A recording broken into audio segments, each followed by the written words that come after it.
Okay, we're starting just a minute early. Let's see if we can hook our phone onto anybody. Our call. Everybody let me know how I'm sounding.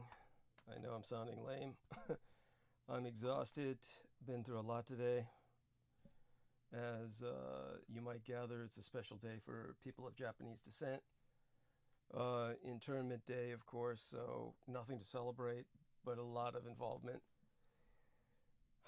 Educating people that I could, and now I'm about ready to check out. So I'm here instead with you. We'll see how long I last. So let's see who we can bring on to help me hold this opening hour. If I make it through this far. Okay. Okay. Get this going.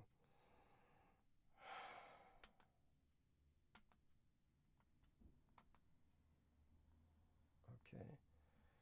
Not hearing anything there. One thumbs up already. All right, everybody, upvote because the enemy hits us with all the downvotes in the world.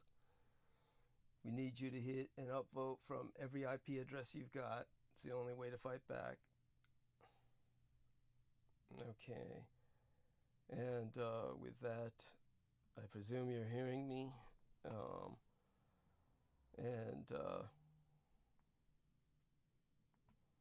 we're going to see if we can call anyone else, bring them on.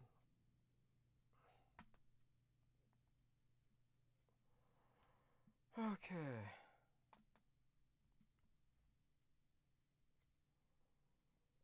Call Michelle Carmela Saldana.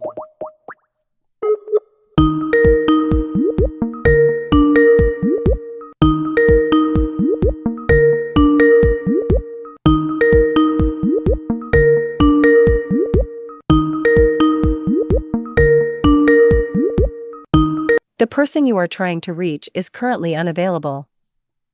Delightful. Please leave a message after the tone. When you have finished, please hang up. Okay, honey. It's Douglas. See if you can come on with me. You can jump on the call. Well, I guess I'll have to keep calling. Okay, let me see if I can move this cursor. Fuck. Okay. Let's call someone else. Oh, she says she's active now. I guess that's a voice message I left with her. Okay, thrilling. Try her again.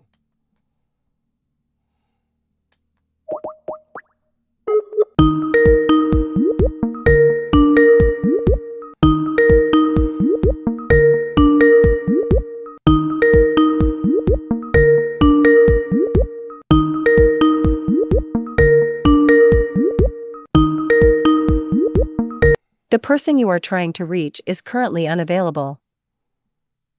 Please leave a message after the tone. Thrilling way to start the show. Okay, let's see who else we can reach, if anyone. Okay. I don't know if Brooke wanted me to ever bring her on again. I'm not sure about that. So, I'm not sure if I should call. Let's try some other people. Amy.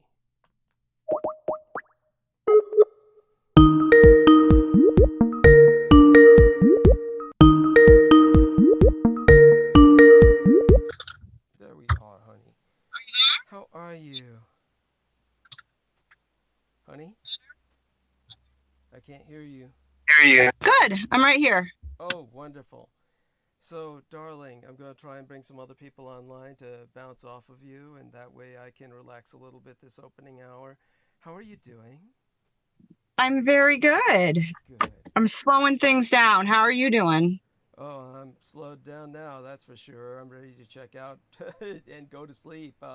Spent a day, because it was Japanese internment day, spent a long day educating people about, what I could and where I could. So, been traveling all over, and now I'm back, and I'm exhausted. So let's see if I can carry through for as long as, I can. And I might not be able to go that long. So let's see who we can bring on to bounce off with you. And, you catch us up on how your President's Day has been going otherwise. Um, yeah, I'd love to do that. There's Douglas, there's really no expectation for you to be on for 12 hours, and Thank you. it, you really offer people so much, and you don't take holidays, it's no paid time off on your salary. So, critical emissions is just a small part of who you are. So I don't want you to feel like you have to be here all the time, although we love it. Not that you're not appreciated. We love having so many opportunities to engage with you and just be available, and for somebody who's gone through so much and has so much to offer still. Oh, bless you, honey. I love you. And just want you to know I take what you say to heart, believe me. And but I do have to fundraise, and I'm hoping everybody can help me make rent. Obviously, I don't expect Amy to, because Amy is just a lady alone, living by herself, and God knows how she makes it every month. I don't know. But definitely for the rest of you out there, trying to raise $400 towards rent. $500 would be preferable, so I have some extra spending money just in case. But other than that, everybody, definitely coming into a crunch time. So otherwise, I would have seriously considered checking out for today, as our young lady says. But definitely, thanks to her being here, everything is much better. Honestly, I'm just so glad to have you in my life, Amy.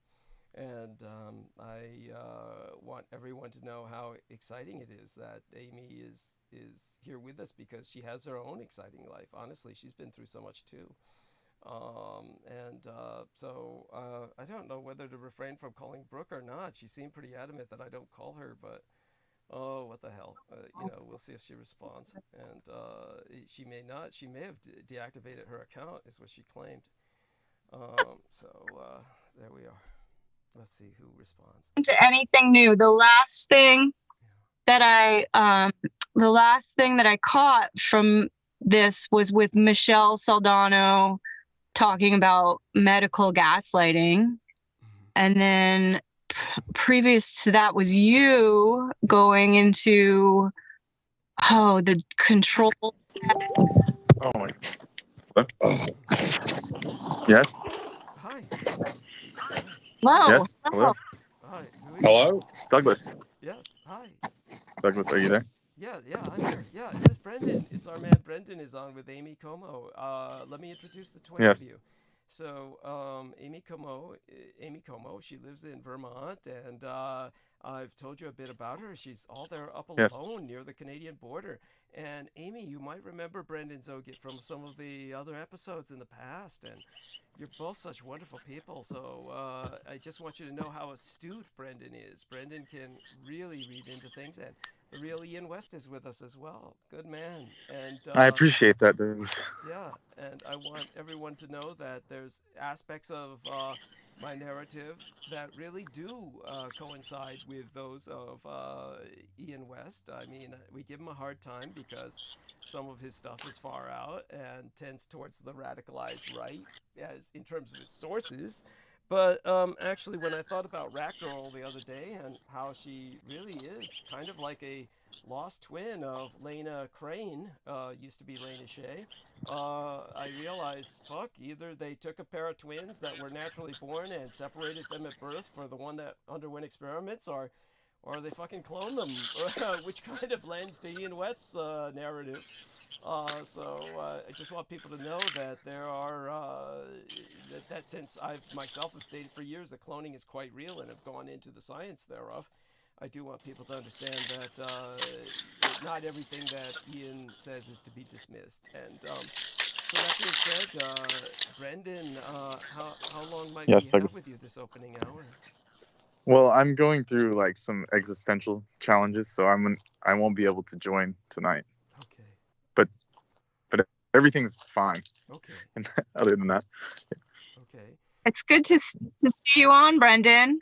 Yeah. Yes, I appreciate that. It was good to speak with you guys. And on another day, I will return and have a discourse. Wonderful, wonderful. So hopefully this existential crisis, in terms of your survival, will be overcome. Yes. You have our prayers. Is there Yes, I anything you wish appreciate to that. share about it?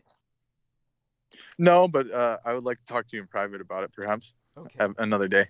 Yeah. Yeah. But right now, it's like still, still ongoing. Understood. But everything, but it's fine. Like I'm not like dying or anything, so it's a good start. Good. Yeah. Good. That is a good start. Yeah. Well, all our love, and Yes. you're in our prayers and thoughts. Okay. Yes. All right. Many blessings. Hugs. Okay. Okay.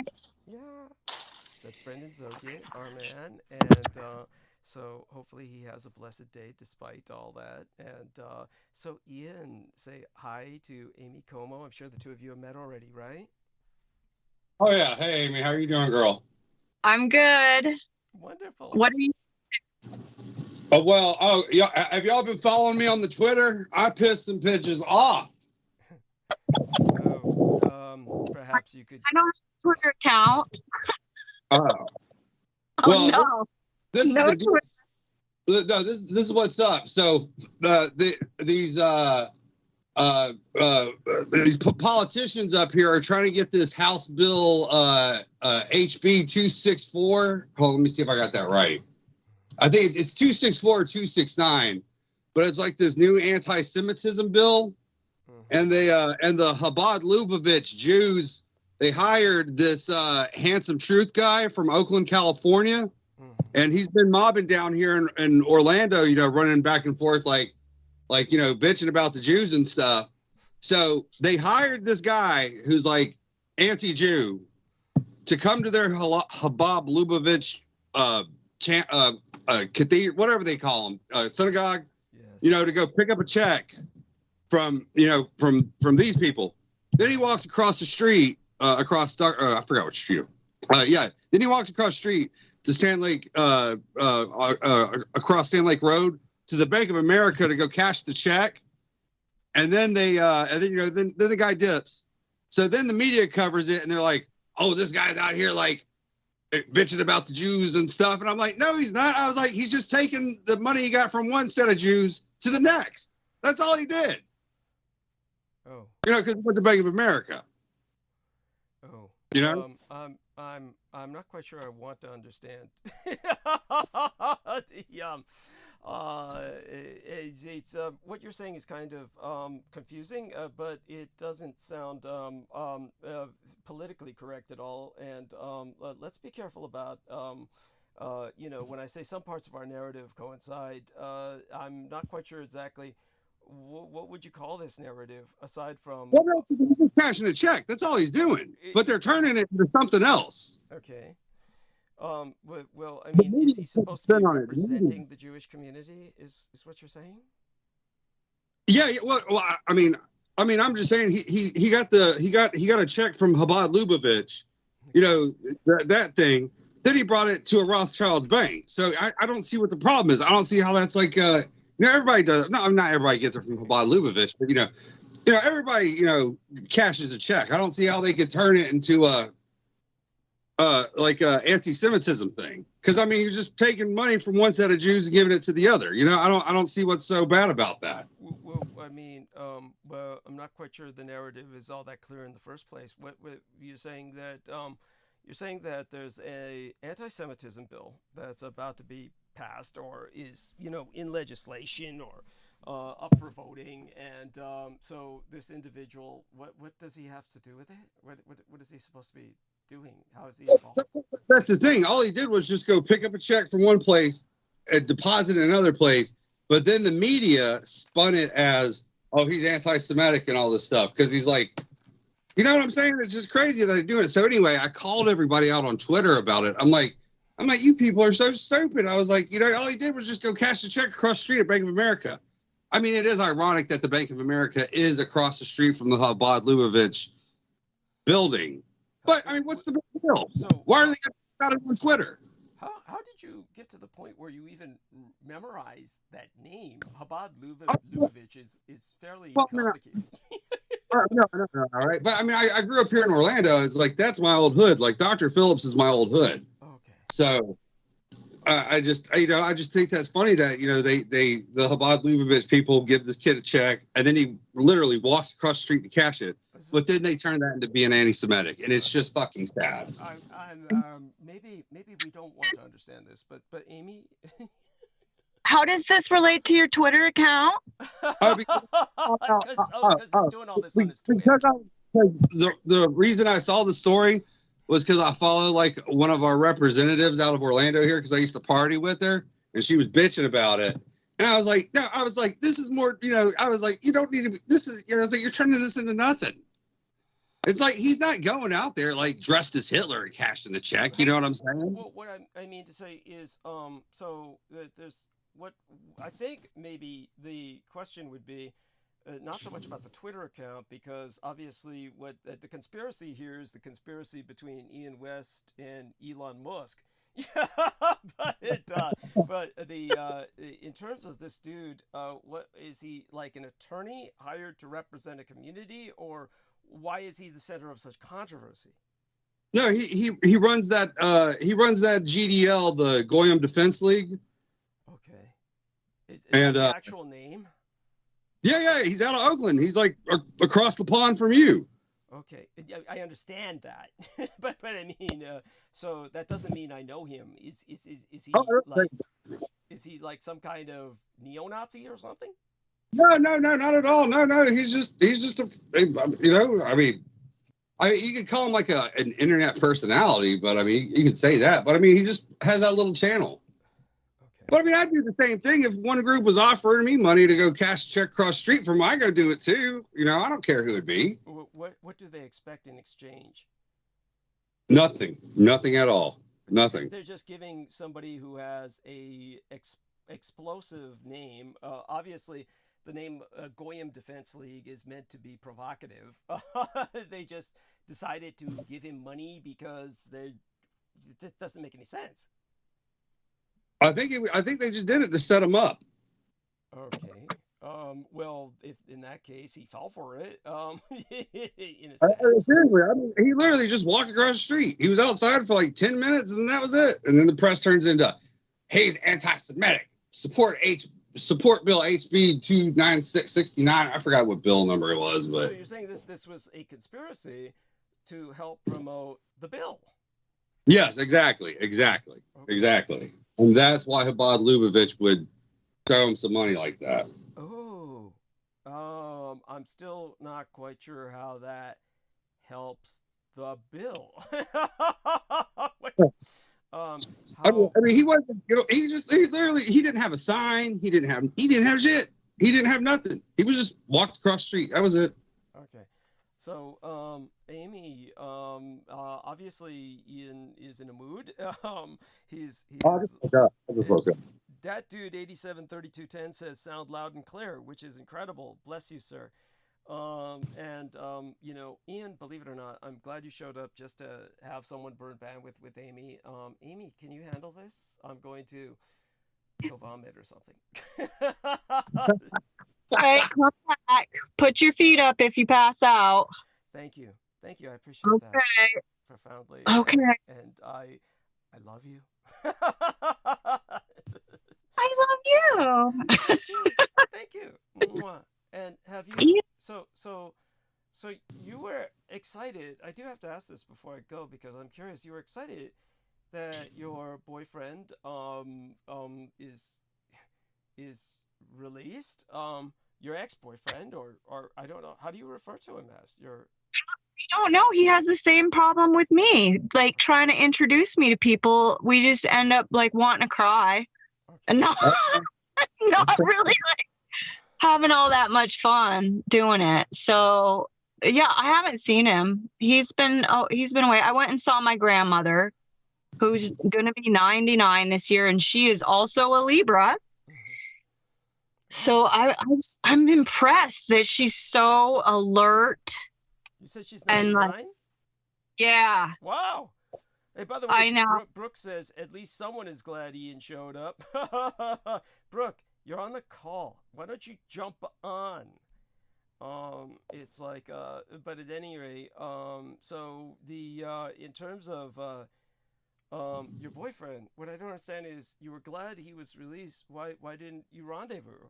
It's like, Oh no, I have his cat. I see him every now and again, but he's really like he's busy. He's got stuff that needs to be handled that wasn't handled before the winter. You know, we have like a seasonal thing here where like stuff has to happen or else it's 4 months before it does happen. okay, wow. And it's like it's stuff that he needs to do on his own and he knows that. And so that's really, that's really all there is to say about that. Like we're really Aren't we in winter? What's that? Isn't it winter now? Like we're yes, kind of yes. Okay. And his place that was for sale, he'd had all the utilities cut off, and so like he had to have an inspection done. Like he's just busy. He's just incredibly busy, and I understand, and I don't like I'm not a help. Like I can't like help him clear out his stuff and move and all that. I'm not doing that. So yeah, you need to be insured for that. You really do. Well, and like I just backing you up. That's all. Well, the thing is, like, I'm to some degree, I think we get along so well because we have this like high functioning organizational ridiculousness where like, if I don't pack it, I'm really like totally out of whack when it comes to unpacking it again. You know, like if somebody comes in and tries to organize for me, I'm going to probably be a mess. Right. And so that's really what's going on is like he's just got to do these things. And now on top of all that, he's got other things going on. And quite honestly, like he's such an attractive man that like I have to beat women away from him. Wow. Does he have a big dick? Now, I don't kiss and tell. Never mind. Oh my God. With Ian, you don't need to ask that question because everyone thinks he's just a giant prick walking down the street. I have to swing for Brooke on that. That's Brooke. Just swing. No, he's kind of dumb about it too. Like we'll just be standing on the front lawn and women will stop their car and try to talk to him. Wow. And understand that like they're just horny. Yeah, well, Ian says the same thing about himself. That's what he says women do to him too. I guess they think he's part of that. They think he's gonna write him a check like that bank. Yeah. Hey, I'm gonna go mute. I'm gonna leave you two here to chatter. You got this, right, Amy? You can be the adult here and help Ian. We're gonna all the world's problems for President's Day 2023. Yes. Good deal. Yeah, and but Brooke, she says, "I'm not drinking and don't deal with betrayal well sober." Are you saying I betrayed you? No, she's talking about me. She thinks I like what's his name? Peter better than her. Oh, she said that about me too. So, at any rate, so you've both got this, and Sammy is also adding some comments, and he's welcome to come on as well to join the conversation. I'm going to go vomit. I'm going to go mute so nobody hears me in case I don't make it to the bathroom. Okay, I love you all. Okay. Sammy, are you going to come on? Are you at work? Cathay Pacific? Are you at home? I don't know if he's gonna. So did you hear about what happened down here in Kissimmee? Well, no, I haven't even turned on my phone in 4 days. I sent you a picture of what I got in the mail today. Did you notice that it came from Orlando? Yeah, I just woke up. I haven't even checked my messages or nothing. Yeah, I didn't get on for 4 days and I'm way behind. Like, I don't know what was talked about since last week, way behind, but this happens. Oh, look, here's Sammy. Sammy's on. Hey, Sammy. You're on mute. Mute. Hey, what's going on, guys? How you guys doing? Oh, yeah. Good. Yeah, I'm sorry. When Ian asked you that question, I spit out my drink. That was hilarious. That's what you meant by accusing him of homosexuality? Excuse me? That's what you meant by accusing Ian of saying the gayest shit you'd ever heard? Hold on. Let me fix my audio. Sorry. Oh. Better? No, yeah, it's better. Do I sound better? Yes. Yeah, you sound good. You sound good. No, well, to me it was gay because, you know. Well, you gotta look at it as pointing a picture. I wouldn't ask another man's penis size. I just think that's pretty gay. Yeah, but it was funny though. It was funny. Yeah, you gotta paint a picture for the audience, you know. Right. You can't say it was like, oh, it was wet outside. You'd be like, no, it was rainy and pouring hard. You know what I'm saying? How's everybody doing? Good. How's the weather in Vermont? How's the weather over there? Amy, my name's Amy. Yes. I went blank. Sorry. It's fine. Yeah, we had a thaw. Like we had a Valentine's Day thaw. It was over 40 degrees. I took my bike out, needed to get air in my tires. But that kind of put me under for a couple days. Yeah, I need more exercise for sure. But degrees. That sounds dangerous, doesn't it? Don't you like? Well, 40 degrees to me is freezing, but yeah. No, you can't even imagine. Oh, you're a trooper for real. You really are. Well, it's sunny. As soon as the sun is out, I'm like all over it. I got to get out there because you won't see it again for weeks. True. Yeah. No, you're a trooper still, though. That's 40 degrees to me is freezing. No, everything melts at 40 degrees. Like the ice fishing is bad when it's 40 degrees. You can't run across the river because it's all broken up. Right. You know, like no, here in LA, too fucking cold. No, I mean here in LA, 60 degrees and we're wearing parkas here. But 40 degrees, I could imagine. I think 40 degrees here compared to Vermont, it's probably not even close. But for real, that's impressive that you went outdoors. When I lived in the South, I could point at people and be like, they're from the North. Those are tourists from the North.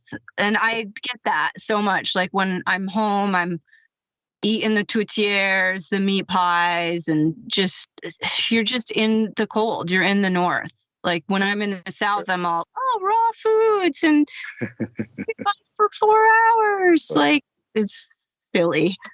But no, up home. And we're coming into the maple season, which everybody gets cabin fever and starts running around like crazy. So the front yard at my place is more like like in the 50s, they would take their muscle cars out and drag race in front of the lake. And so there's kind of that history where people come and do burnouts in the front. So as soon as it warms up, everybody's out burning rubber out front. Do you guys get any bear sightings? All the time. Bears are everywhere, especially if you have a compost. I see. It's like you really can't be out in the woods without some kind of armor. Like you need a pistol. They're like shotgun or something? Shotguns are, sometimes you can't get to them fast enough. You need like a 9, something. Something you Have can you ever get. been chased while you're on your bike by them? By bear? No. Well, that's so interesting you say that. I did take a mountain bike ride up Schweitzer in Idaho. Right. We were such Yankee chicks. We didn't know what we were doing out there. I didn't even have any right gear. I had like flip-flops on. Right. And like this bear, like we saw these bear prints that looked really fresh and they were huge. There was maybe like 7 feet between the steps, which is, we didn't really figure out what it was until we were like, okay, we're pee, now we're done. We're on the bike paddling. So I don't know, like we were really being stalked or if we're just like, they wouldn't even bother us because we were being so stupid. Like the bears sometimes just know you're just dumb tourists. And sometimes, they will hang out. Like if you put up a deer cam, they'll come and hang out when nobody's around. Wow. Have you had any Sasquatch or any type of you know, primate sightings in your area? No, but we have like, so there's a story that was written in, I don't even know where he wrote it, but the Lovecraft wrote this story about Vermont like in like the 30s, the 1930s, 1927. There were these floods, the rivers flooded, like for the mountains had a lot of snow and the snow melt, and it brought down all these like winged, like insectoid creatures, and like there was just like a couple news articles, and it was like nobody really knew what they were, nobody'd ever seen them. Wow. But they were just like these creepy creatures. And so yeah, there's all kinds of stories. Like this town, Enosburg Falls, where I went to high school, they have this history of the hunting the werewolf or hunting the wolves of Cold Hollow, which is in Enosburg. It's like just this, there's this range of mountains that kind of dip in, and Right. there's like old books about the werewolves. Interesting you said that.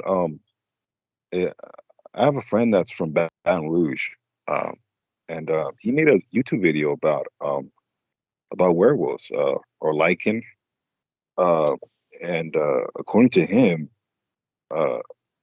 they're in the bayou. I'm not sure how accurate that is, but Sammy, that's correct. There's a biolab down there, there's a Chimera lab. You are correct. well, I don't know, but I wanted to ask Amy. I remember you said you went to school there, if I'm not mistaken. I was at Tulane in New Orleans, but definitely like they sing about it. Like the Zydeco singers sing about the Lougarou. But I think what Ian was talking about, like the dog man, like it might be like a kind of like subspeciation that's been like hijacked by the military. Yeah, they're crossbreeding. They're crossbreeding underneath the Gulf of Mexico, outside of New Orleans. There's a whole lab. If you go on my Facebook wall, I got pictures of the tunnels that lead to it. Oh, the reason why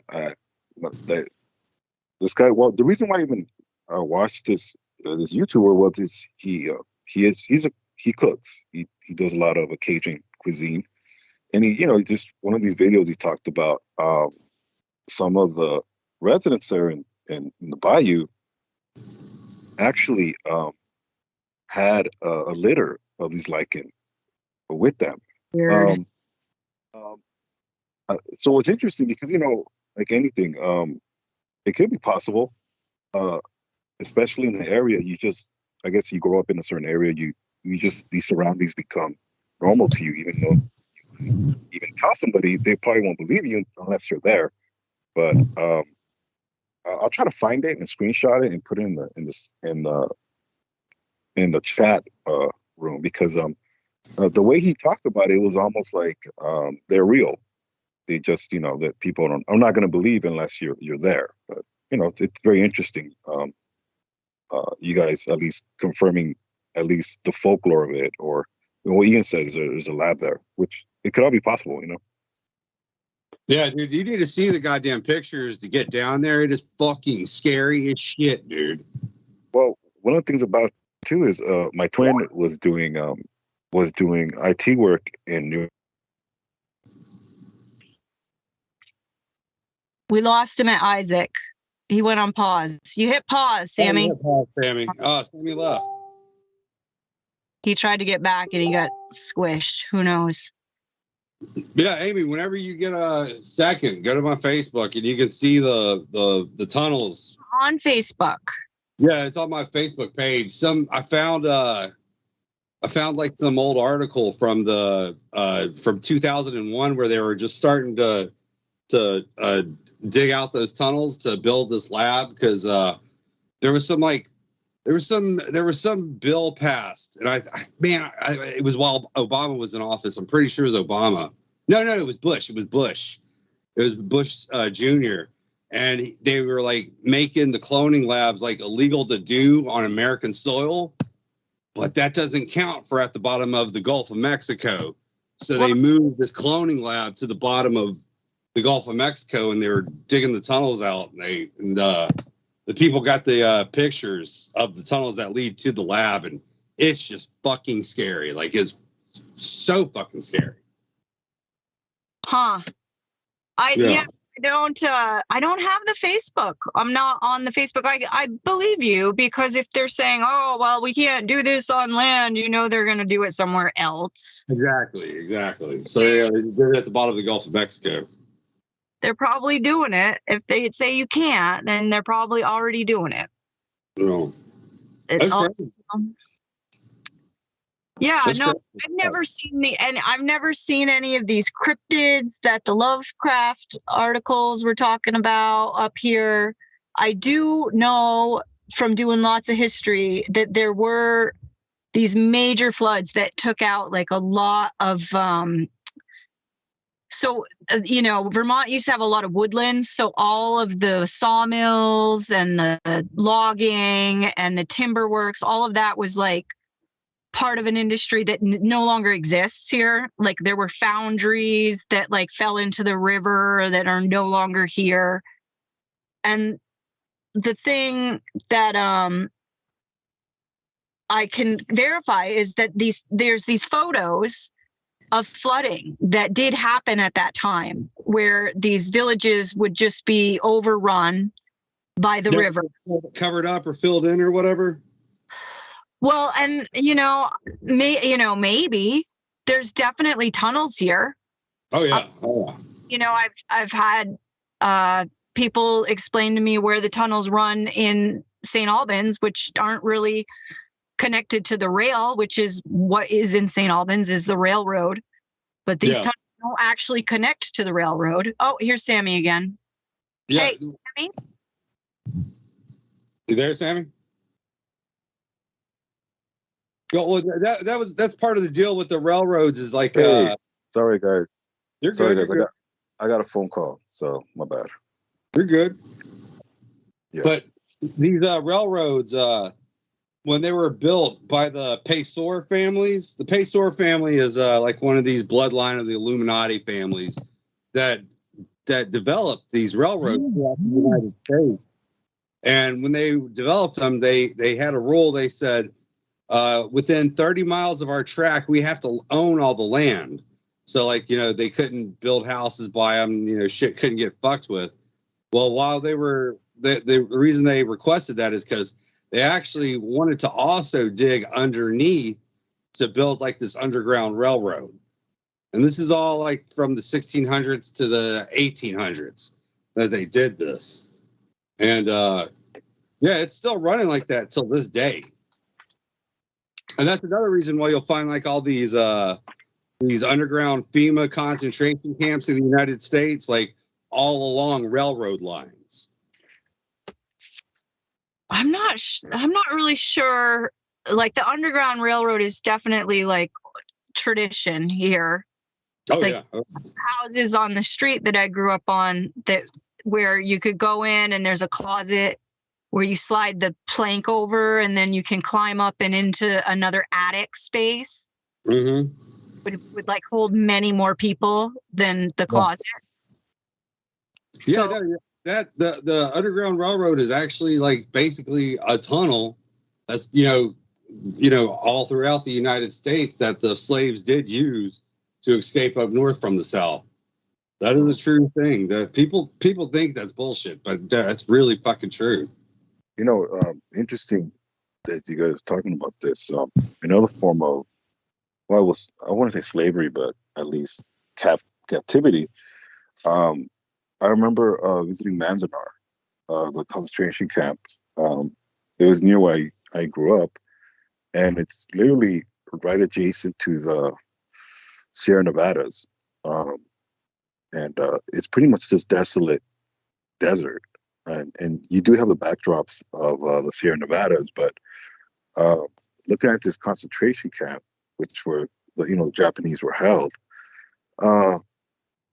it's very surreal, because it's the way we were looking at this concentration camp. you can feel that energy of just depression, despair. Yeah, I was going to say. despair, and but at the same time, it's seeing the backdrop of these mountains.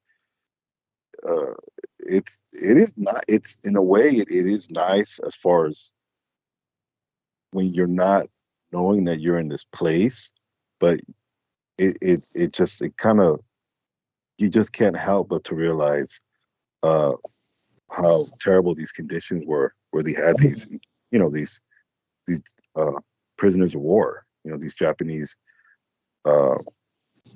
prisoners. But it's definitely it's just something that as anybody can see, the way this country, its history, its enslavement and being sequestered is not it's not common. It's something that unfortunately this country is still doing with the prison system and so on and so forth. But yeah, well, just it was like built by Satanists, right? Excuse me. You know that America was built by Satanists, right? I know they were built by not just that, but these deities, these Masons that Washington and Benjamin Franklin and all these quote unquote founding fathers. Yeah, you're right. They were definitely very sinister. You want me to blow your mind about this real quick, and you're gonna love this, right? Go ahead. All right, you know where Disney World is? Excuse me? Do you know where Disney World is? Which one? Oh, the one in Florida, right? Yes, sir. Do you know what county? Okay. Let me rephrase that. You know what county Disney World is in? Is it Broward County? No, sir. It's Orange County. Now, do you know which county Disneyland is in? Orange County. Exactly. Bingo. What is that? Okay. Oh, interesting. The Orange family was a huge satanic fucking royal family from the Netherlands back in the days. They owned the patent on fluoride and all that shit. And when America was being built, the Oranges were like, all right, yeah, we'll do this county, we'll do this county. And just ironically, that happens to be where both Disneys are. Isn't that too fucking funny? Now that I can see the correlation there. That's interesting. Amy, go ahead, Amy. The last thing we heard was something about Isaac, and then you got a phone call. My twin, you mean? Yeah. You were saying Isaac, and then you got a phone call. Oh, yes. He was doing IT in New Orleans. Oh, yeah. And he had to go between where he was staying at, which was outside the city. And one of the things he told me is there's really nothing out there. It's a bunch of swamp. When he was driving, keep in mind he had a rental. He had when he was telling me he was driving a Charger, a Dodge Charger, one of the new ones. Yeah. And it was white. And he said, I really just kept to myself. I just put gas and, I communicated with some of the locals and, they knew I wasn't from here. And most of the people that he talked to were mostly African Americans where he encountered, but he just mostly said, I just pretty much went to work and my hotel. I really didn't intermingle or tried to. I can definitely understand, like, it's a hard dialect to acquire if you're not from there, like, to understand what they're trying to say to you without body language and eye contact. Right. It's very difficult. And all those counties outside of the parishes in Louisiana, right. They're outside of New Orleans, they're all dry. They're not allowed to drink, not allowed to have it in your car. Well, and the thing about it, he was on work, and one of the things he told me was, you have to be careful in these type of areas because if you're not from there, you stick out. And us being Chicano, you definitely stick out because you just do.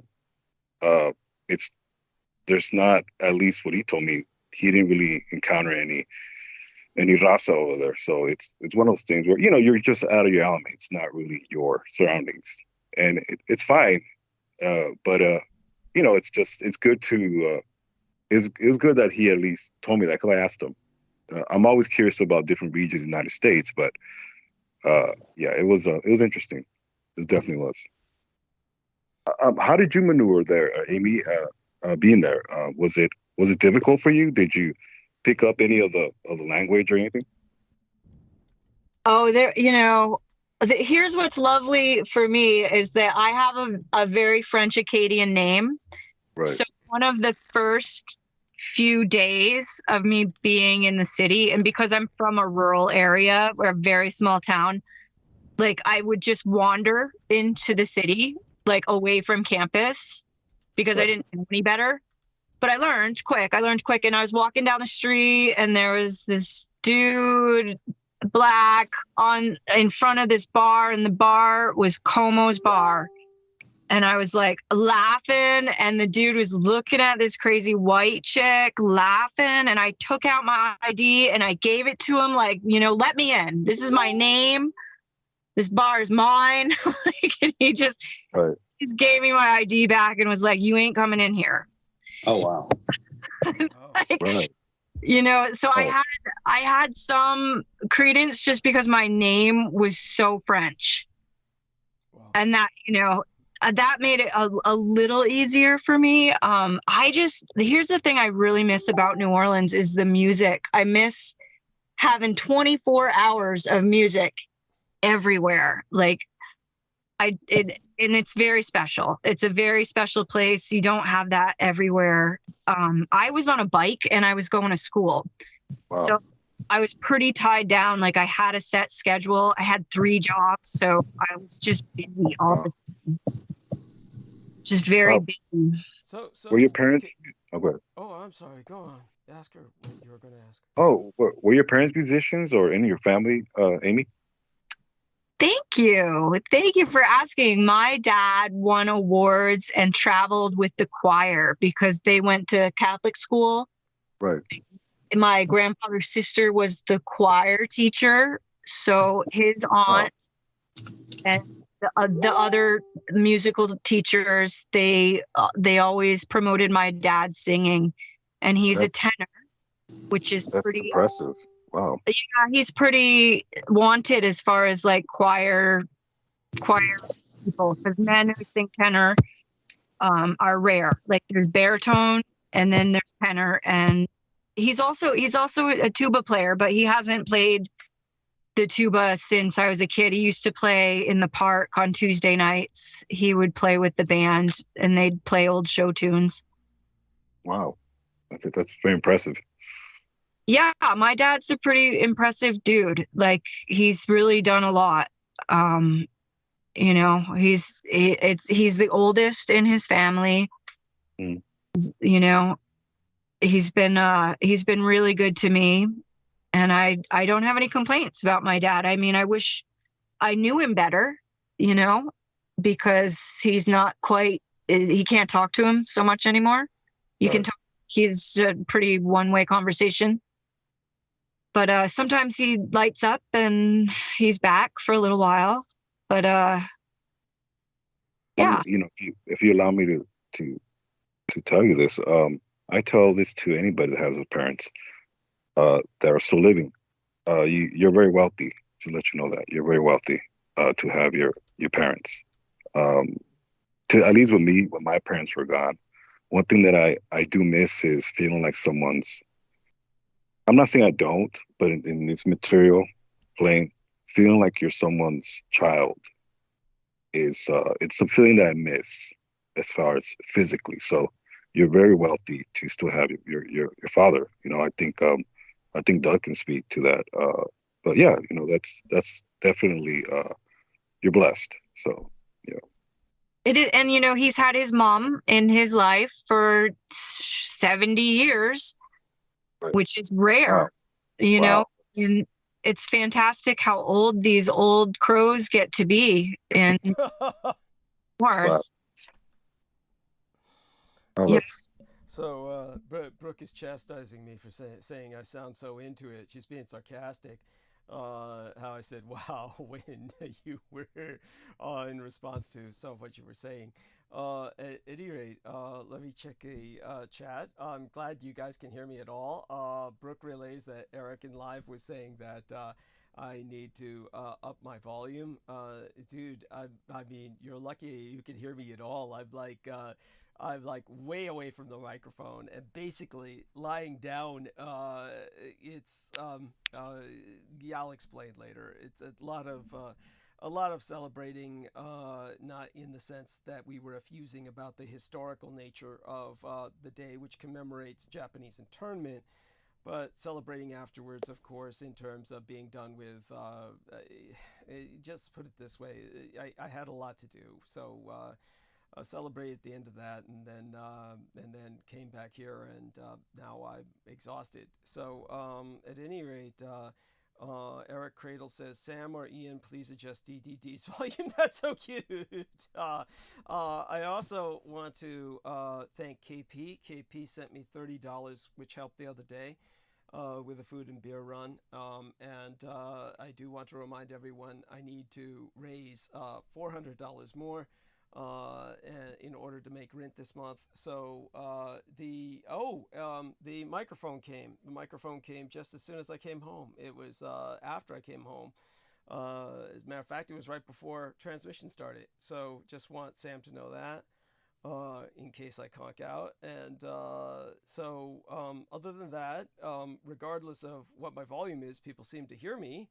And that being said, back to Sam and Amy and Ian, if he's still there. They're all holding so well. Yeah, we seem to be awake tonight. Yeah. You know. Yeah. I'm waiting on my Wawa. I just ordered it. Oh, no. They're on their way. Awesome. Oh, great. Yeah. Great. Wawa. Hey, Amy, did you ever go to Tipitina's when you were in New Orleans?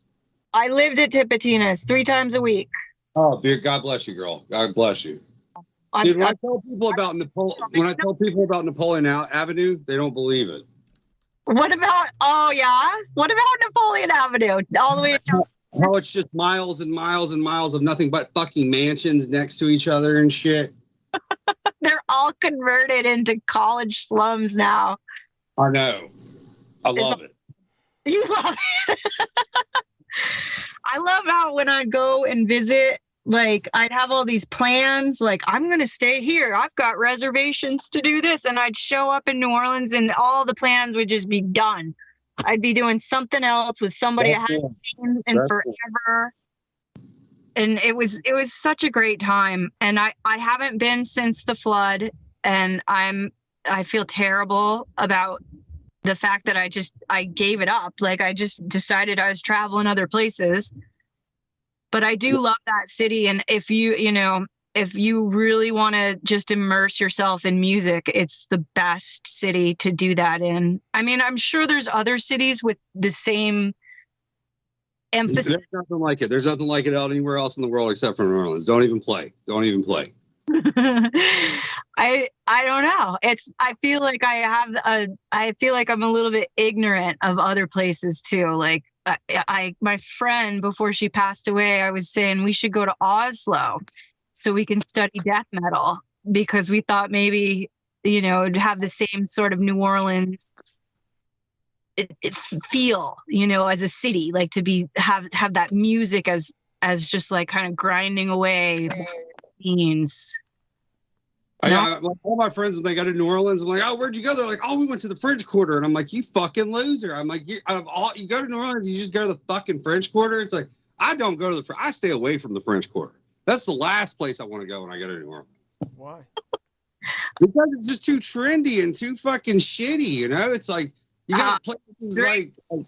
They get you those drinks, and then you're just wandering, and then you can't even make a decision. It's like a huge cliche of New Orleans. That's the best way I could describe it. It's like, if you go to New Orleans, don't go to the French Quarter.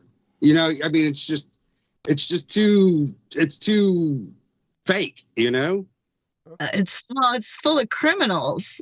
Yeah, cool. I did get some good weed down there, though. I did. On my last trip, I did get some good weed down there. We went to the frat house and walked across the boards with sewer on either side to the dude's room who had the kind, eh? Yeah. Yeah. Yeah. I used to go to the dungeon. All right, hold on. Okay, yes. I did used to go to the dungeon, which was kind of off of the quarters, but that's it. But that's because I was like hanging out with Marilyn Manson and shit. And that, just in the 9 Inch Nails kind of days. That's the only reason I used to hang out at the dungeon. When the gym rose, those were the days. Your Wawa's here. Yeah. But by the way, Clarice Claudette was mentioning some things in Osceola. Thanks so much, honey. Believe me, Clarice, you're on my mind all the time. Gonna try and call you and a number of other people, hopefully Tuesday or something, if I survive the night. At any rate, we've got a few minutes before bringing Pete on. Hopefully he can hold for as long as he wants, and then after that I'll might check out early. We'll see if I recoup by then. At any rate, all of you doing so well. Continue, take us to the top of the hour. We've got 5 minutes. Very good. Very good. So everybody listening, if everybody sends Douglas $20, thank you. Listeners, just $20, just throw it on his PayPal and he'll not worry so much. Maybe he'll talk all night. The worry that distracts him. We can't have him worry. And I don't know, like $500, that's all you need. Come on. 400, Come on. really. It's really just 400, but well, hopefully 500 just to.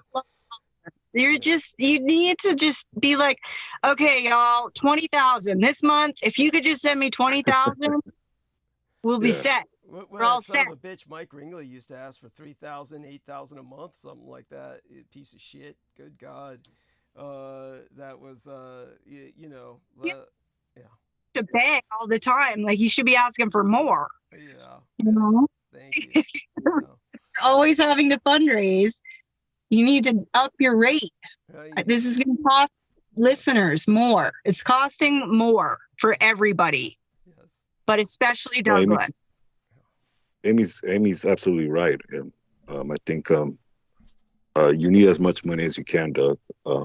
Especially where you live at. You pretty much live one of the most expensive cities in the world. So it's definitely. Oh God, yeah. When KP was kind enough to send $30, I mean that's just literally it was just a beer and food run. It covered it, but that's oh, by the way, I got on food stamps because of my income with the SSDI, they gave me basically $28 a month. It's so that's still so bad. I might be able that's to get, terrible. yeah, it's like The gift that keeps on giving. Let me tell you. yeah. We'll see what happens. I'm gonna try and get it up, get them to up it a little bit by telling them my rent was raised, which it was. So I got to turn in that rental letter and all the rest of that stuff. So it just goes on. In the meantime, let's see. Brooke's messaging me again, and all of you do say good day to everyone because we're going to go say good evening to everyone because we're going to go to Peter soon. That sounds good. I just wanted to point out to our lovely participants, Ian and Sammy, the photos in the chat. Those are fossils that I dug up in Vermont, and wow. I want you to tell me what you think they are. I thought it was a broken beer bottle at the bottom. I don't know. No. Like it might look to me. It looks like some type of fossilized snake or maybe a lizard. I thought like a lizard with an egg. Something like that, yeah. Wow. Yes. Yeah, it was a crazy thing. Like I was digging for rocks with some friends, and then we were just about to leave, and I was in the driveway, and there were these ones that all looked the same, so I just snatched them up.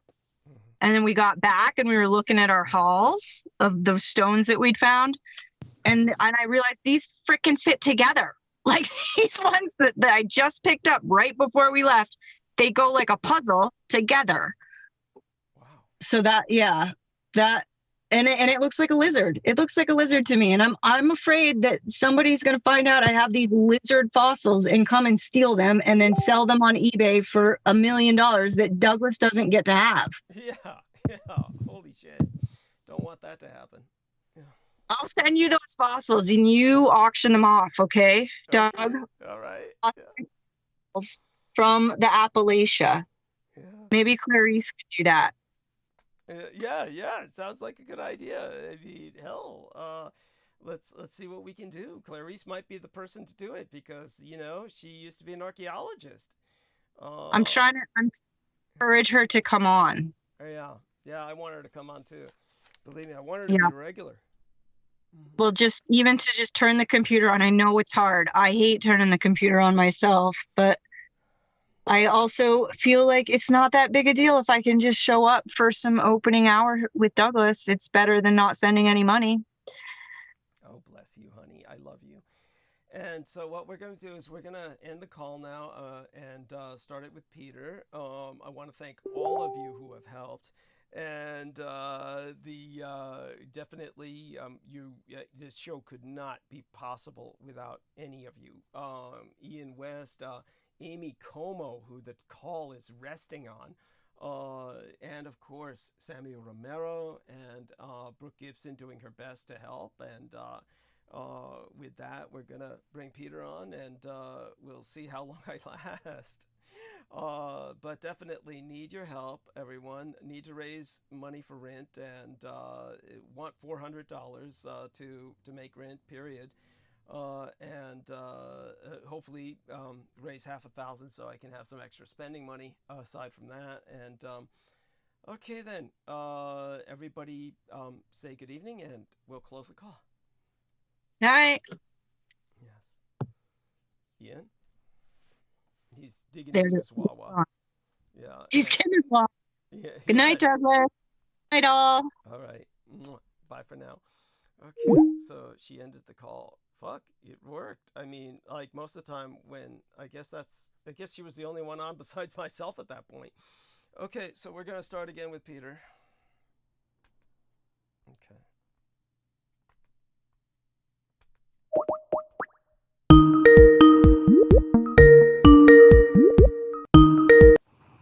There we are, dear sirs. Good evening, Douglas. Hello. Hi. So good to have you with us. Do your best to hold the stage. I'm just going to be hanging out here and doing my best to help you along for as long as I can last. It was a hard weekend, as you know, because of the commemorative nature of it, and then celebrating with friends just for the fact that we were together. And, after that, I'm pretty burned out. So I might just check out early tonight and go to sleep, but definitely want to hang with you for a while and take it away, Peter. Okay, I have a lot to cover tonight. At least I think we do. Now, I'm going to start off with, first of all, reiterating, I just heard about the last minute or two ago, and it's very important that you donate even a small amount to Douglas Dietrich so that we can maintain him in good stead here, because he's not supported properly, and he should be supported. He's the most important thing. You see, and I'm going to parlay all of this into Black History Month. I'm not going to go deep into Black History Month. This is February Black History Month. But I'm going to start it off today with what happened today on the football field, because, the majority of the people I play with are, melanated, dark skin. And I had a wonderful game today. I really so happy that I had such a wonderful game. And I'm playing with these guys, really superb athletes, really superb. And I'm just glad that I can contribute and hold my own to the degree that I can with them. And I get along with them so much better than the old white guys that I used to play with. It's not that I didn't get along with the white guys. These guys are they're so genuine. They had a birthday party for me. They had they're like truly my friends. Yeah. And So anyway, what happened? It was funny. Uh, we we played about 4 games. We'll play a game to so many points, and then we either play another game or choose up sides or whatever. And after one game, I went over to they've got a portable outhouse, went across the field, came back, and I said to everybody, I said, I have a declaration. They all listened to me, and they said, declaration? We don't want a declaration. I said, oh, I have a declaration. I said, Will is the MVP. Will played this fantastic game. Will's a really super athlete, really nice guy. He played this great guy, but he is the MVP of the game. And they said, oh, we don't like declarations. Declaration of Independence, Emancipation Proclamation. I mean, they took offense to it, but it was good natured. And somebody said, you got to study Black History Month. And I said, wait a second. I said, Black History Month is a bunch of bullshit. Wow. And I then began to tell them, and they all listened. They all listened respectfully about the America is named after El Maricanos, El Morocco, El Maricanos, all Maricanos, El Morocco. They won't do this on the History Channel. There were Black indigenous people here. The first peace treaty of the United States of America was with the Sultanship, or whatever they called it, the Kingdom of Morocco, because the Sultan of Morocco was upset that during and as the United States came into existence, that the United States was turning citizens of Morocco, of which they were part of this continent, was known as All Maricanos, because Morocco had settled it, was known as, they were enslaving them. Yeah. So there was a peace treaty. And what worked out of this, which was more, it's like anybody in the United States that was in trouble in Morocco, all they had to do was go say, I'm a United States citizen, and you'd be relieved from your crime through the consulate. And this is why William Burroughs and other people of his ilk went to Tangier. They were interested in young boys. Right. And if you got in trouble, you just go to the consulate and, I'm an American. Okay. We slap your hands and let you go. Now, in state diplomacy, there's reciprocity. Now, so anyway, in the United States, the problem was there was reciprocity in the United States. So citizens of Morocco were afforded this immunity. And so, in other words, if you were enslaved, all you needed to go was knock on the door of the White House and say, I'm a citizen of Morocco, and you get your freedom. Wow. The problem was George Washington, while this was law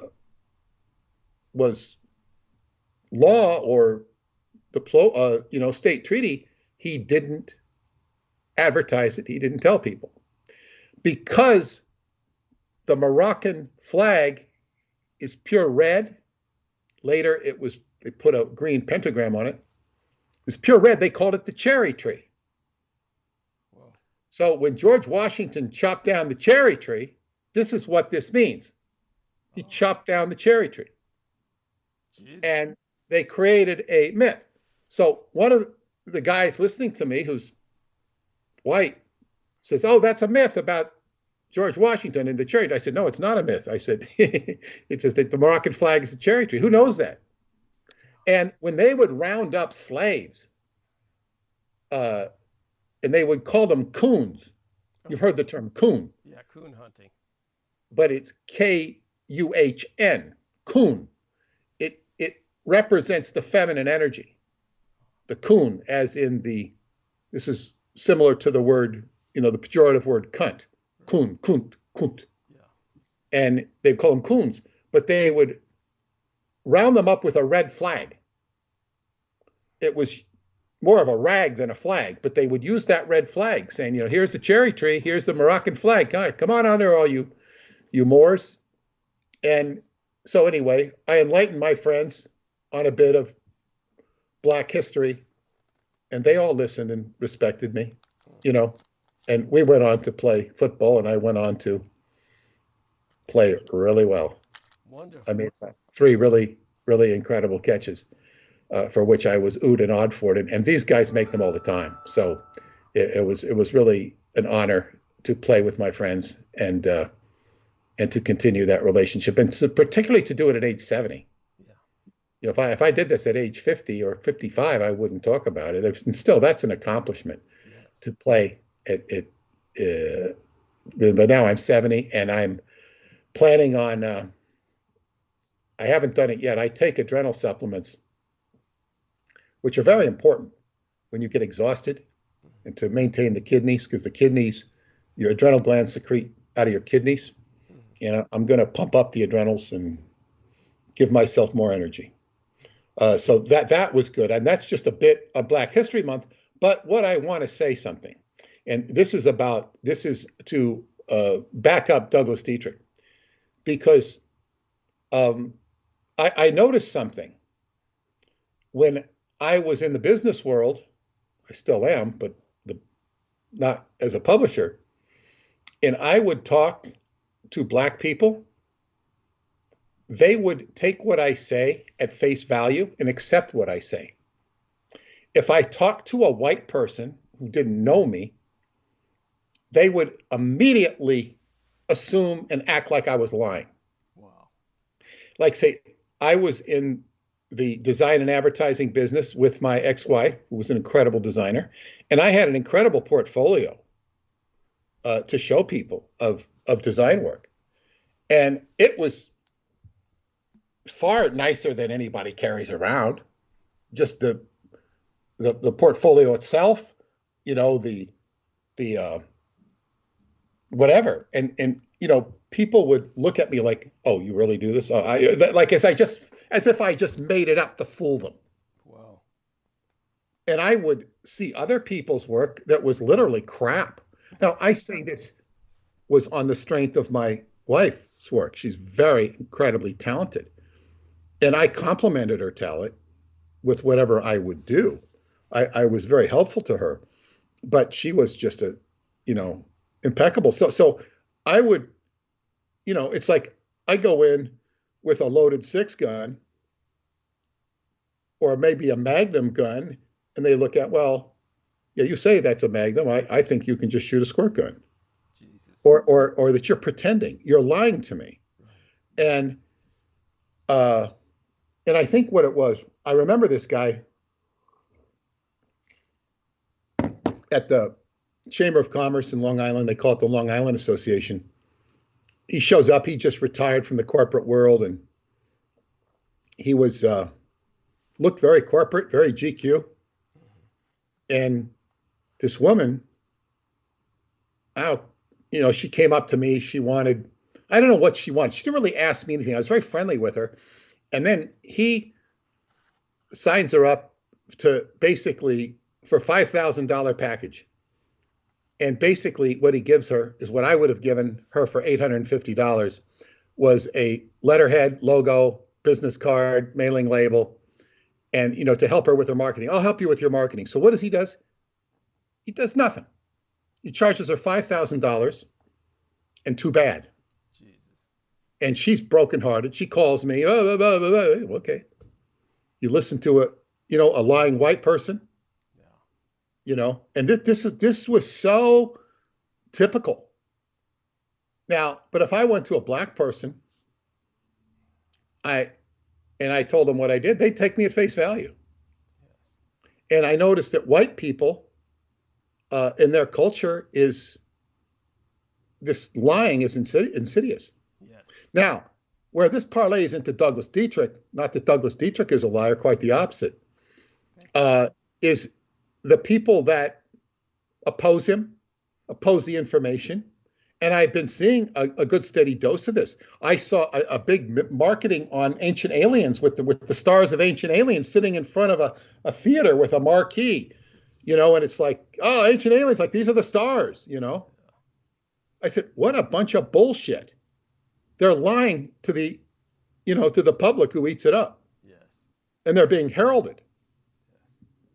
And I heard a general today or yesterday on TV, I think it was today, talking about the balloons. He says, well, we've never seen anything like this. This is a new experience. And, it's like they're talking out of a narrative that is just smack. And I saw, I don't know if I sent it to you or not, Douglas. Joe Biden is now, what's he saying? I don't know. He was saying something about the internment sustained. Acknowledging how outrageous it is what they did to the Japanese in 1945 in the prison, when they took away their citizenship and stripped them of their assets. Yeah, he's like covering. It's like, okay, let's be nice to the Japanese now. Let's appease them. Yes. over 70 years after the fact, 80 years after the fact. And it's like, okay, why don't we just tell the truth? Why don't we just tell the truth? Why don't we accept the truth? Why don't these idiots that keep pushing aliens point to what we're doing? Why don't they do this? I mentioned in a previous transmission of this singer I was listening to, Rena Del Cid, who does all these covers, and she is very popular. And she told the story. I saw her van broke down, her touring van at Roswell, and so they had to spend 10 days in Roswell because they could not get the right part for their van. It was some computer part, and then so they have nothing to do, so they tour the museum. And because she's a singer-songwriter, she went in and wrote a song about Roswell. And she did a very good song about Roswell, except that it's all based on lies. It's not all lies because she's telling part of the story, but she doesn't know the whole story. She's a sci-fi geek. She loves sci-fi. She loves stuff about aliens. And yet then what they did, this is the thing. I mentioned that, but now she said it's probably last year, they invited her to the Roswell Museum for the big festival to sing her song. It's now their theme song. Oh, God. And she's just a, young, relatively innocent girl who got stuck in Roswell. And I think she had some, what was the electronics that fried out the computer? Or was the aliens trying to tell us the truth? She doesn't say that, but that's the implication. And it's like, this is all misconstrued synchronicity. It's synchronicity, but it's synchronicity that sucks. And it's all based upon lies. Okay, can we get a clearer picture here? And these people that do Ancient Aliens, they're not bad people per se at all. But it's like they're smoking a bunch of bullshit. It's just like if you're around people that do too much dope or any dope, they can just kind of be indifferent to reality and, not care that the house is burning down. I'm exaggerating a little bit. No, it gets to that point, yeah. It does get to that point. And that's where illusion, deception kick in with drugs. Drugs are all about Pisces, which is ruled by Neptune. We're in Pisces right now. Just moved into it. So so basically we have institutional lying. It's the way of doing business. And there's this supposed insurgence against the white culture, but the insurgence isn't really, I guess what you'd say, cleansing. It's not cleansing because all we have is more lies. We have a black vice president who's, they could have picked a worse black person. She has no redeeming qualities that I can see. She probably fed her kids when they were young. Unless the maid did it. Because the maid was hiding the food that she was trying to sell to other people. So the maid fed her fed him on the sly. I don't really know. But she has no visible redeeming qualities. And you definitely have to vote for Hillary Clinton over Kamala because for all of Hillary's misgivings, she would exert much more competence. Yes. And I don't mean to endorse Hillary, but if you had to pick between the two. What I'm saying is this is institutional lying, and the antidote is Douglas Dietrich. So if you could please do what you can to support him. I know many of you have. And when you do support him, you don't own him. I don't own him. I work with him. And so this is important. It's very important to stand up for what truth there is. And of course, I don't only hit the same problem with Douglas Dietrich. I hit the same problem with the work of David Anderson, because this is just, okay, let's all have this fall on dead ears. It's not only that the government censors him, they try to use him. They know he's a great potential it's better to have them in league with them than with Putin, because Putin showed an immediate interest in his work. Interesting. Way back when. And the Chinese they were doing their own thing. The Chinese got weird, and so did the Indians, from what little I know. I remember. Of course, they're all going to get weird, because it's all about defense. And he said the biggest weapon that defense uses is censorship. So we have, okay, we can't talk about this, but see, the censorship extends to the roving idiots that perpetrate conspiracy, Pizzagate, UFOs, and aliens. And most of the standard conspiracy stuff, QAnon, is crap. Yes. People think they're doing the right thing because they know something's wrong. But it's kind of like, seeing that the arm is infected. So instead of, putting the right antibiotic or one into it, you cut it off. Yeah. This is stupid. I will also make a comment before I go into the night's narrative. I did something that I ordinarily don't do, which is watch a series, and I'm not done with it yet. Though it's called The Head of Joaquin Murrieta. And of course, this is of great interest to me, being from California. Joaquin Murrieta is the most legendary character in California history.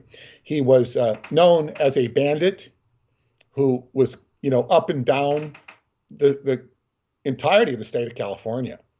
And he was, of course, I had to make a salt map of California when I was a kid. We all did. And of course, you have the coastal range, the Sierra Madres, the big mountains on the eastern California, the coastal range, which is smaller on the western California. And in between, you have this big green valleys. You have the San Joaquin Valley to the south and the Sacramento Valley to the north that goes all the way up to Mount Shasta. And of course, the San Joaquin Valley, who the hell is San Joaquin? It's named after Joaquin Murrieta. That's not official, but my fourth grade teacher said it is named after San Joaquin Murrieta because he was the hero to the people. He was a hero to the people, and he was like sort of a Robin Hood character. Now, this series is highly creative in terms of, it's not telling historical truth, I don't think, but the reason I'm mentioning it to you, Douglas, is there is this semi-adorable Asian Chinese woman in who is his assistant. And I looked her up. I think her name's Aleida Chen. Okay. But she does not, it's not a historical character at all. They just threw her in there to put the Chinese element in there, right, which is very, very intriguing, yeah, dramatically. Yes. And right now they're trying to, you know, he tried to save her life. She was imprisoned, and they portray the United States California Rangers as just horrible people, which they were and are portrayed very well as horrible people. Thank you. And it's they're doing, and actually it's very creative. It's not true. I don't think the story's true at all.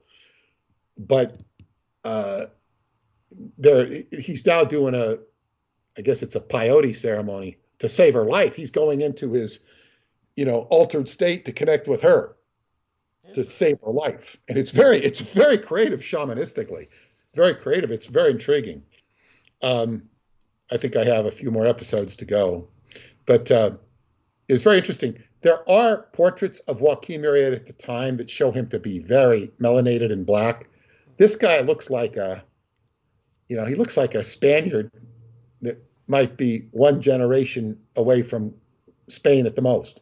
He looks very much like a Spaniard with that kind of Mexican bandito look, but he looks like a Spaniard. And as many Mexicans did look like him, but nobody knows. They portray him, or I think that history says there was a Murrieta family, but he was from Sonora to the south in Mexico. My friends from Sonora say that that's not a common name. Murrieta, there's no meaning for Murrieta, but what it means phonetically is little more, little more. And when you see the picture of him, dark, with a sort of, God, what do they call those hats? It's almost like a pirate hat, kind of an effeminate pirate hat. They portrayed him in, but he looks like a black person, like a Moor. I really don't know. And of course his death is disputed because they did take off somebody's head and claimed it was his, put it in, pickled it, and showed it around. The guy, I think his last name was Love. I think it was John Love, who was the ranger who went after him, and he might have just taken the head and got the money for it, and that was the end of that. We don't really know that Joaquin Murrieta died the way they said he did. So it's a great piece of hidden history, and that's a piece of what should be Black History Month. But in any case, he's the most legendary character in California history, and that's why I decided to watch it. But anyway, we'll get into the meat, and remember to donate to Douglas Dietrich, because you'll hear more truth from him than you'll hear in a whole year's worth of news broadcasts combined with Fox News, CNN, and all those other channels. Now, yeah, so please donate to Douglas today, tomorrow, or the next day. Now, of course, Douglas is going to be participating in a show with me that's being put together. I think it's 10 hours or 8 hours. Would they want you for 6? How much do they want you for, Douglas? Oh, you mean the Golden Apple, our friend Milko? Yeah. Yeah. Oh, something like that. I don't remember exactly. I hope to talk to him on Tuesday.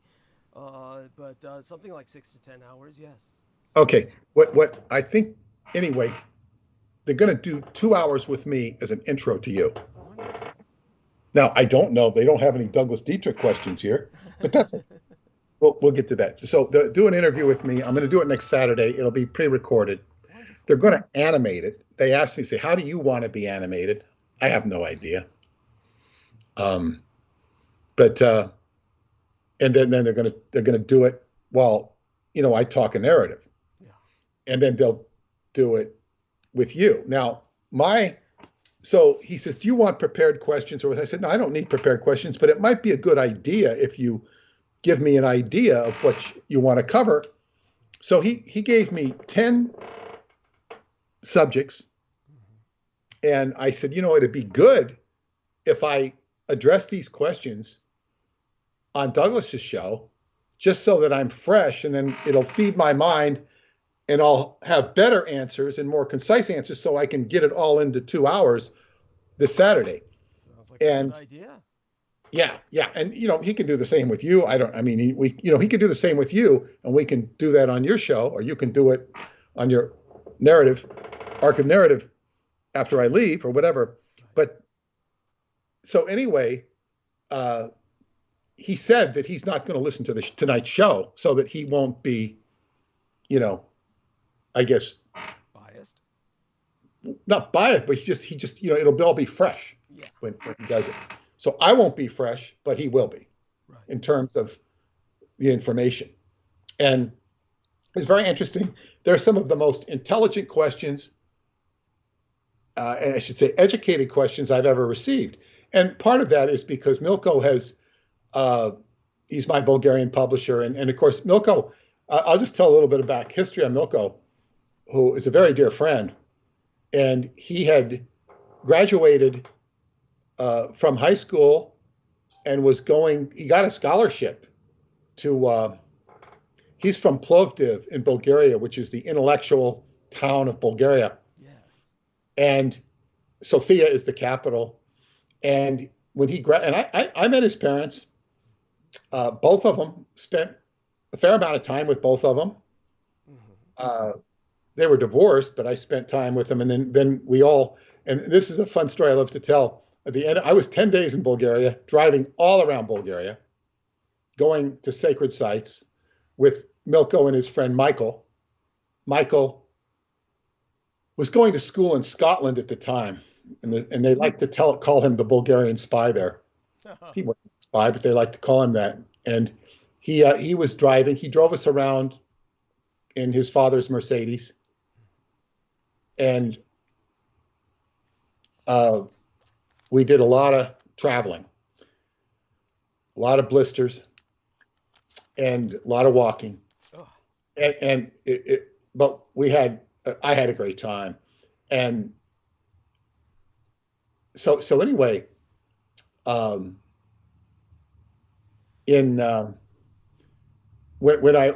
at the end of the week, the 10 days, I took his parents and him out to dinner. And we went to it was a penthouse restaurant. It was very nice. And there were 4 of us. And the bill, I went to pay it, came to about $30. Wow. It was a nice dinner. Yeah. That's how far the dollar went. Incredible. I mean, in nowadays with the inflation, that would cost at least $120. Okay. At least. Depend on the place. But anyway, so I think I once fed about 15 people in upstate New York for my wife's it was 1995 for funeral. I think is some greasy spoon after the funeral. We went to this place. It was not up where I think Richard K lives. And it was like, my ex-wife says, you better pay this bill. Make sure you pay this bill. Pay this bill. You got to pay this bill. Okay. Jesus. Women do that sometimes. You got to pay this bill. Okay. All right. Big deal. You don't need to make a federal case out of it. Right. I paid the bill. It's like $27. Jesus. $27 for like at least a dozen people. That's incredible. I thought it was incredible. Wasn't very good food, but it was okay. I mean, there was no place else to take them. So anyway, but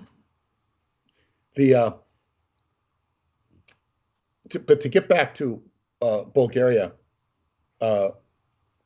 Milko, he had written to me after he graduated from high school because he says he had a scholarship to go to college, but he says, if I go to college, I'm just going to be programmed. And he's very good in the subject we would know is English, only in Bulgaria, writing and stuff like that. Wow. So he decided, his parents asked him what he wanted to do. And basically, it came out, which he wanted to publish the Montauk Project. Wow. So he wrote to me, and we worked out a contract. And it wasn't a lot of money. You don't get a lot of money from a third world, bordering on fourth world country, Right. You don't expect to get money. It was, I think $300 or $400. I think it was $300. It was no more than $4. Wow. And I gave him the rights to the book in Bulgarian. And then when I went to Atlanticron the first time, when David Anderson arranged for my airfare and whatnot, my trip, he came to visit me at Atlanticron. That's where I met him. And he had a real hard time there. He brought a friend who was at that time his partner. Mm-hmm. I don't mean romance partner. I mean business partner. Ah. No. Glad you articulated that. No. He had. Well, anyway, he likes women. Yeah. But anyway, he met me there, and he had a hell of a hard time because it rained, and he had, I don't know what it was with the tent, and whether he was getting wet or whatnot. It was very uncomfortable. And my friend Stefan brought him and his friend into his tent, made him warm. So they've got a good bond, even though they haven't seen each other since. I always, Stefan says hi. And Stefan, I love. He looks like Rasputin. He's much shorter. And he loved the vices. He worked at a club in Italy. And he'd wear a T-shirt that said "Anarchy." He's just a dissident, not a Satanist at all. And people wouldn't like him for that. And he looked like Rasputin. But he cut out all the alcohol. And I just love to see him and his girlfriend. His girlfriend is a lovely lady. She's a dentist. And I love them. My favorite experience at Atlanticron is one of them is just to see those two and talk to them. So anyway, he became friends with Stefan but had some hard times at Atlanticron and hasn't been back since. But he did meet me in 2000, I think it was 11, the year after I went to Bulgaria. And that's when he brought Eva. Eva was then at that time married to Guilar, and I couldn't pronounce his name, so I called him Batman. And everybody started calling him Batman. He's a really nice guy. And Eva and Milko fell in love on that trip at the Sphinx. We went to the Sphinx, and they fell in love. And Eva was getting divorced anyway. And now she's with somebody else and has a baby, but they're still, they're still friendly. And they visited me twice. They're very lovely people. They're like family to me. And so anyway, and I can say this because he's not listening. She might be though.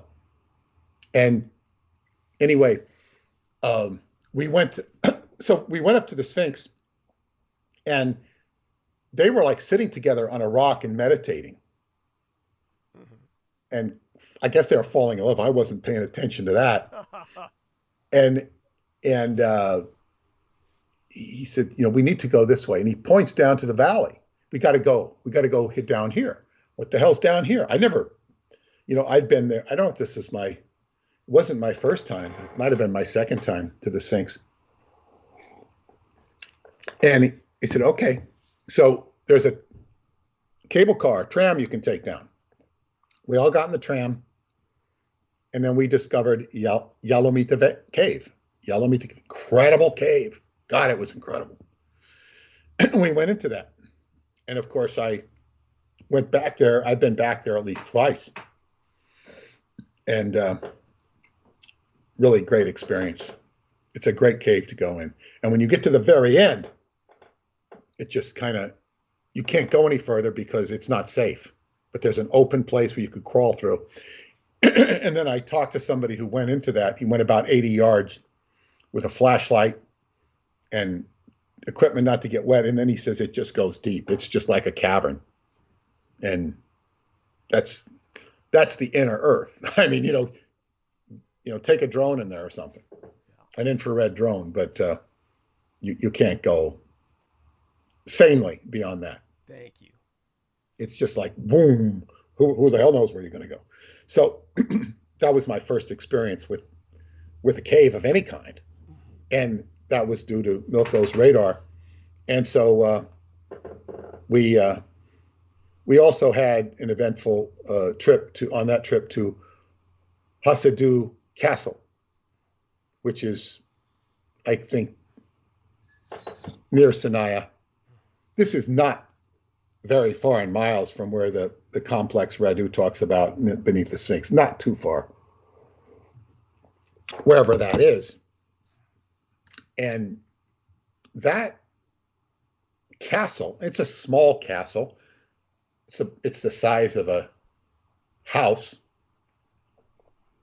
It was built by a man who lost his daughter, and the daughter communicated him after death and directed him how to build the castle. So there's a whole story of this woman.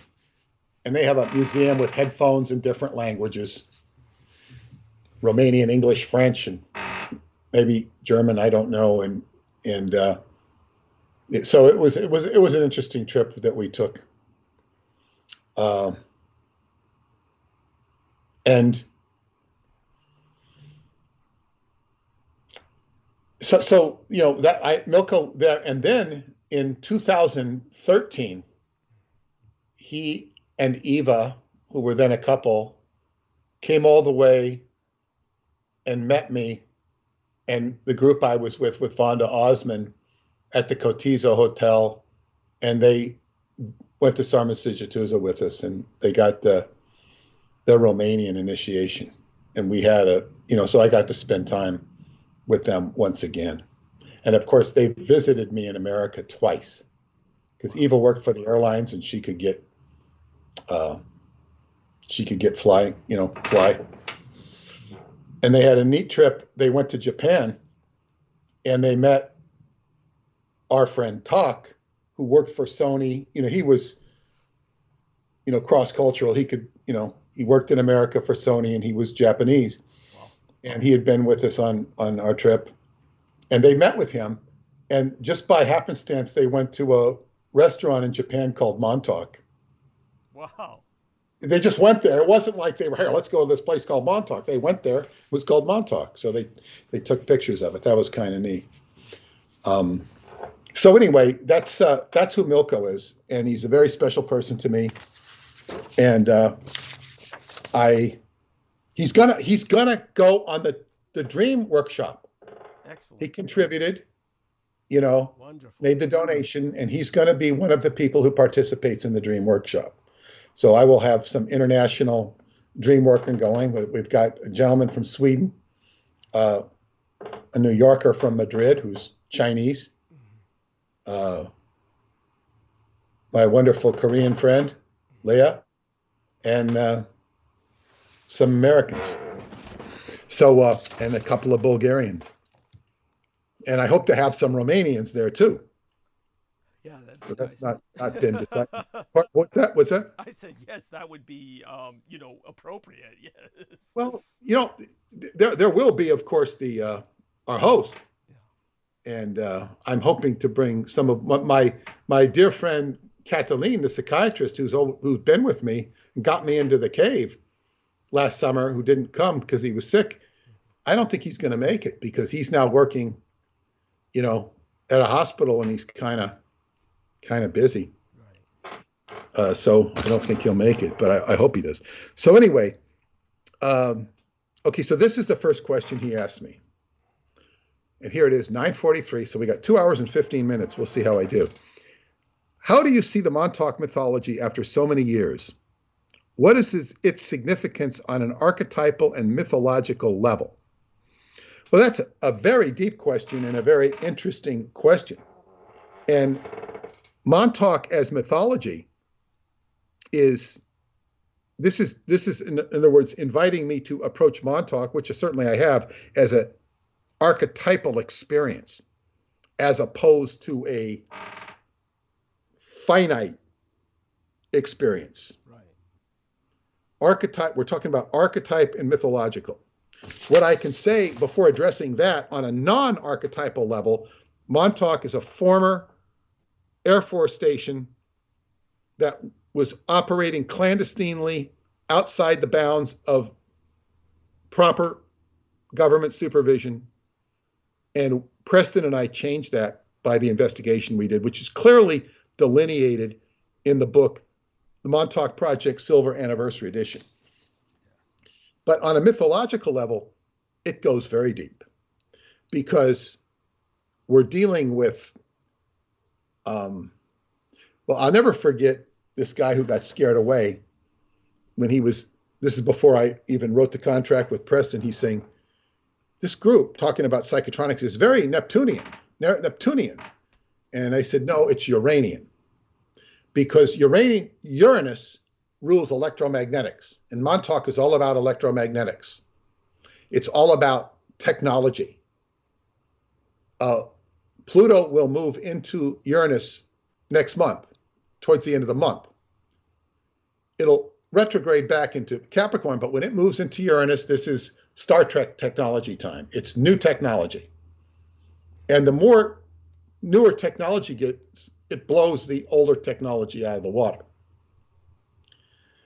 So,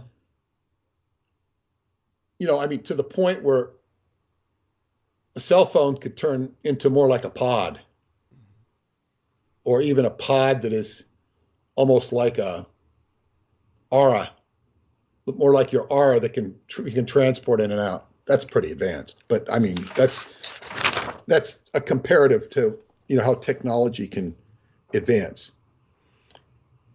But Montauk is like the ultimate conspiracy theory, because it deals with the occult, but it goes into the very constructs of time itself.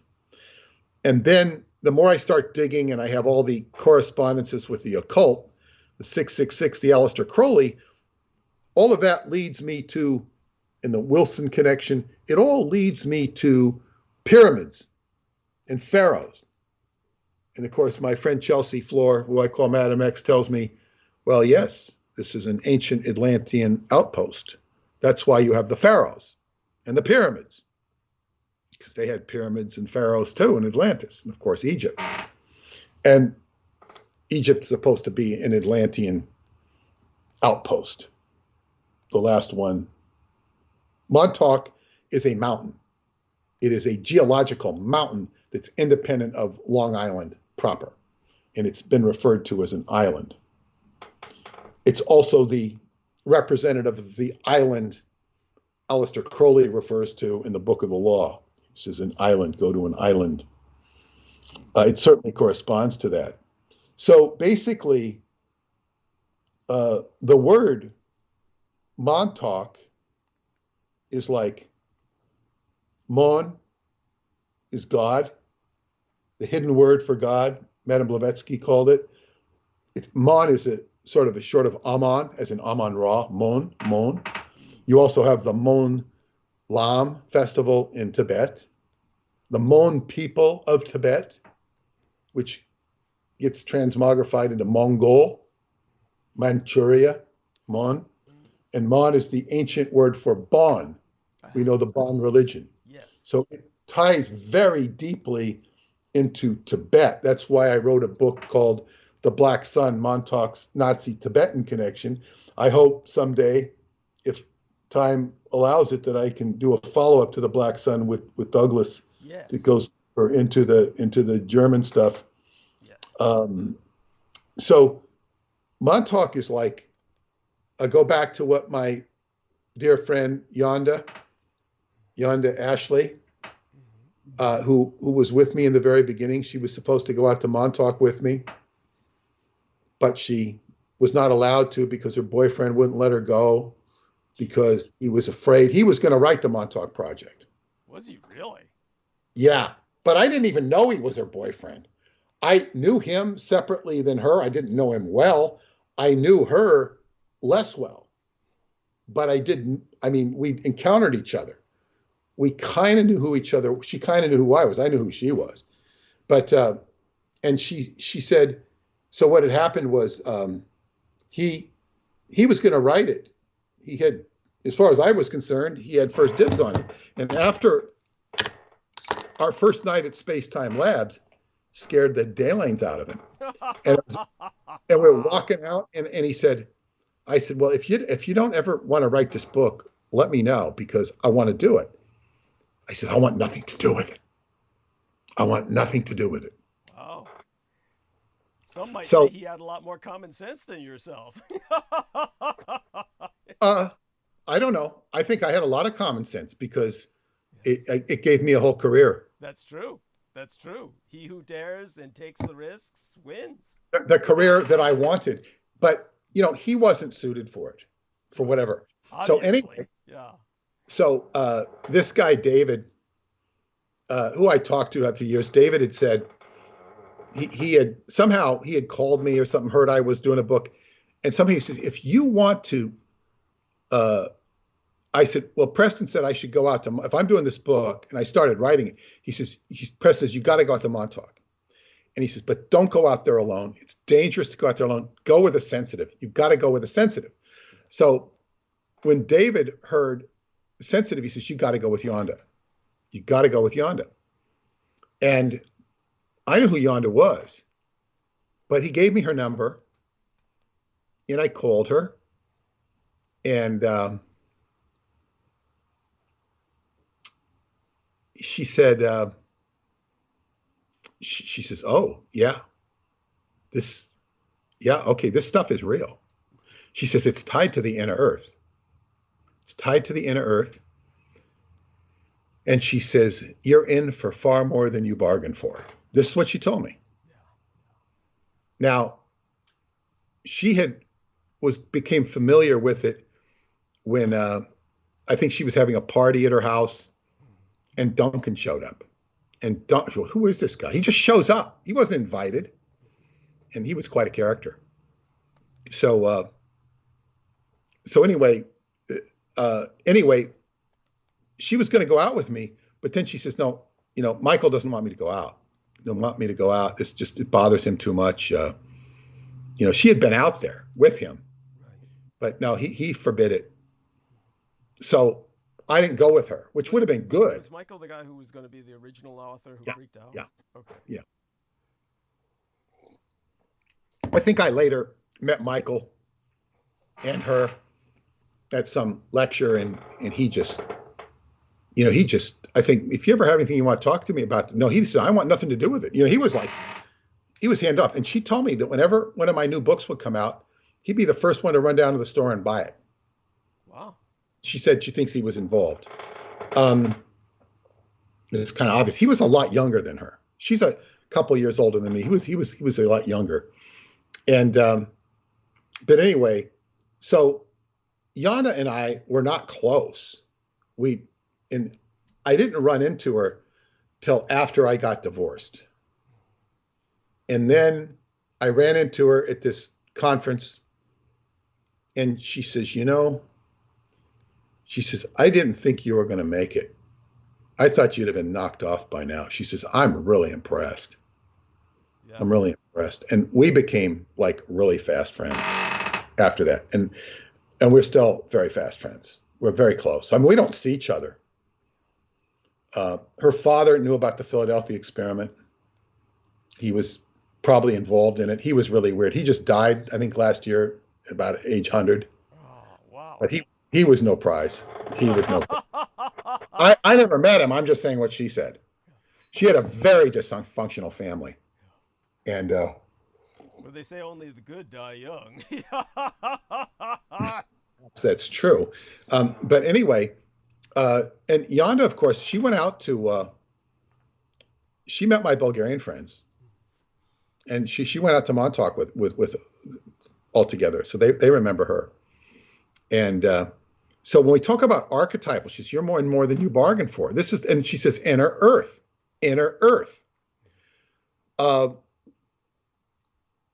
My psychic friend Joy, who's mentioned in Montauk Revisited, didn't know me from Adam. Said the same thing. She says, this is tied to the inner earth.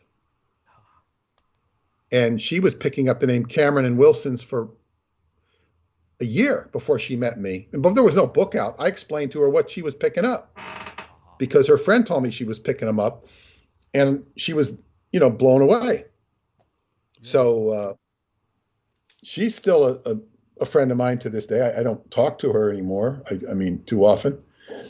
But she was a big part of my life, both of these. And they both said inner earth, inner earth, inner earth. And inner earth does not really surface until I get into this Romanian stuff. That's right. So the significance of Montauk is it digs deep into the archetypal, mythological. It goes for the mother lode.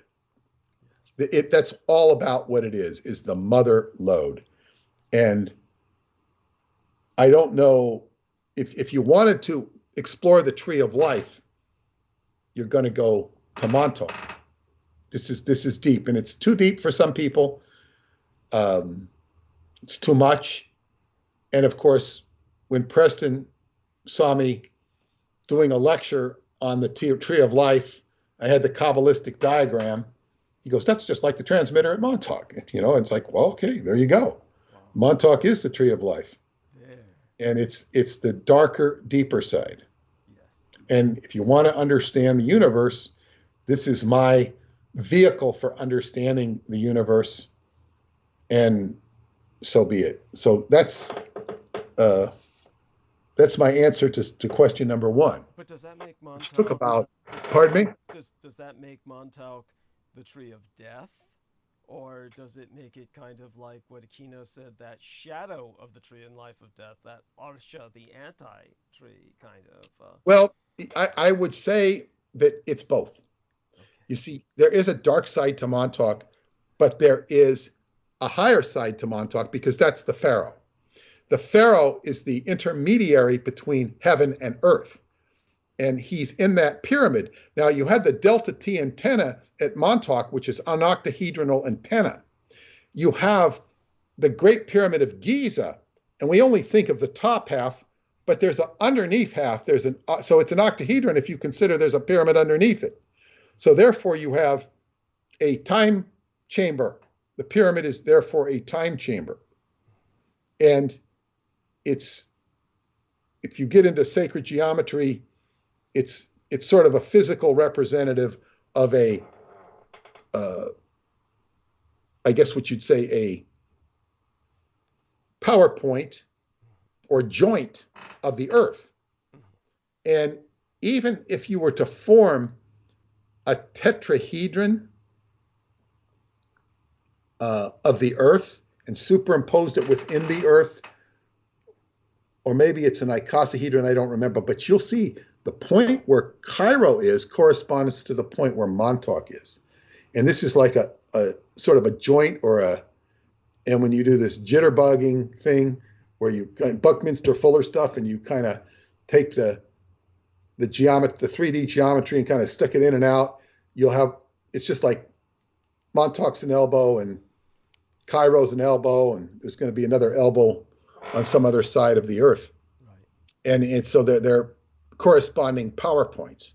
And this is why there would be a family of pharaohs, the royal tribe of the Montauk's at Montauk, and there'd be pharaohs. And I don't remember what the corresponding point is. I've done a lot of work with the corresponding points. It might be, where would it be? If I went on the other side of the earth, it might be in the Pacific Ocean for all I know. Ah. I have probably looked it up. But in any case, it's a powerful point. So and the pharaoh, now we have to understand what the pharaoh, descendants of the pharaoh, which would be Montauk medicine man and the shaman, he led me into Qigong. Because I'm like riding the wave. If you're riding a wave in surfing, you're riding the wave, the crest of the wave, and you ride the wave or you wipe out in the wave. Not a pleasant experience. But never a pleasant experience. Survivable. But so you want to ride the wave, and if you ride the wave, you stay on the top. And and I see this in Scientology. A lot of people wiped out, to use surfer terminology, wiped out. The same with Montauk. They go in and then they go into Super Soldierville. They may not have been a super soldier, but they resonate with super soldiers. Right. And want to go in and say, "Oh, what did they do to your penis in the Super Soldierville?" What did they do down there? How'd they shock me? Duncan was at that level. Duncan rejected a lot of that. Okay. He had a lot saner viewpoint than a lot of the people who were interested in Montauk. Duncan had his own problems. Duncan's problems were that he could not,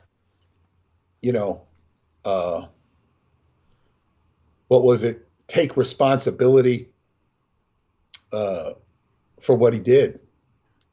He just couldn't own up to everything. He was in denial. But he was very sharp about certain things. But, it's just, he was a talented, but very, I guess we'd say, damaged character. So anyway, I think the tree of life, the tree of life is the tree of life. It's got, the other side, all of that. Montauk, it's like, I'm always you expose the bad to bring out the good. What is it? Be as shrewd as the serpent, but as gentle as the dove is the lesson from the New Testament. And that's what we want. And many people will, study the shrewdness of the serpent and, stick out their serpent tongue at you, The dove doesn't resonate with them. So the second question is universal problem with feminine energy. This is not really a question, it's sort of a statement, but he means that he wants me to address the universal problem with feminine energy. The after effects of the Babylon ritual in our modern age. If the summoning of Babylon was meant to balance the scales between feminine and masculine energies in our world, why do we now see a complete unbalance? That's a very good question. So what we say is the universal problem with the feminine energy is that it's been suppressed and repressed and denied. Nevertheless, we're all born, until very recent times, through the biological principle of feminine energy. Now it's changing a little bit where we're distorting the feminine energy, creating virtual babies, test tube babies, to the, even to the point where they're talking about putting a baby in a man. And they're distorting the process of what we know as nature. So the pure feminine energy, as it was in matriarchal times, and the whole area of Transylvania where I go to every year, that was once a matriarchal society. Yes. And that's very ancient. Some woman has done some research on it. I'm not really that familiar with her research, but it's extensive. And it's typically not the standard stuff you hear out of Romanian archaeology. But the feminine energy. Do you remember this woman's name? I don't remember. Marianne used to know it quite well. She showed me. I just don't remember. And I haven't had time to ferret it out and pay it due attention. So the universal problem with feminine energy is it's been repressed and suppressed. And this goes back into eons. Astrologers talk about, the patriarchal energy and, it's at its end or whatever. But we're moving from patriarchal energy into techno energy. And this doesn't help the old paradigm of the feminine energy. We got to remember, we're now moving into Uranus and Pluto. Now, Uranus was a compulsively creative god, compulsively creating. If you look up the archetype of Uranus, it represents electromagnetics and homosexuality, which is Montauk par excellence. Yeah, that's for sure. Yeah, and because the reason Uranus is homosexual is not so much that he's attracted to men. He's compulsively creating. Well, look at that. An orifice. I'll take it, It could be an animal. It could be anything. It's just a compulsive. Now, we all know that a bit of creativity is great. It's also innovation. It's technology. We all know technology can go bad. So too much Uranus, too much of anything is not good. So along came Saturn, or Kronos, the god of time and structure. I can't have all this creation going along. Dad is getting out of hand. It's like Dad is an alcoholic, Right. We better cut his nuts off. Right. So Saturn takes his scythe. Yes. And he cuts off the testicles of Uranus. They fall into the ocean, and they emerges from the soup, the foam, on a clam half shell is Venus. Right. She is her mother is the ocean. Her father is the Uranus, but it's a miraculous birth, and that's Venus. And Neptune is the higher octave of Venus. But this is how Venus is born. So Uranus had to be put in his place. Castrated. But that is the birth of the feminine energy in terms of Venus. But to go back to ancient times. By the way, sorry, go ahead. Oh, I'm sorry. I just wanted to let you know I'm going to send you a link right now. I should have sent this earlier, but I was just feeling so bad after what I was doing throughout the weekend. So this is the hyperlink, and this will help your listeners key in right now much easier than going through the normal channels. That should help people. I just shared it. Thank you very much. Wonderful. Bless you. And so go on. It's when Venus rises out of the sea, and now we have the technology that is kind of usurping or subverting, or both, the feminine energy, because technocracy is always very masculine. Techno twits and tool users and the like. People even refer to their penis as their tool. So go on, please. Well, yeah. So we have to go back into time, and I was going to say, Kali is the goddess of time, where we get Kalas, calendar. So, but the word mensis is related to moon.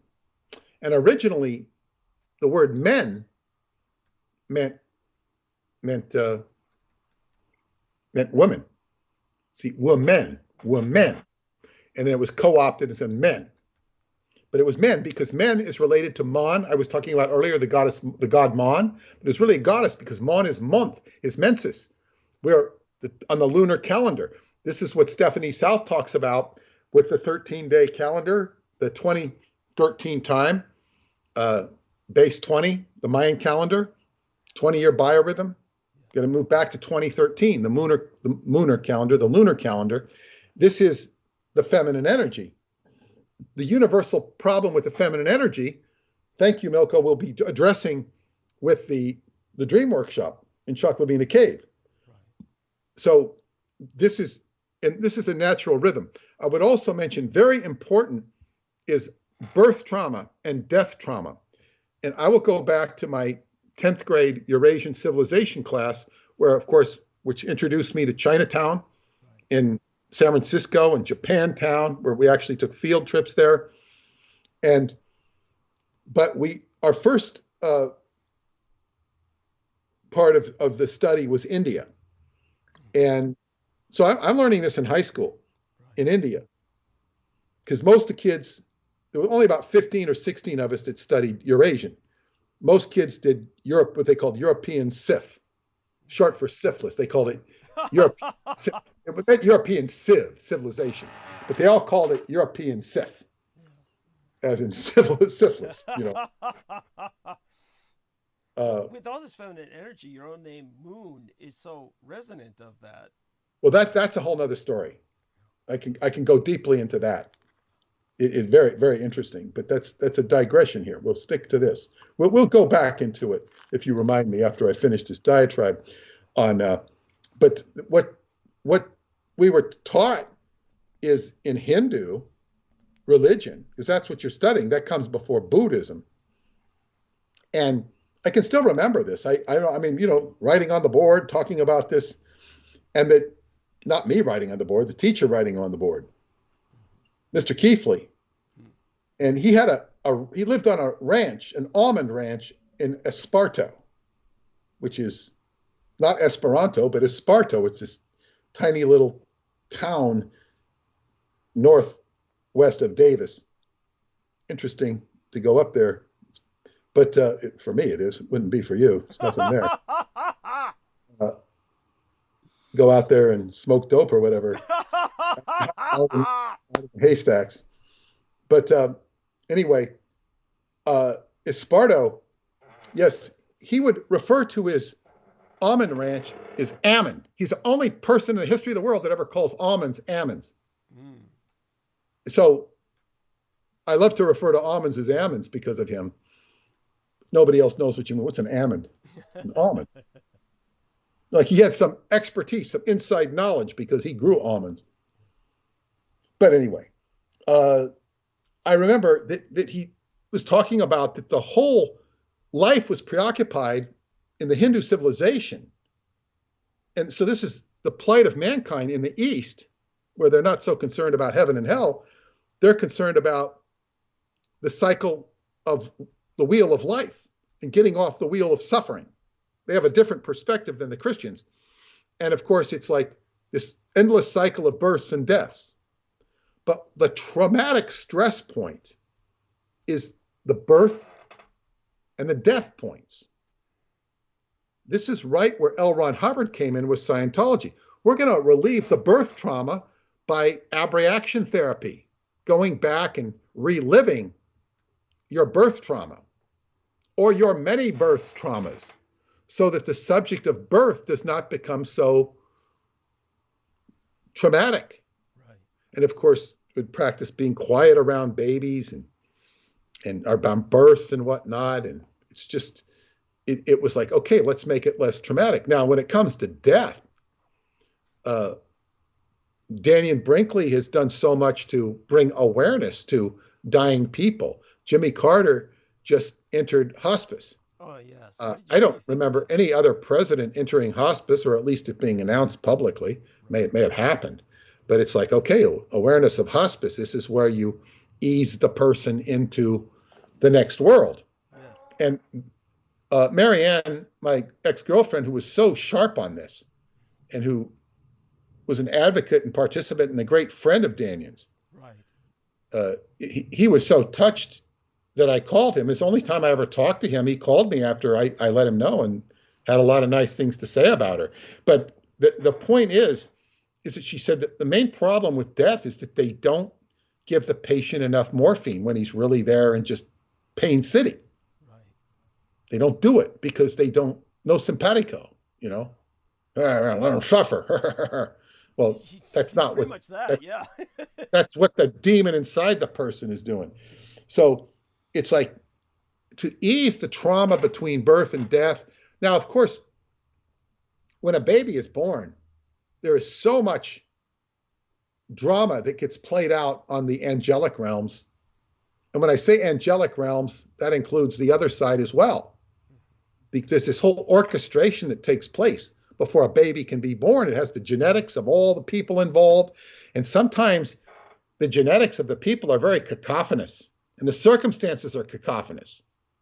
And we have a whole institutionalization of abortion based upon psychological dysfunction of people not having sex in an orderly, sane way that's going to make for an orderly system of births. The Nazi or Third Reich's program of son children is more considerate Thank you. than what takes place in raw life with low base, debased people who are suitable for the Jerry Springer show. Right. Thank you. Just so people understand, I just need to step in for just a second so that people don't think that Peter Moon is being callous or somehow judgmental. But understand that for thousands of years, the majority of civilizations have had arranged marriages, and most civilizations arrange for marriages based on societal needs. And this was not necessarily something that was meant to make people happy, but at the same time, because people didn't really conceive of a civilization in which they could go out and seek a mate or try and find a soulmate, they weren't necessarily unhappy. So therefore, this had a stabilizing effect. There's no doubt about it. And there was less need for abortions because of the stabilizing nature of this kind of society. Certainly, you just need to take a look at society today where we're all searching for a soulmate. And most of this is a hopeless wheel-spinning task that takes an entire life. And then generally, people never find one. With the Third Reich, what they were doing was they were rendering abortion a moot point by taking all of the children from the Lebensborn program and making certain that they were raised by the state. A good example of this is one of the women who was the blonde-haired, blue-eyed, Nordic-looking chick with the singing group ABBA was a product of the Nazi Lebensborn program. For those of you who don't know. So this is something that eliminated children that would otherwise be aborted when they were born out of wedlock. The state paid for the woman to carry the child to term and then took care of the child from that point forward. And you can see that these weren't dysfunctional children, as you can see by the young lady who became part of the ABBA singing group. This is something that the rest of civilization, quote unquote, the Allies, looked on as horrific. But look at what their alternative is, and you understand that it's simply millions of murders. Who is more horrific?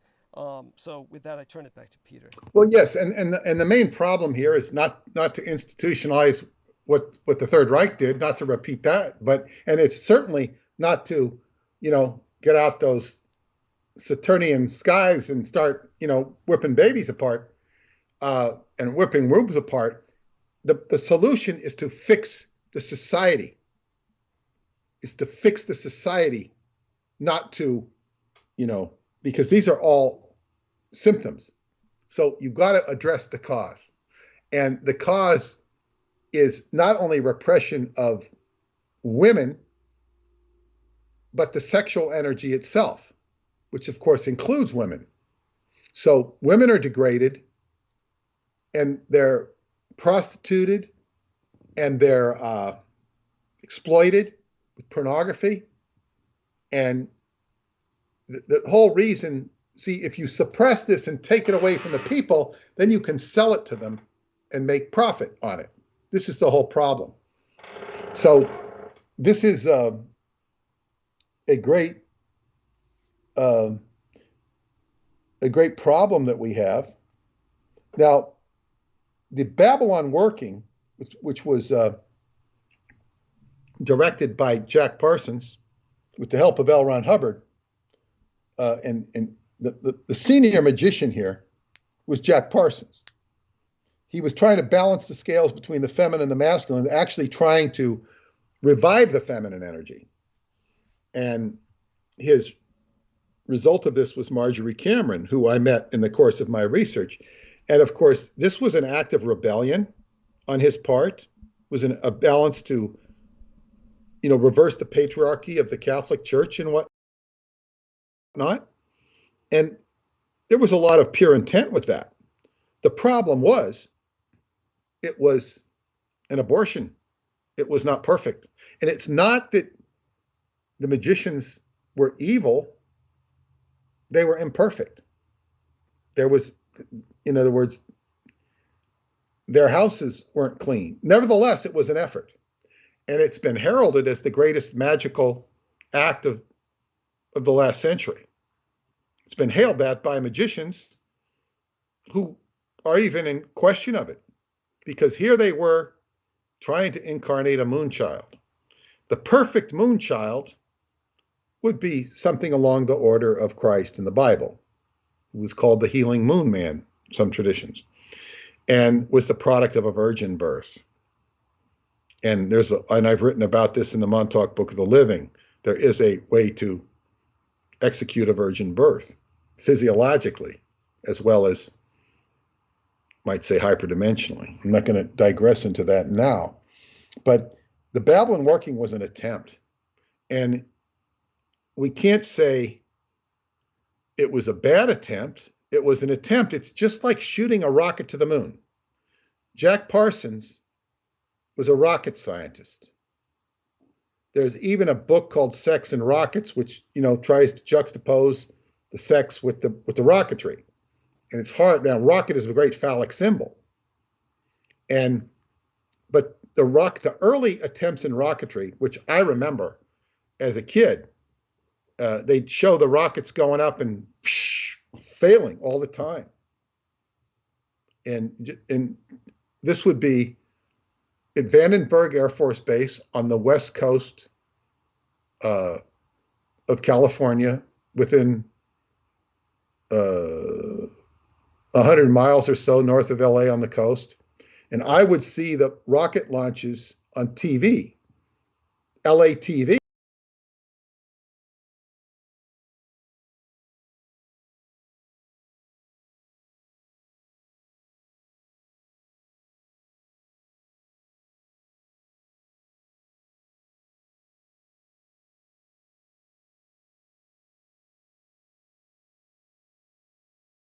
To Mars, for all I know.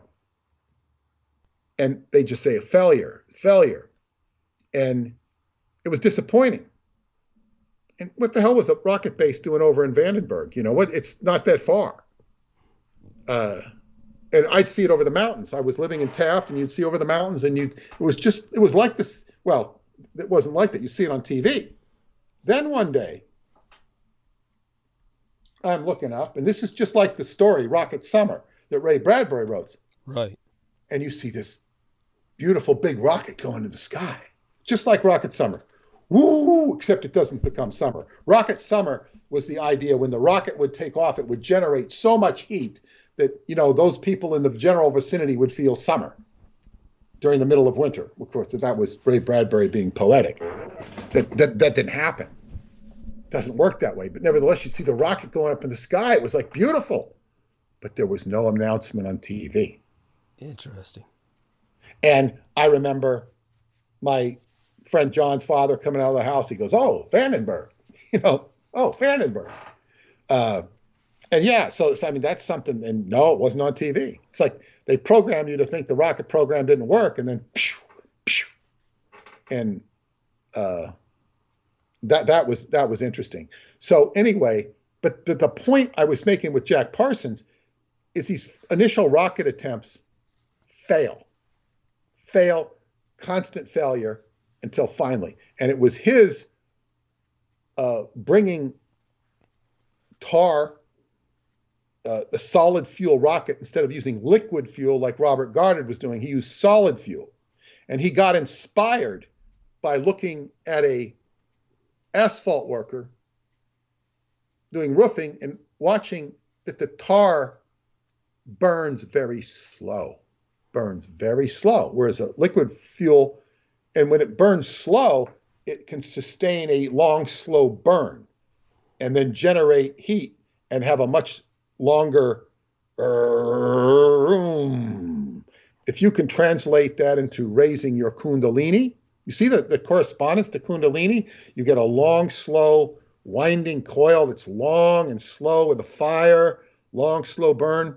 If you want to raise your Kundalini, think of what Jack Parsons did with a rocket. He also lined the base of the rocket inside in the form of a pentagram because it burned better that way. I don't know the exact chemical specifications of why that would work, but this is what he found. He did it in the shape of a pentagram. I could understand esoterically why it would work, but not chemically, because I'm just not qualified or haven't investigated it. But that's what he did. This created a long, slow burn, which enabled the rocket program to work. And it was the Germans used solid fuel. I mean, liquid fuel, rather. Right. So this was, and they had refined that to a better point than the Americans. But anyway, so this was just genius, what Jack Parsons did. The point is, the rocket, he never lived to see the rocket go to the moon. But, okay, he was trying. And it didn't work out. But he, just like he set the rocket program into motion, and we eventually got men in outer space and to the moon with rockets. Yes. Well, I'd like to think that intent out there is somewhere. And I will go back to your original question, which was the name Moon. And I chose the name Peter Moon from one of my classmates in the Eurasian Civilization class, Keith Allen, and I mentioned him in the acknowledgments. He's dead now. Oh. He remembered my friend Doug, which really surprised Doug, because I think he met him later in life. He ended up playing for the New Riders of the Purple Sage, which were basically the warm-up band for the Grateful Dead. And he was a musician, one of the smartest guys I ever know. And he had a musical act with Alex DeRaffles, who was in my geometry class. Alex, was really into marijuana. And too much into marijuana. And he became a friend of mine. And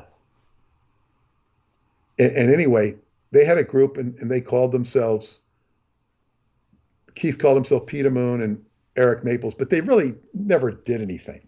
They wrote some songs, and they just called themselves Moon and Maples.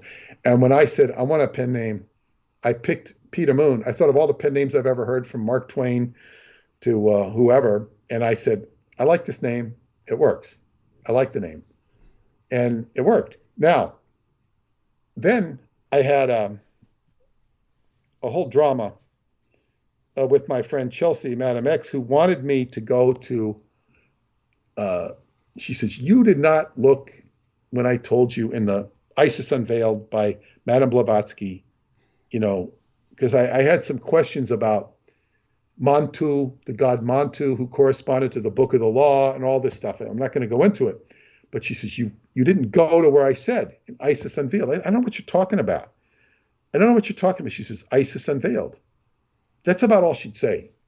We kind of got upset with each other. And I called my proofreader, Margot, who was a theosophist and quite an eccentric lady. You know, she was an artist. She was eccentric. She was bizarre.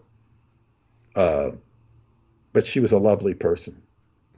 And I went out to her house and I asked her if I could look at ISIS Unveiled. And I started looking at it and I found exactly the reference that Chelsea was talking about. It talked about Madame Blavatsky is saying on the sarcophagus, they found the sarcophagus of Queen Mentuhotep. Now, Mentuhotep was a female, as opposed to Montu, who was the god of war, corresponded to Mars. Cairo was named after Mars. The planet Mars actually means Kahira, El Kahira, Mars. They saw that when they did the ceremony for the building of the pyramid. Yes. And I said, I looked at it and she says, on the sarcophagus of Queen Mentuhotep, it says, there were hieroglyphics that translate phonetically in English to PTR space RF space SU. And what those mean, the PTR means Peter, as in, she says, Peter was St. Peter, whose name was Simon. They called him Peter because he was really the PTR, the Peter. Peter meant interpreter. She says an oracle would be surrounded by 12 in the ancient traditions, way back before Christ. There'd be an oracle. Nobody could see the oracle but the Peter.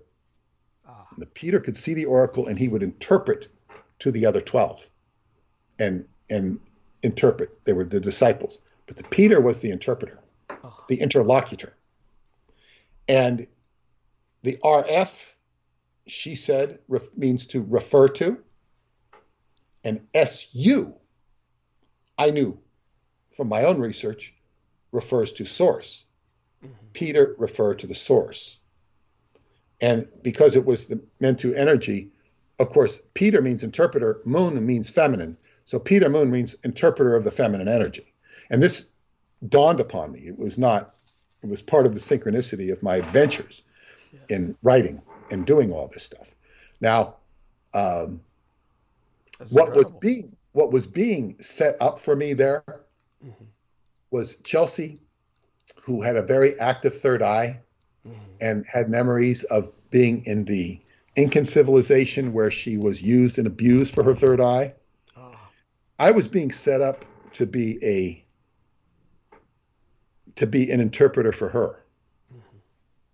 But this was not a game I was going to play. Where I become the, transcriber and she becomes the oracle. This was not a game I was going to play. Right. And it resulted in a certain amount of fallout between us. I can imagine. Not a complete fallout by any stretch of the imagination. Right. But I was not, and this is the problem I have with oracular entities. Yes. And they do not come, they come often and they want a spokesperson. Yes. Now, I did later, about the time I was getting divorced, she was getting kicked out by her boyfriend, and I did invite her to come with me, and I was gonna do her work. I was gonna be her writer and editor or publisher. Interesting. But she made a bad decision. Oh. She went off with a guy who physically abused her. Oh. And but this was kind of her lot, She and she also couldn't. She saw herself as senior to me. And she did have oracular abilities I don't have. But when it comes down to the Saturnian pragmatic rules, I had a lot of seniorship on her that she really, couldn't concede to. Sad. So tragic.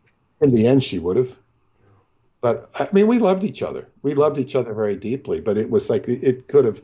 And you know what? I often thought, though, it's like she ended up getting cancer. Maybe if I had a relationship with her like that, she would have got cancer on me and I would have been dragged down into that. Maybe I couldn't have healed her with all the things I know. Maybe it would have gotten the better of me. Right. So it's like, maybe I was protected. Yeah. But probably the best way to look at it. Yeah. It's all these things happen. And it's like, the people you don't connect with are the blessings. Yeah. And she was a great blessing in my life, a great blessing. And I, love her, and haven't spoke with her brother recently. I have a good friendship with him, and one of her brothers, the good brother. I like that. So there's a bad brother. That implies there's a bad one. It does imply that, but I won't say anything. One sister who's delightful, and the other sister I know of, but I don't know her. So, very, very, a very interesting family. Yeah. But by the way, just to kind of reinforce everything Peter says before he goes on to the next question, one of the things about Cairo is, as Peter said, there's the Mars aspect, of course, and the reason the Mars aspect is so strong there is the name also implies place of battle, and it was the place where Horus did battle with Set, and probably the most popularly accessible movie to actually see this battle reenacted is Gods of Egypt, which had an incredible propaganda campaign run against it, and bombed in the box office because everybody was saying how horrific it was. I never understood all the hatred against the film myself. I never saw any real fault with it. But when it comes to the other aspects Peter was bringing up about Vandenberg and Jack Parsons. Jack Parsons, of course, was the person who took the place of Robert Goddard because of his solid fuel booster rocket technology. Dr. Robert Goddard was using the liquid fuel that the Germans would use. They were basing their rocket technology off of Goddard as opposed to Parsons. And incredibly, the Americans looked at Parsons more for his occult knowledge than his technological knowledge. As you might notice, the Americans developed no rocketry of any note during World War II as opposed to the Germans. And so when it came to, and the Germans developed it, of course, because the Versailles Diktat, the Versailles Treaty, outlawed their use of artillery. So they developed rocketry to originally replace their artillery, whereas the Americans were using enormous batteries of artillery throughout World War II.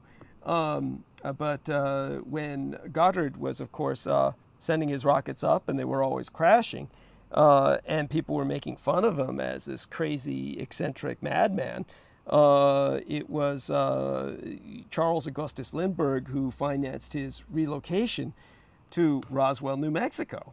And I've come to peace with the title of our book, The Roswell Deception, because the reality is that Roswell, New Mexico is extraordinary for that reason. And the reason that Goddard chose relocation to Roswell, New Mexico is because it's got an elevation of 3,570 feet. And therefore, it was like the highest point in America above sea level where he was closest to space and could get his rockets closest to penetrating the exosphere. So that was the reason for the Roswell site. And of course, that led to American involvement with it later on during the Roswell atrocity. And as for Vandenberg, of course, a lot of Peter's work deals with the underworld, meaning not crime, but the literal lands below our surface, the crust of the earth. That, of course, is Unterland. And Unterland was active in 1964 when at Vandenberg Air Force Base you had the launch of an Atlas F-class missile that was shot down by Reichskraft, a UFO that was caught on film on multiple cameras, shooting 4 beams of light at our missile before it tumbled into the Pacific Ocean. So that's just one example of the Third Reich interfering with American technological development. Yeah, that being said, of course, turning it back to Peter, of course, and take it from there. Well, thank you for that. So he's saying, why do we see a complete disbalance? Well, that the Babylon working, as I say, was a shot in the right direction from one perspective, and it's like if I were to write that book, which I'd like to do someday, about the Babylon working, it would help jumpstart it. But right now, I can't even get people to appreciate Douglas's work. Thank you. It's well, we'll get there. And there is a lot more awareness and tribute to the feminine energy than there was 70 years ago when he did that. 80 years ago when he did that. It did create an effect. It's a positive effect. So it's like, sometimes we get a trickle, and Qigong slow is better. So it's a little trickle. So it's like if you do a magical ritual to, get a girlfriend, so you get a little interest. Okay, that worked. Okay. You don't have the whole shebang, but you got a little, you got to accept what life gives you. This is the thing about the soulmate you were talking about. You accept what life gives you. And if you don't accept it, and the more you accept it, that's how you find your soulmate. So if it's like, you want Jane, but life gives you Mary, and you're not going to get Jane, appreciate Mary and love Mary and take what life has given you and love her. And when you've done that, and you'll probably, if you do it right, you'll find Jane within Mary. That doesn't mean to just take what life gives you because you can't do any better. You have to appreciate. And if you'll find Jane and Mary. It's quite possible to do this. It doesn't sound easy because you're too bummed out on the fact that you didn't get Jane. But it's like you have to appreciate, this is how you treat life. If you've got to feed your family and you want to be a doctor, but life gives you being a lawyer because you just can't be a doctor for whatever reason, you accept the lawyer, so you feed your family.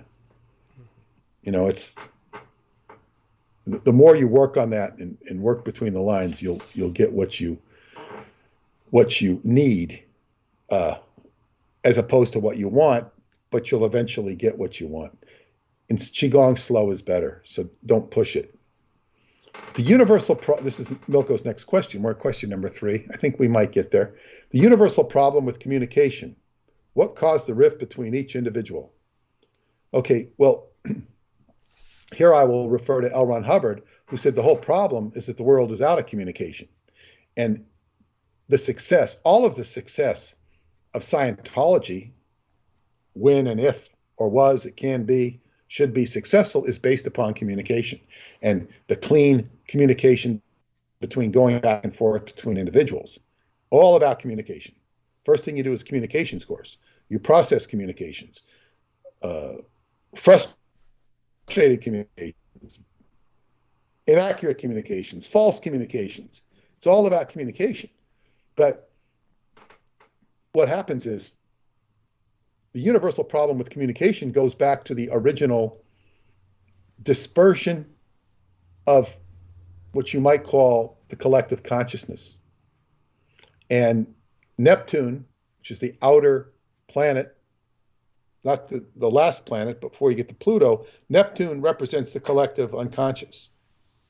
And as it sort of, so everybody is one, we're all part of the same God mind. And Neptune is spirit, it's mysticism, it's vapor. And then as creation takes place in the realm of Uranus, it then forms into Saturn, which you're coming inward towards the solar system, heading towards the sun. But as you're coming out, eventually Neptune will go through a creative process through the demiurge and the realms of the angels and stuff that create, and it will go into Saturn where it has structure. And when it has structure, all of a sudden, you're born into a body, into an entity. Now you have structure as a baby, and you begin to realize, and now you're individuated. The collective consciousness has created a baby, and this baby is now you, and you become the operator of the body. You are the operator. Now, so the problem with communication is you're inside of a system that has put you into a body, with or without trauma, per what I was saying earlier about, the wheel of life. But you're there, and you've got to work your way out of this body and live and eat and play the game of being a little boy or a little girl, or a little plus, whatever you might be. So it's like this rift between the individual is a natural process where you're a spark of the collective unconscious, and now you're sparked out on a frontier. And if you're lucky, you've got parents that care about you, and you've got an environment that you can, interact with in a way that you can have joy and learn. And that's, but the whole process. And as you go down from the outer realm of the solar system, archetypally, astrologically, you're eventually going to get to the Earth. That's part of your incarnation process. And then you're going to go to Mercury. Mercury is communication, but it's also the mind. And when you're in Mercury, this is when you have a mind. All of a sudden that mind is, and then you go into the sun, and that's your ego. That's your ego. And you've descended into egoship. So everybody goes into egoship who's got in a human body. And people don't always communicate well. And that's the whole trick of the game. But it's a natural process. Natural, this is what happened. Original cause fragmented into all of us little sparks, or as George Bush would say, 1,000 points of light. So that's the answer. That was Reagan, wasn't it? George Bush, the older. Okay. George Bush, 1,000 points of light. Okay, so here is number 4. What's the juxtaposition of the occult communication in the past with regards to John Dee and King Solomon, and nowadays toxic information overload? Well, we do have an information overload. There's no question. There's more information that you can process. And this is very easy for me to deal with existentially because of what I learned in Scientology, which was defined. There's many definitions of Scientology, but the predominant one was knowing how to know.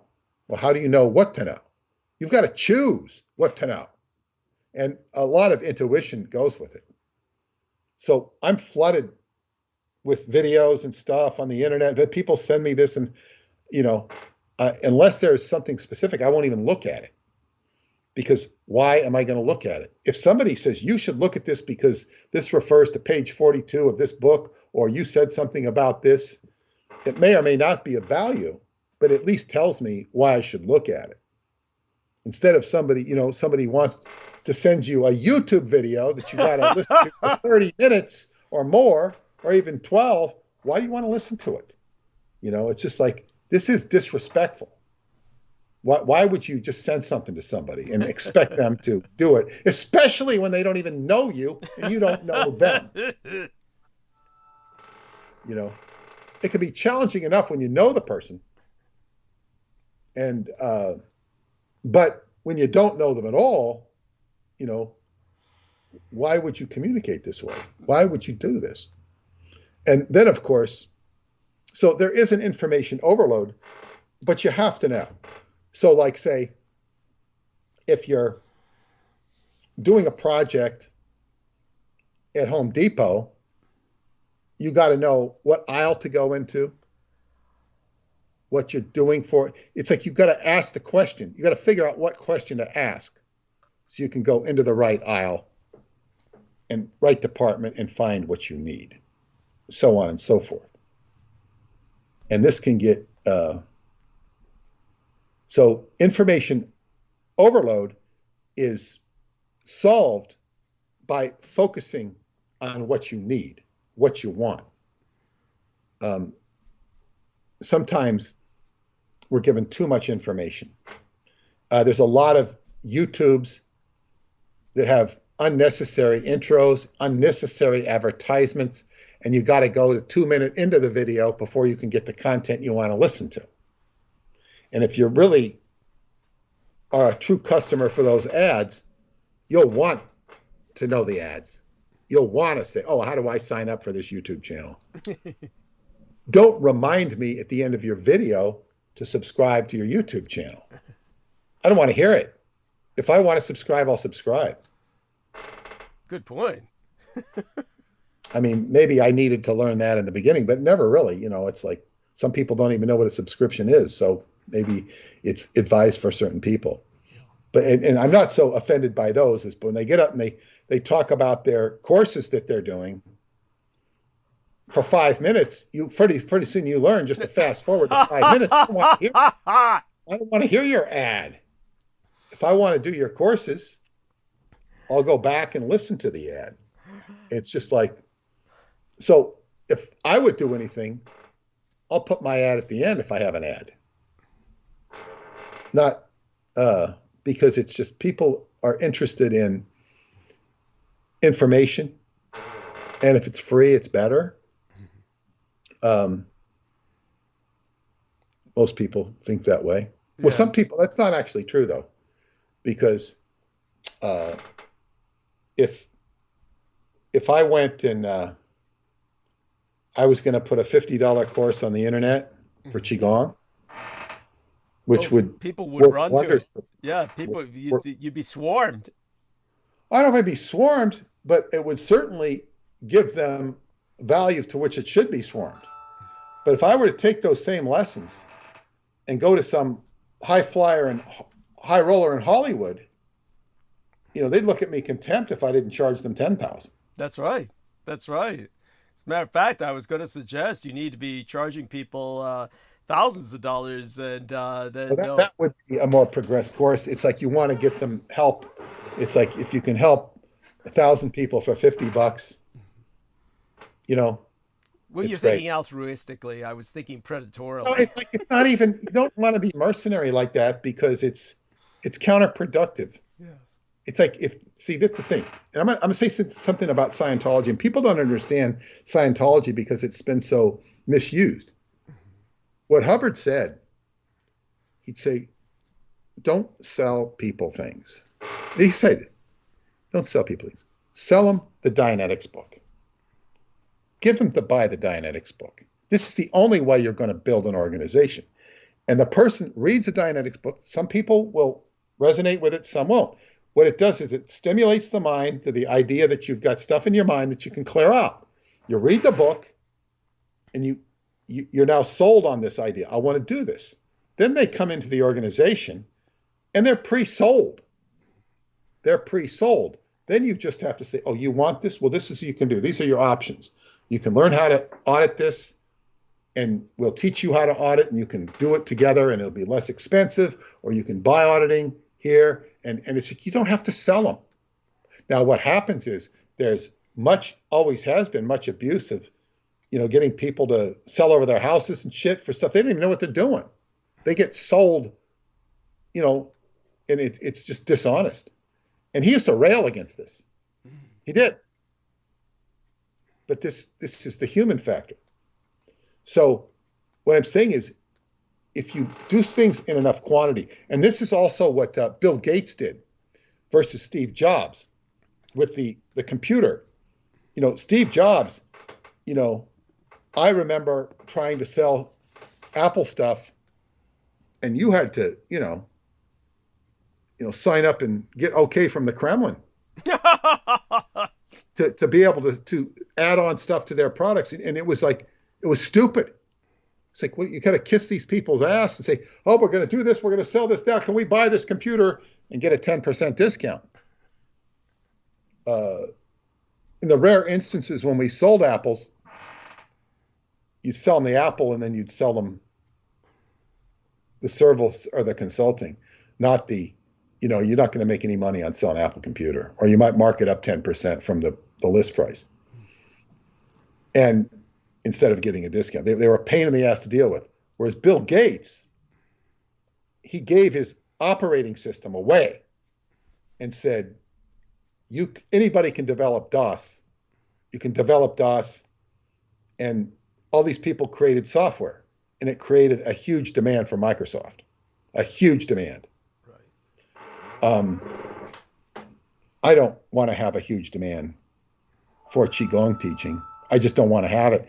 These people, what one of my friends told me, that's what's going on in the world of martial arts, is they're vying for who can have the most students and who's the better person because he has the most students. Right. It's like, this has nothing to do with anything. That's ego. Yes. And my teacher was blowing away students. He wanted students, but he had a way of getting rid of them because he didn't think they were worthy. I saw it. It was an amazing learning experience for me, just to watch it.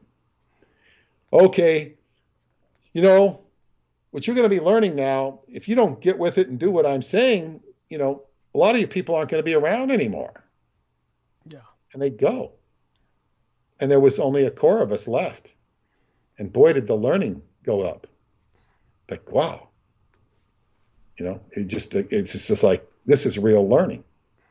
So you want real learning to take place. And I never had a goal. Well, I suppose I should say I formed one, but I don't have, my goal as this great Qigong teacher or whatever. I do want to teach it and stuff, but I've got a lot of other things going.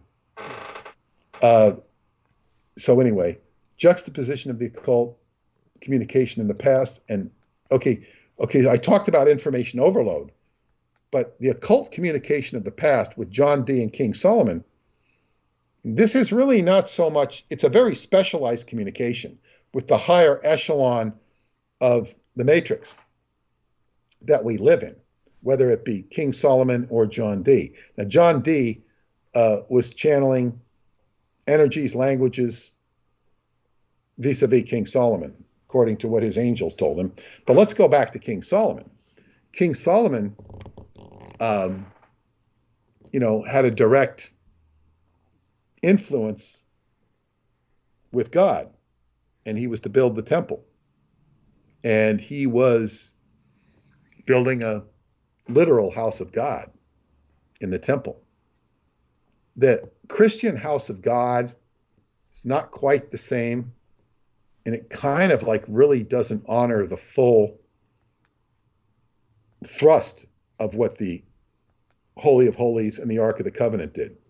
There's something missing. Now, the Christ is supposed to be the equivalent to the Shekinah glory, which is the flame that emits over the ark, the spark of God that appears once a year when the high priest looks in and he has communion with God, which seems rather isolated and dramatic. But nevertheless, that's what King Solomon created, the situation. But the ark goes back to Aaron, the person who crafted the ark, the brother of Moses. And that's, got this special abilities. And when we talk about, this is a very specialized occult communication that's coming down through the Jewish priesthood. That is, and it wouldn't just be the Jewish priesthood. You'd have this same sort of specialized communication in oracles, whether it be through the Oracle of Delphi, whether through the ancient lamas of Tibet, or the ancient priests of Dasha, what we know now as Transylvania, or any other countries in Africa or whatever. You've got very specialized communications, but these are rarefied communications, and it's not for the rank and file. It's just like, what role does the elephant have to play in the stewardship of the savannah where he lives or whatnot? Well, he's being threatened.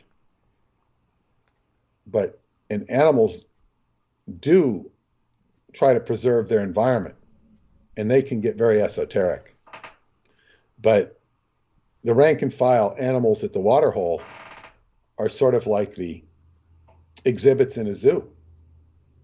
They're not calling the shots. And in the world of people, most of the people aren't calling the shots.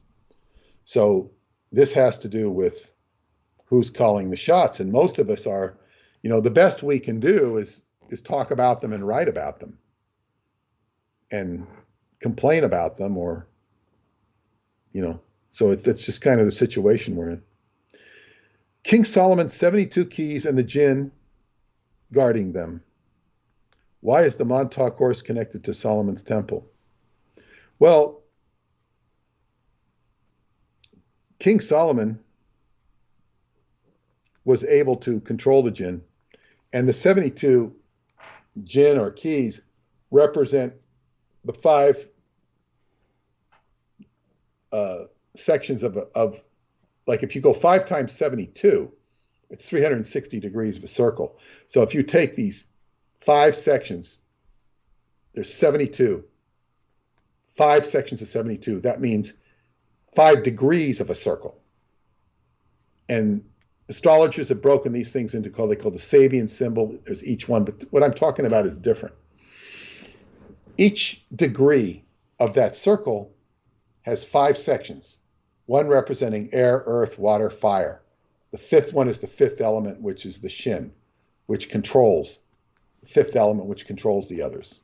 So you can break down a circle, and each one of those little sections of 72 is represented by an angel, a jinn, a demon, whatever you want to call it. What Solomon had was a master knowledge of the circle.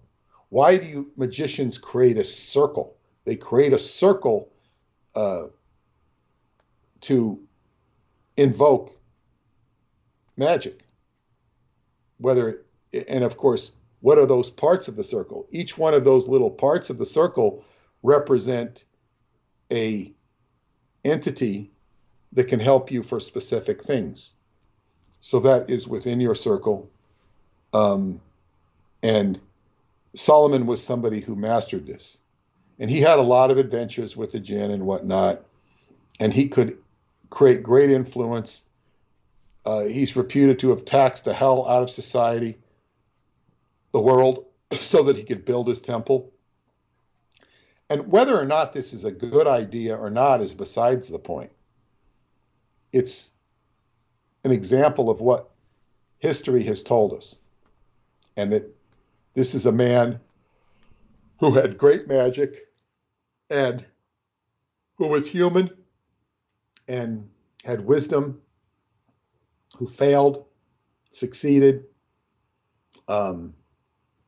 He wrote what is that book, Ecclesiastes? There's a time for this, a time for that. It's the Byrds did the song, yes. Or I guess Pete Seeger wrote it. Yeah, there's a time and a season for everything. That's a book of time, and it's like, and that's when you. This is just like I was saying about the soulmate. There's a time for Jane. There's a time for Mary. There's a time for Fred. There's a time for Harry. You know, whether they be your friends or whatever. But there's a time for, you know, and if you can stand in the moment of what's the time, the unfortunate soul comes to your door. It's time to deal with the unfortunate soul. Whatever it is, time to deal with, you got to help a family member. You have to, you know, go out and get a job. You have to go out and, whatever it is, buy a gift for somebody. They're all of these things. So that, why is the horse connected to the Solomon's Temple? Well, all I will say about that, he's asking this question. I don't know that I connected it to it, except for in my book, Synchronicity and the Seventh Seal, when I had Solomon's Temple is built over the Dome of the Rock, where the Dome of the Rock is now, supposedly. And the Dome of the Rock is where Muhammad departed for heaven on a steed. You can call it a horse, called Al-Barak. Al-Barak. And this is very interesting. And Joe Matheny used to like to joke, Al-Bilak, Al-Barak. It's Al-Bilak, you know. Interesting. But Al-Barak is where we get the word Baroque, the etymology of the word Baroque, which is sort of ornate architecture. It's bordering on the real or surreal or weird or novel.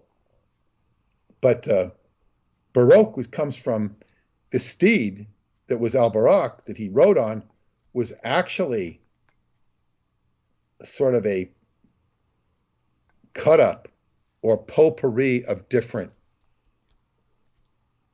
factions of an animal. It wasn't a normal horse or steed.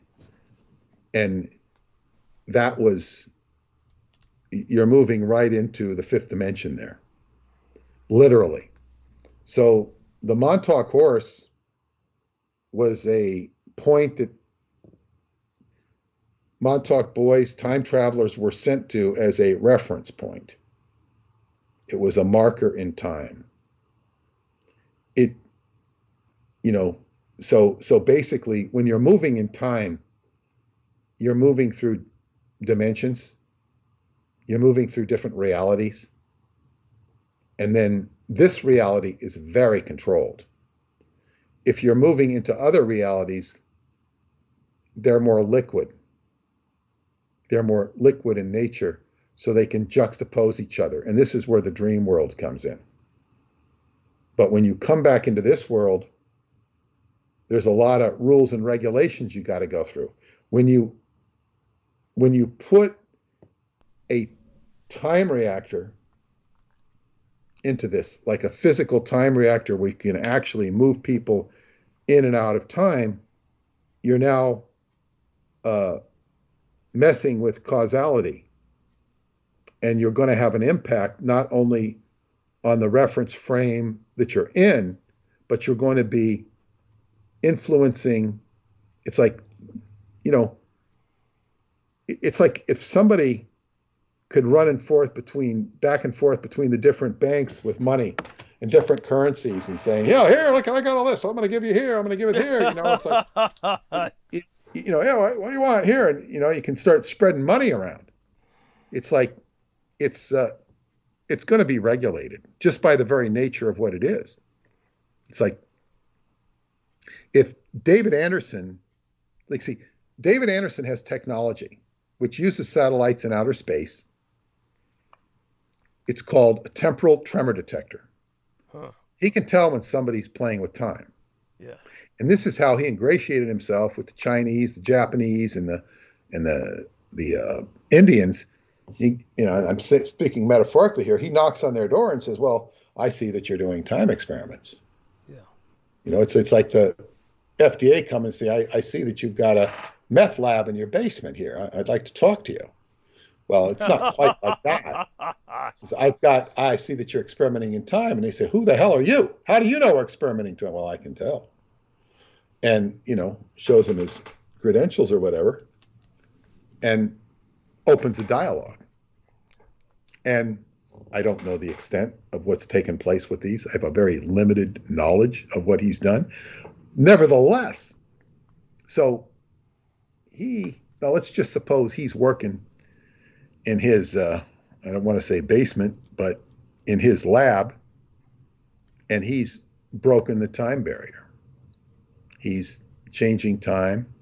This is completely aside from whatever governments, military, scientists he's working with, colleagues, completely aside. One would expect him to be visited by a higher source, whether it be Captain Kirk, or whether it be an angel, whether it be a space-time regulator, regulators they used to have in the Old West, regulator, and they come to him and say, "Well, what are you doing here? You got time here." There's a whole higher order echelon of entity that he may have to deal with. And I think he does, but it's not something he's going to be comfortable talking about, except maybe in a very unguarded moment, something he doesn't fully understand. One of his friends in Romania said that she thinks he's aware of about 10% of the stuff going on with himself. That's just her evaluation. She's psychic. She works for the government. That's just her opinion. And she's probably at least partly right, if not totally right. So, that's, so next question is, what is the difference between the mystery schools of the East and the West? Well, I think the mystery schools of the West, on one hand, they're much more in your face, and on the other hand, they're very secretive. And they're arguably a lot more corrupt. Most people don't know about the most interesting mystery schools of the West. I think the Eastern mystery schools are more obscure, at least to the Western mind. And I think the ones in the East are considerably more interesting, but considerably more secretive, only because we're not oriented towards them. And you begin to get a real good picture of them when we hear the stories of Douglas's mother and her adventures with the, how do you say it, Kempetai? Kempetai, yes. Kempetai? Yes. The Japanese occult police. Certainly the Japanese Gestapo, the Japanese occult force is more omyoryo, and we'll go more into that a little bit later. But yes, you got the right idea. Yes. Yeah. Okay. Now this next question, and I've answered it a little bit in part. What's the impact of Scientology on your life? What was Hubbard like in person that we do not know about him from the stories? Okay, the impact of Scientology on my life was profound. It was just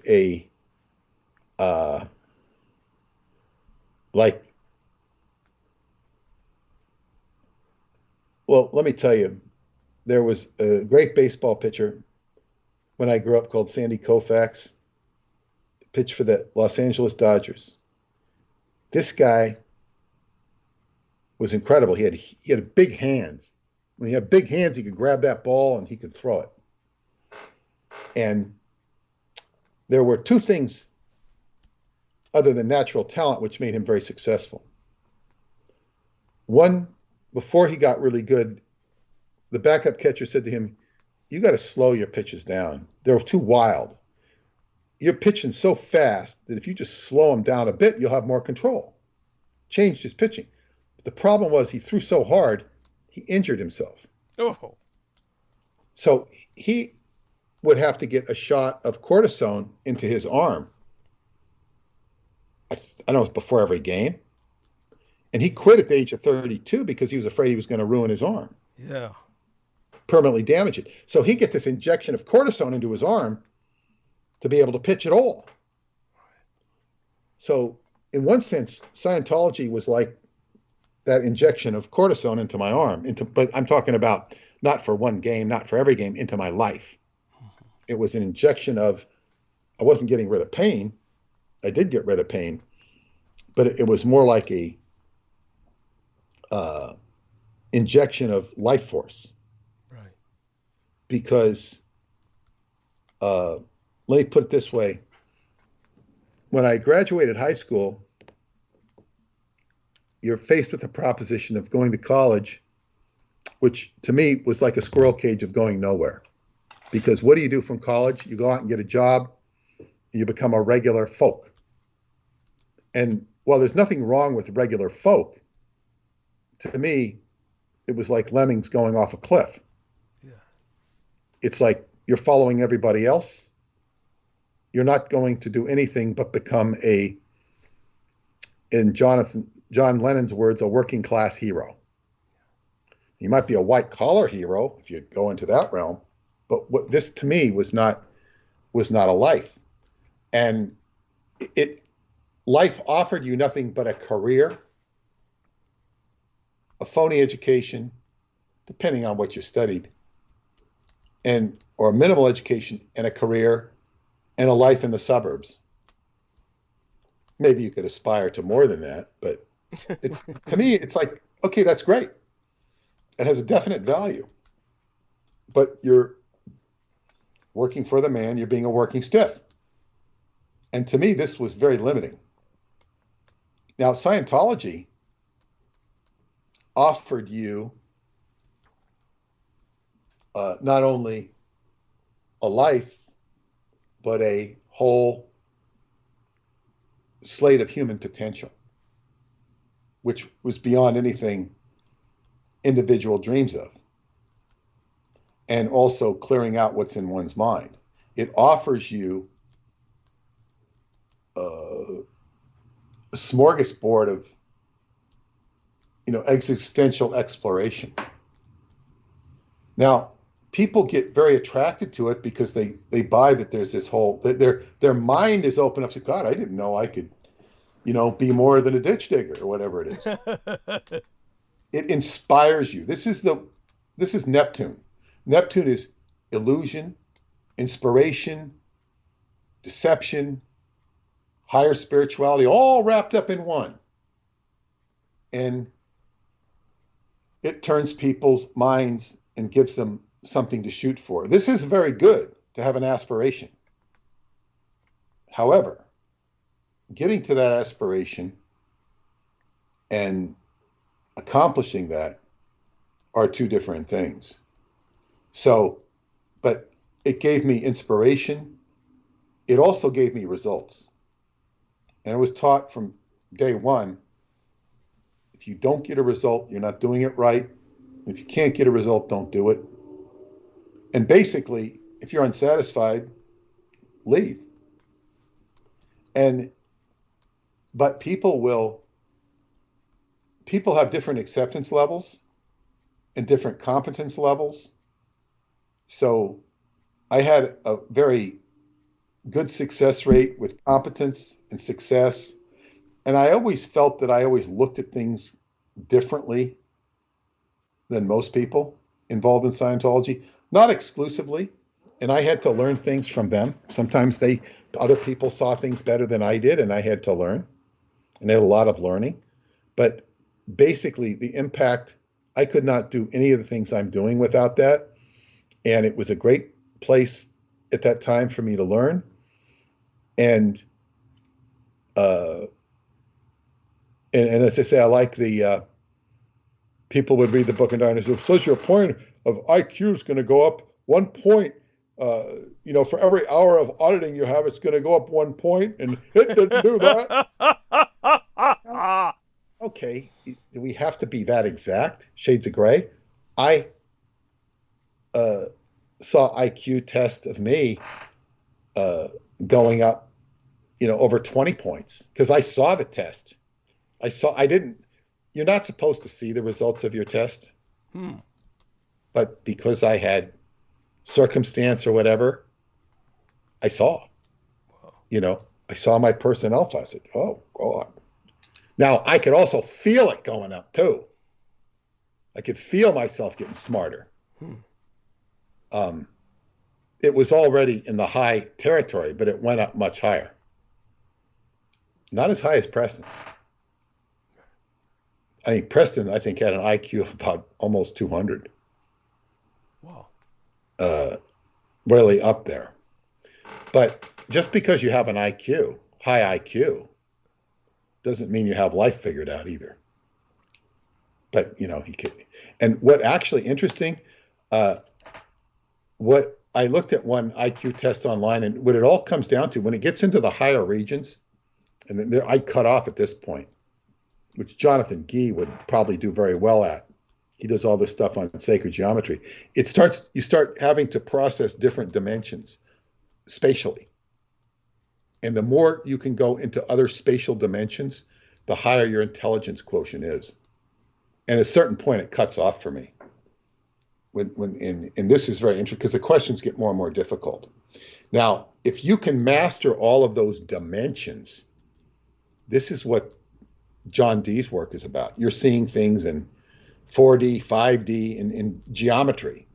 Then you can go play King Solomon or whatever. Okay, so what was Hubbard like in person that we do not know about him from the stories? Well, a lot of the stories you'll read about how horrible he was and this and that. And I've talked about my experiences with him.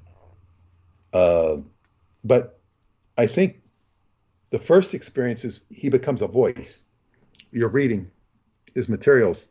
These are not the books. These are the materials that you read to do the course. And then I heard his voice in a tape where he's talking about it. And he becomes very real when I hear his voice. I know what he's talking about. If I was an outside person hearing this tape, it wouldn't make any sense to me. I know exactly what he's talking about because it's the materials I'm studying. And he's saying, oh, this is what you do. This is what you do. He's got a rhyme and a reason. And this is how you audit Dianetics, blah, blah, blah, blah, blah.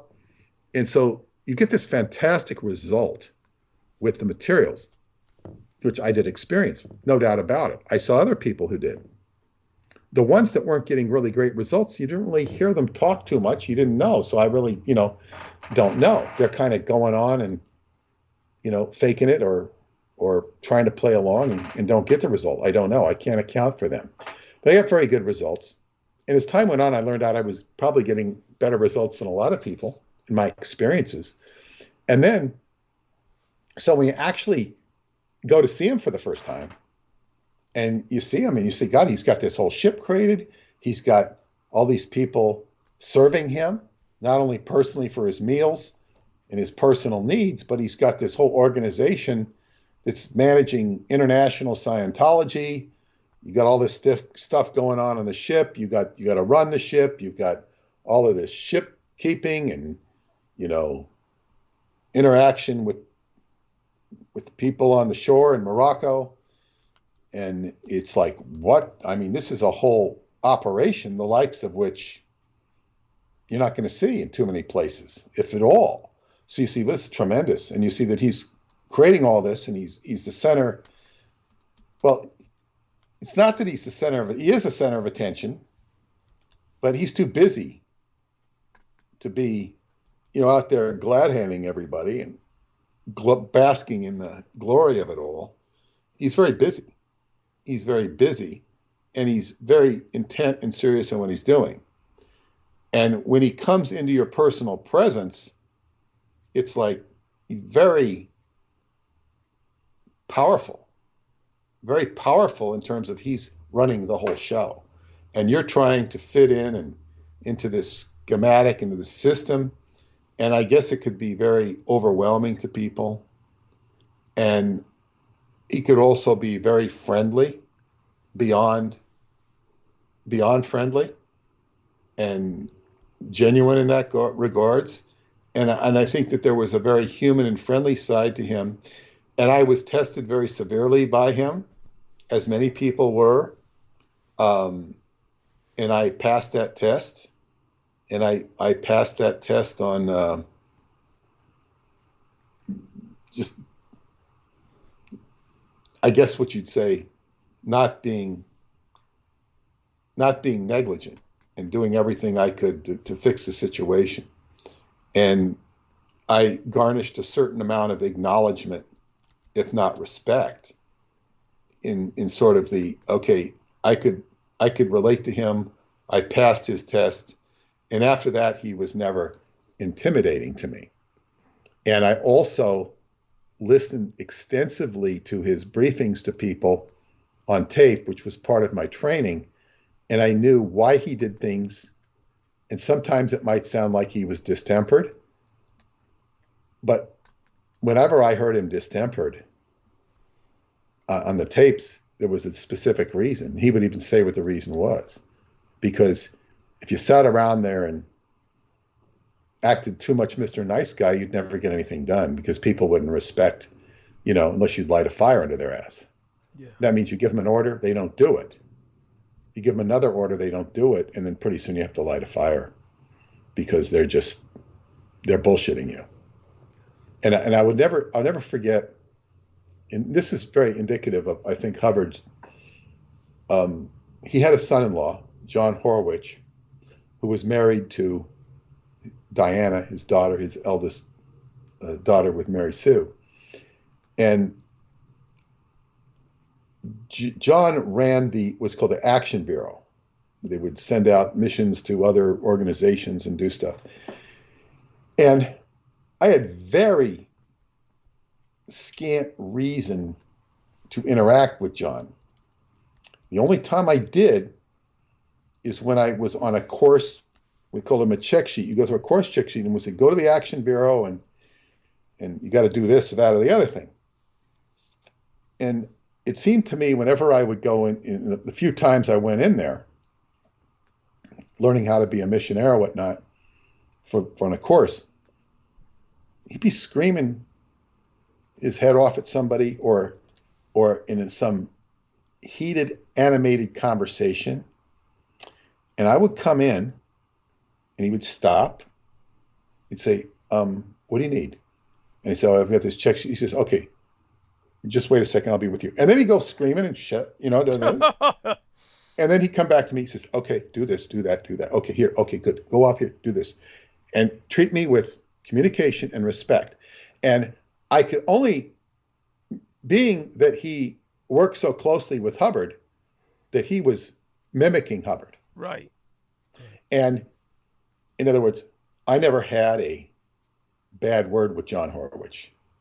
And I saw how he operated. I heard Hubbard brief him.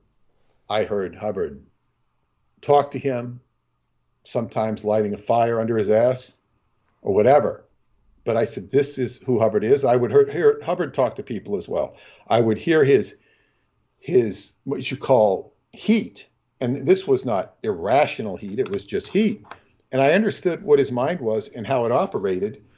And therefore, if you understand where somebody's coming from, you're not intimidated because you understand what he's doing. And so let's say we go back. So I'd been on the ship, and then now I'm out in the Western United States in LA Harbor. And Wally Burgess comes to the ship. Wally Burgess was an old-time original Sea Org member, really personable guy. He was an officer, and he knew how to con a ship, which means to steer it, direct it, command it. And so he was there for about a week to teach our new captain, make sure he knew what to do, because our new captain had been the chief engineer on the Apollo, but he wasn't necessarily used to this particular ship. And so Wally was there, and Wally, nice guy, I don't think I'd ever had a word with him. I later in many years did, and he was a nice guy, but I don't know what it is with this guy. I don't know what it is with him. And he's like distempered. Now he's no longer on the Apollo. He's out on like a week's job at the most to orient this new captain on how to, steer the ship. And he's like, now he's yelling at the crew. And I'm just sitting there watching. Now, I'm not really vulnerable to his yelling because I'm an auditor, and auditors are treated with prima donna respect. And we're not involved in the mechanics of, doing the ship. We're not doing ship work. We're treated like prima donnas. We're there. We're very valuable. So I'm not really part of this target of anger. But he's kind of talking to the whole crew.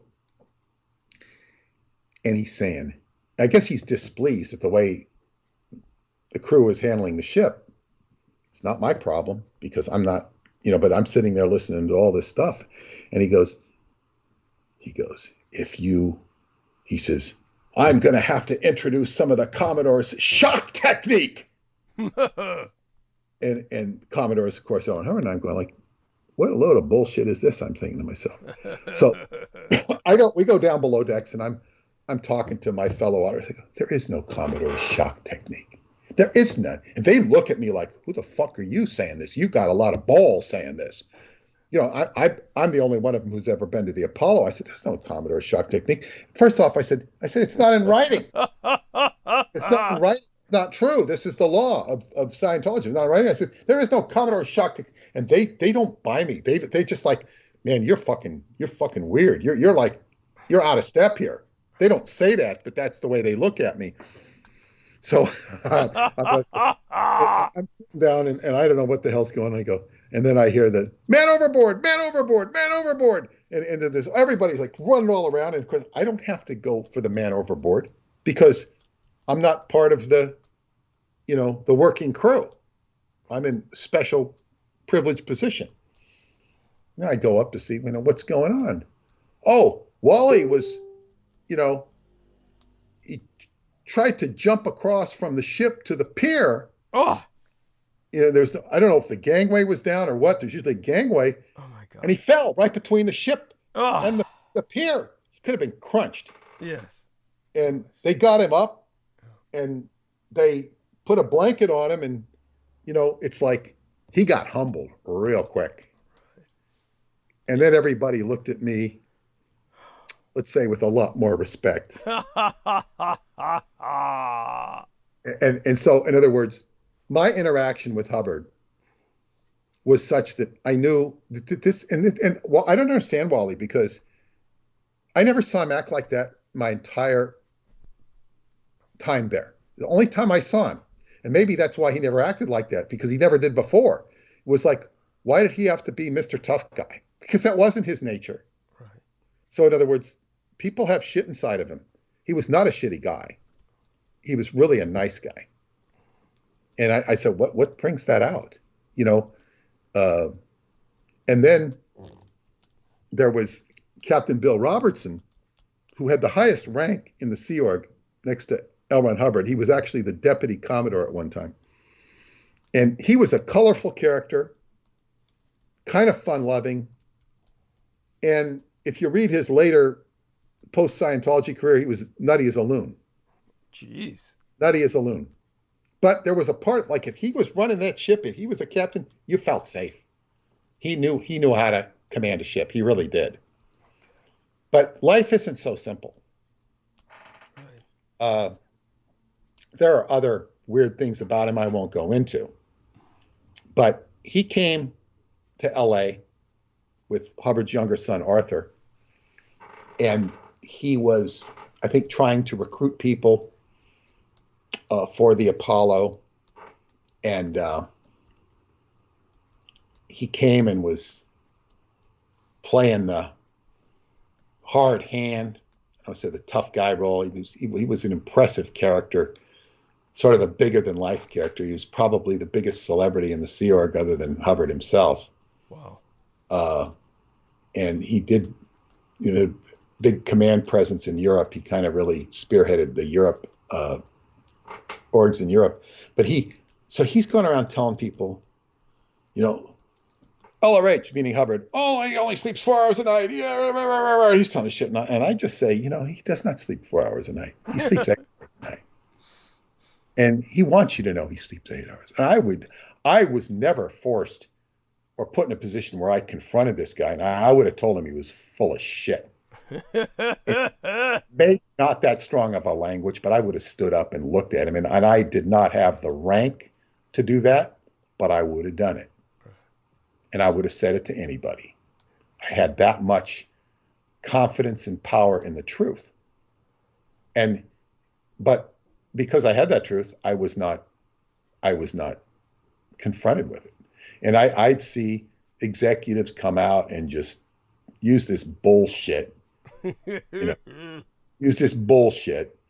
And so I guess what you'd say, having access to Hubbard and knowing who he was went a long, long way versus who he wasn't. Now, I went to, that was before I actually worked in his personal office, because I had this view of him that was accurate, slanting towards the positive, and a lot of admiration and success with his techniques. I later went to work for him because I was suffering, abuse, not physical abuse, but abuse by the personnel. Were not treating me according to the law. I say the laws of Scientology, the policy law. They were misusing it. They were just like a bunch of, hatchet men that would just do anything any old way. And I said, no, I'm going to work for Hubbard. And I did. And I garnished a lot of respect.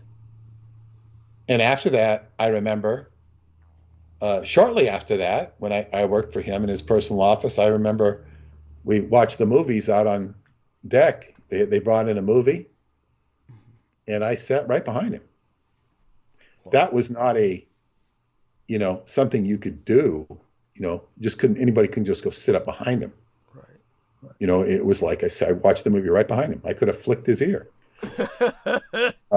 And of course, I was treated with respect, and I gave that respect back. And I say it meant the world to me. I don't mean it meant the world to me emotionally. Like, I'm so happy you did. No, it meant the world to me in terms of me being able to negotiate my life in that organization. And, and I think later he befell some hard times, and people had hard times with him. I really don't. One of my best friends reportedly had very bad times with him, or challenging times, which caused him to leave. But I would also tell you that this friend of mine falsified his status with Hubbard in terms of what his actual accomplishments were. He didn't falsify them to Hubbard. He basically said that he had done things that he hadn't done in his auditing. Therefore, when Hubbard saw him doing certain things, he acted out on him, like, in so many words, condemned him. Wow. Not condemned him, but just, and I think it led to a great falling out, because I think Hubbard viewed him as being, well, let's just say, if you say you do something and you don't do it, you're basically lying. Yes. Self. And he could pick up on that stuff. And I really don't know. And I'm reluctant. I've never contacted him because I don't know that it would do any good. Right. I might learn something, but I don't care. That's all done. So I hope that gives people an idea of Hubbard versus what you hear. And he certainly did have some problems there. I think, he did suffer dementia, as far as I know, but I didn't experience that. What is the influence of Crowley and Hubbard on the occult world today, and what made their imprint on reality possible? the influence of Crowley and Hubbard on the world today. Well, Crowley had a tremendous influence on the world because so much of the secret societies, including the Masons, are literally, sniffing around his ass. They really are.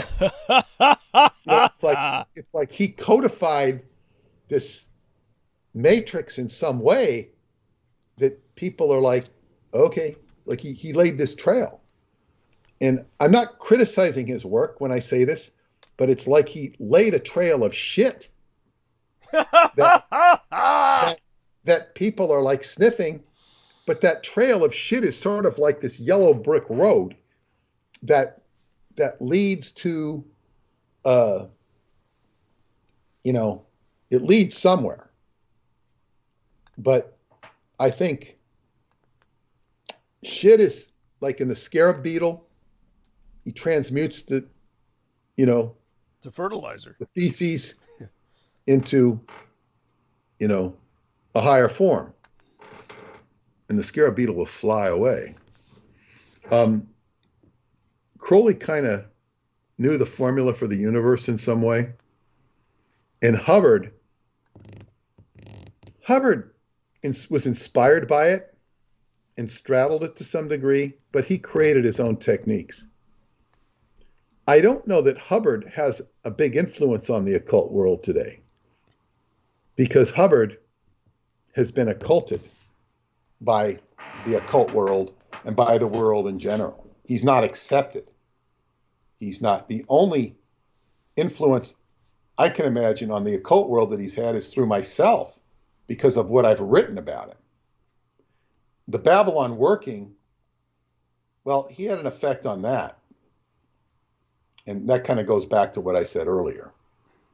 But whatever effect I'm having on the occult world would not have happened without my own experiences with Hubbard, who was just a pivotal character in my life and many other people's lives. You'll find other people who had knew him better than I did, who would concur with what I say. Thank you for saying that, they'd say to me, who've gone on to have successful lives. You don't hear about them so much because they don't really want to talk about it. And why would they? You hear, abuse stories. The other thing is, when you're still complaining about a cult, fighting the cult, you're still in the cult. You gotta get out of it.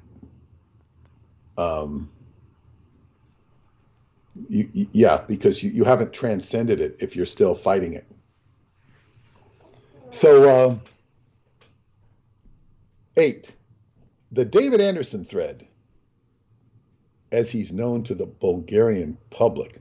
Well, I don't know how David is known to the Bulgarian public. Oh, no, excuse me. I misread this. As he's unknown to the Bulgarian public. The David Anderson thread, as he's okay, so I'm going to be addressing the David Anderson thread to Milko's public because they're not familiar with him necessarily. And I would just tell the story of David Anderson, which I won't repeat here.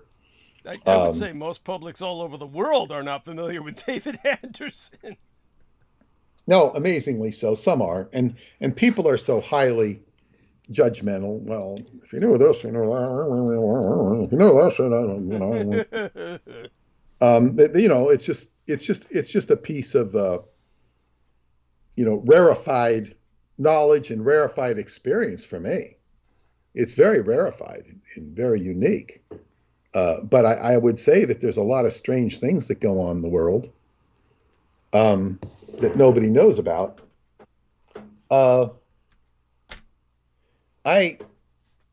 It's almost time to go. Well, I have something else to address. Boy, time flew. 9, after all these years of delving into matters concerning time, what is time for you? Time in quotes. Well, that's a very easy one for me to answer. I would say time is experience. Because when I experience, time goes by. So time is experience. And if you go into the word experience, you'll not only find the word expire, in other words, time is expiring of that experience, you'll find the root word of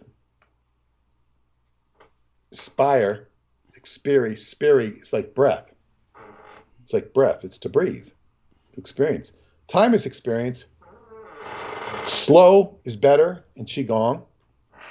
People say time goes by so fast. Time does not go by fast for me. It goes by. It goes by as it should be.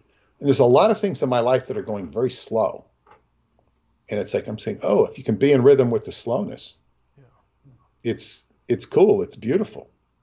It's and it gives you more time to, like, I have a whole list of projects here. Let me see here.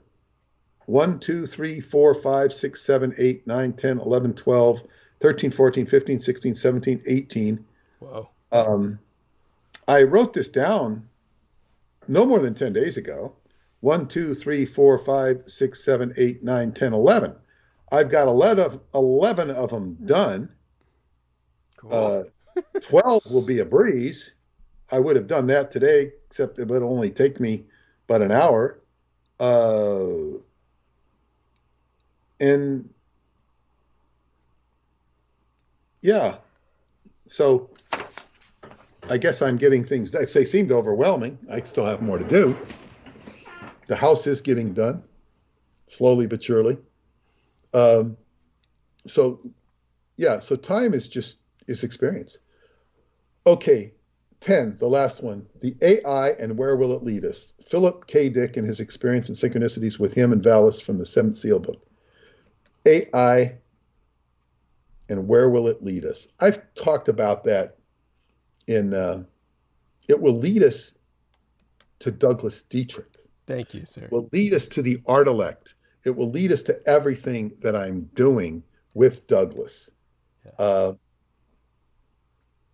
Synchronicity in the Seventh Seal, one of the key focal points, the key focal point of that was the Shin, the Yod-Hei Shin Bao-Hei. This is a rich area.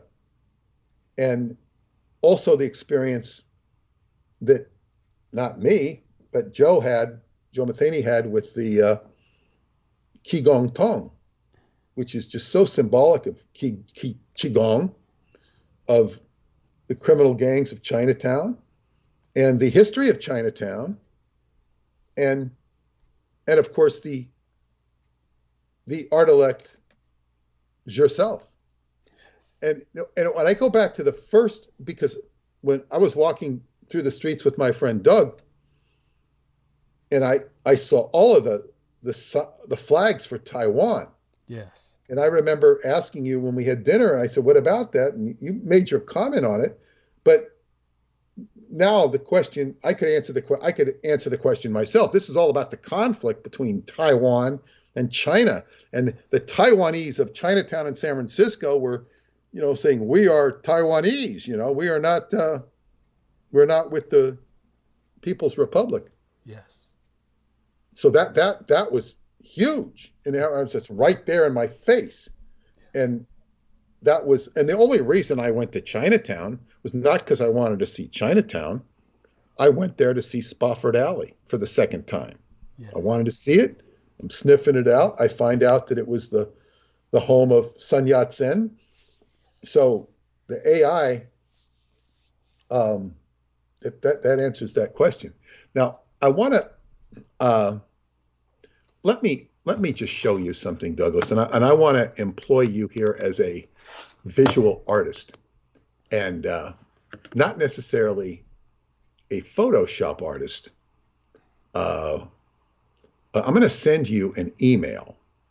I received these pictures that are supposed to be of the underground, in the Puchej chamber beneath the Sphinx. Let me see here. I'll find them in a second. And I just want to have your opinion on them as a visual artist. Now I'm forwarding this to you.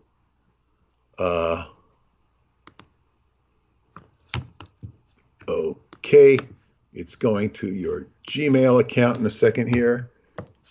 Great. Okay, if you could, the message has been sent. Yes. If you could look at these images, and there are 1, 2, 3, 4, 5, 6, 7, 8. I'm not going to prejudice your view on them because I have sent them to Radu for his verification. I sent them, I think, on Friday, so my publisher probably wouldn't have a chance to forward them to him until tomorrow at the soonest. But if you could look at these when you get them, and it'll be opening them now, and yeah. So Here it says inside Buchej underground alien base.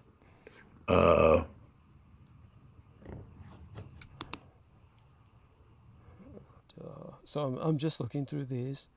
Now you read the book, but I have my own comment vis-a-vis the book. And they could have done without putting those silly little faces on top of the pyramid. By the way, just so people understand, I'm not talking about carvings, or I'm talking about emojis. They put little digital emojis in front of the pyramid to show surprise at its height, 200-meter height pyramid. Well, yes, I'm asking you for the authenticity of.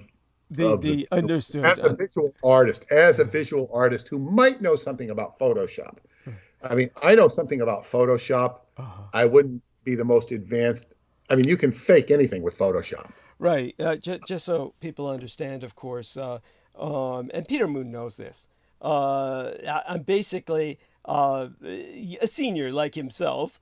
I'm somebody whose world was basically formulated before Photoshop, the program, came in to impact all of our lives. So I would just say that the first thing, of course, that hits me when he asked me to appreciate this just as a visual illustrator, someone with an eye for optics, the first thing is, for God's sakes, don't put the stupid emojis in these photographs. We got to get over those. That is insulting. It is. Yeah, it is. It's insulting to the viewer. However, okay, when it comes to what I'm looking at, okay, some of the photos stand out as just really good. I'd say that the one with the stupid emojis that says they don't want you to see this looks the most compelling because the floor is warped. Now that may sound strange, but understand this. You can tell just by the sake of structures that are particularly subterranean are going to be impacted by just the several factors that cause them to erode or change. I mean, of course, people put things underground to preserve them because they're actually safer from the kind of fluctuations we get environmentally on the surface world. But at the same time, there's other things that happen underground, just in terms of carving out a chamber underground, unless they put enormous work into it, which can be done and has been done. But this looks really compelling simply because of the unevenness of the floor. I'd say it looks like a real photograph to me. Are you talking about the gray one or the brown one with the pyramid? Oh, you know what? What I'll do is I'll screen share. Was the one with the emojis is gray? There's two which have those stupid emojis. So here we are. I'm going to do some screen sharing. So can you see your screen? Yeah, but the one with the emojis is gray. Yeah. Can you see your screen? Can you see my cursor? Okay. Yes. So here we are. This is the one I'm talking about. Oh, I wasn't even looking at that one. That's not a pyramid. No, but I'm looking at this because this looks like the most realistic of. This looks very compelling. This looks completely real to me, because of the unevenness of the floor, and everything else with that. Get rid of the stupid emojis, and this would be an incredible picture. Then we go back to the pyramid, and okay, then it's like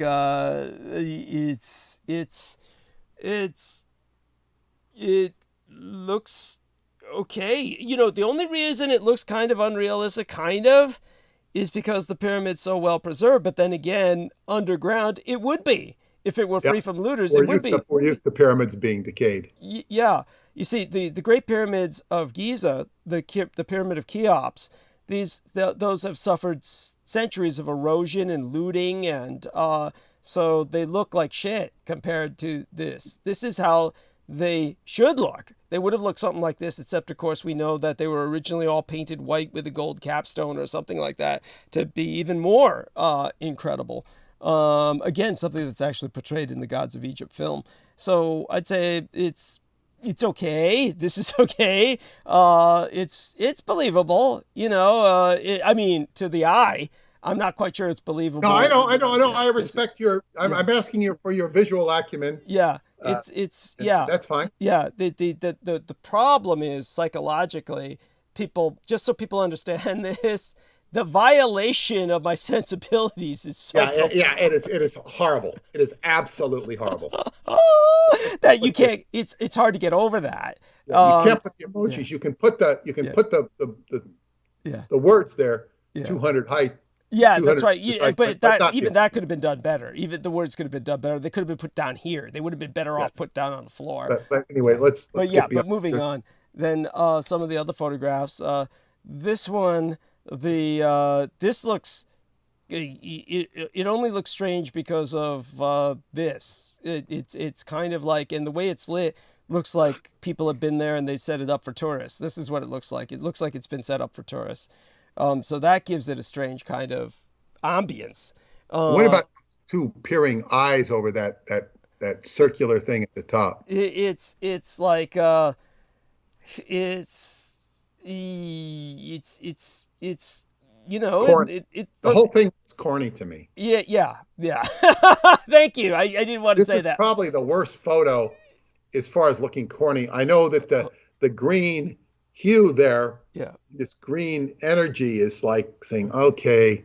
It's kind of hokey. Yeah, it's like there is a green energy he talks about, but it doesn't look like that in the book. These are not as I remember the book, but I would have to reread the book because I could have missed something. Right. And also, everything I see here is not particularly modern. Of course, not that it is modern, it's ancient, but this stuff looks more like Egyptian artifacts than it does like something else. But go to there's an interesting effect here. It does look like the internal, like an intestinal tract or something. So it's rather fascinating in that regard. So then go to here. Now this looks good. This looks good. I mean, it's like could be computer generated, but it's done well. So it looks good. It's got shadows in the right places. So yeah, I like it. You know, this is good. It's the best of all of them, of course, because it doesn't have fucking emojis. You know, one next to that with it looks like a subway. Okay, this one. Yeah. Now this one. Okay, what I dislike about this one is, again, it looks like it's been established for tourists in the sense that if this was an original structure, it looks like somebody came there later and added a bunch of fluorescent lights. So that's the thing that looks odd to me. If it weren't for that effect, but then again, how could you see anything if you didn't have them? But if somebody had set up, say, for instance, lights from below, it would have a much more, shall we say, just appealing effect. This looks like it's completely been added on by modern man. It looks like a subway station. Yeah. Yeah. But it looks like a subway station that's more recently built. This stuff all looks recent up here. It does indeed. Let's go now. That's something the Americans had put in, but I doubt it. Right. And then we go to the one on the left. It says inside Buchej. Yeah. Now this, if you talk about this looks good to me. It looks good because what looks good to me is that it's basically, I would say, uneven. The lighting is pretty realistic in the sense that this looks like something people would set up who are going in there and they just set the lighting up as they go along, you know, like miners do. Then it would, and these look dilapidated enough where it looks real. It looks realistic because of the dilapidation. So I'd say that this is, this could be photoshopped. It could be, but, other than that, it's... The whole thing could be photoshopped. Yeah, of course. The whole thing could be, but they did it well. And you can juxtapose stuff, and you can do this. But that's okay. Now let's go down to the lower bottom to the one with the statue. Okay. Yeah. And not that. Well, you look at that one. Look at that with the color. Yeah, okay, sure. Either one. Yeah. And this one is it's first thing I would say is what's intriguing about this is that I get the real impression of like a woman's leg right here. Like there's a bigger statue that was supposed to be the mother goddess or something behind this statue, but there was like almost supposed to be like something else behind the statue as well. Kind of like Russian dolls, like statues behind statues, like the Russian nesting dolls. And it looks realistic enough again, but like the odd thing is this framework is obviously put around it. It looks like there's some framework that's just been put around it recently. But then again, archaeologists would do that. They would do that to prevent. And maybe that is the case. Yeah.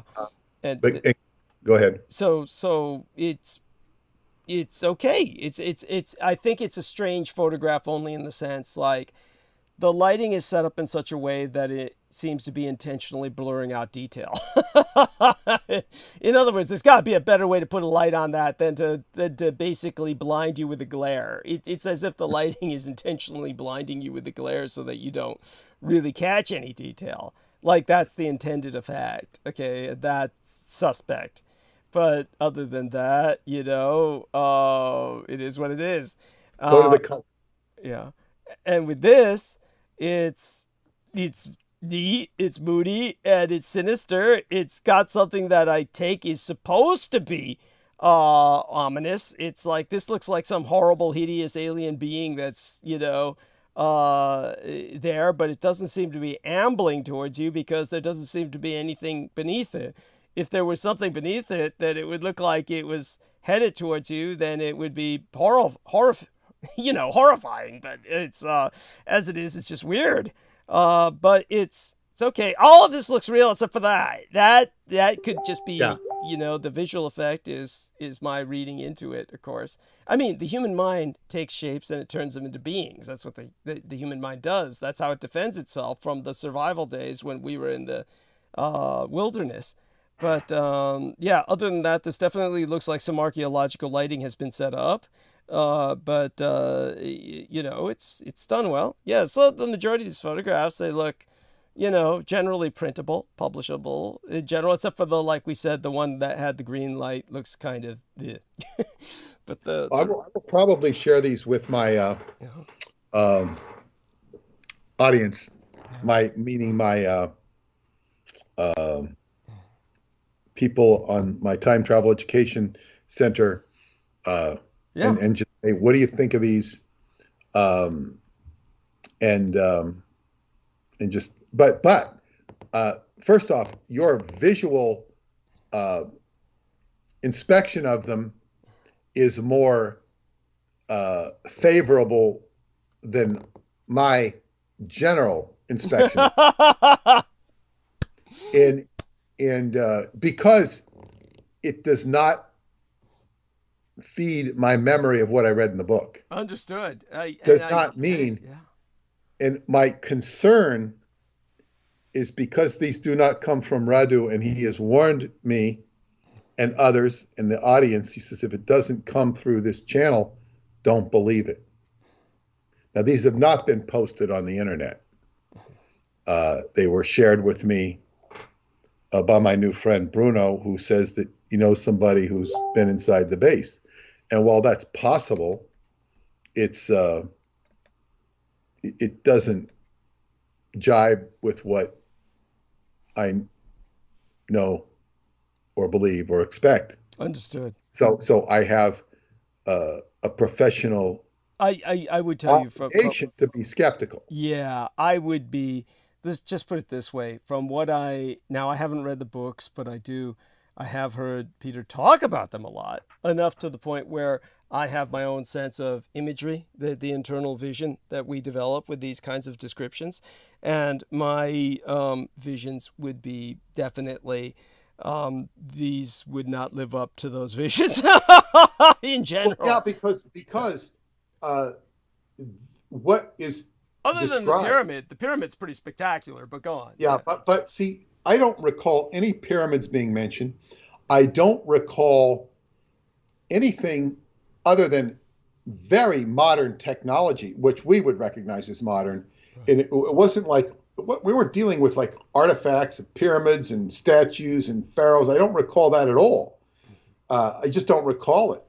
The only one that reminds me are the ones with the lights and the green lights, but I don't remember being dark green, phosphorescent green maybe. But it does. It's not consistent. You would think of the phosphorescent green as being much more pervasive. It would be like pervasive, and it would not be pervasive. And it was like kind of around the whole tunnel. Yeah. It would be as if there were a luminescent fungus that were emitting the light throughout the tunnel, so that it would have this even effect. Probably a fungus. It was more like a vibrational quality. Could have been a fungus. Yes, so something like a vibrational quality. That too. Yeah. But definitely those lights were sourced. In other words, you can clearly see those lights are emitting from a source. But the thing is also when he talks about, you see, the most spectacular parts of the tunnel are the technology and these three tunnels that have elaborate crystal configurations. I mean, like technology crystal. And it's like, and then there's the projection hall.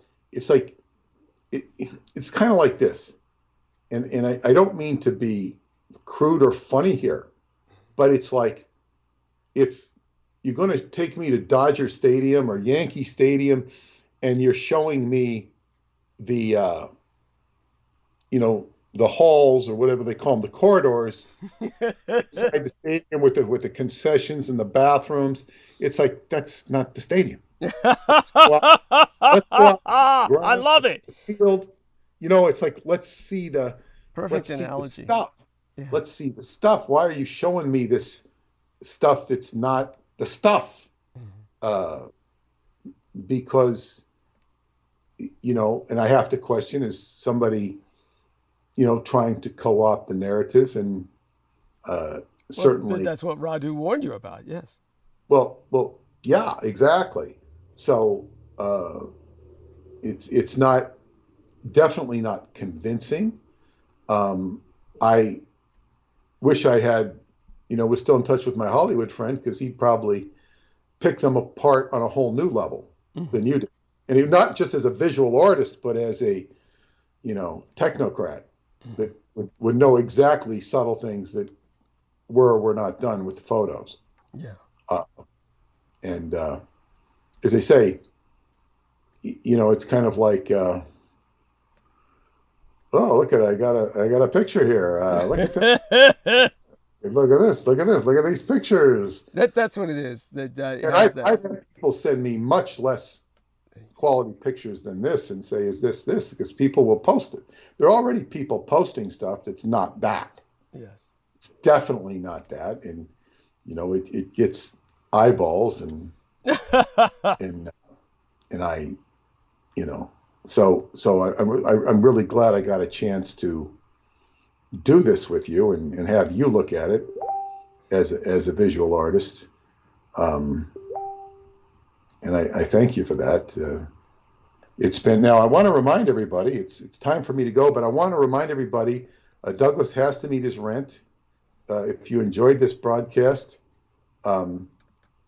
if you could contribute anything to Douglas, because he's the one who has provided the forum for it, send him 5, send him 10, or send him more if you can. When I say 5, 10, I mean $5, $10, but send more if you can. He could certainly use it. He certainly warrants it and needs it. What are you going to talk about in your arc of narrative tonight? Good God, Peter! I'll be lucky if I have an arc of narrative.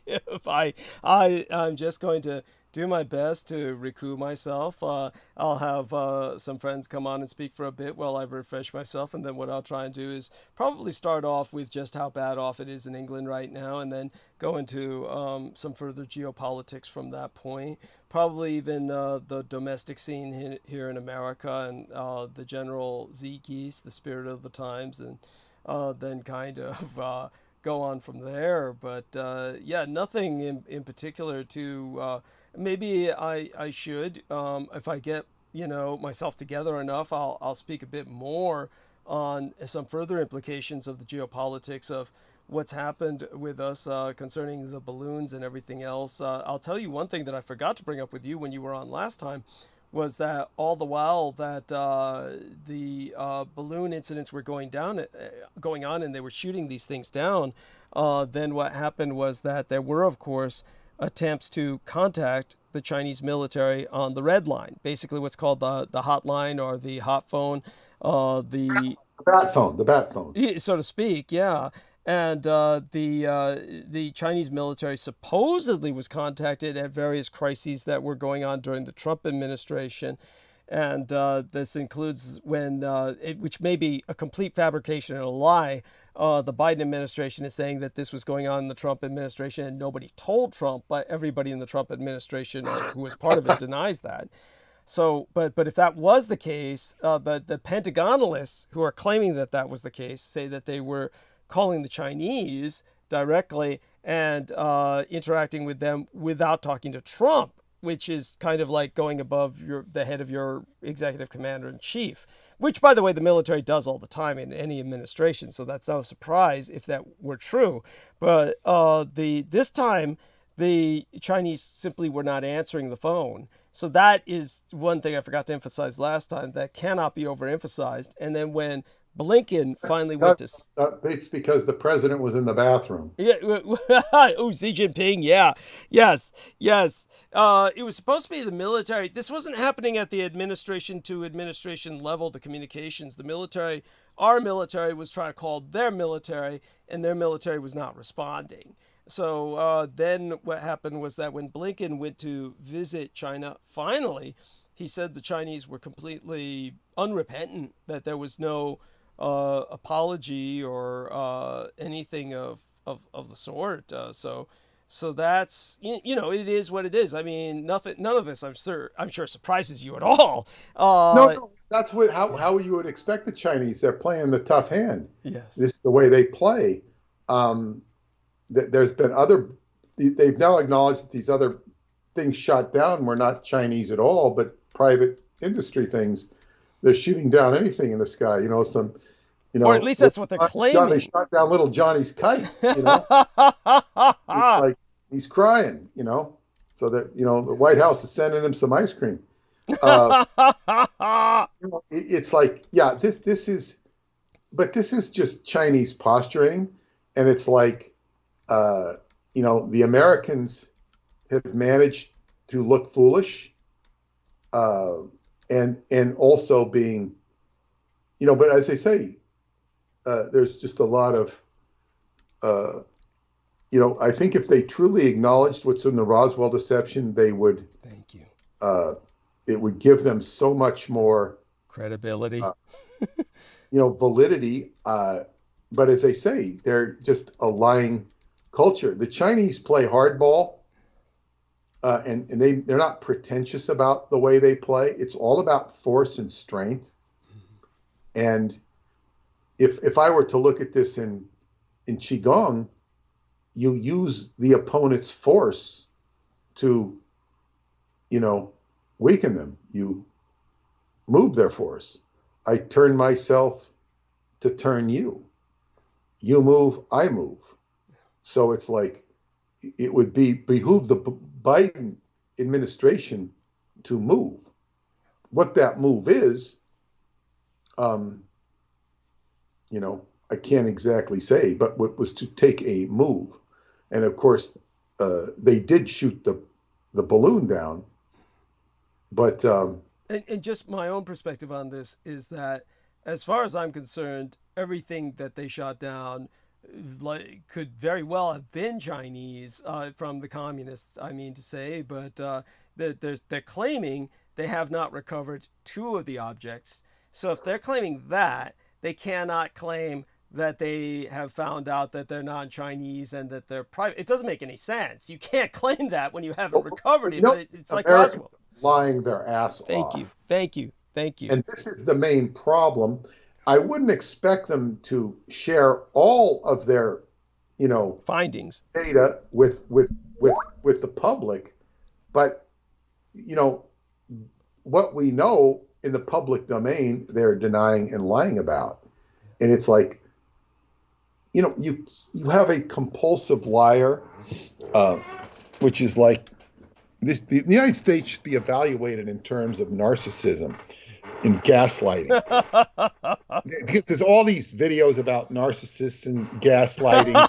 That's true. Yes. And it's like you can look at them as an alcoholic, denial, but we have to look as a narcissist, and who's getting the glory. It's like all of these people, whether it be Colin Powell, George Bush, Dick Cheney, Condoleezza Rice, Bill Clinton, that whole administration, it's like they're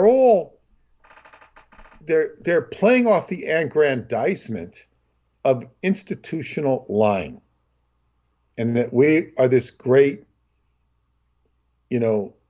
nation that does not base our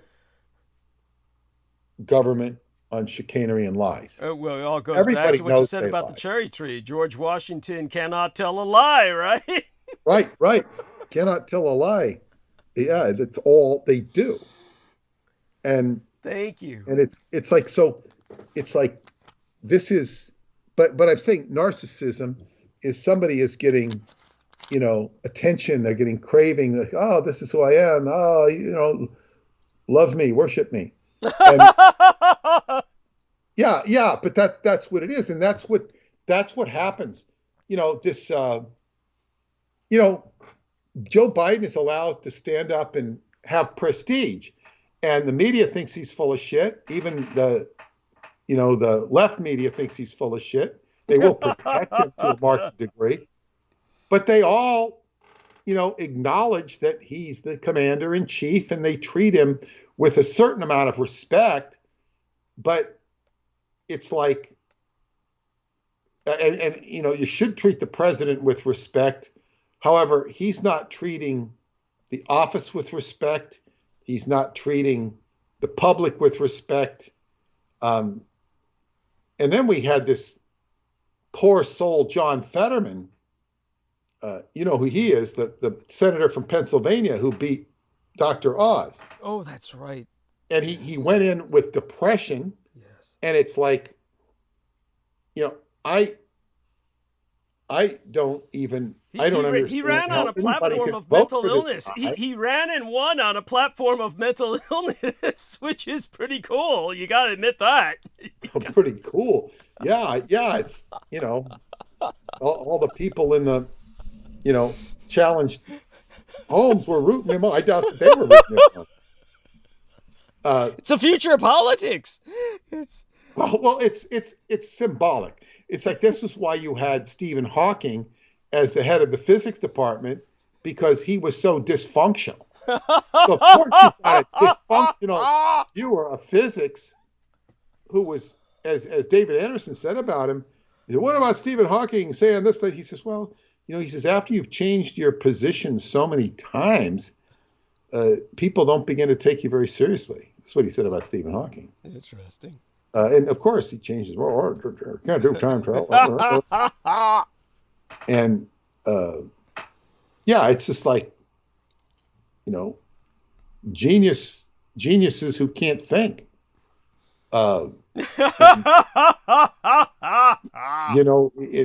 This is like, Dr. Oz is a very intelligent man. Very intelligent. He had some controversy, which looked like a planted news story to me about the puppies.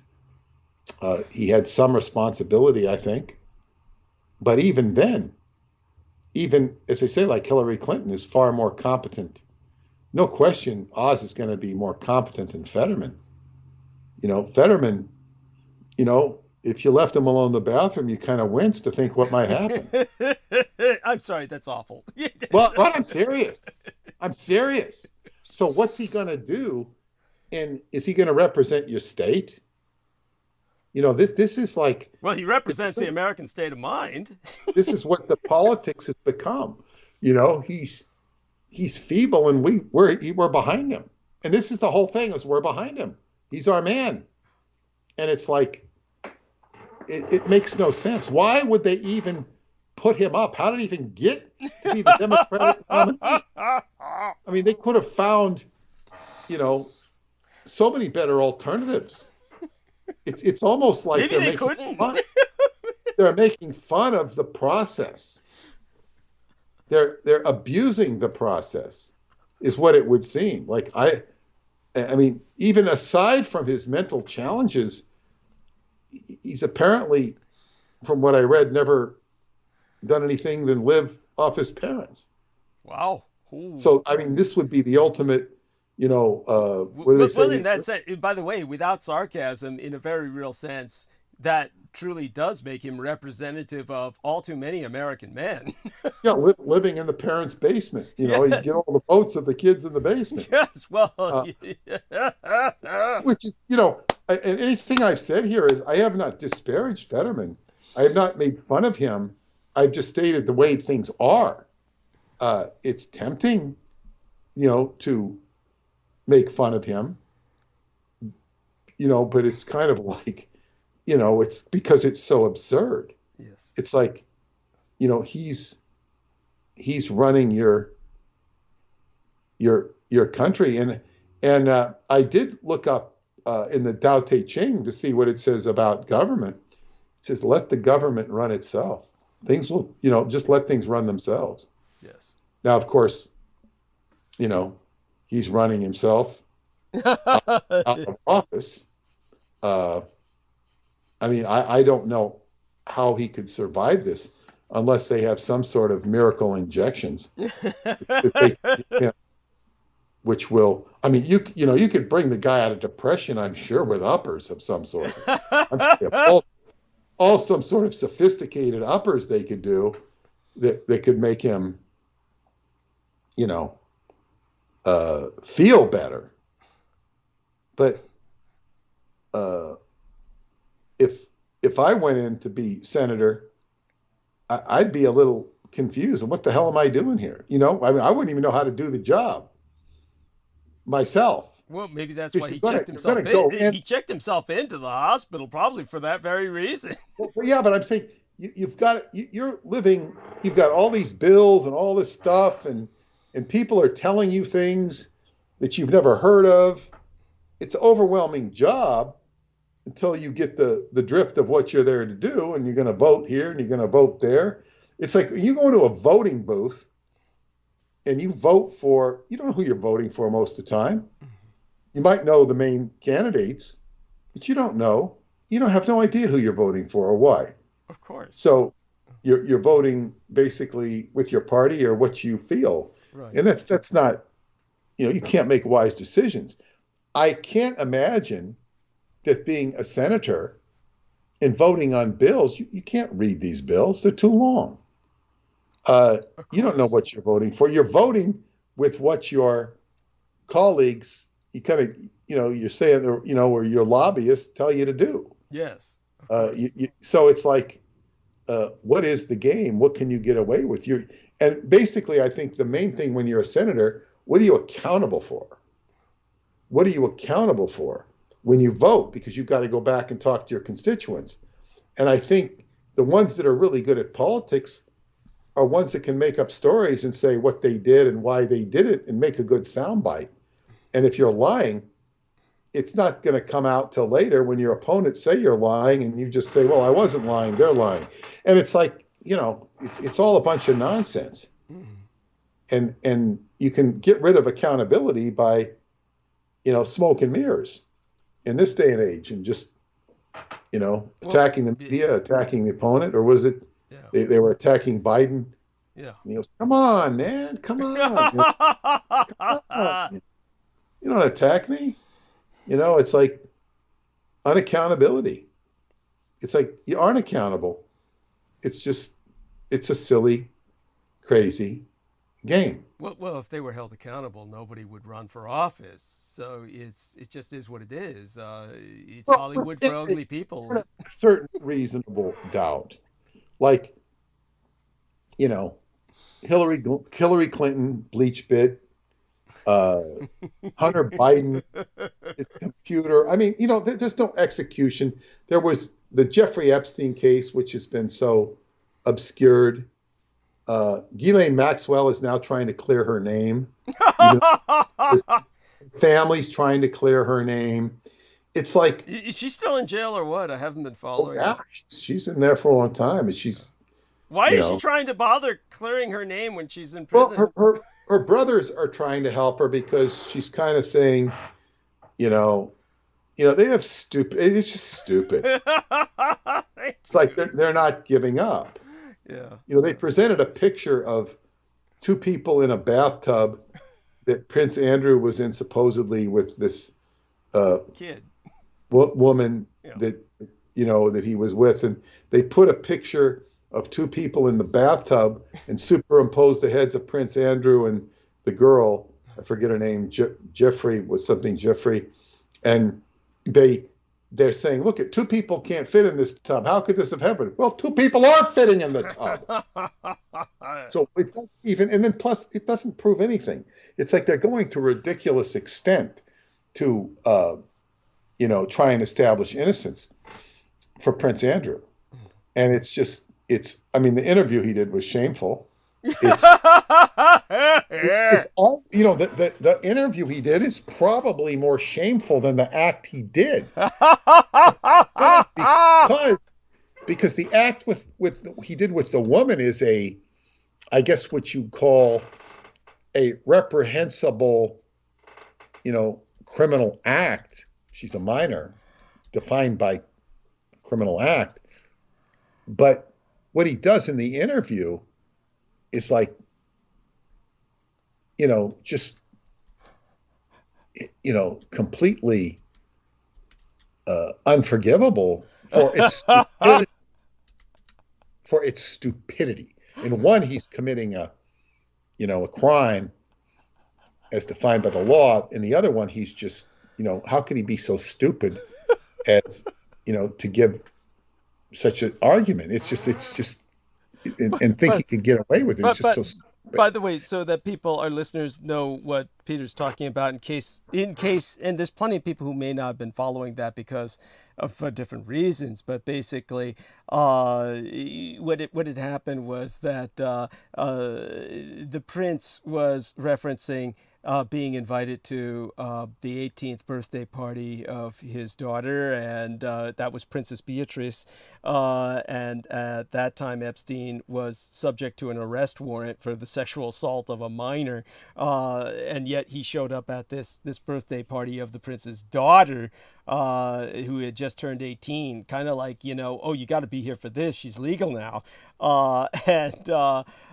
Basically, and in that context, think about Epstein's accusers saying that Epstein had forced her to perform sex acts with several prominent men, including Prince Andrew. But what our friend in England, Mr. John Henry Warrington, the man whose brother was responsible for killing both their parents. Peter remembers that distinctively. We were on that night with Jojo Mikolasik when that happened. But what John Warrington said about that interview was that he said that it was a plane crashing into an oil tanker, causing a tsunami, triggering a nuclear explosion level bad.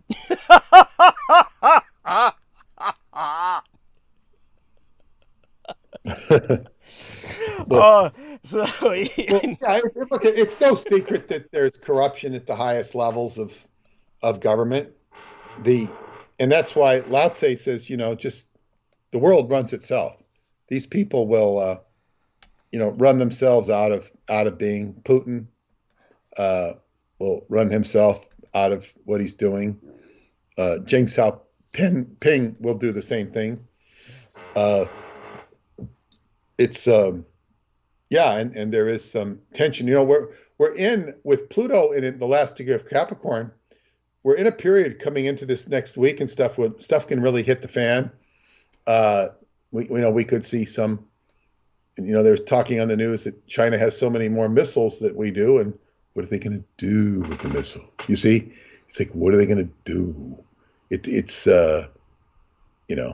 it's probably not. They probably know it's not a very good idea to start hitting L.A. and San Francisco.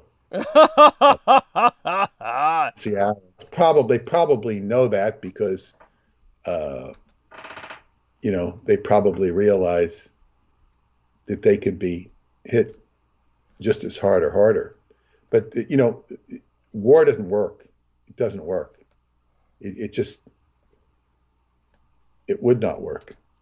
And it's not going to be like, everybody's going to get out in their, car and go driving towards the West Coast so they can get on boats to China and fight. The isolated incidents. And if there was an isolated incident where they might target Boise, Idaho, because it's kind of, smaller town, saying, well, we hit Boise, and you're not better, we're going to hit Seattle, and then we'll hit LA, whatever. It would kind of go like that, I would assume, instead of, sending targets to every major city, because even then you're not hitting military targets. No. You see, all you're doing is creating more problems for yourself. If you want to hit them, you hit the military targets. And maybe that's why they were sending their balloon over Montana. Yes. To prove a point. Yes. Or looking at your military targets. Yes, very much so. Yeah. And to say nothing of what ships are under the ocean that are going to, it's like, this is not something that, even they would want to engage in. It's, it's kind of like, why did Putin invade Ukraine? It's to take attention off of all of his own hardship he's in distrust that he has in Russia already. I would say it's the same with China. In other words, China's collapsing as a country. Yes. So he has to externalize the problems. And if he's creating problems with the United States and with Taiwan, takes attention. Like, we got to mobilize our army to fight the enemy. And we don't really want to fight the enemy. We just want to take attention off of my, status as Winnie the Pooh, and this is this is unfortunate. This is why he would do that.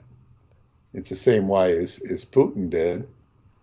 And Putin is, has just made a mess of things. So I don't think it'll accelerate into a super bad situation. It might be little skirmishes. As I say, you predicted we're in a civil war, and we are in a civil war. But the Civil War has a lot more to do with rhetoric and censorship than it does with actual fighting. The worst aspect of the Civil War is really not necessarily part of the war, is all these shootings that take place. And, that's a real tragedy. That's violence. Even the, we're not having the violent demonstrations we're used to. Maybe we will if Republicans get back in office, but they're redefining violence. But yeah, so as they say, we are in a civil dispute situation, civil war, but it's the actual fighting is, far less intense than the blue-gray, of the Civil War. Well, so far, at least. Well, yeah, but even then, you don't have a Mason-Dixon line you're fighting over like they did then. That was very distinct. Yes. You don't have slave states versus non-slave states. You have red state versus blue states. Yes. And, it's not like you're going to have, Arizona doing battle with New Mexico, or even New York, or doing battle with. Oh no, I mean, look, I understand what you're saying. Yes, if it does, if it really does accelerate into some level of violence, that could be war as is more traditionally understood. But as I've said before, we need to have that Eskimo perspective, and Eskimo, of course, is an insulting term. The Inuit, the native polar nations, they are said to have like 20 different words for snow. Because or ice, because of their sensitivity to their environment. We need that many. We need that larger vocabulary for war. There's many different types of war. Well, yeah. In that case, yeah. But it's like, to see Republicans shooting Democrats is just not the way it works. I mean, I hope it doesn't come to that. Well, first of all, the Republicans would win because the Democrats don't have guns. Yeah, I mean, we could go into that debate. Generalize. Yeah, another time. Believe me, your generalization is well taken. I mean, I've said this before. Yeah. The Republicans, quote unquote, or shall we say, the conservatives, reactionaries, or libertarians, these various parties on the right, which, as I've said before, is getting increasingly radicalized, are certainly better armed. I mean, these are people who, as individuals, possess arsenals. Of course, the purchasing of guns has accelerated among Democrats. So demographically, that might have more to do with protecting their own domiciles than it does with fighting Republicans. Oh, could be. Yeah. Oh, yeah. Because of insanity that's been going on in the homeless world. Oh yeah. No argument. I'm not arguing with that. No, it's for whatever reason, or any number of reasons, the purchasing of arms is going up, but it's still, I don't see it catching up with the Republican assemblage of armaments, which has been going on for quite some time. In terms of just sheer out and out firepower, the Republicans have got it down. But other factors come in, of course, and I could go into that another time. I certainly won't be going into that tonight. But one of the things that I'll do right now is I'm going to send Peter Moon a message that here is the occult department, as opposed to the Kempaitai or the thought police, the on Myoryo. I've spoken of this with Peter before, but this is just kind of like a little paragraph synopsis to let him know of some of the details about the Onmyoryo. So just so people understand this is the Japanese Occult Bureau. And this is something that the Japanese have had forever, and it simply changes shape to hide with the times, and just like the ninja clans did.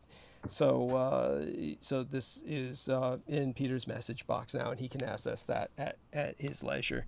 Aside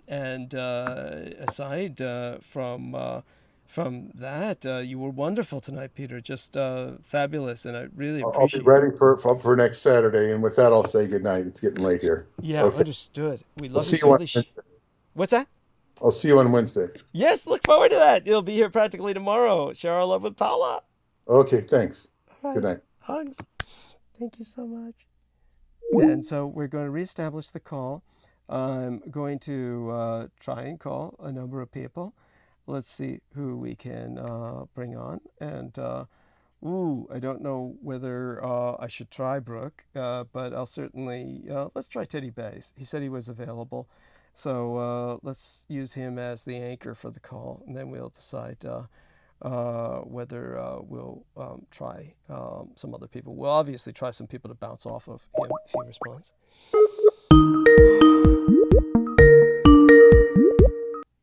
There we are, good sir. How are you?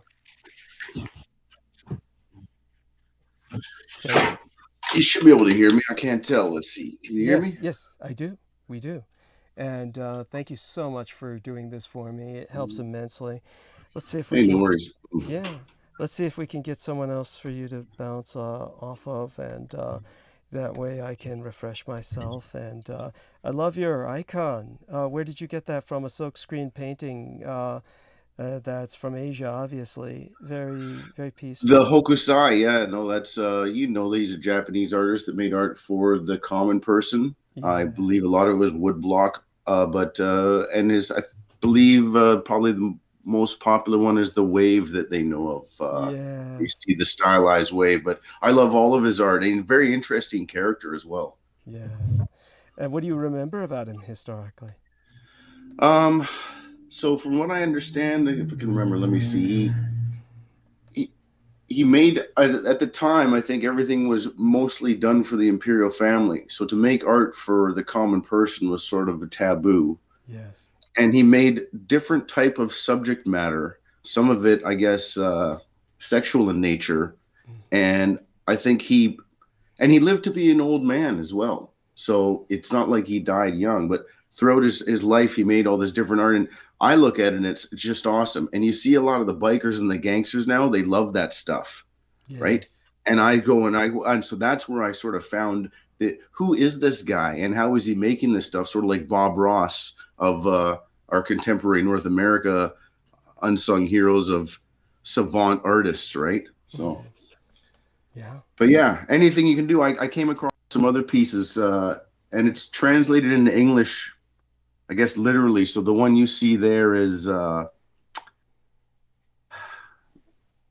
plum blossom and sparrow is how they translate it. Yeah. But there's other ones that it's like, wind and tree and stuff. It's just awesome. I just love the stuff. So thank you. I have a couple books on them, man. Wonderful. I'm so appreciative of the fact that you appreciate the phenomenon of his artwork, and what he did was socially revolutionary in its own way. So aside from that, how are you doing personally? I was feeling a little sick since, I was busy last week and I had to do some work, but I'm doing data entry tonight. I'm just doing data entry for a bunch of productions throughout the years for another government organization. Right. So I was listening to you guys talk and I was like, hey, I can sort of probably do two things at once and do data entry and chat as well. Right. Now, oh God, perhaps I shouldn't have called Brendan, but I'm so glad Brendan answered. He's the only one who responded. So this is Brendan Zoget. Brendan Zoget, this is Teddy Bass. And Teddy Bass is an individual who would like to interview me at some point in the near future.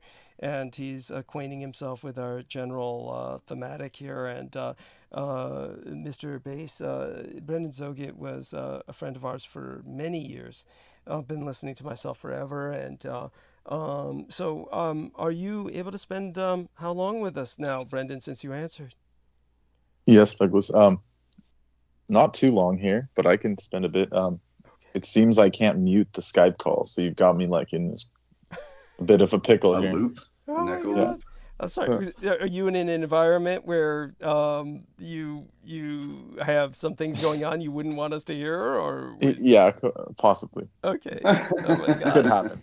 But since you're the only one that answered, I'm hoping that you and Mr. Bass can get a conversation going while I refresh myself. But I'll obviously hang around long enough to make certain that a certain rhythm is established first in the time that Brendan is generous enough to share with us. And of course, there's been so much going on lately, not only with of course the what's going on with the balloons, but also with what Teddy Bass was kind enough to bring to our attention, the horrible chemical crash I actually first heard about from him.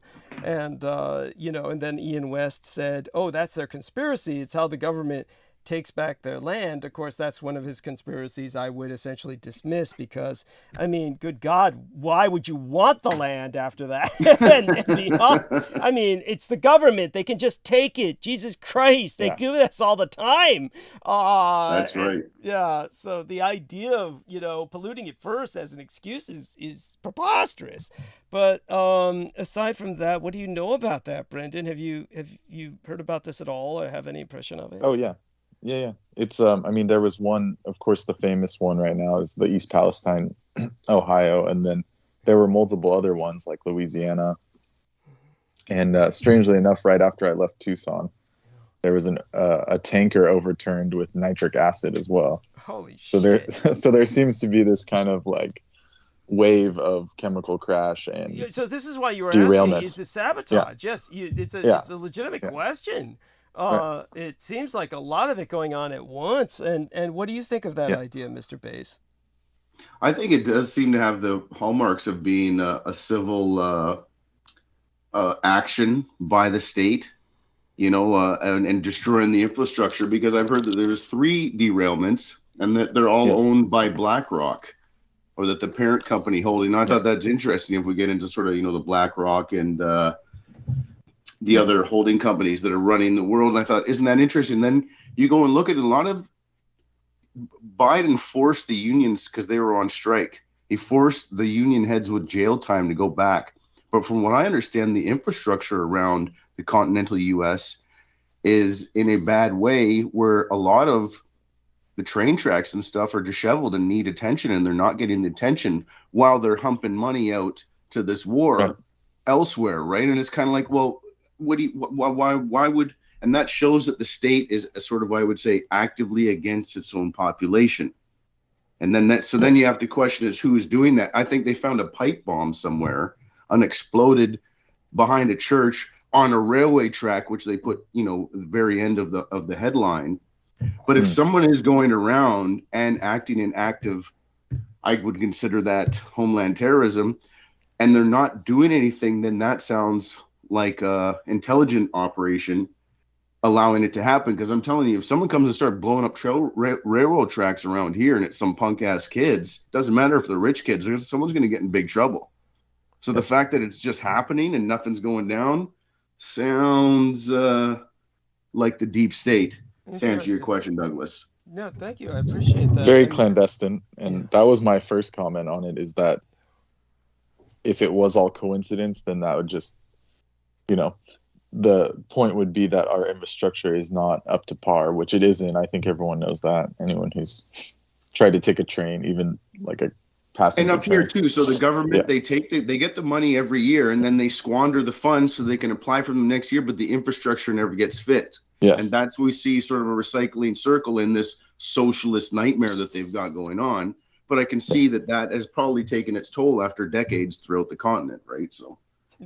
Well, in terms of the other potential, that not that I'm arguing this, I'm not presenting this as this is what I believe at all. I'm just saying the other potential is there that we should consider, is that it could also be foreign sabotage, and whether these are Chinese or but yes, but good sir. We were talking about Hassan I-Sabah, and we know that the Masons run this town. We can look at the money, and the Masons are really bow to the older secret societies. So it very much could be the curse of the old man on the mountain going, hey, you guys want to play deep state? And, the assassins return. So, who is running that player and who is not? Now you're talking the Illuminati. All I do is I see that there's the hand, the fifth wheel, or the fifth column hand, right? Well, certainly one of the few people who could understand or resonate with what you're saying about Hassan al-Sabah would be, of course, Brendan Zogit. He's from the Levantine himself. Nice. Yes, has a good grasp of those politics. I don't really see the assassins as being in any way, shape, or form cooperative with the Western secret society. No, but I mean, if you see this Santa Claus stuff, and you see England or whatever the Masons or whoever is running the Vatican, London, and Washington D.C., are they subject? Or perhaps if we go into the Epstein thing, is it the assassins that are holding the strings to everyone who's being blackmailed? That's all I'm sort of alluding to, is we don't know who's pulling the strings of the détente between the deep state, since most people are enslaved by the lies of 9/11. Okay. Well, definitely you have a narrative, and your narrative is threaded together with insights that you have.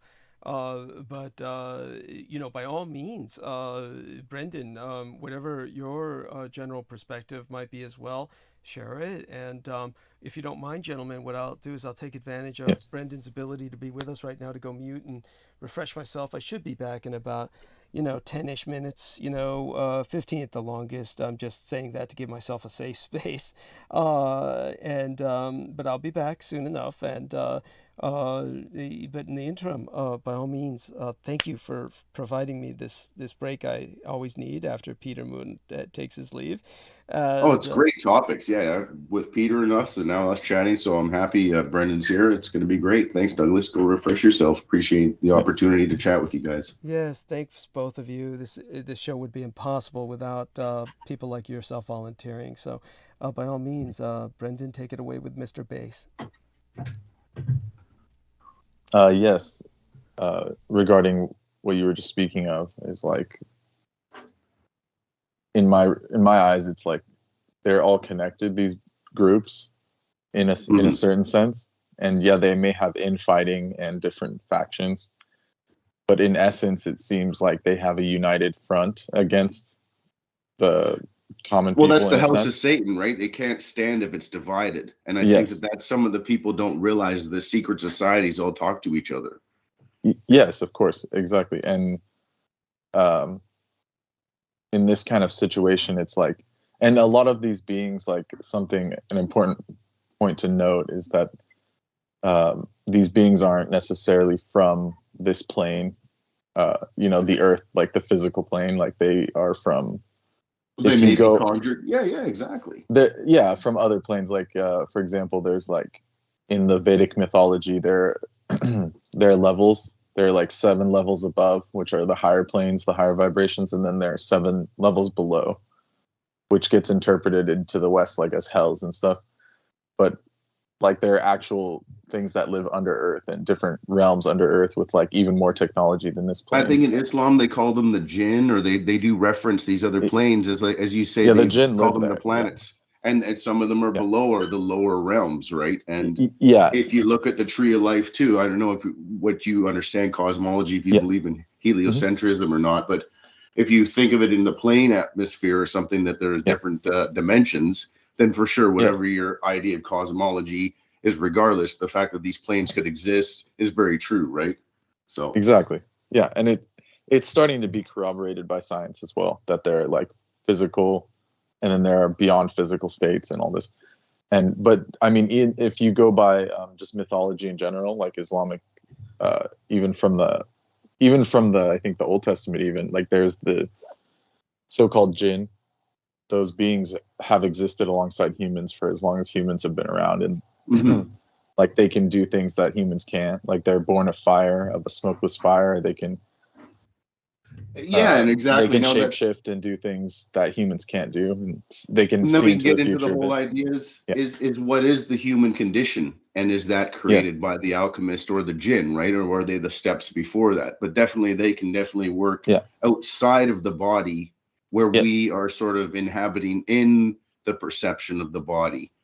But you know, that's the Yidam as well too. I believe was to conjure the spirit, or to conjure the creature that would do the things while you slept, or would do it as you think, right? So, and are you familiar with the Sami, the shamanic people of Northern Europe? Oh, yes. They seem to be an interest group too, sort of like the Yazidis as well. And so I really like, because Peter, was written intensively about Islam and the secret societies and sort of these things that I love. Douglas, he's willing to talk about it. So it's great to meet you, Brendan, and then to go and chat about these things. Some people are afraid of it, but I'm not. I love to just bathe myself in it. I was raised around, I guess, sort of Sufism anyways. So once I began to understand it at an older age, I'm not afraid of it. Magic, you can use it for good or bad. And I understood when I was young that it's what you call. So I mean, these like you said, these creatures are standing right around you, but so are the other creatures, and it's sort of what you bathe yourself in, right? Yes. even the sort of like some people take mind expanding drugs, and I'm not saying to do the Bolshevik thing. I don't really like people taking drugs or the fucking horrible fentanyls and shit, heroin they put on people. But the little bit of DMTs or the mushrooms or even the cannabis and expanding your mind, you sort of see these other realms, right? So yes, and it gives you access to part of it, in a sense. Whether it's astral or not is just like to be argued, but it does give you a glimpse into that world. As and far then we as get like into the qi what's gong. beyond. Peter's really big into the breath work, and I did Tai Chi, and I took karate and stuff. So I understand, and plus I work with my hands, so I physically move things, and I do concrete work and woodwork. So to me, yes, you understand what I'm saying, right? Like that's the physical body is the key to, you were speaking about being human or the human condition. That is the key, actually. The body is this key that once you become center in your body, you can do things that are so-called superhuman. And like all these beings that came before, like Buddha, Mahavir, all the rishis, the druids, like all these different groups, they considered the body to be, you start with the body. That's like the first basic. And you learn to train the body, you learn to train your diction, your speech, and then you raise your spirit from there. So there's like this foundation point. And that's why human birth is considered so important. Like in Buddhism, it's considered the highest birth.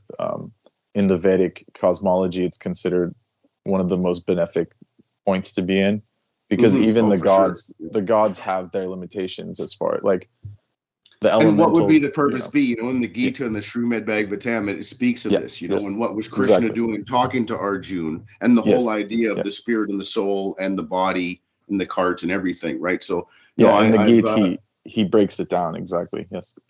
And I was very much blessed soul. I see it now to be introduced by these things, because where I grew up was very multicultural. So my friends offered me these books when I was in my teenage years, in my early 20s. And so I immersed myself in knowledge. And now, a couple of decades later, it's amazing because I can pull from this pool of work, which even my grandmother said, knowledge and wisdom doesn't weigh anything. So you can carry it with you wherever you go.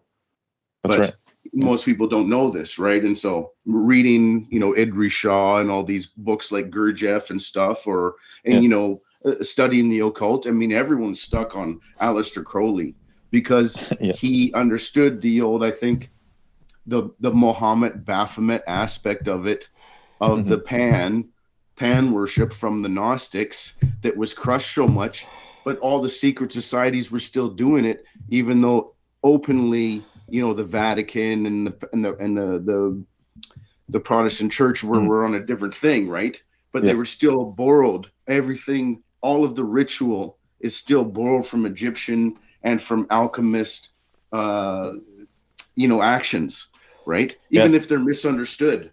And there's another thing where it's if you're the adept, then you know these things or you can relate to them. And all I did was I studied etymology, the study of syllables through history. And Douglas, I've told him this. So, that's right. And that's what brought me to great understanding. And it was a lot because you're in a writhing pool of snakes. And whoever has made all these fake books, there's so much information to go through. Many people get lost. But after a while, and studying Sanskrit and Greek and Latin and stuff, and understanding English was a made-up language. And my name is actually an old Aramaic name Khalil. So I was named after Khalil Gibran. But then I found out, like Ali and stuff, even the Ishmaelis, where these syllables come from. Of course, in Hinduism, Kali means darkness, and Kala means the masculine aspect, and Kali means the female aspect. But when you research it, I gave myself great knowledge just by researching the names that I was given. You know what I mean? So But and ka, like the word ka, like ka means charge. It's the first level. It's the first letter of the Devanagari Sanskrit. So ka, and it's ka, like, ba, and it goes into the Egyptian. Ka is the soul, like the spark, and then you have Kaaba, and then you have Kaaba Allah. That's Mur, right. Yeah. Mur Kaaba, Mur is water, and Ka is electricity, and then Ba is vehicle. So water. And you will charged see MR vehicle everywhere. Yeah, M-O-R. It doesn't matter what the syllable is, whether it's M-E or M-O. Yes. Very interesting. And K being the 11th letter, which is the letter of magic. And you see A-L, everything in Arabic as the prefix of Allah. Yeah. So anything, algorithm, al-nalam, all of these words we use and we don't know why we do. It's even al-murika, which is probably, you just have the L dropped, comes from the cat's eyes, al-morika, like how we have al-morocco and stuff like this too, right? Yes, yes. That's great. But yeah, man, great stuff, man. Great to be sitting here at church with somebody on Sunday, singing to the choir. Yes, indeed. And al and la is like the two aspects of creation. It's like al and then male and female. La, yeah, and then this thing came from, or the full term Allah Akbar actually comes from an ancient Thursian type god that was in pre-Islamic, and this is like kind of a taboo thing in Islam, but it's like a pre-Islamic god. Like Akbar was a Babylonian thunder god, right? So it carries on into the languages of the Semitic root.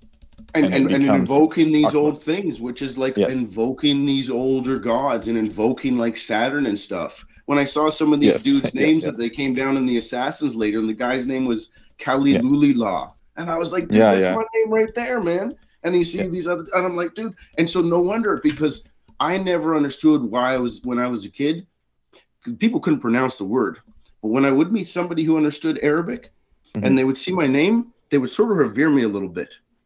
Yeah, you know what I mean. It's like, well, why is this kid's name this in a place where everyone's got white man's name? Yeah, or English name, and he's he's not afraid of it. He's not shy of it. Yeah. So then they'd have to, and so now I understand it because of the aspects that if somebody did read books, and I would say in the Middle East, I say it would be encouraged to be an educated person. More in the West, where it's okay to be sort of a rock and roller stupid kid and not know, to be sort of a functioning literate. Whereas I think maybe in the Middle East, more people have read more books, so maybe they more, it's the education level is a little bit higher, right? Similarly, here they teach you, how to do if you're emotionally upset. Where in China they teach kids how to, unload a 1911 fucking service weapon. It's two different types of things. Even the Russian people I know, they know how to do computer programming, how to do electrical and stuff. What do they know how to do here? I don't know what the fuck they know how to do. Like I ask my daughter every day, what do they teach you at school? She's like, I don't know. I say, kids, so you're going there for the social thing. I just got back in time to hear that.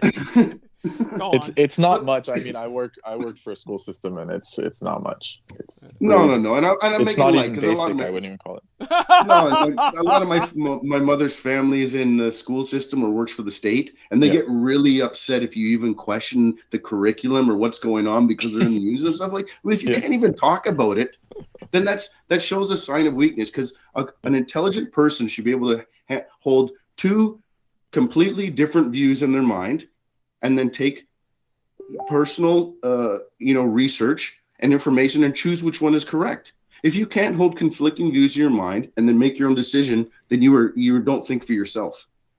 Yes. And you see this a lot in people, and so you can't even approach them on the subject matter. All you have to do is sort of ask them is, you do know you're exhibiting sort of the traits of being in a cult, because your mind, your beliefs are controlling you. And even if they don't believe in God, their beliefs in whatever this fake science is like believing in God.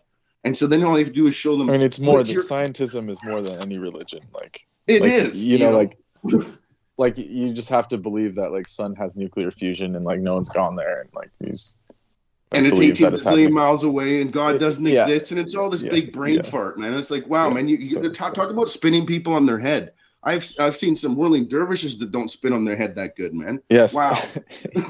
That's a good way to put it. And well, even like classical science, like before all this scientism came in, is like you could actually argue. The point was to argue a hypothesis. So there you go. So like even if you come up to a conclusion where there's some facts in your thesis, then the next scientist after you comes up and puts holes in it, and then it gets further and further. But now it's like at this block where you just have to believe, like, oh, sun has nuclear blind faith. fusion. That's right. And Somebody yeah, has like noun you can't power. argue with it. Yeah, they get paid a bigger paycheck than you, so it doesn't matter. You're not allowed to even question it. And that to me is like, wow, that is some. So that's not the pure science. Oddly Huxley. No, that's like science or slavery. Go ahead. Yeah, it's not the pure science that, like, you know, like Newton and these people were working with, where like he had the theory of gravity, but he never it was never finalized because he knew that that's not how science worked. Like, you have to work through it. But now it's like we just have like gravity is this force that is, they still haven't found what particle creates it or how it's even happening, and you know, like it's never been corroborated fully, like properly. And vibration, and talk to engineers, they get really upset. Yeah, and then people have gotten mad and said, "Oh, well, we've discovered gravitational waves," and it's like it was like one time or a couple times. And so I don't know how that can equate a fully solved, you know, hypothesis. Well, I started because I have to work with lasers, and I've done a lot of big construction stuff, and the datum lines don't differ, and the lasers don't curve. And I've flown hundreds and hundreds of times in my life, and I started to go, wait a second. Okay, so now my own senses weren't lying to me. And as well as I started to understand the stars a lot better, or what we perceive as the stars. And I said, wait a second, wow, this is a good one. They really had me going. That's a big one. That's a big one that like we can't really crack now because it's just like, you know, it's a big thing, you know. It's a huge one. Anyways, I'm relating to you here. And stuff like that. Yeah. No, and then I said, oh shit, bitches, because I work in pressure modality and I work in things. So when I put CO2 at over 1500 psi, it becomes a plasma. And so I'm working in these things, and I'm doing this stuff, and I'm going, wait a second, you can't have a pressurized environment without a vessel. It doesn't matter what it is. And so when I was working with CO2, because it's such a thermal exchange, these engineers, they wouldn't understand, and they would not have the pipes insulated properly, and they would try and dump hundreds of pounds of CO2 in these big military rigs that they're trying to do all this weird, basically sort of alchemy extraction type of stuff. And they would have explosions, and I could hear like whistles, this hundreds of feet of cable as it would freeze, and then kaboom, like a bomb going off as these super vessels explode, and it would tear lines of hydraulic fluid. And I'm surprised people didn't die. The one time I was close because they didn't have some of the filters. They were made out of like 2-inch thick plastic. It hit me in the leg and hit me in the stomach. And they didn't even, after it all, I said, if I was 5 or 10 feet closer, if I was smart enough to move away, I might have died. And because these people are all on some hoodwink government stuff. Yeah. They didn't even do a safety breakdown on the thing. Yeah, OSHA's not going to show up. I mean, so up here, they have a thing, it's called, because of Spaceship Challenger, because the gasket was wrong, it's called normalization of deviance. And so what up here is they had one of these crane towers, and they had a bunch of young ass kids go in there. I guess they'd been operating it. And the one guy's on Instagram, and he's Instagramming while they're taking down. It's like a 200-foot, crane tower. And they're supposed to be dropping the ballast on the thing. And all of a sudden it just tips right over, and 6 or 8 of these guys die. The entire top of the crane shears off. Boom. So there was a guy, I guess he worked for some engineering firm. He did a thing on all of the wrong steps. A, you're never supposed to be on Instagram live streaming when you're doing this stuff. Yeah. B, the guys didn't have their hard hats on. And 3 of the guys died because they weren't strapped into the they literally didn't have their body harness on. Now the guy in the cab, he obviously would have died. And one of the people died because the crane went through the roof, the building across the street, and killed a person who was just that Saturday doing his office work. You know what I mean? No. Like totally sadness. But it shows you this type of disregard for safety, for following any sort of a semblance. And like I said, and I was there, and these people get paid huge bucks, and they are pilfering your tax money.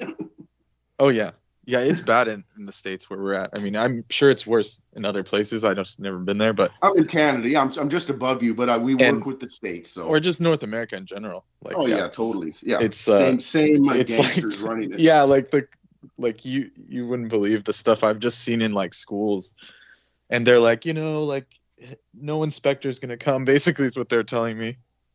But they know it's messed up, but they're like, oh, like we'll only fix it. So whoever the person is going to get paid the envelope of money, and then it goes away, because that's the way the collusion here is. Even if the people chirp up a little bit, someone's going to say no, put a Band-Aid on it, Yeah, exactly. Classic. Yes. The classic, yeah. And then, anyways, what were we? The insurance money. We've gone right into corruption. Yeah. Yeah. Here you go, Douglas. How are you doing, Douglas? Are you refreshed? Well, as well as can be. I thank you so much for asking. Just kind of listening to both of you. You're doing so well. I mean, honestly, I'm just so glad both of you are here, because that way I don't have to do any work. Let's go back to the discussion of if there's a secret hand at play, and let's think about 9/11. And the aspect of the implication of what's going on now. Take it, Brendan. I mean, I'm just I'll let you handle this. You're doing so well. I mean, the implication would be it's just like that was just the beginning, and it would just started this whole it showed us the future of the century, and like here we are. I think that's the best way to describe it, really. So and I would say that it's the same group that's still running it. I would say that's maybe when they took the horse's reins at that officially sort of a thing, where they said, okay, this is our Fabian policy and we're pushing it. Yes. I mean, that it became more overt as opposed to covert. I think that's all it was, really. That's right, because wasn't it Cheney who went into the mountain? He was burning all the papers and stuff. To me, this was sort of where I saw the Hassan Issin, Sabah aspect of it is who are they? Are they secret? Well, obviously they're Masons, and the Federal Reserve and these things were put in place by Masons. But do they worship someone else? Has someone been indoctrinated to a deeper thing? Like if look at Saudi Arabia and the existence of these oil states since the end of World War II, because they certainly seem to have been put in place at the end of World War II, right? Yeah, all of that stuff. The history of the Middle East is all of course, British intelligence has done that, and like Dubai, UAE, all these different Sheikh states, Kuwait. I mean, they were all cut out by the British. Mm-hmm. And is this the sort of the Hegelian dialect? Sorry, Hegelian dialect of controlling both sides?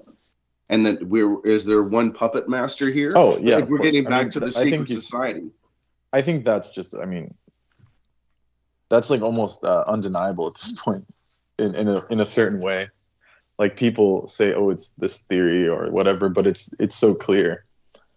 And at one point the so-called English, or these Angles, they were ruling the entire world at one point. The sun never set on the empire. Mm-hmm, so their ability to rule hasn't been diminished. It's just they went more covert in that sense, as far as instead of being an overt empire, they're now running through businesses and through these different Sheikh states. And they have deals with House of Saud. Oh, for sure. Naturally. They've had BP and all these companies get massive amounts of oil from them.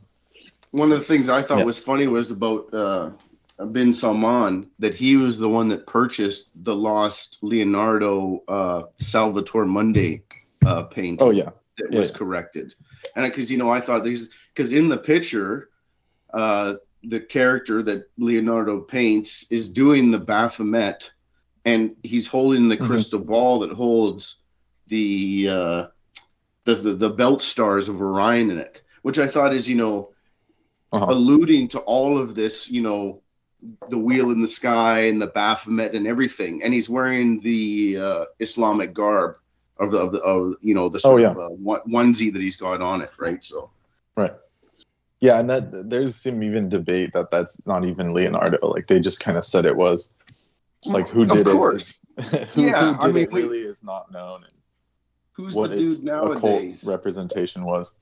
We got Banksy, and we got the other guy named Hugh. I've always thought that whole Banksy fiasco. Like they used to show us documentaries in school. I mean, like that's not even like a real person. Like I don't. Okay, so I think it's like one it's of the, like I think it's either Tricky or it's one of the dudes from Massive Attack. Personally, and I thought it could be Tricky. You never know, right? I mean it could have been. It was I'm saying this like it was a real person at one point, but since the early 2000s, like what they claim is a Banksy is no longer. No, and that's where you see guys like Hugo that can do the Michelangelo casting of stone, which means that they understand alchemy quite well, and they're just like, boom, it's up there, dude. But who is this? It's a collective now because they can make stuff better. Exactly. But I think that if we start going into talking about the Renaissance and stuff, like you see the guys conspiracy theory and AWOL and stuff, they talk that maybe a lot of our histories could be falsified or made to look by a certain way. And I could see that happen over the past 300 years. Yeah. We have the George Orwell, we know the 1984, and then we can go back to the Frankenstein novel by Mary Shelley or by and all these alchemist things in the 1800s, which was it Percy Shelley? Probably, right? But they're all doing the taboos. And I think that this is very interesting because I think that there was definitely an airship phenomenon, which we commonly know as the Led Zeppelin, or we know nothing of the phenomenon of flight before our supposed Wright brothers.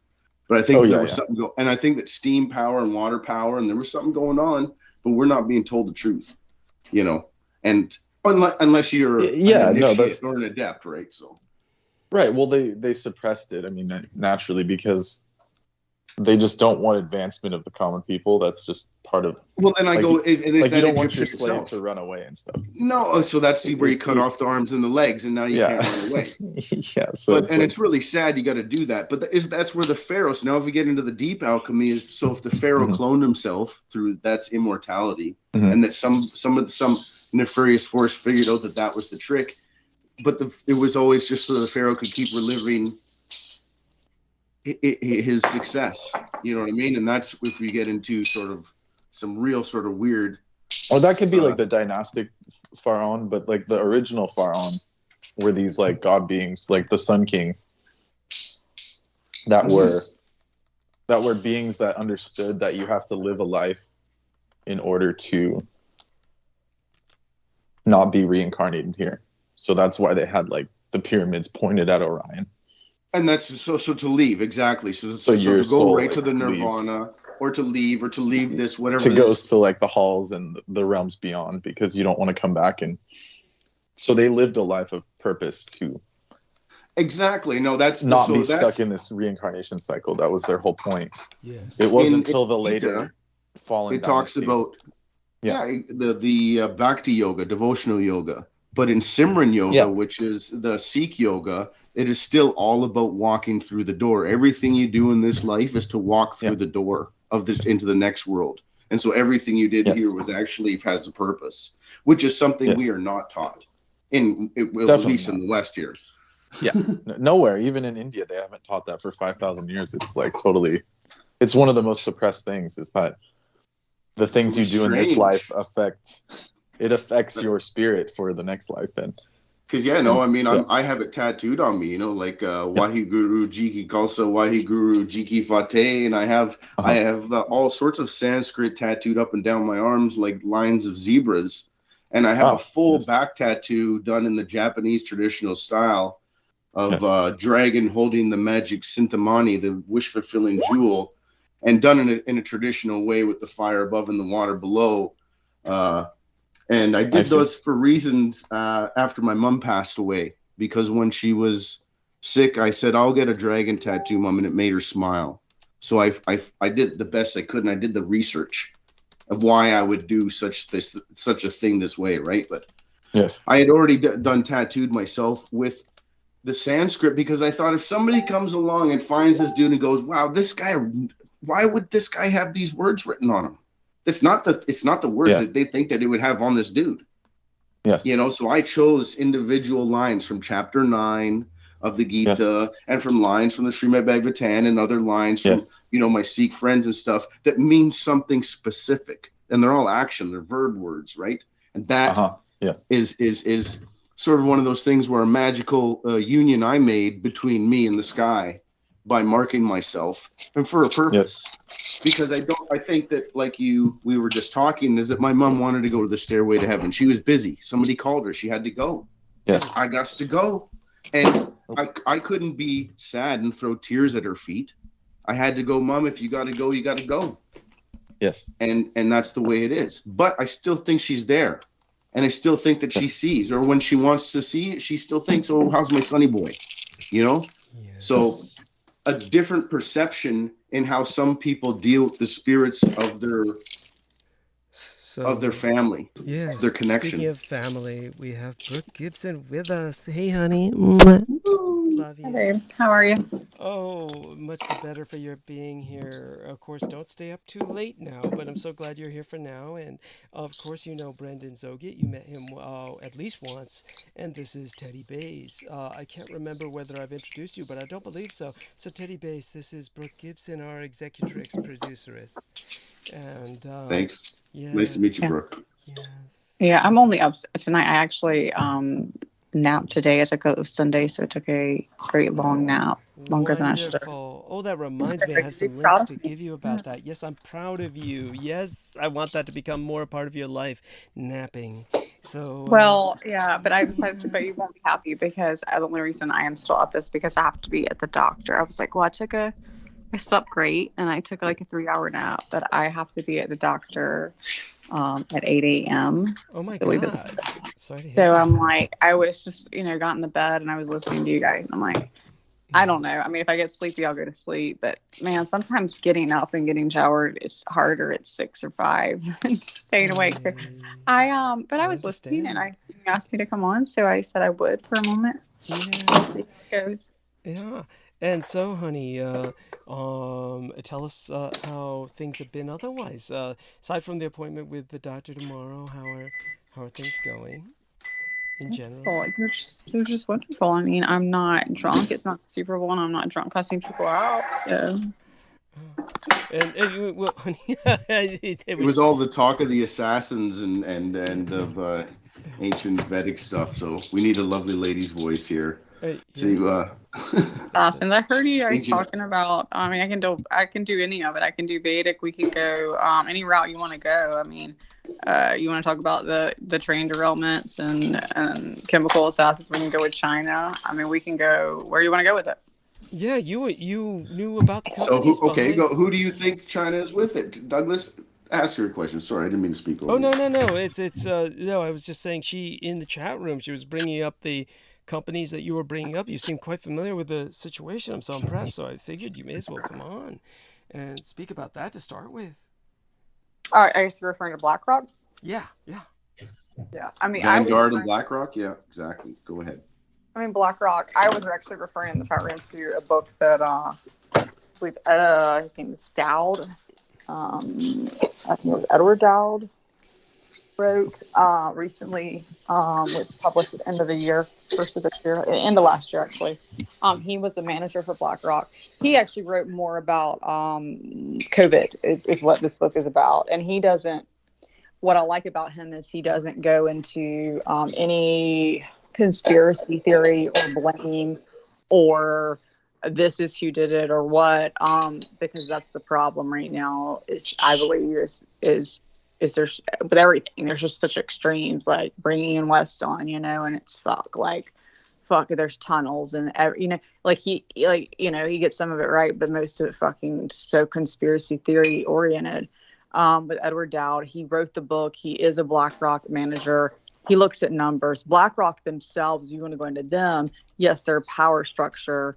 That's what he worked for, and that's what he was trained in. And so what he looked at was the numbers with COVID.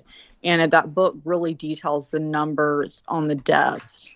And he's met with senators on it, and so it's something to look at, because it's just something amazing to me to look at, that he doesn't care, Republican, Democrat, country or not. He's like, there's an issue here.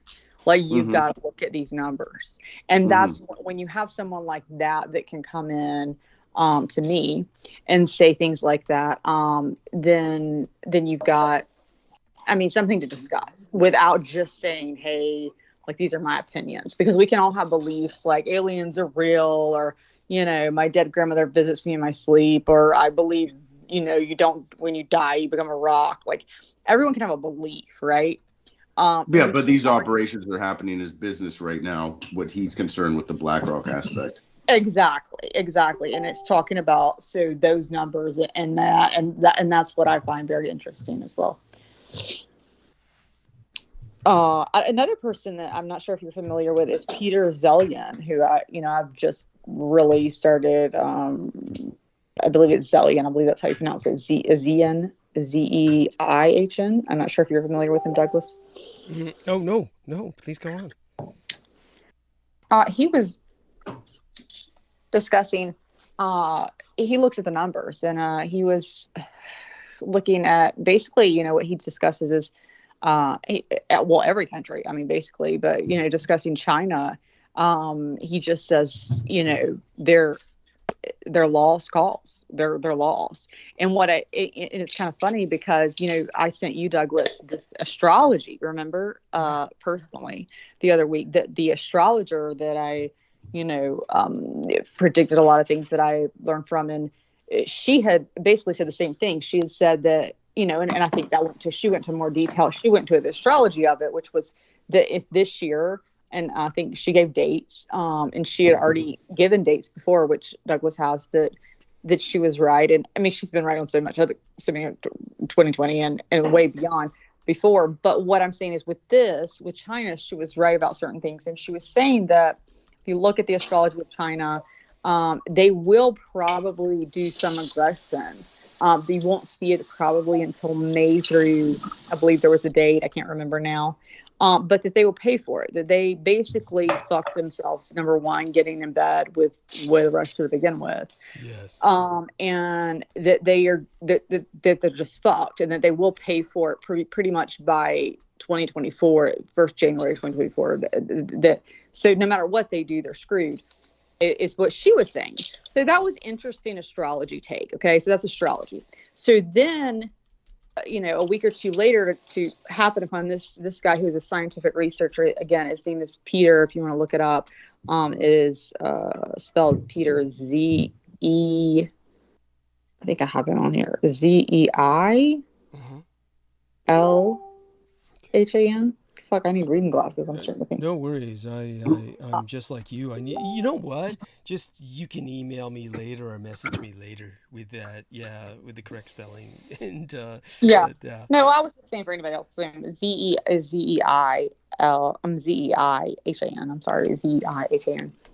But apparently he's a great researcher, and he has said that China is just basically screwed. Like that there's. In his terms, his reasoning for it is that they lied on their population data. They've been lying on that since they put the one-child policy in effect. Basically, that it's just basically screwed them. So they kind of like what we've got going on, which she also discusses, that are boomers. Like just kind of like IRS wanting to hire a bunch of people. Well, and people all thought, oh, okay, well, they're wanting to hire a bunch of auditors. It's the way the right wing went with it. They're wanting to hire a bunch of auditors. No, it's just like me calling the IRS, and I can't get through because of, my ex-husband's situation. And when I get through, it's, because they don't have enough even call people, right? People are retiring. The last of the boomers, my parents are boomers and they're retired, but the last of the boomers are retiring. So your boomer population's going out. Your Generation Xers are coming in, and they have the means, but the problem with Generation Xers is not all of them want to work. They put Generation Xers have a lower divorce. Well, they have a lower divorce rate, and I like his scientific data on it. They have a lower divorce rate. Obviously, I'm not one of them, but a lower divorce rate than than your baby boomers, actually, because they did put their life first before, so they had a lot more single income, to believe it or not. And so it hadn't worked out though that well for them in that, because again, the boomers had a lot of the jobs. So he said you're going to see a huge, significant increase in Generation Xers salaries over the next few years because of boomers retiring and Generation Xers having experience, because then you have your millennials, who millennials got hit one of two ways. They were either the type that came in and said, hey, I don't want to work, or I want to come in Tuesdays at 11. And I'm doing data entry right now, and I actually worked at an insurance company in my teenage years that did data entry when computers were epically slothish compared to now. So very much, like you're talking about the Gen X compared to the millennials. Right, exactly. So that's kind of what, and then that's what he was saying. He's like, or you had the other part of the millennials that came out and they came out and they did everything they were supposed to, or that they were pretty much made to. They were, they went to college or went straight to work. They didn't take 11 years off to tour Europe and find themselves. But either way, they basically got hit. Obviously it's a time frame difference, because you're looking at a generation, so you're about a 10-year gap on their age. But overall, they all got hit with 2008 when they were coming out, when they're in their prime, when the markets crashed and jobs hit, lows, and they're trying to hit, where they would build up. And so then you have the lowest level, basically, of Generation X to have the lowest level of any generation that comparably of basically skills, their skill sets. They were put out of work. They didn't work. The ones that did work, they were kept in lower level jobs because they couldn't move up. So their skill sets are lower level. Doesn't mean all of them. I'm not saying all the Generation Xers are. Obviously, there are great ones that have very few of them have multi skills because of what you just said. But there are some that are extremely skilled but are untapped. So they're sort of sleepers as well. Whether they can utilize those skills or not, I don't know. That would depend how much neurotoxins they take. That's true. And I mean, there's so much that goes into it. So it's looking at it overall. I think he looks at overall data, of the overall numbers. But yes, obviously, you've got minorities in each group, but particularly, but just looking at the overall numbers. And then I thought it was cool that the newest, I didn't even realize this, that the newest after your millennials are your Zoomers, is what they're calling them, which is what my children would be.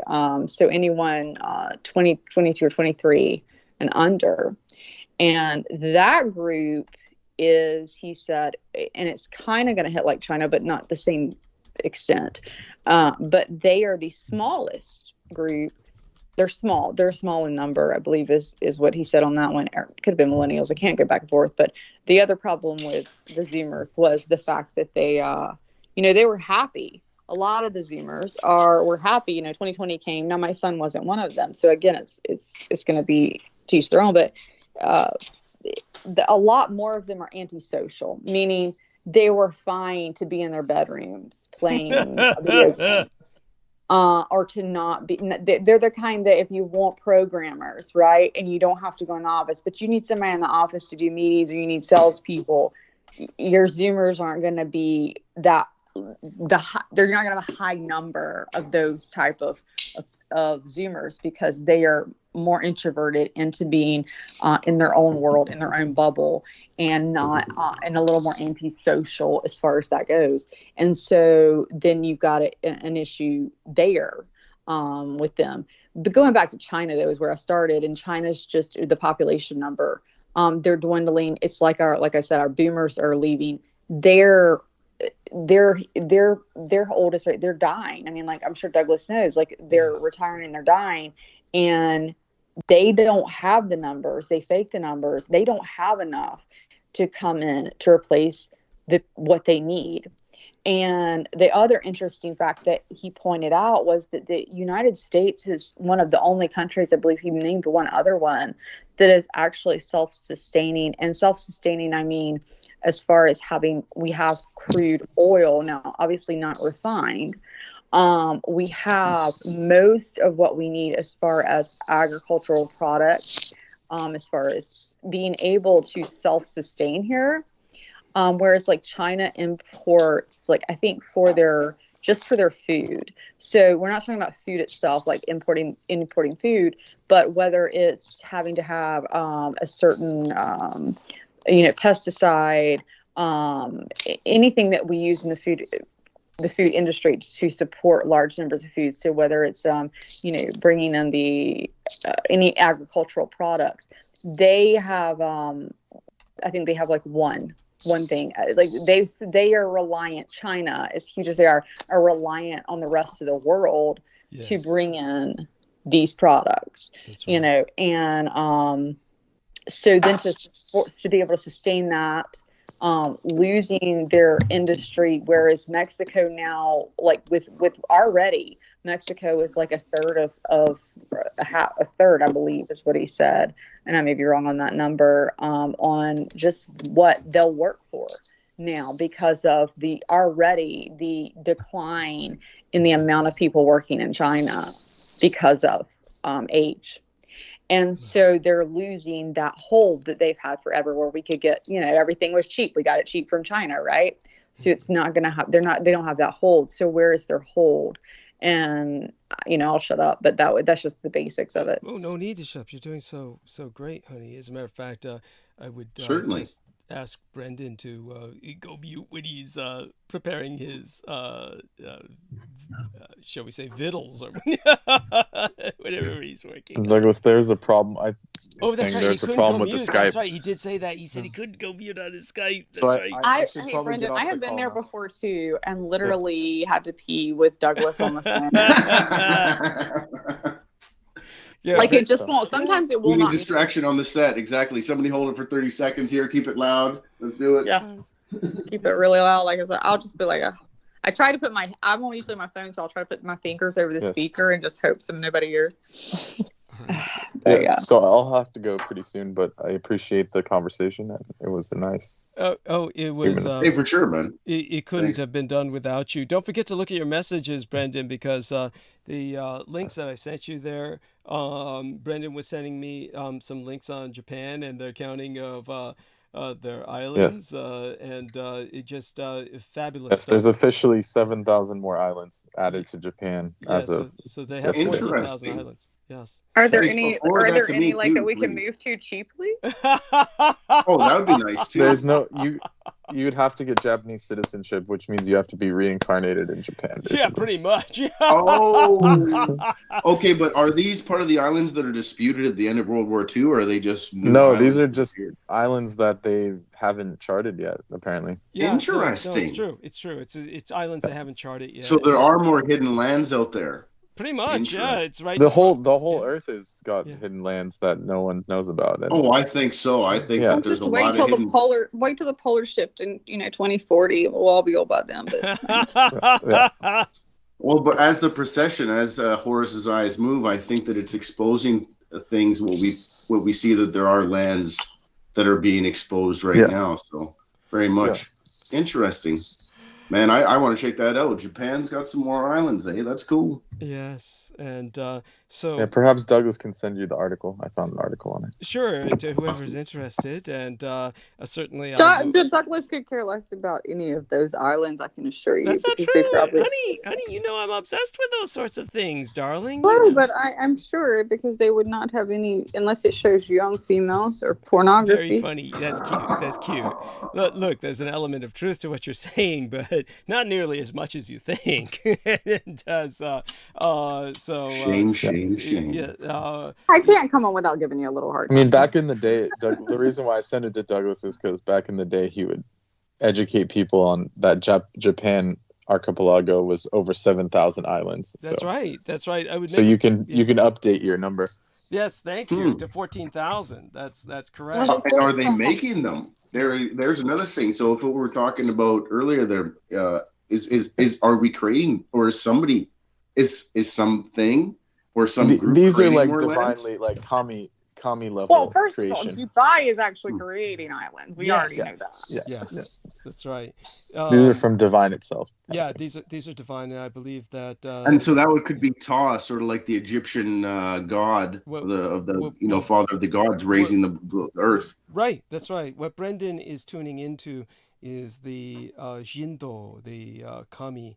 And so he really has a deep understanding of this, and these are appearing now when Japan needs them. Of course, Japan is a volcanic island, so that means that, like Hawaii, the volcanoes are constantly creating islands as well, which is something that most people don't think of.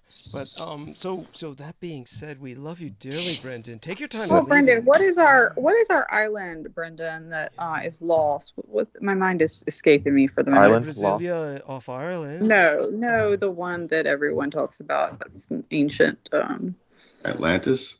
There's Lemuria as well, and Lemuria, totally. Yeah. I was going to ask you on Atlantis if you had heard, and it's not the person that Douglas hates. Idea, but the Atlantis that they are saying is they have found in the middle of the I believe it's near Iraq, Iran. It's in the Sahara Desert. It's in the Sahara Desert. Yes, near the Atlantic coast in Africa. Yes. There's the Eye of Africa. Yes. And it's this formation that appears to have all the hallmarks of what Plato described as Atlantis. Yeah, the Eye of the Sahara.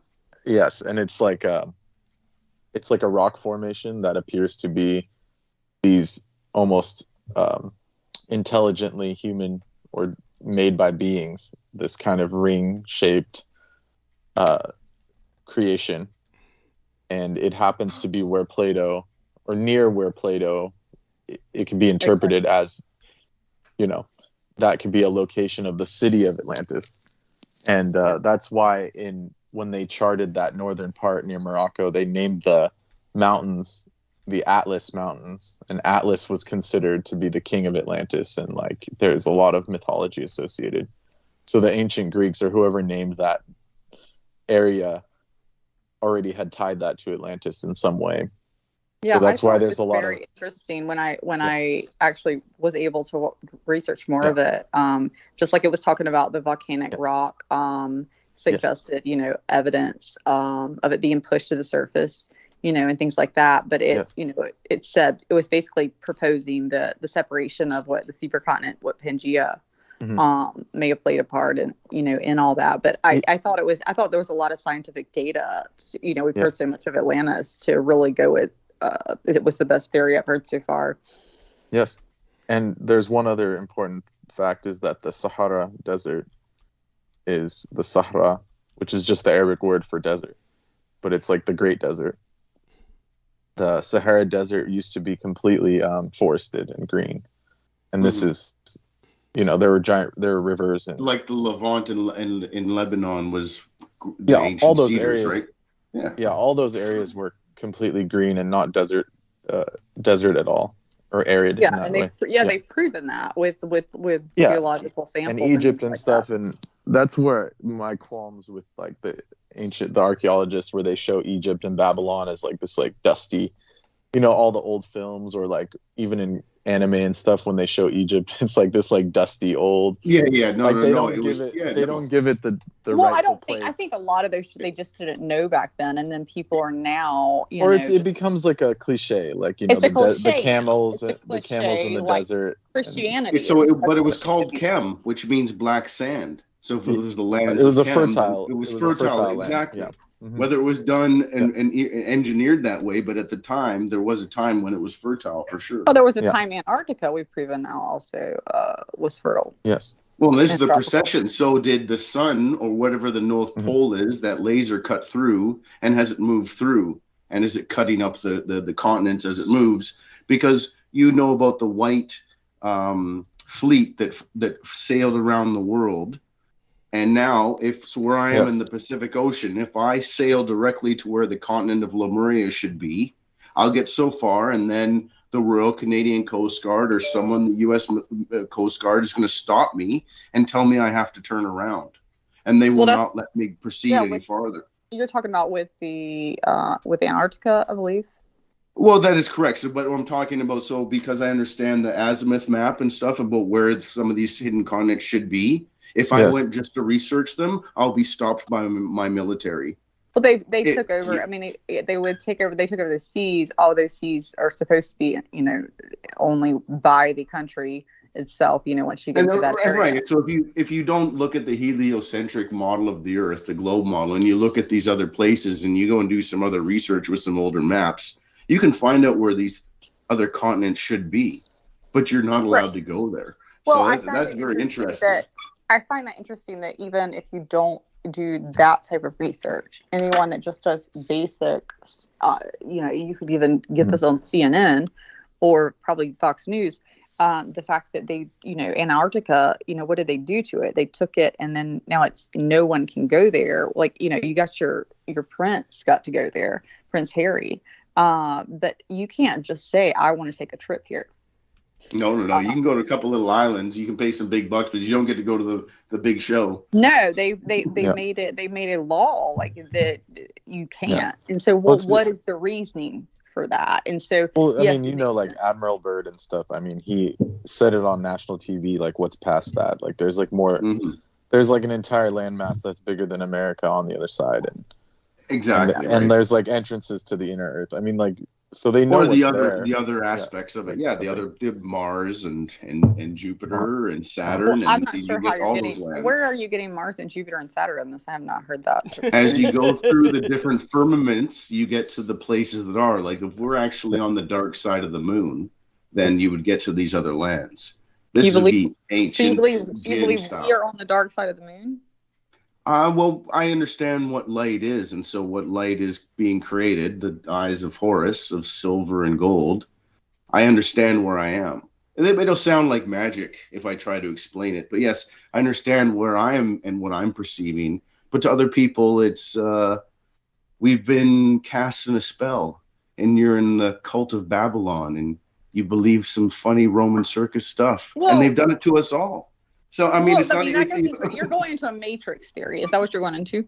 No. It just sort of the alchemist. I would call it the alchemist. Or what are you perceiving here? Sort of my perception would be that, we create our own reality, and that whether it's a Matrix, it really wouldn't matter to me because they would be the same. Whether like the people that get into a Matrix argument or a creator argument. And then Brandon and I were talking about is the idea of the spirit would embody itself to not come back, and what the purpose of this realm was, or this area is, and that maybe many spirits here are lost spirits. I was just sort of making a little thing, illusion, not being too heavy. Yeah, I look at it as this, that and again, I go deep into astrology as well, and I can go there, but I'm not going to. But if right now, because it doesn't, I don't want to bore anybody with it, but looking at what I believe is the fact that this would look like the simplest way to put it would be, this is like college, right? For a soul.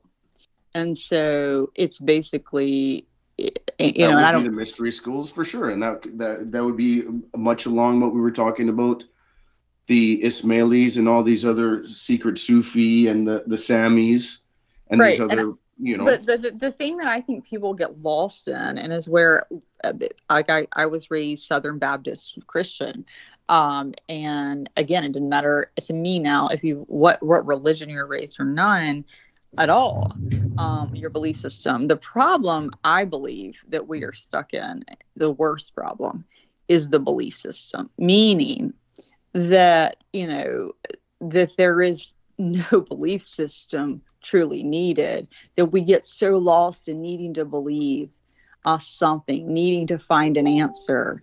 And when truly our answer is all internal, it doesn't matter, if you believe in Christianity or Islam, or maybe, you don't believe in anything, and you just believe in being a good person. All those things is your soul growth, right? So it's your own personal soul growth. Your belief system is your mind, and that's outside of that. And then you have your emotions, which are, again, outside of your soul. Emotions are a 3D thing, We forget that. Emotions are what we're meant to experience, how we experience this 3D world, and to take it into our soul. But our soul itself is outside of emotions and thought. And you can't have religion without thought. And so we were brought in here to experience thought, to experience the emotion of it, and then to grow, because you couldn't have. So think of it. Thought itself, each person, even if they're, let's say they're the same religion, same family, they may have different thoughts, and then emotionally respond to things differently. And so that again goes back to duality, which means the world was created, and that's where I go back to the college form, that it was created like a college form of duality, for experience, for soul growth, meaning you choose, you can believe, you can, and like I said, I would personally believe, this is my belief, but it shouldn't be everyone's. It doesn't have to be everyone's. My belief is that we probably choose to come in and choose to reincarnate, and we choose, hey, you know what? I didn't get that one right. I'm going to choose to go in and I'm going to, I'm going to learn these 5 lessons. Maybe you've got soul, family, and higher beings that are saying, hey, you sure you want to learn all that at once? And sometimes they say you shouldn't, and we listen to them. And sometimes we come in and we think we're hard ass, and we get kicked in our ass.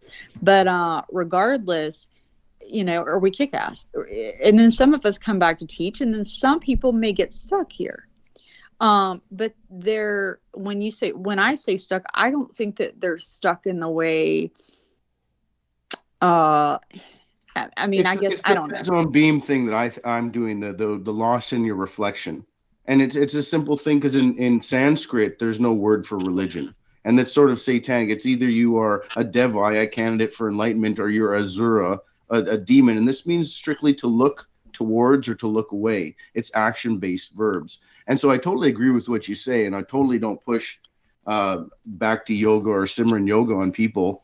I just understand the sort of signal aspect of it, and that. But then on that, I would have to ask you, because I find that very enlightening. But if you're going there with either they want to be enlightened and they want to see, or they do not, right? Choose not to see, and those beings that choose not to. So then I would have to go back to: do you believe in a creator? Oh, yes, but now that we can talk about what the creator is and how far away the creator is, I think the creator is quite close. And I think that we are taught to sort of not understand what is constituting us here, or what the true physics, or what is representing us here. Instead, we're taught the gross material aspects of it. I think I agree with that. But what I am saying is, if you were to go back, you have to go back to what the creator was. I'm not talking about how close he is now, or he or she. I don't believe it's a he or a she. I believe like we put those in that's a 3D term. Yeah, no, that's a defining term. And forgive me if I do that. I'm not trying to define God, whatever the the source creator is. would not be that. To me, it's a oneness and universal, where we all came from. So to me, it's kind of like where you go to a Big Bang theory, but in a the Jesuits Big Bang thing, that's an interesting phenomenon itself. I still tend to go more of the Sanskrit aspect of how the material realm came into perception, but that's other research, right? So I'm actually a little interested in what you mean, but the difference in the Sanskrit, because I may not be aware of that. So they talk more in a sense of cymatics and modality, that it materialized, or this realm, it came into existence, but not in a Big Bang aspect. It's that while the Lord passed out and Kali was doing a terrible dance and it threatened to destroy the universe, and so then he projected himself into the newborn Iesu. Let's back up there. So that's where I'm going. So I'm familiar with Kali. So the back up, because if you have a creator, you have a one who created Kali. Oh, this is after. No, those two I think are after the first separation. That's what I mean. So I'm going back. So that I think that's where you and I. But the material realm wasn't created then. That's not when the material realm was created. I understand that. I understand that. I'm not talking about. So I think that's where we're differing, and it's probably not a big difference at all. But what I think is just misunderstanding on what I mean is, I may not be clear. I'm not referring to when the material realm was created. I am referring to when. Okay, because the Big Bang Theory, I think that's so. Forgive me, I didn't mean to do that, but I think the Jesuits mean in their Big Bang Theory where the matter was made, sort of like it spat on all the planets. Yeah, no, I don't mean it that way. I just mean the way scientists love to explain the Big Bang and the space, and I believe there could be something to a Big Bang, but that would have been the expansion just in space of the Creator expanding from oneness to expanding to multiple, whether you get, what we would maybe call angels, angelic beings, different realms. I definitely think the dimensions are folded in on each other, and that's why you can't perceive. Or if I was trying to describe, and I will never try to describe the Tao, I think that it's multidimensional and it's your ability to enter them or to understand it, similar to knocking on the wall of concrete and knowing the magic passing words. But yes, I understand exactly what you're saying now in the sense that what exists came into existence. So exactly. So it came into existence by the Creator. So then my question then would be back to the original point I was making was, if there are those that seek enlightenment and those that don't, I guess I just, and maybe it's me fundamentally having this, look at my Creator because I'm a part of my Creator. And I know that, and know that love is ultimately at home, and that is the Creator.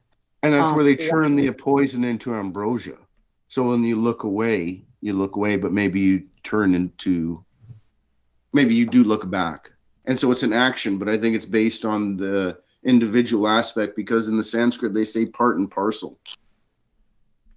So you were part of it, but then you became divided. And then you began to perceive that division. So maybe because I'm a mother, are you a parent? Oh, yes. You are? You have kids? Yes, my daughter is 16. Okay.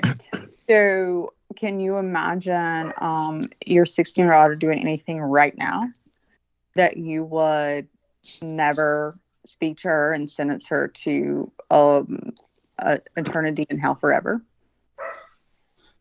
I am the very more different person than you've ever met, but I'm actually waiting for the moment when she gets herself involved in some sort of street stupidness or does something wrong, because that's the world I grew up in. To be so candid with you. Don't you want to preempt that? Scary. That's a little scary, though. Do you think that you're coming from the Creator? Because you're talking about Taoism. I mean, is that a Creator's love? I would say because Vancouver is the satanic hub of North America. But that's not what I mean. This is your love.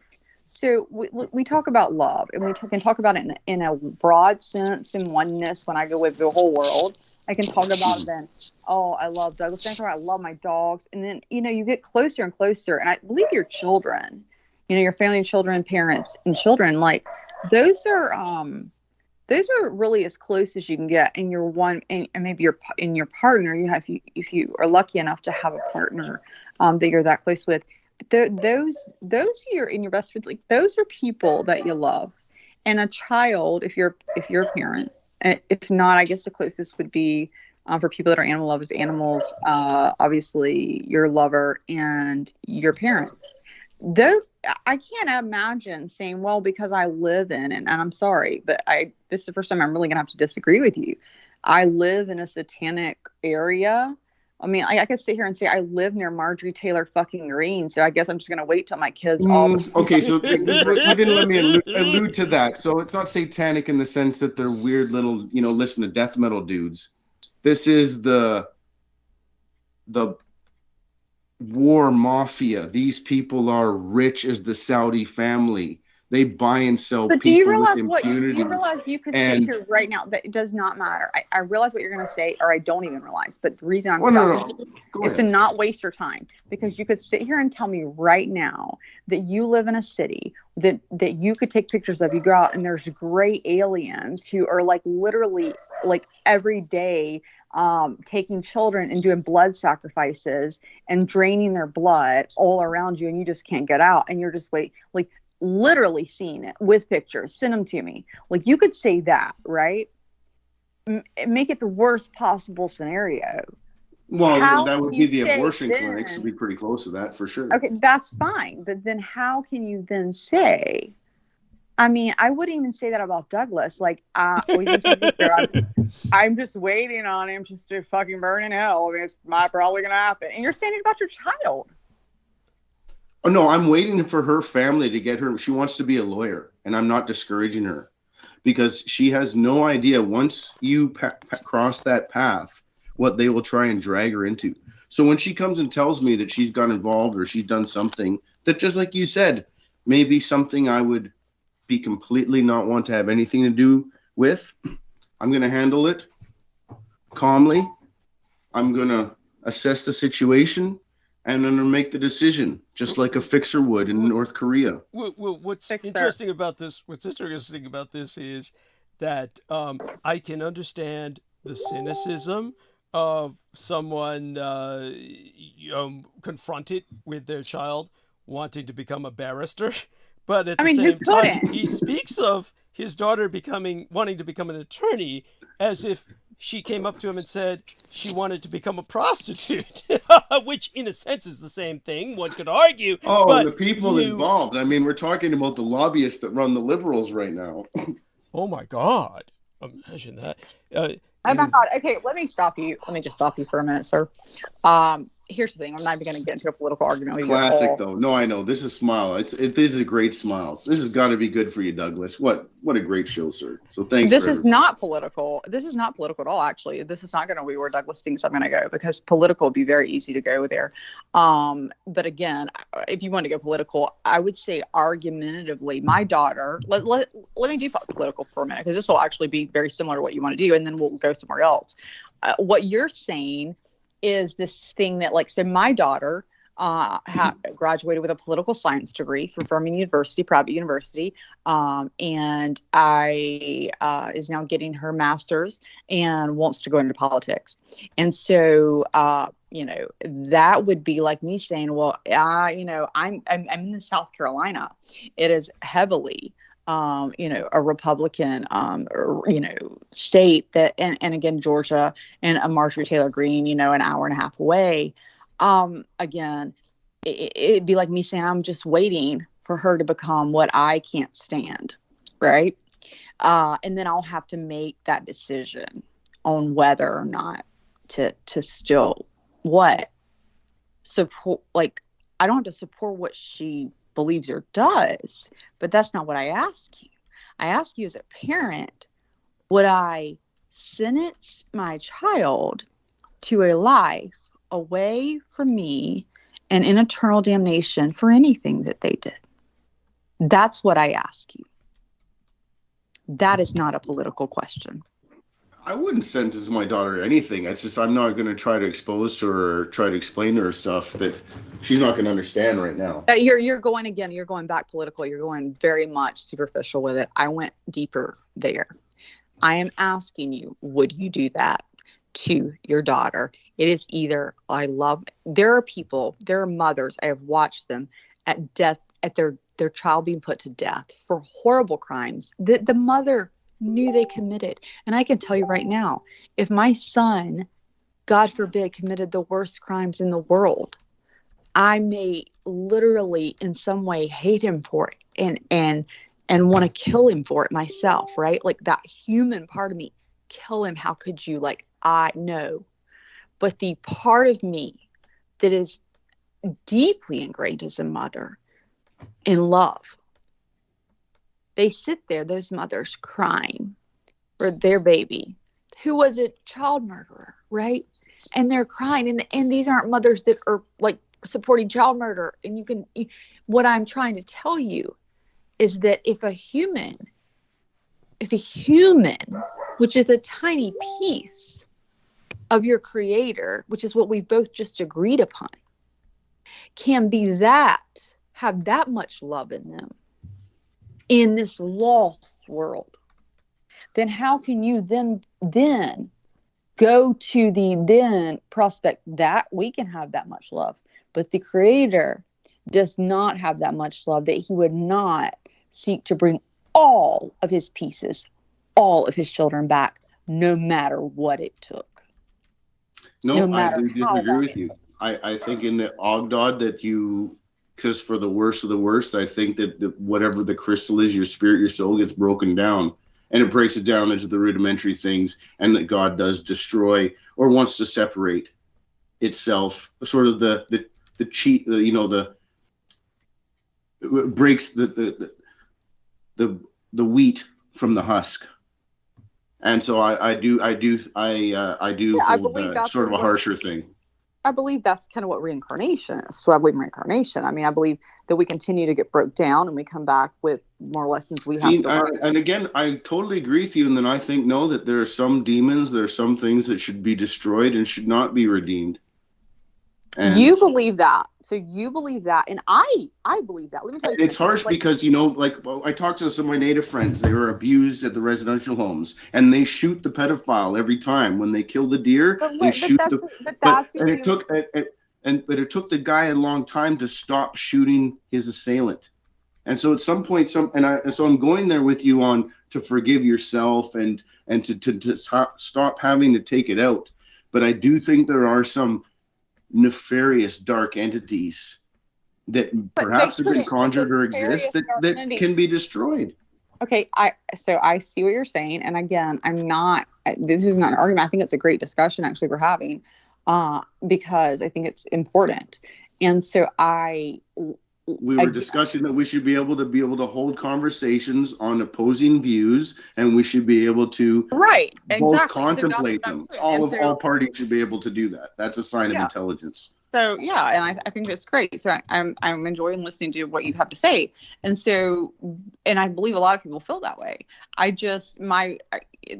Only point I'm making is that I believe more people feel that way than not. That they believe that there is. I mean, just because Christianity is obviously, the biggest religion or cult in the world, and depending on how you define it. But it's very strict. You don't make it there unless you do the two things. You got to get Jesus and you got to do that, because otherwise you can't just be, oh, I was a really good Christian, bitches, while I fucked around and hurt people, but it's okay because I paid my penances. No, it doesn't work that way. So I totally, keep going on. But you accept Jesus in your heart, and then you could have fucked your fucking neighbor and their fucking kid till you're fucking 90. And yeah, I mean, yeah. So there's problems with religion in general and everyone. And Christianity, I just happen to know the most about because I was in it.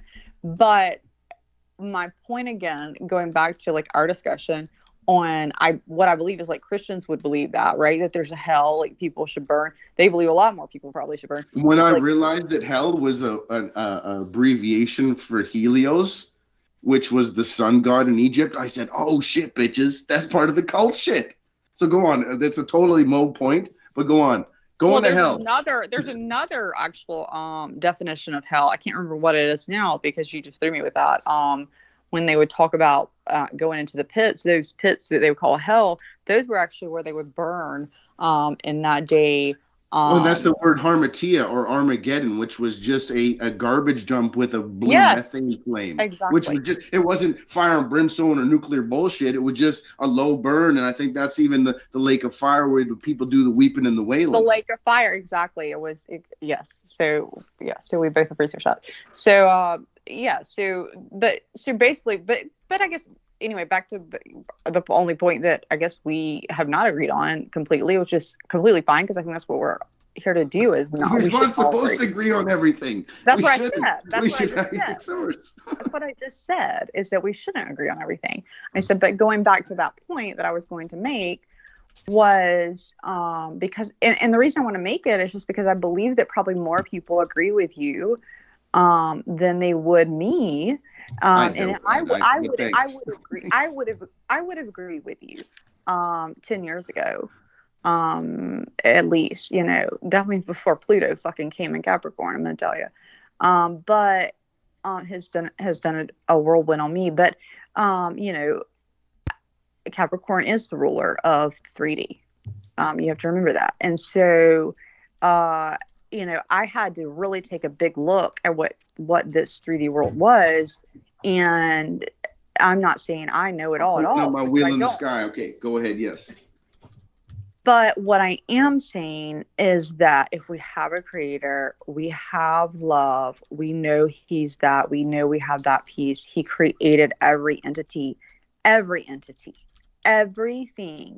that could even create the most evil. So where, like, let's say, like, Douglas has fought against a lot of things that I haven't seen. And I'm glad I haven't. And thankful to him for what he's done.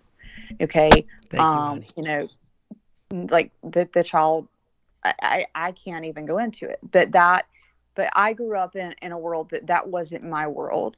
And I was brought into a world where, animals, were being abused. And, in the South, people would put glass in their food, like, chain them to a tree for their entire life till they died. Wow. And these were just, and it still happens. It still happens. And so, I fight against that because I see that as innocence too. And when you look at innocence, I think that's the easiest thing, like what Douglas fought against, like children, especially, and innocence in general. And then to see it abused, right? The people that do that, for me personally, like Douglas has heard this, I've said this many times, like if I ever got like a 2 months, you got a brain tumor, you got like 2 months to live. I mean, if you see a rampage and you suddenly see a bunch of like people that fight dogs or chain them suddenly dying, I mean, no question, I'm doing it. Let's just wait till I get caught because it doesn't matter, right? Like that's my 3D perception. And I don't know, maybe if I got the tumor, I would feel different. But I don't have a problem right now killing them because that's my own judgment. But I know in my heart that the creator's karma is much more than mine because he's the one that will ultimately teach them. Well, that's right. And so if someone is that sadist to hurt animals there, you would assume that when they go to meet their creator, the creator's not going to be happy with them for doing that. But what if you've researched any near-death experiences, which, used to, again, way before 2008, I was like, what are these? This sounds crazy. And this is, beginning, like you would look up NDE and you had to go on one of those pages that like, it looked like what you'd see now, like basically like a DOS page, you had to click on each blue little link. But now, you can research NDEs and you can, but even then is what I was saying was back then, I think I had enough to know that there was something to it because too many people were putting stories in that were too different, but way too similar. And the similarities were exactly about being home. And they didn't feel judged. It was the opposite of what Christianity teaches, that we are judged, that your God judges you, your father judges you.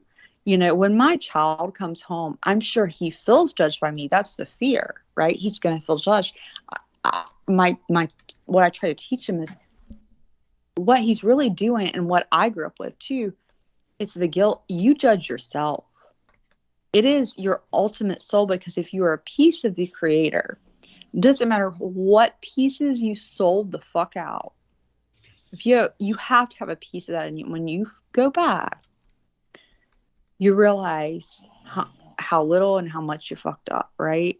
That's what we hope people are cognitive, and we hope people are awake, and that would depend on how many. Cognitive. Yeah. Cognitive is just cognitive. You have to agree that's a mental 3D term. You're discussing. It is. I'm using a fancy word to say hope that they're self-realized and that they're awake. But I mean, that still depends the operator. Is the operator awake?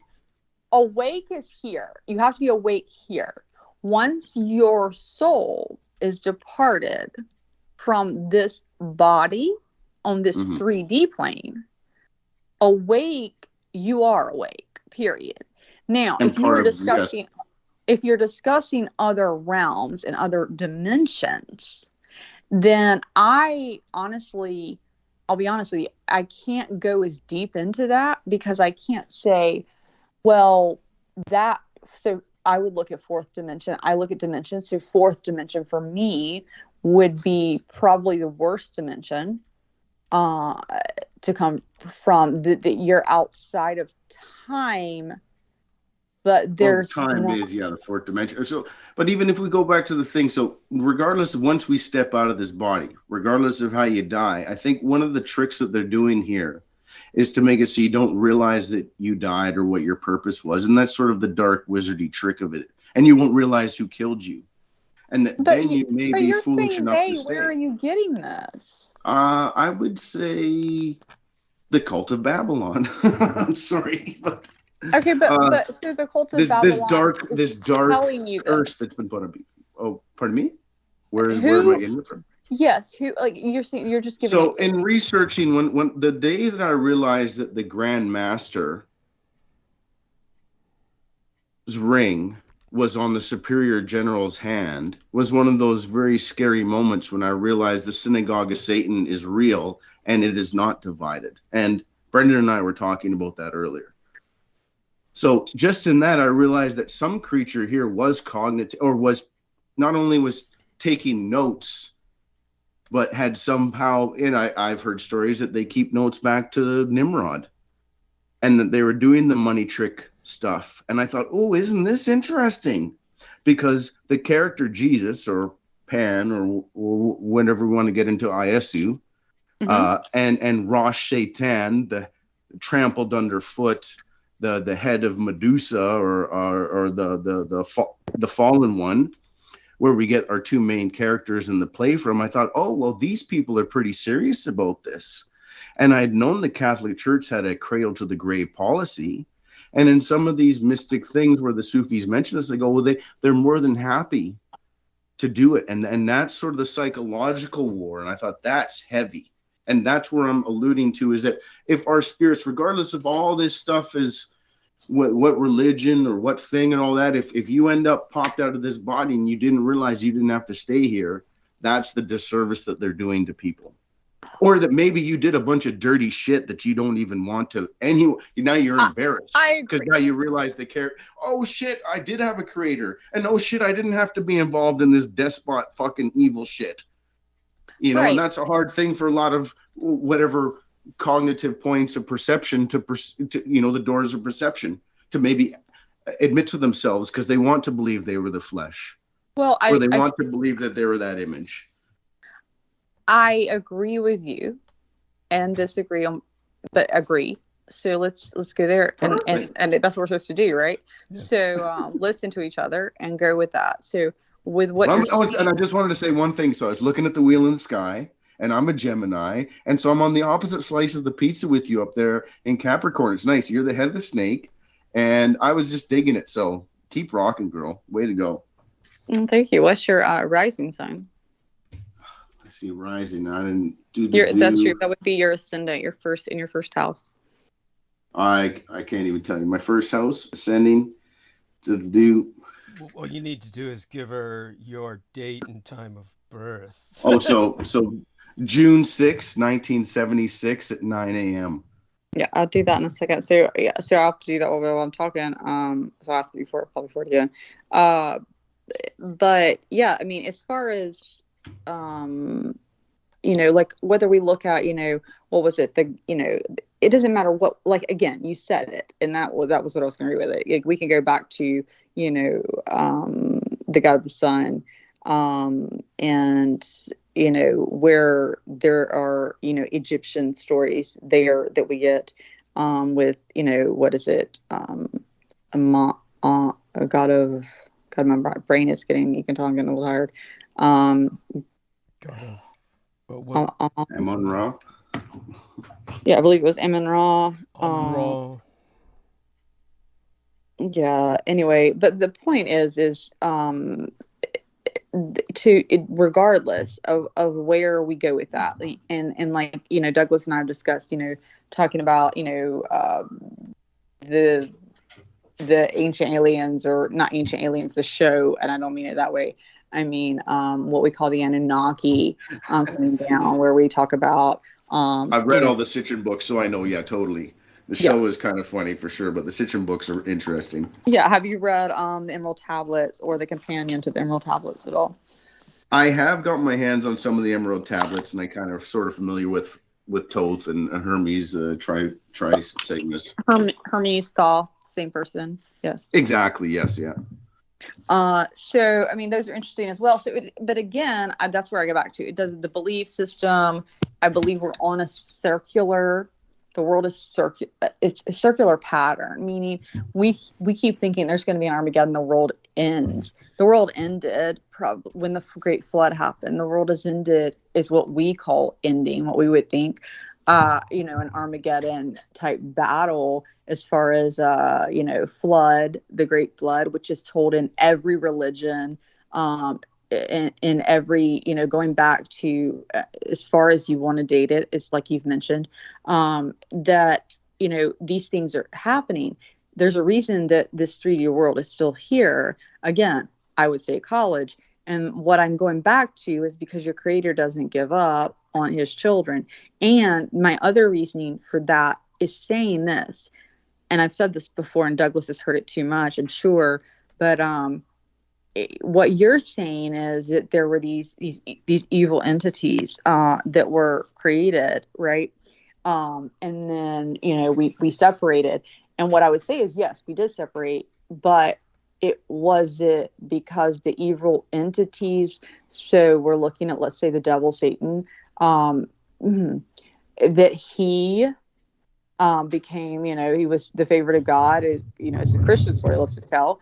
And then he chose to, fall out and create this evil world. And we could enumerate that in a million different ways, the way that would happen. Or was that part of the plan? Because I think it was. Yeah, no, it was Janus for sure. It was the two to look away. And I think Satan or the Lucifer that you're talking about, if he was the lead angel or the lead arc, that he did fall, and he was to sift. It was to break apart and to trick, because in Dennis Wheatley's book, the devil is a gentleman, and the devil makes it real easy. So I think that's part of the trick, is that, do you want that in you? It's sifting you, it's testing you, because those that would give into the 7 deadly sins will succumb and will instantly. God. That movie killed me. I'll mention that. Oh, that was one of those movies where I was still like a Southern Baptist Christian and watched Brad Pitt in that movie. And so it was still a nightmare. But yeah, and that's Hollywood. I mean, where did they get that visual from? Somebody had to write those things too, right? And so once I realized too that all these things were older and they were using the magic lantern or Hollywood in a way to control us, and it was another thing. It was part of, well, I think we would discuss this. The word entertainment means to bind or hold. So it wasn't so much like a malevolent thing. It was a benevolent thing. It was a malevolent. It was with malice. So you and I agree on that. So you and I agree on things that even Douglas and I have not yet come to a conclusion on. And I think Douglas probably would agree with a lot of this, especially with the entertainment industry. But I mean, we just never discussed it in general.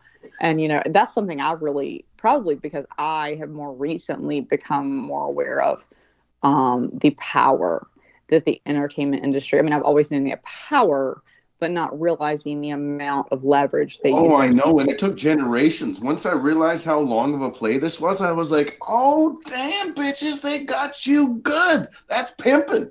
Like, talk about pimping you fucking out from day one. I was like, woo. Better get a fucking line on the ticket, because that's hot, baby. Yeah, I mean, but that's what they've been doing. But now this is where, since I have to bring Douglas back into it, I'll do this.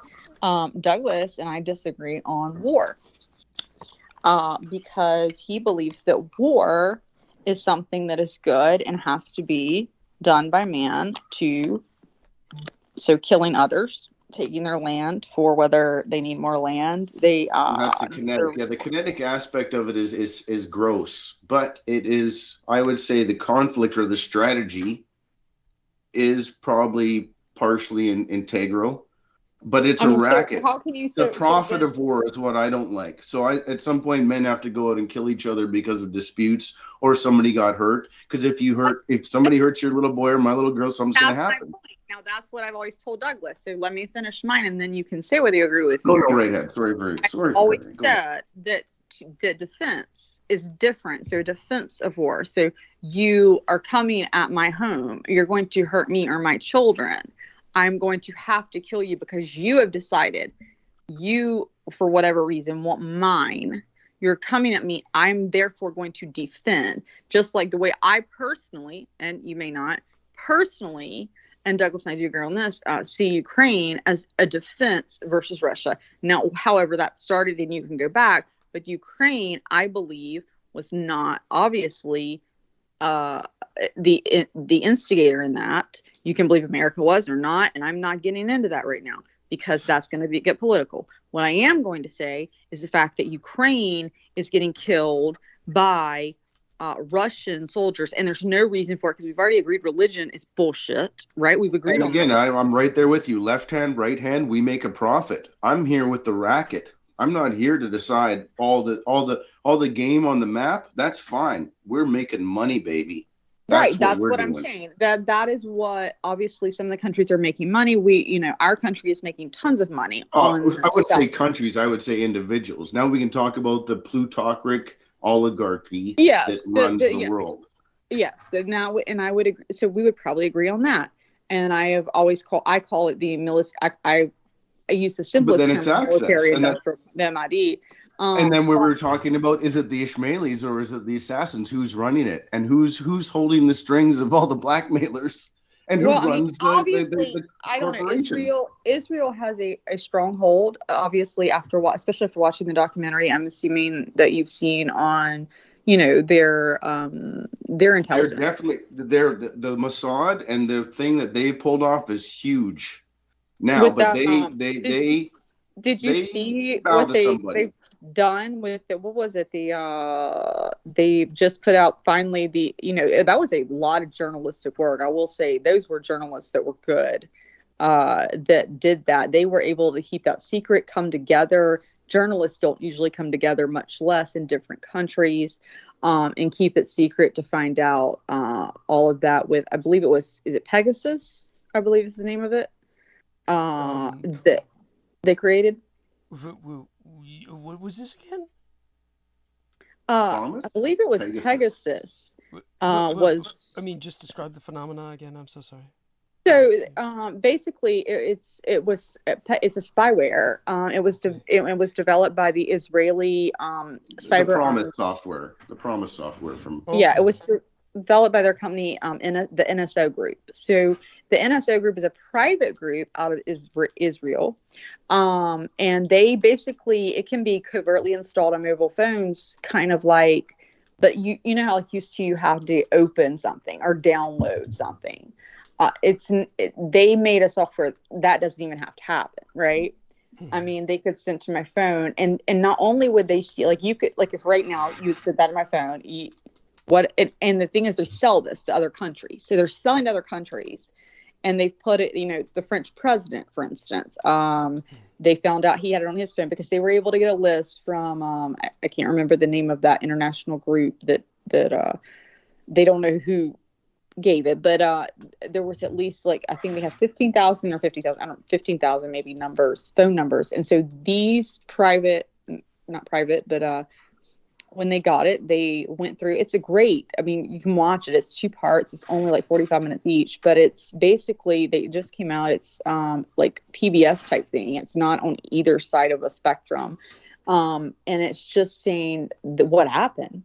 And, that they, were able to, they had to literally leave their computers. The people got it in their phones in another room when they would go talk, and they would reach out to people on private phones. And they had to, the people that they thought that maybe being spied on, they knew, because if you're spying on me right now, let's just say Douglas sent it to me. Okay. Let's say I'm fucking president of fucking South Carolina, and Douglas is determined to take over South Carolina. Okay. So he has somehow paid somebody to send this to he's get paid for this software, which is obviously, for countries, it's millions of dollars. But what they do is then It's sent to the people they need it to. It's sent there.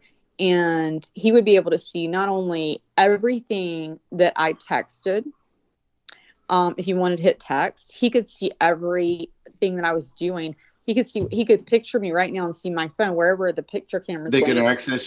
access your Black Mirror correctly. They can do everything, and that They was can designed. see everything that you deleted. And they're actually watching you when you're going pee, when you're jerking off, Douglas. Everything they're watching you. They see where you are. They hear every conversation and anything you delete. And they actually watch everything you do more to the thing that they watch your patterns. It's a different form of an algorithm. Yes. But yes, instead of it's gone way beyond the Roy Cohn and the days of espionage where they would bug the room. They learned how to let everyone bug themselves. By you having a smart device or this tracking device, you have actually created the intelligent states grid what's his yourself. name? What's his name that's in Russia? I will give him that we And we did it with a smile on our face. Yes, please, master. Yes, please. I'm sorry. Did you say I did something with a smile on my face? Because I do everything with a smile on my face. Ow! Wow. Hot tamales, baby. I like I'm it. talking about what exactly? I'm sorry, Mr. Bass. What? I'm not quite sure what triggered that. The Black Mirror. I mean, my mom. I grew up in the entertainment industry. And I used to get driven around by the limousine drivers, and the girls would let me know what's going on. But I grew up in the dominatrix and supreme rock and rolls things. So I saw stuff as a child, like Hollywood stuff, baby. I grew up with Fairuza Balk, who did The Wizard of Oz. So we can Return to the Oz. We can go into all this type of stuff, but most people would just say that I grew up in such dodging adroitly. I hear it. So what'd you say? I'm pretty sure he meant what triggered you insulting me just then. I didn't insult you. No, I was complimenting you.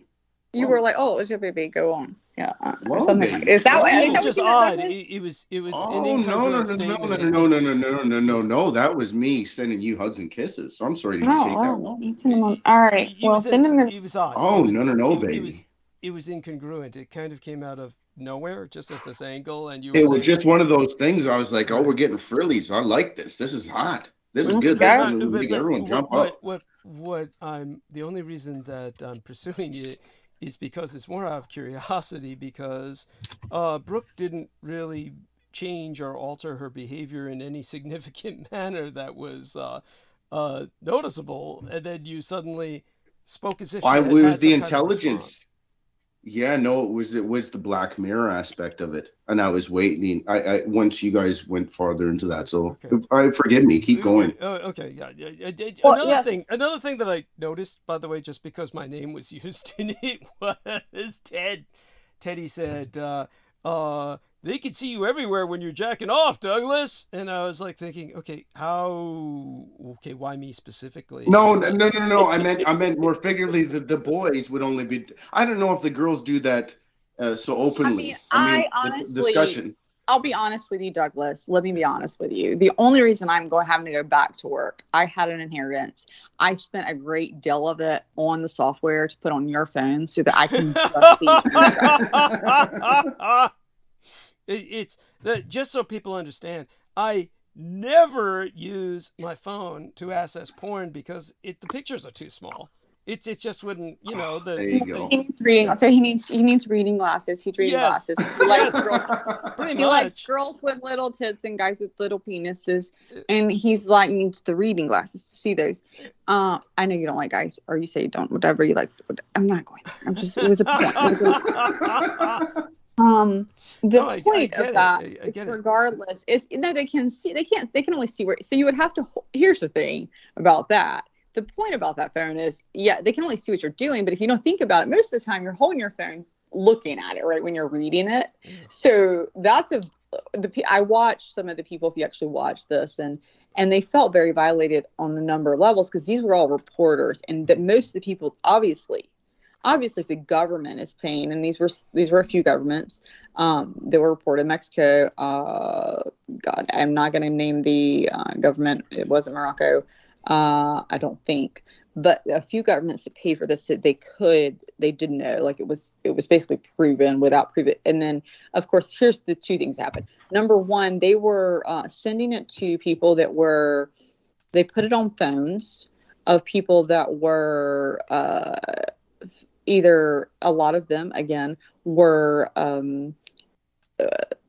not military, but I mean, some of them were military, but most of them were either government, and most of them were actually working for believe it or not, the media, which is where we in America continue to fucking forget. Media fucking controlled. And if they're not fucking controlled, they're being spied on, they're going to be controlled, they're going to be killed. I mean, this is what they were doing. The target demographic, for sure. That's what they knew doing. Exactly who they were putting it on. Yes. And these were people that were standing up against the government. That's who they were putting it on. Some of them were killed. Okay. Some of these people are dead. But some of them, many of them are alive, had no idea.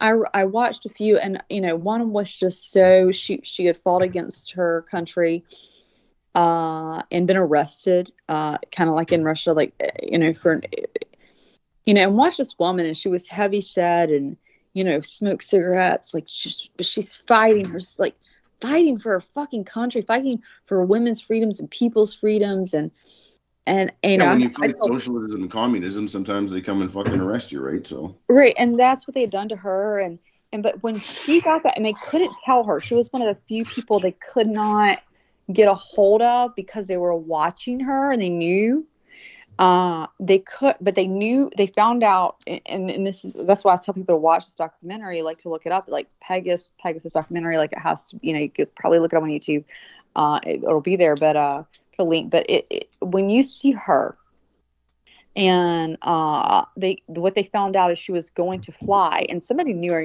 one of the people in this kind of knew her, and knew she was going to fly out to another country for a visit to family or something, but she'd been released, and they intercepted her because they couldn't call her. You got to remember, you couldn't call her, right? Everything's being monitored at this point. So, and that's the thing about your phone. Even if I'm not on my phone and with the software, and Douglas, you call me from like your computer, they can still hear you talking to me on your computer, right, if your cell phone's in vicinity. Okay. Mm-hmm. So there was no way for them to get a hold of her in the time frame they needed, and the country she was in, without being spied on. So anyway, what they did is they intercepted her at the airport. And then they brought her to the hotel, and then obviously, got the phone away from her, and then let her know what was going on. And my point to that is not just because I had already seen what was going to happen, as far as we already knew now, like what they were doing. And, we can go into that further. That's probably the deeper part that we need to go into. But is it really the deeper part? Because watching that woman's reaction, and then, at first she's in shock, and I watch her, and I go watch her smoke a cigarette. I'm like, she needs to be smoking. She also needs to lose about 100 pounds. No, but I'm saying, that's my human judgmental point. Like this woman, but here's this woman fighting. Like, she's fighting her ass off, fighting stronger than fucking me. And then I watched her humanly look completely different than me, taking that in when she comes out later. Because it had come into her what all had really happened, and she said, but what she was basically going to is, I had sources. So number one, as a reporter, you've got sources. I promised them safety. She was thinking of sources she lost. Right. I promised them safety. They call me. She thought of family members that called her, whether about something that the government may have a problem with, or just about, hey, my husband is a horrible person cheating on me with a small dick. Like, every single thing she said, hey, I feel like I have a pimple on my face. Every single part of her. If she looked at that phone, when she liked to look at Google, everyone could see her, makeup on or not, right?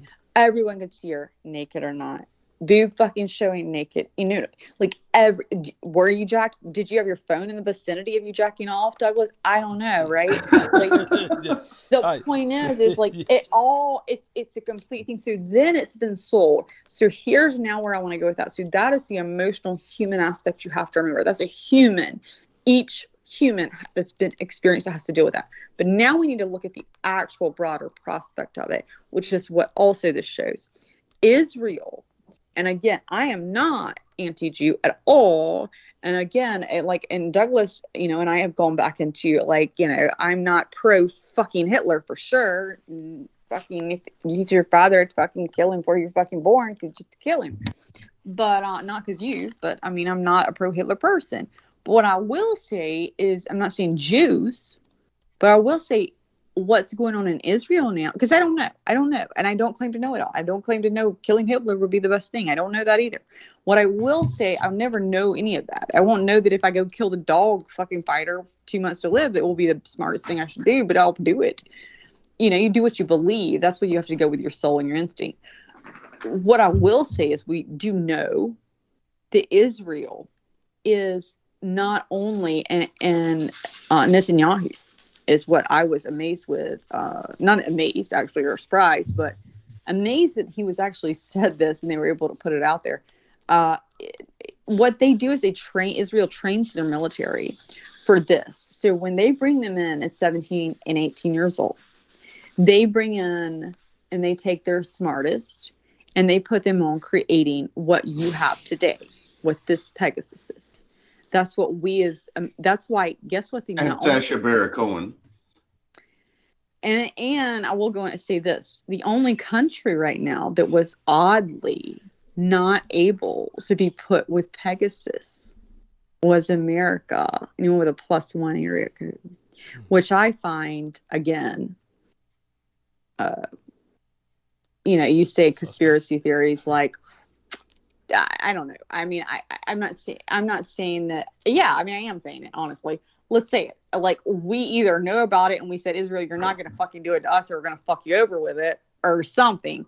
But I mean, there's something there. Why +1 area codes, it can't be done with, at least at this point. There were no +1 area codes on those 24. It wasn't able to be. But it's been sold to every other country. Not every other country, but every country that would buy it so far.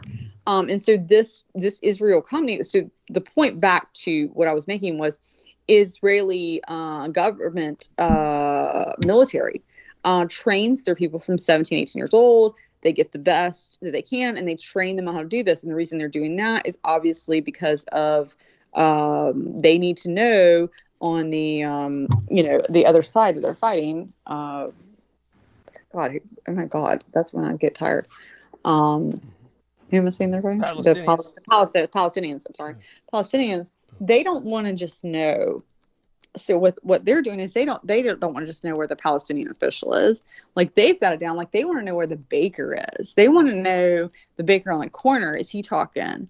I mean, that's where their level is, and that's how they explained it. And this was, you know, a few people and even undercover explaining how they were trained. But then they were also told, they are encouraged, the military in Israel encourages, when they leave the military, these people that are trained in this, to create their own and or go into bed with the private companies and industries doing that. NGOs, yeah, corporations, intelligence agencies, exactly, and manufacturers, everyone, yeah. Which is like NSO, the NSO group, which NSO group is the one that created Pegasus. So they encourage that. They promote it, basically. Like, that's where you need to go next. Infrastructure, media, entertainment, all of those positions. So, but they're promoting, but these are the guys that can create, that can create this type of software. And obviously, so they're in most need for that. So now Israel has made a stand for themselves, just like I'm saying China made a stand for themselves, one-child policy. They fucked themselves with that. Israel has made a great stand with intelligence, okay? And they have it. Now, has America fucking made a deal with the fucking devil? I don't know. Or did they make a deal with us? I don't fucking know. I'm not Well, saying yeah, that's what we were discussing is who is, there's the Supreme Court of Israel, which was sponsored by the Rothschilds or the Red Shield, the Bauer family. So it's interesting, and we can go to the Medinis and stuff, but it definitely seems that they're playing this bigger game out. And with China being Shin, which letter in the Hebrew alphabet is that 13th letter? And we go to the Silk Road. I think they're getting played out, in that sense that there's an older game at play, an older chessboard. So very, and I see what Israel has obviously got. It's got the mojo. It's doing its thing, and no one can stop it. It's got all the funding. It's just like the Bible that the Christians are so confused on. And here's what I found out: so that the Masons, because they all were on the temple, right? But this is again about the third temple. But when the Masons were there, and they were on the Temple Mount, their headquarters was the Al Mosque, which I found very interesting. So that they were actually paying tribute to the older secret society, and I thought, so this could be the dance now. Because when it's not broken, don't fix it. So is this one of the things of control of this empire, is to sort of make it look like it's in turmoil, but really it doesn't matter. It's quite... Yeah, it doesn't matter. You realize it doesn't matter, right? No, it does not. I'm just saying who's running what. So that's our human, and I agree with you. Like you and I could do this all day because I love to go into the totals. But what I had to finally get to the point of spiritually is to say, we're not here. It's never going to be solved. We're not, like, I'm never. Well, that's the mystery for sure. Yeah. Like, I'm never going to do away with like what I would love to do away with, which was all suffering, period, to be honest, all suffering. But like everyone has their own, I loved, not Muhammad, Gandhi, who said, the way he said it was like, if, everyone has there's certain, belief, and there's certain, not belief, but there's certain, I can remember I do remember another one of his quotes, which I love, which is the way a country treats its animals is but of course I remember this because that's what he was saying. The way a country treats its animals, you can judge a lot from the country basically by the way it treats animals, is what he was saying. But at the end of the day, he was also saying like everyone takes up a certain cause. Was his quote, and I can't remember the quote, but they take up a cause.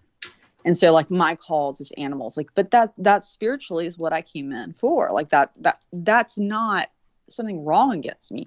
It's my spiritual cause, right? It doesn't mean I'm not spiritually also for stop human trafficking, stop like racism, all of it. Right? But no, it's a metaphor because how you're going to treat your humans is how you're going to treat your animals too. I mean, at some point, it's how you handle things, and so the metaphor you made is to the point, right? Like what that exactly. So although I don't agree with everything that Gandhi says, but I do like your point there. And as being a vegetarian for many of my years, and my daughter doesn't like to consume things that were perhaps. Oh, are you a vegetarian? I've been vegetarian for since I was. A funny story, yeah. So I was vegetarian most of my life. Then one of my good Sikh friends got me to drink at his wedding thing and got me to eat meat, and then he became a vegetarian. But recently, in the past few years, I've just gone vegetarian again with my daughter. Not to take us off the story, but yes, it's good to not consume things that were choked in blood and stuff. I mean, I can remember I literally was a vegetarian. I started at like 17 or 18. I believe 18. Started like going down to like just fish or chicken, and then at like 15 or 16, anyway, but because I had just such an affinity for animals, and realizing at that age that because when you're young, you don't put together a hamburger and an animal. It's the same thing. No, you don't. You don't realize the rendering of the food products or what right. It is. Sure. And especially in the way we do it now. And so when I did realize that, I started, just young, started experimenting. Anyway, my point to that is I had been a vegetarian for a couple of years, and I became pregnant at 21, and then got married because that's what Southern Christian women did, is, didn't tell their dad they were pregnant if they weren't married. So got married, and then obviously divorced now. But I had 2 kids because I didn't want the other one to be only child, which I will tell anyone that. In that process, that first one I had, that first child, I remember being at work, and it wasn't my ex-husband at the time. It actually was the opposite. My friends at work, I was pregnant, and it was like 4 or 5, 6 months. I don't remember exactly.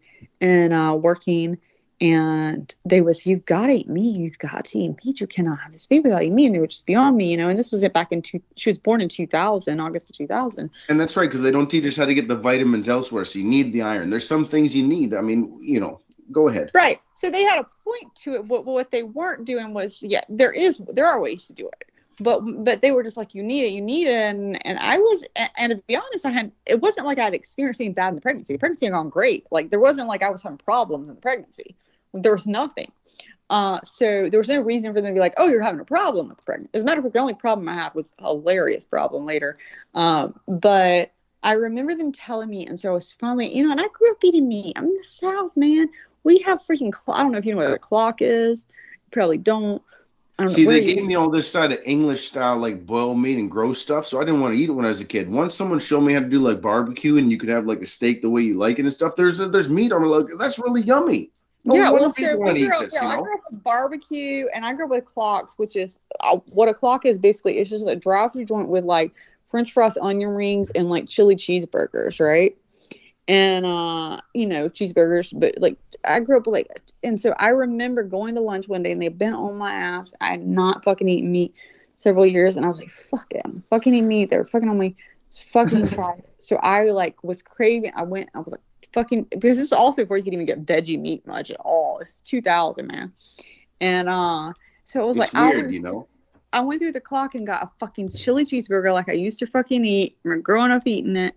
Chili cheeseburger, our fucking lunch. I fucking eat half that fucker on the way back. I had to pull I had a Mitsubishi 3000 GT. I pulled that fucker over on the side of the road and threw the fuck up before I could even get back. Should give you a fucking poison burger. Gross. Well, but no, it was because of the grease, man. Because you got to think a chili fucking cheeseburger from a fucking clock. Yeah. They're frying everything. But what was also hilarious on this story was I decided, like I ate it then. So I made a decision. When I make a decision, I stick with it. So I was like, okay, so I need to eat some meat. I need some protein. So I remember going out with my ex-husband, who was my husband at the time, had been married briefly, and was determined to have the child. It actually lied to me that he couldn't have children, which is how I ended up pregnant. But I'm so grateful for my daughter, and he wanted her so bad, and obviously didn't speak to her now. But the point is, we went to a steakhouse like we always would do, and I always would order a salad or and whatever, like a side of potatoes or a side of vegetables. I ordered a filet mignon medium because, again, I grew up in the South. Like I was at least 15 or 16 before I came to vegetarian. So I said a filet mignon meat, and he didn't tell me that night. He told me later, and I will give him that benefit. I will give him that credit. He didn't say it then. He said, watching you. This man who cut into every meat possible and was sitting there in New York Strip or whatever every day fucking time he could, said, watching you cut into that filet mignon grossed me the fuck out. And it wasn't like I was eating it sloppily. What he meant was seeing me eat meat. Really? Interesting. Fucked with him. Because he had never seen me do it. Seen me eat it. Yeah, interesting. He had never seen me do it. And something about it fucked with him. Which I thought was interesting.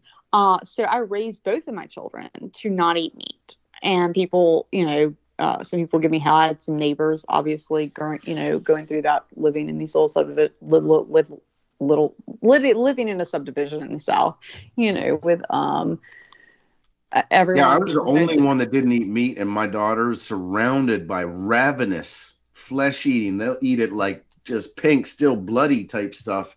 And somehow she got out of there just, avoiding it. And it's not that I don't eat a nice piece, like once some of the vets from New York show me how to get steak Chicago style, I was like, oh, if you can braise it and you can still keep the internal temperature, those dudes from New York. It's blackened. You want it blackened. I know, but because because I was vegetarian, kind of weird. Because that's how you would actually want to do it. But what I am saying is the fact that, yes, I get what you're saying. My point is my daughter went through hell and high water, especially my daughter, because she was younger, because they would make fun of her. She went to a Christian school that she didn't eat meat.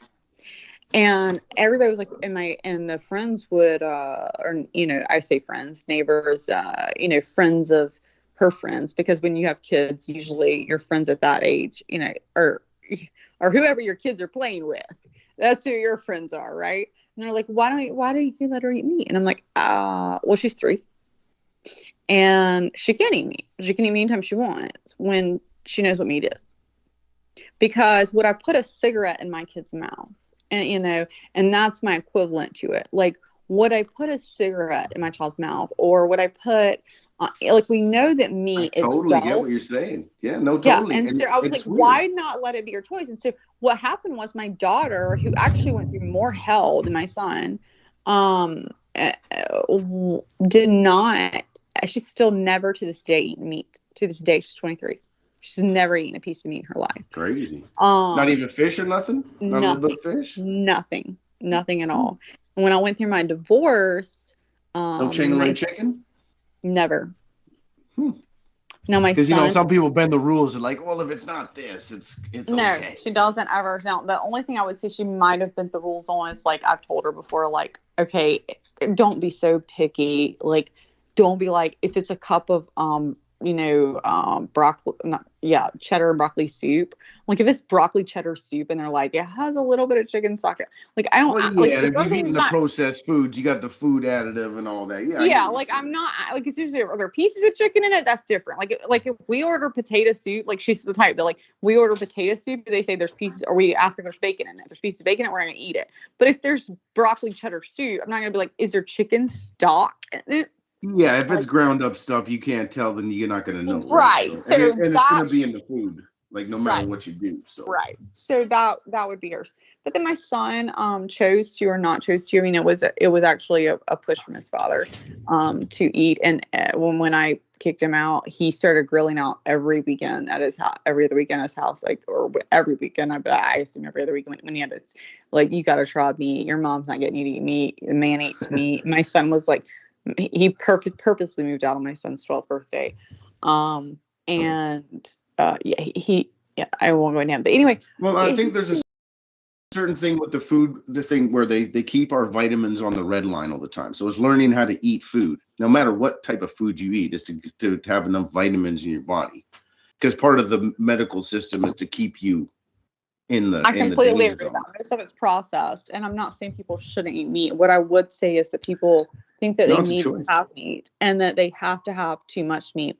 No, every day. Even my doctor was like, you can have just one little piece once or twice a week. He said, if you were really a real predator, do you think you ran down meat every couple hours? No, you would run meat down once in a while. Usually, yeah, it was like a celebration. You had meat. That's right. And maybe you could, I've tracked mountain lions, and it's very amazing because they will drag a deer up a 12 grade. And you will be amazed at what this creature can do. But you don't want to get too close to its kill, because it will protect it. It'll bury the carcass half, because it will eat it a little bit until it's, you know what I mean. But, just to go off on a little bit of thing about like actual. The grizzly. Is it the grizzly bear is worse than the black bear? The grizzly bear is the most aggressive. Oh, yeah. Well, they're up here and stuff. And, my buddy just seen that movie thing, Cocaine Bear or whatever. And I was like, that's insane. That's a fear tactic through the movies to put that on the Super Bowl. Yeah. Well, but I did watch one where I thought it was interesting that, there was a guy, Alaska has this, I think it was the grizzly man. Yeah, no, that one's terrible. Him and the girl. And at the end, there's an old, ugly grizzly bear that comes and takes him. And the hunters come in. Yeah, they couldn't even get his body. Like, that's what I'm saying. No, they had to shoot that thing, and they found the parts. Oh, no. Yeah, they were guarding their meat. It was just like you guard your steak. They were guarding their kill. We've only had to shoot a bear once. He was out there taking pictures in the middle of and he didn't have no guns. He was not nothing. So when I used to have to walk up in the mountains all the time, the people, they'd be like, we don't like it because I'd walk at dusk and stuff. And it says, it's not that you aren't capable. It's the bear with the broken tooth or the cat with a broken tooth that's feral. Or It's the gone mother, septic. that's what this one they determined. Or you, he was if you there come during between the cub, season yes. When it was a mother bear, and it was during season when, first of all, there was little food already, right? He was in, I think, I can't remember exactly where he was. But Yeah, like he was, and it and it depends, was a too. mother bear with babies that will, number one, defend, and she may have, that's what they think, she defended for her cubs, but then it was during season.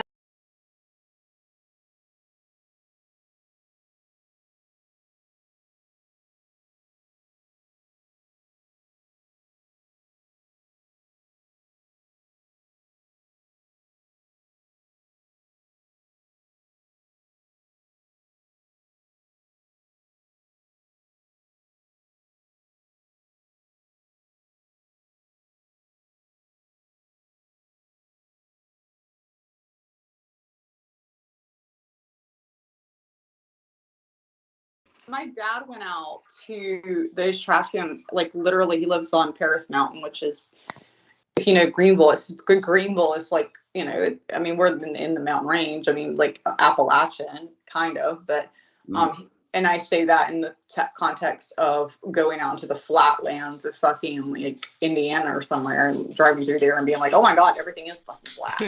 But here, you know, we have hills at least, like kind of like San Francisco hills. You know, there are hills there, up and down. And so, but they live on a little mountain. And when I say Paris Mountain, it's a mountain that you drive up to the top to get the top of the mountain, and it goes straight up. And there's, again, it rounds off, so they live on the side. You know, there's roads all off to the side. But get to the top of the mountain going straight up is Altamont, and it takes about 20 minutes, 30 minutes maybe, and then 30 minutes down. And then there's, again, around the side, all these little roads and houses that live on it. And it's just a little mountain. But my dad, they built there. It's a nice place to build. A lot of people like to build there. And my dad goes out to the trash can one day, and they feed raccoons.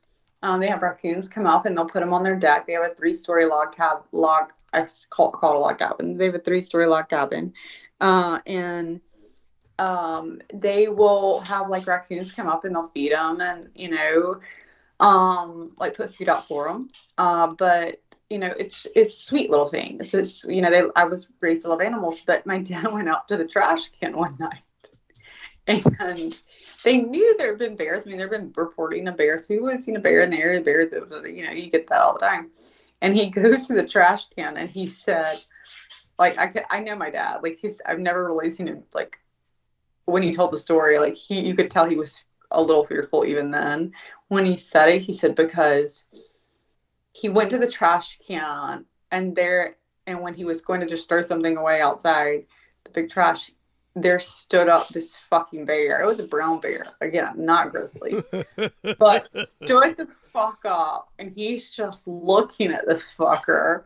And he said he's like taller than me. And I'm just like, meh.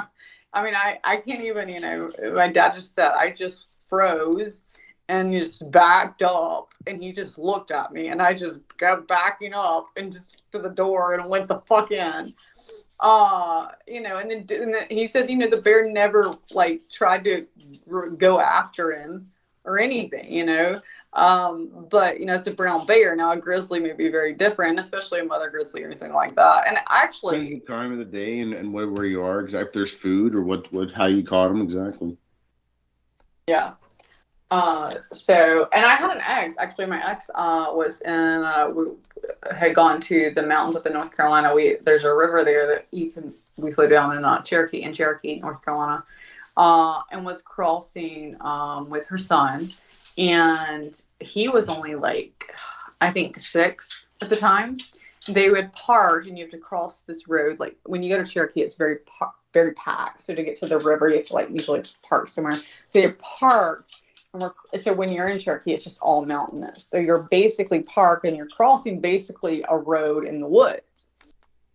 And a mother, and again, would not be a grizzly, I would assume, so we're doing a brown bear, comes across with 3 cubs. They're the only ones on the road because it's early morning. So she's with her son. She stops. She puts her hand to her son and just said, "Don't move." Because the mother bear stopped, like she said, about 4 feet away from him. She had 3 cubs behind her. And she stopped and stood up. And she just held her son and like put her hand on his chest and said, "Just don't move." And he stood there, thank God, because they say that that's one of the predatory aspects is the running or the fear. The and running, the fear, that's intensive. And so the being size, so. And right, and so she looked at this bear, and again, every animal's a little different. So grizzlies are a little bit more, and where grizzlies are, they probably have less food also, and they're more predatory and they're larger. But the mother bear stood up, looked at her, she made eye contact. I can't tell the story as well. The bear stood up, it depends, yeah. But they both made eye contact as mothers, I believe, truly. And just stood there for a moment. I'm sure it seemed like an eternity, but probably like 20 seconds. And then the mother bear went back down and went on across the road. 3 little bears followed. And then, she was able to breathe with her son. And I don't even know that her son realized, at that age, 5 or 6. For sure. It's just a line of path. And that's if the little ones are with them. So that's the way they deal with it. Yeah. Yeah. But what I was pointing out was the fact that if it had been my son and the son ran, like it was great that her son was able to stop and be like, because if you have a child that's fearful. No, exactly. And the heart level is the big thing. Is you going through a change is what will make the other animal decide what's going to happen. Because they says that. So yeah, exactly. And I teach that as like I've done dog training, and I'm going back into that, and I try to teach that. When I did that, people don't realize that. Listen, an animal is not responding to you. A dog is in a pack. As far as dogs go. So that's what I was teaching. So dogs are in packs, okay? They're pack animals. Now, it doesn't mean you have to have a pack, but that's the way they are. They're pack animals. And what they actually are reading is they're always reading your body language. That's why when you teach a dog, you teach sit, but you better teach sit, and then you do a hand signal. You teach down. Well, yeah, there's the old signals for sure. Yeah, and whatever pantomimes and stuff, and sometimes you're supposed to keep that to yourself so that nobody else knows the commands, right? So right. So, but it's a hand signal because they're always reading it. The problem that people do not get with animals, and you hear about a pit bull attacking, and it was the sweetest pit bull in the world, or it can't be. A lot of times, it's not a pit bull. That's the problem. Like we had a lab. It was it was a lab or Golden Retriever. It was a lab.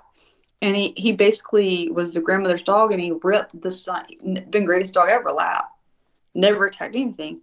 2-year-old grandson comes over, and she leaves him in the room for a minute, and he ripped his entire skull. Now, he's lived. I want to say that first. But he did get all of his hair, like the entire, he scalped him. And he was 2. And this is a lab. And so my point to that is that there's shooting. You never, ever, ever, I don't care what it is. I don't care. I mean, it's fine. If it's a fucking Pekingese or a fucking Chihuahua, well, if you want to do that, that's fine. The most damage it's going to do is a little nip or whatever, right? I mean, it's not going to kill it. But I don't care what your best dog is. It can be a pit bull, it can be a fucking Golden Retriever. The best dog ever. You leave it alone with any child under the age of 6. Child under the age of 6 has hand-eye coordination that is there's a word for it. It's basically undeveloped. Yes, it's undeveloped, so it reflects it's jerky. It would be the easy way to describe it. It's a jerky motion. And so a dog is always reading motion, right? So a jerky motion, it doesn't have to be the kid running up and pulling its hair, which also does fucking happen, I would not call you. Sounds like a recipe for disaster for sure. But yeah, they do this, and so a child can jerk and react, and at the same time, the dog could scare the dog. They're looking at it because here's the other thing that people don't realize: they do not look like we go like, oh, that's a human, that's a dog, that's a cat.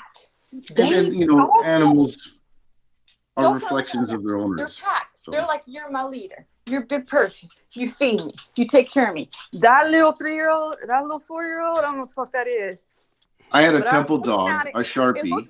He looks at him as part of his pack, right? And he's a leader of that pack.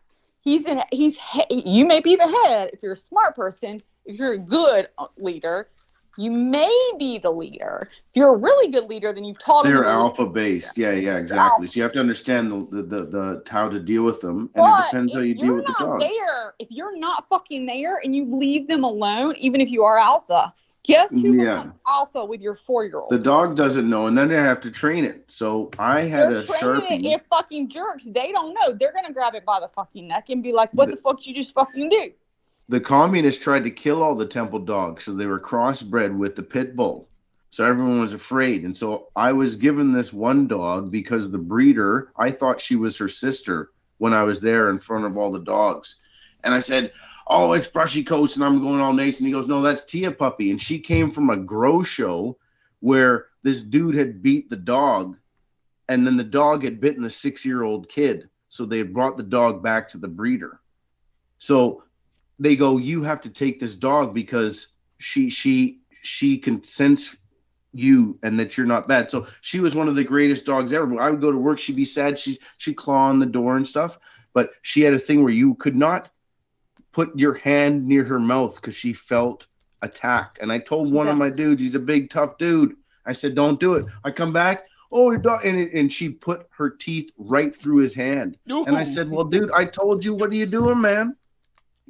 Like, come on. Dude, I love that story. I love it. You know why? But she was the greatest dog. Those wrinkled dogs are the best, most awesome thing ever. Can you imagine going up to a big, huge temple, and all of a sudden you're surrounded by 300, 500 temple dogs, and they are sniffing to see if you have fear in your heart or if you were there with bad will.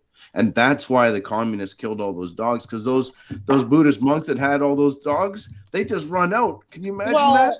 I mean, dogs in general. I mean, I do believe that there's no, like we've talked about words, Douglas and I mentioned, and I don't know as much as he does about it, but I will say one thing. I've always, said this, that there's no accident that there's only one unconditional love, not even from your parents, not from your child.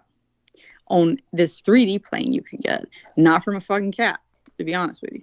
Cat will be like, might like you, kind of. Cats are impartial. They're motherfucking, they're another creature on themselves, for sure. They'll be like, that's all right, I'm a cat. If a dog loves you, if a dog thinks that dog, you've seen dogs sit by their owner's graves, man. Like, I watched the dogs. The dogs taught me. I've seen dogs literally, and that's the only good thing, I say only good. There's a lot of the dogs taught me how to read people's auras, because the dog would tell you. I would watch how the dogs pantomimes and stuff. Now cats will. And they would. I will say this: cats will too. And I don't even have cats, but I was amazed. You know what cats do? They're the opposite.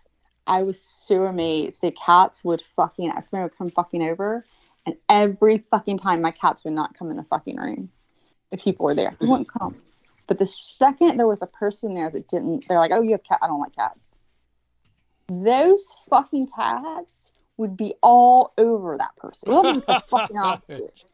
Later, like, man, I don't like cats. It'd be like, Douglas be like, I don't really want to be around your dogs. And my dog would be like, I'm going to be there. Doing the neck thing, which is the mi amor. The mi amor, the way that the cats, they touch, it's so electronic, Yes, they're very electrical. So the affection. They have a different it's more of a magical, yes, it's different energy. But dogs, I believe, like you said, I believe it's love, pure love, and the opposite. And it's through the stomach too, because there's a way to communicate with them. If you feed the dog and you be nice to the dog and you show that dog care, that dog will be loyal to you like you have no idea. Like it was a devotee to you. And all you have to do is show that dog some decent basic compassion. Even basic, but what the worst I've seen is the people that don't even show basic compassion and the dog's still loyal. Now that's a sad thing because the dog doesn't know. But that means the dog doesn't know, yeah, and that's sad. I mean, but no, he does know. He knows more than we do. It wants to give it, and it's still devoting itself, love. even though it's the wrong thing to devote to. Even though he's being starved to death in a crate. I know, and that's terrible. And the abuse, like, I mean, that makes me. I don't really wish harm amongst. But again, it goes back to my point. It goes back to my point, though. If we say there are no accidents, God, G-O-D, dog, D-O-G. Right? I don't believe there are accidents. And if that's the backwards thing, and that's the mirror. So I mean, and we're talking mirror, unconditional love. I don't know of another unconditional love. And I've been in love. I love people. I love humans. I love my children. I know my children love me. But there are and when I say conditions, there aren't really conditions on me loving my children. But I mean, like, I can come home and, like, the dogs are just, like, happy to see me, and my kids are like, "Ma, you're here, ma." Oh, just you. The dog's more happier than your kids. Right. Like, "Ma, did you bring me food? Oh, you didn't bring me food? Oh, do you have money? Ma, no. Okay." Oh, money. Yeah, Mom. Here's it. Dole it out.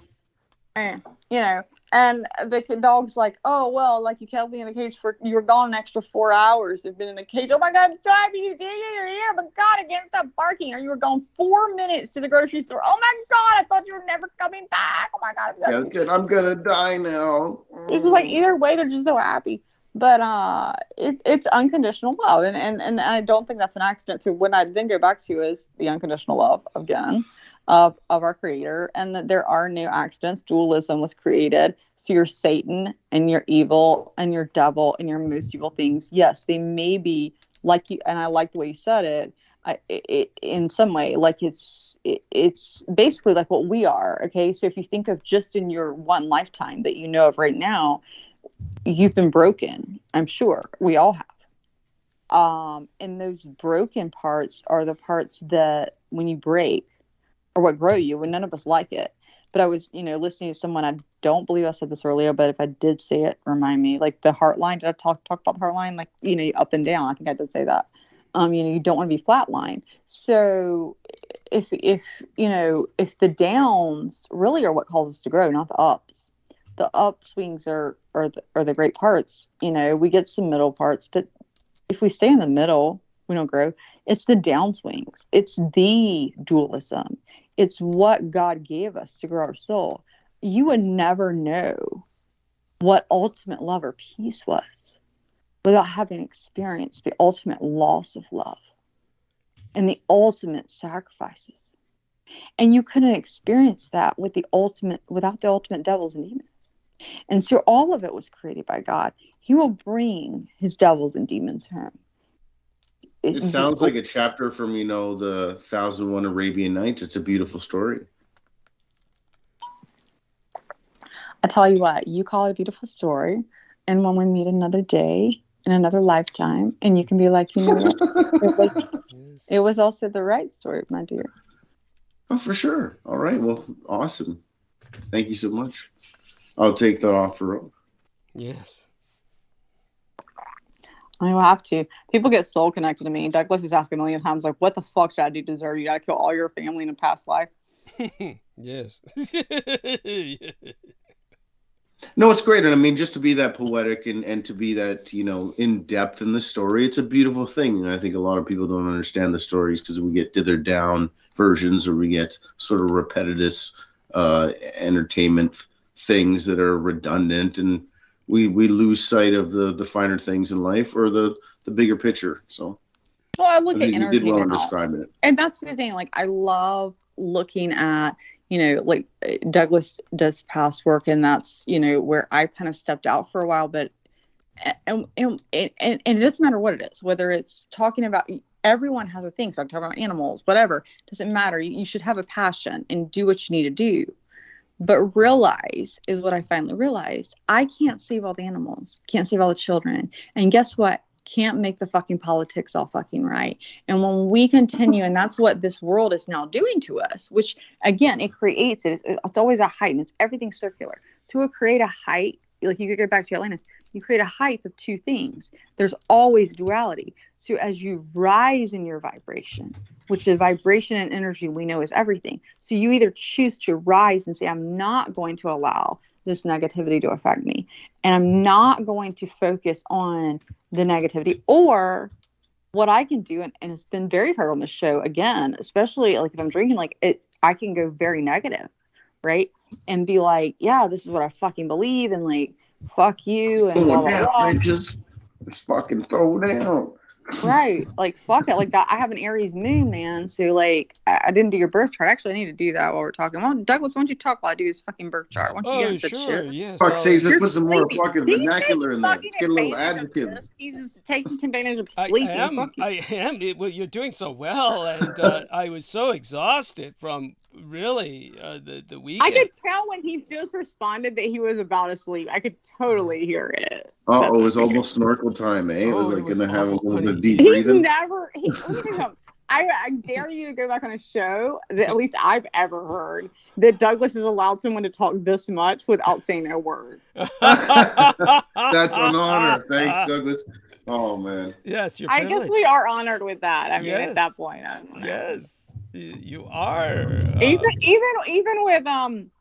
Even with his man, Peter Moon. And by the way, Douglas, I did message tonight. You want to know that. Oh my God. Moon. Oh, nice. God, I hope nothing comes of that. Negative. I love how he told us about how he got his writing name this evening. It was great. He did really good today.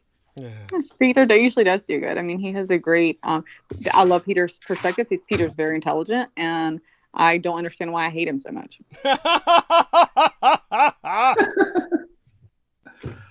Oh, his books, like the Seventh Sign and stuff. Some of Peter's books are just amazing. Are you talking about the book on the fucking pedophile?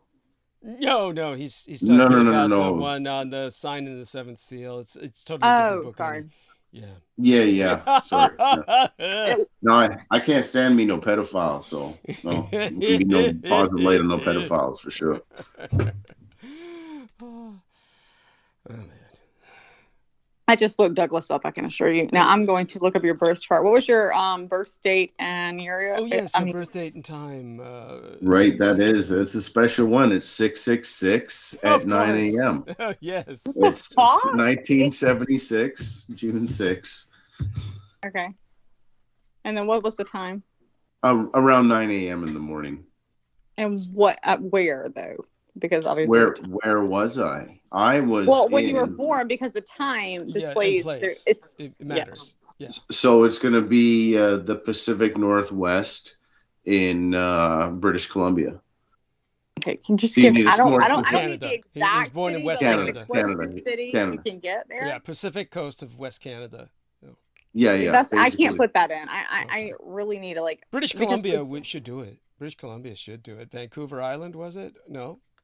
No, I was born in the mountains, but just go Vancouver, like Vancouver. I can do as long as that's as long as that's the same time zone, basically. Yeah, it's the same time zone, exactly. Because we're looking at the closest thing we can get to what was going overhead, because you're ascendant. So my mom had a housewife, and I was born. I wasn't taken to a hospital every 2 days. But to understand your ascendant rules your overall chart. And just so people understand, the ascendant is what was overhead the exact moment you're born, the constellation. And so that changes basically hourly. And it obviously would also depend on where you are, because again, where you are is what. Well, is perceptive to where you are, exactly, under the wheel. So it makes sense. Yeah. Very cool. So we're going to go with, you said 9 a.m. Around 9 a.m. From what I was told. And is this relevant in the tarot card aspect too? Yeah. Oh, definitely. I mean, if you're into tarot cards, you definitely would want to look up your ascendant. The people get Venus and all that confused. And again, this also is something that you would have to go to astrologer. I could do in depth later, or something. Well, you see me on the thing. Just take. I'll give you my email. I can't go into depth. I'm not going to go into depth for it now. But I'm not going to chart now. It's too personal, anyways. But what I'm saying is, people have to look at a chart. You have to know a north and south node as well, and then have to know what rules them. Because sometimes you will be more inclined to your sun sign or your moon sign or your ascendant. But all three rule different things. I really get tired of people saying, let me look at Venus, because Venus is the sign of love, and that they're looking at love. Like, it's so crazy that people look at Venus sign. Usually your Venus is your sun anyway. Same, usually in the same chart because they're so close together. But regardless, you have all three to look at, and you should look at all three if you're doing tarot. And so many tarot readers are bullshit. See, what I mean is, with a true tarot reader, that you are relating to, your moon sign is going to be your emotional side, right? Your sun sign is going to be where you are headed. Everybody thinks their sun sign is where they are. It's where you are headed in life. However, your ascendant is what dictates your overall chart. So again, and then we have to get into more detail. Like if you have an ascendant, like I have an ascendant that is Scorpio. My ascendant is Scorpio, just to give you an example. Scorpio ascendant, okay? That's a water sign. If you know anything about Scorpio, I'm not going to go into it. There's good and bad. People talk about Scorpios all the time. My sun sign is Capricorn. I probably have the least of Capricorn, and that's what. There's a reason for that. Because Scorpio is originally ruled by Mars, and then my moon is Aries, which is ruled by Mars, and then my south node is in Aries, ruled by Mars. Interesting. Those are all fire, and so fire and water, and so the Earth part of that Capricorn is where, so where I had, but anyway, so Capricorn is where I look when I want. I can always look now when I have a tarot reader. Like if I get a tarot reading from a tarot reader that is actually legitimate, which there are very few. Capricorn is ruled by Saturn. Interesting. Yes, and so Saturn is what I'm ruled by, and that's where I'm supposed to head, which is also, I have no air in my chart, but my north node is Libra, and people get south and north node confused. And again, that's something I want to teach in astrology. People so get confused, and that's where Vedic at least got it. Like, I won't say Vedic at least got it right. Vedic has it right as well. I believe it's where you're born. But Vedic explains south and north node. South and north node all came from Vedic. It's K2 and Rahu, right? It's the two different points of the moon. And people think that the north node is where you're headed and the south node is where you're supposed to be away from headed. Completely wrong, right? You are supposed to be balanced in your south and north node, right? That's a balance. And so, and then I could go into my chart or anyone's chart and show that, but all those things play parts into where to look. But yeah, I mean, usually you want to look at your ascendant. I would say, for me, but usually for most people, I would say your sun is where you want to look at overall. And I've heard, other astrologers say this. Ascendant is, your sun is where you want to look at for really more your general and maybe your work, right?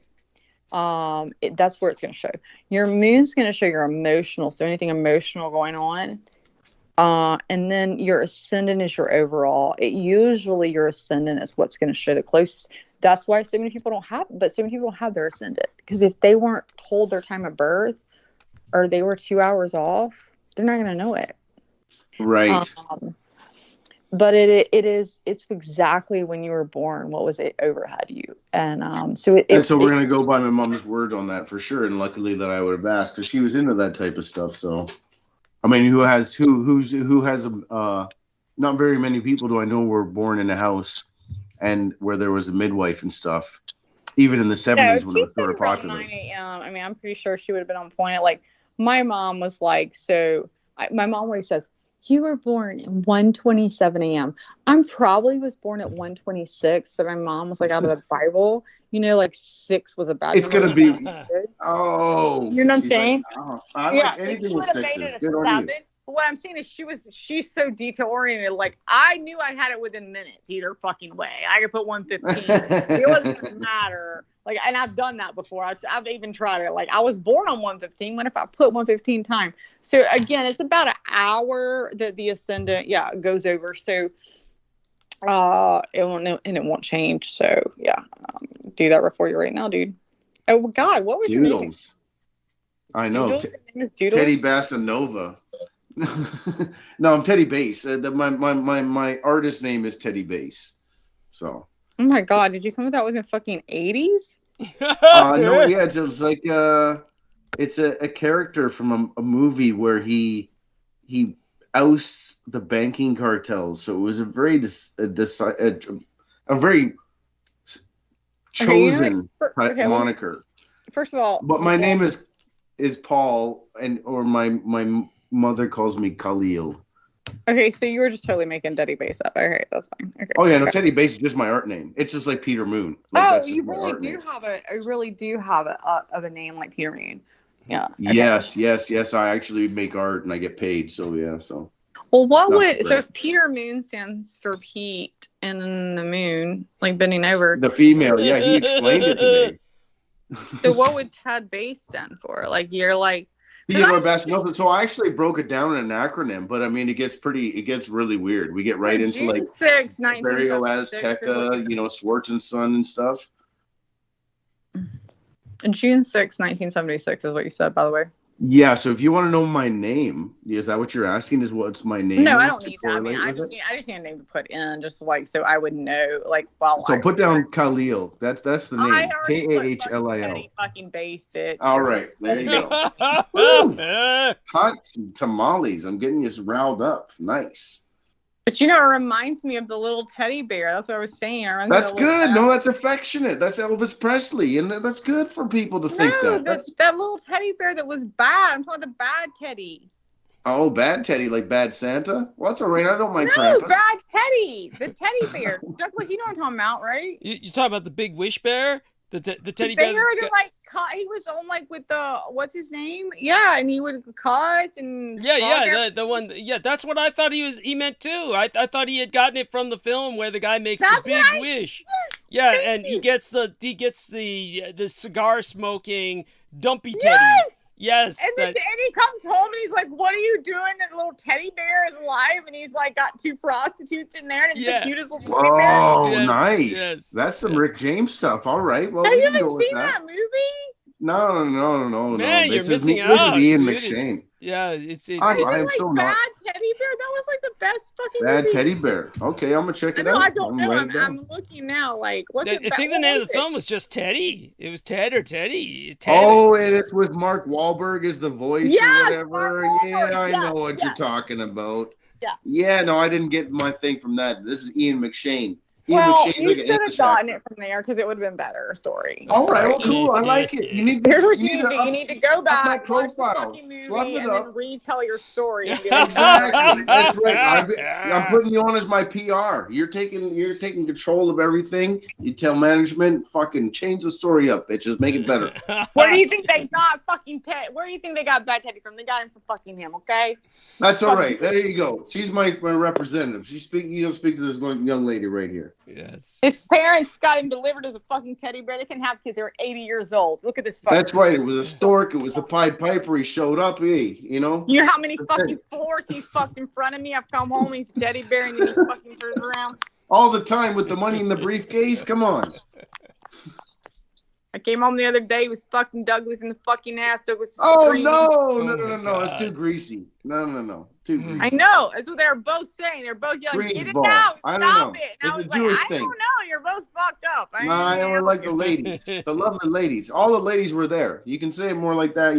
Get Dave Chappelle on the show. You can rouse it up. He said, you know what? I will totally not say you're fucking David and not speak. I mean, sorry, that's just a David. I apologize. They're Douglas, but not like these. It's more like you and I were doing it in the corner over there, and yes, you will. And as long as all that happens, as long as you can get Douglas to admit that he finds David. As long as. Oh, there you go. How do you feel about some culpability? We want accountability from you, Douglas. Yes, I mean you have to admit he's a comedic genius, right? He won the fucking award at the whatever. Oh my God. It was jumping. It was popping. It was off the top. Some award, yeah. I don't know how to you think I give a shit? If they give awards for fucking rescuing animals or being a mother of the fucking South Carolina, I don't know the name of that fucking award. The fuck? Why am I going to name the comedian fucking award wherever the fuck they give that? Although I'm at the Players Ball. I might be in fucking line. They make fun of fucking a platform where there's like less than 1,000 people. I might fucking win that shit. Hey, the last time I was in Vegas, we played Mandalay Bay, And I mean, the people were crazy. They're one of the dudes that gave him the ups on the room. And I go on there, and people are going bazonkers crazy, and Gene's just like, "Here's a bottle Did of you vodka." say bazonkers? I just want to stop there. Did you just use the word bazonkers? I did. That's my hypher word. Hyphy. It's a hyphy stuff. If I was your manager or publicist, that would be the number one thing that would stop right there. Bazonkers. Right there. Nothing was bazonkers. I'm sorry. There was way too much powder involved. The sun, the sunshine, the snow. This is not a word. It's just like I don't even know. I don't know, like how. Andrew Dice Clay just called. He said bazonkers counts. I mean, was he fucking shooting up heroin? Yeah, maybe. You never know. Hey, the Bolsheviks tried to get people to speak Yiddish in northern Russia for 2 years. It could be a worse thing. I mean, you know, starving people to death could be a worse fucking thing. But I mean,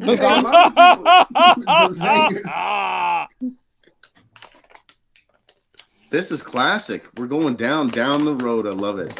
Right down the rabbit hole. Right down to the little word where all the letters went.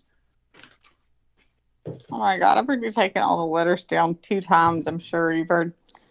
Hey, Douglas, talk for a minute, man. You're not doing shit. And I'm fucking trying to do a birth chart. I can't do a birth chart. Laughing it up. Laugh it up, fuzzball. Yes. Hey, I gave you the film, right? You wanted to know which one had the bad teddy bear, and I gave you that. There you go. Oh, okay, you're so amazing. Oh my God. Let me look up the award for you. Wait a minute. I do know the award for that. Fluffy. Award is, let's see. What's the guy named? Dave Chappelle. Oh. Dave Chappelle Award. Zimma, we'll take time to look this up. Because I just actually watched it because it was a fucking great award ceremony. I was actually going to send something to Douglas today, but I knew he wouldn't watch it. He didn't watch it. The Kennedy Center, and he won the Mark Twain Prize for American humor. The Mark Twainer. Yeah. Yeah. So so Mark Twain, what would be the equivalent of that for you naming, what'd you just name Douglas again? The Ted film. Yeah. So Mark Twain, so like, I don't know, like Bark. But I can't even think. Bane. Like there's Bane. Bad Bane. And barking up my fucking, I don't know. Like, I can't even think of it. I can't think of something funny, hilariously. I am not Dave Chappelle. But you know who could give a fucking joke to that in 2 fucking seconds and make your ass laugh? Dave Chappelle. And you can't even fucking give him credit. Because you're like, me, I think that he might make fun of something that I might not agreed on, even though I won't give the benefit of the doubt to be like, maybe I should watch the whole thing and get the fucking whole perspective. Because no, the trans community, which I'm a part of, said it is negative. And even though he was actually promoting a trans woman who fucking killed herself, and that was the whole reason for the name of the show, and nobody fucking got that, it all got promoted in the fucking internet the wrong fucking way, and they fucking took it over. And I am bullshit as a gay fucking woman, or as you call it, bisexual woman, because you know what? I am bisexual. I've slept with men, and I would sleep with a man again. I made them stick a sequence one since I slept with a woman. Wow, that was a right. fucking mistake. It was the worst mistake I've ever fucking made because it reminded me of how men are. Because they're like, oh my God, you look so good on top of me. Oh my God, it was so good. That was my favorite part last night. You're on top of me, and you had like 20 orgasms, right? And I'm laying there. I'm like, oh, I had 0 orgasms, and I just smile. I'm like, what? Yeah, I had like 20. I had 0, and they're telling me how every other man. Oh, I love it when you're on fucking top. Oh my God. And I just literally have now learned to like I hadn't even been with a man for years, and I'm like, oh my God, I heard this fucking 5 years ago, 10 years ago, like. How many fucking times like want to hear the same story? Like, shut the fuck up. And the worst part was this man actually thought he had made me come that many fucking times. Like, at least my ex-husband knew. He either didn't make me fucking come and all that into that, or he knew how to. And of course, I was not picturing him when he was, but at least he knew how to with his fucking tongue. That's right. You got to go downtown. And, you know, it's just like, you know, you got to eat out more often. You got to make the girl feel all right. I'm telling you, go uptown, downtown, all the girls love to go all around. And these motherfuckers don't got no style. They don't know how to do it right. So, tell them. You know tell what? them, Every ugly fucking man, there's all these men they're talking about, like the guy that killed those women in, what was it, Idaho, right? And they're calling them something now. What's it called? What, incels, involuntary celibates. Incels, right. Yes. They're calling because they're like, women don't want us. They don't want us because we are losers. Yes. You're fucking losers with nothing going on. But here's where they should all go. I can tell you we can solve the incel problem. Send them all to Jamaica. You know, because I just found out the Jamaican men don't eat pussy. That's what, like, it was the whole thing. Like, it was a little internet. I mean, I assume this is real because it was on the internet, like Margaret Taylor Greene does. But it was like there was a Jamaican woman on there talking about it, and she was just like saying, like, why don't Jamaican men eat pussy? I mean, I'm sure some do, but I'm just saying. I'm not saying a Jewish woman doesn't suck dick after she gets married. I mean, I'd say it's a more of a stigma, but for sure. I mean, they're certainly probably tell the people on the street and they try to play. What I'm saying is these incels would have a lot better fucking, like, they'd just be like, hey, here's a class on your tongue. You're moving to Jamaica. You're not going to kill anybody here. You're going to take care of business and you're going to change the world. You'll be happy, they'll be happy, and we won't all be murdered. That would be great. Anyway, I mean, I don't understand. Like, they don't, that's my point. That's just a simple, stupid solution. Like we couldn't actually solve a gun problem or drug problems, and those we could obviously go into actual seriousness about. But, yeah, I mean, I would send all the, like, after hearing that, I would be like, I mean, I'm not saying we should send all our incels there, but I'd be like, we should probably at least offer them a free ticket, you know, and be like with a tongue class. Like you showed up on the radar online that you might be an incel, and so then you promote like a free tongue class and then a free ticket, and just see if they end up better. Like, it'd be a great study. They're just so determined that women don't want them. Oh, that's kind of like Ian. Ian might be now. We should send him over. I noticed that Ian didn't come on when I called him the second time after Peter. He didn't come on because I wasn't fucking here for him to fucking bounce off a fish. I didn't get so fresh anyways. I mean, what are you, your little panties and all? It's all right. We know them thong makers. Well, I like some Vogue magazines. We can hook it up. Sometimes. Ian is too busy fucking someone right now. Called his sister. Oh! Shit. They're just getting all fucking twisty tied up. I mean, I don't know. That's what his fucking sister says. Dude. Can't touch it. So, honey, do you still want me to talk? You've done such a good job talking that you. I'm actually just trying to put in a city, and you said, did I put Vancouver? Is that what you said? Yes, Vancouver. Yeah, Vancouver, baby. I know how to spell it. I just was trying to, make sure that was put in the right place. Oh my god! Not saying that because of you, darling. I'm just enter the data. Fuck you, you bitch. had no idea. And I'm not talking to you, I'm talking to Douglas. Oh my god. I know, I didn't take offense. I didn't think it was pointing at me. It's all right. Oh my god, you're offended in fucking Leo, bitch. Oh, fuck, that makes sense. Okay. Uh-oh. That's it. It's going down now. It's a problem. No. And ascendant in Leo is just mean early when you're over a tower, which means you would like, overall, you're fiery. Like, that's not really your chart. Yeah, I'm a fire dragon. I'm a fire dragon for sure. Yeah. And you're going to be fiery and you're going to like some attention. I mean, like, we all like attention. Don't get me wrong. Like, there's not a human, well, even that. No, and you can probably see a lot. Yeah, exactly. No, you can. Exactly. And this is just a basic, like, look. Read into it. Yeah, for sure. Read into it. But Venus is in Gemini, which obviously you said your sun would be a Gemini, so that would make sense. Yeah, and that's why I'm down with like Coma and Eshua and all that stuff for sure. Mars is in Leo. The Lion, yeah. Let's show your Saturn's in Leo. My Saturn's in Leo as well, actually. I have Saturn in Leo. Uranus is in Scorpio. I mean, there's too much to go into right now, but yeah, I would just say that your north. Why don't you do this professionally? Your north node's in Scorpio. Scorpio. I mean, really, honey, you could work from home. And so, what is this? So, is this a conflict with you, or what is this? Are we at grips? Oh no.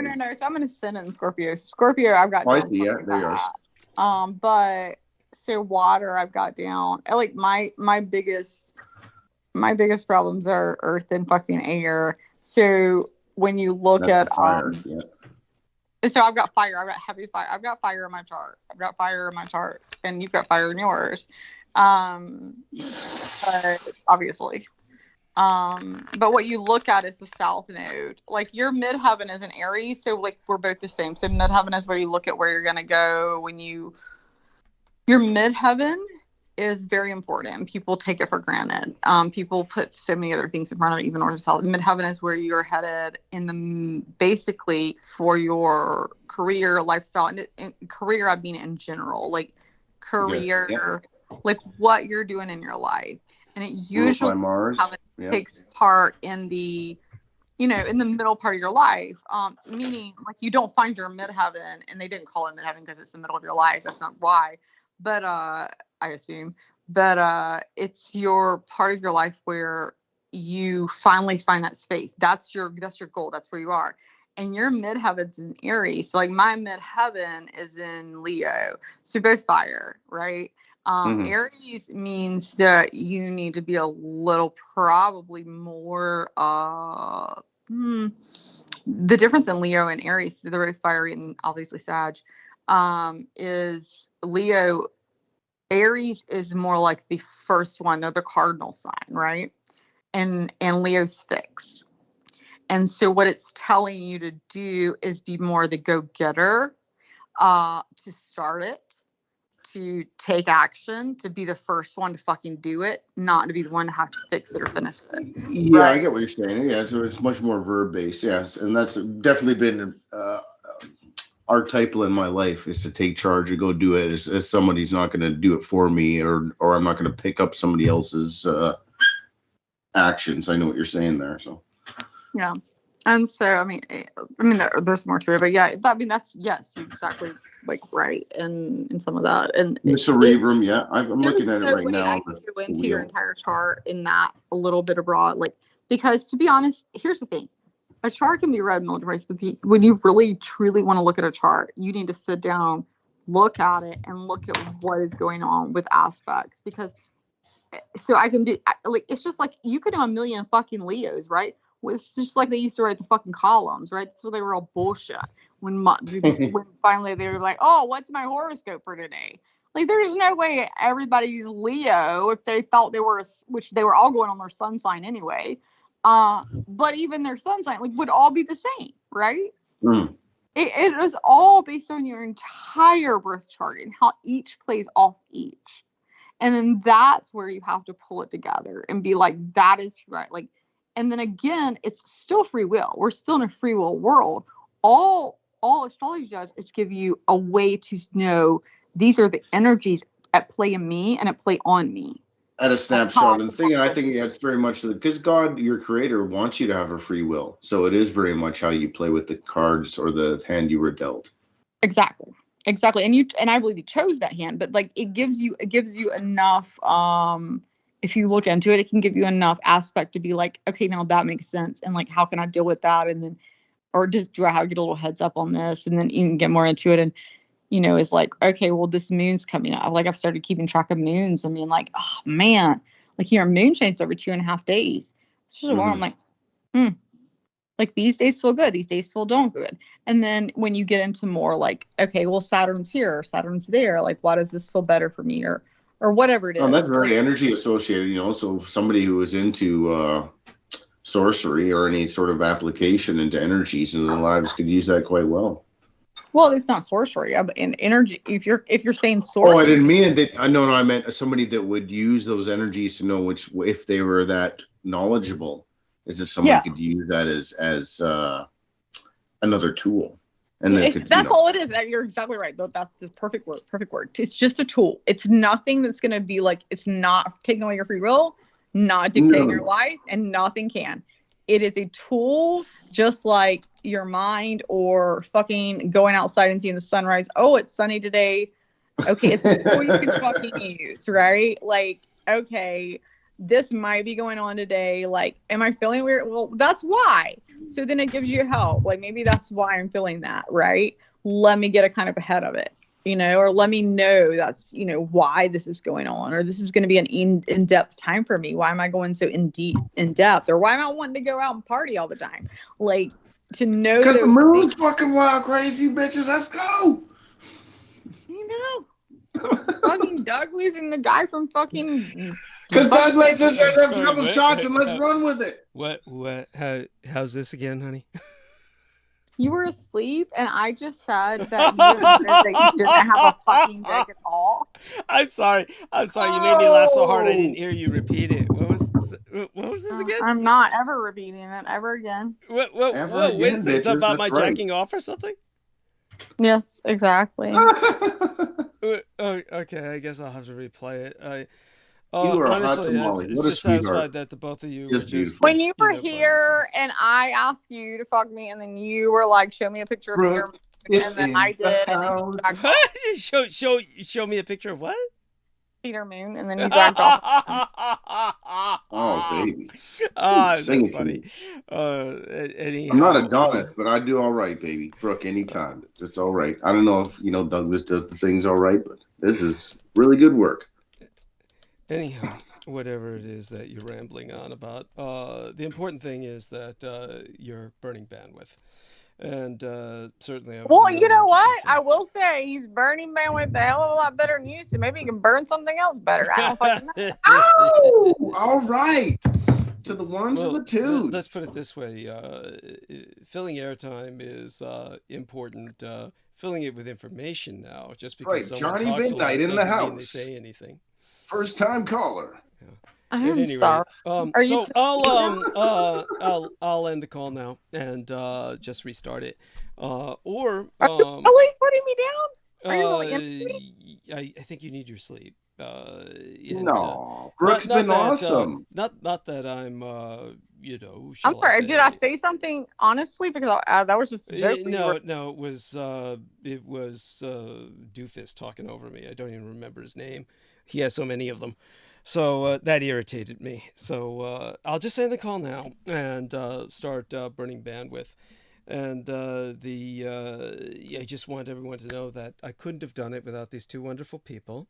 And I do appreciate the fact that they burned bandwidth for a very long period of time.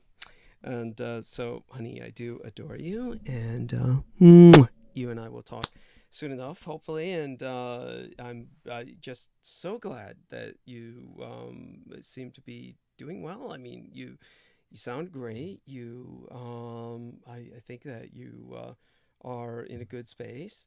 And I'm just happy to see you there. I feel great. I do. So I hope you have a good night. I'm sorry I made you sleep, and I hope you have. No, I needed it. I really needed it. And so just waking up and getting into the headspace, of course, where I can burn bandwidth was, it took a while to go there. Usually it happens around this time at the latest or so, sometimes a lot later, really, to tell you the truth. I mean, we've got 4 hours left, but honestly, you both held good numbers for a long while. It dropped off within the last 2 hours, I would say.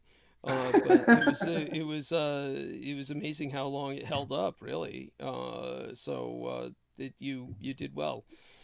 Good. And so with that, darling, unless of course you're welcome to stay on with me if you want to just kind of interject once I start with speaking, but I'm not quite sure. I want to interject.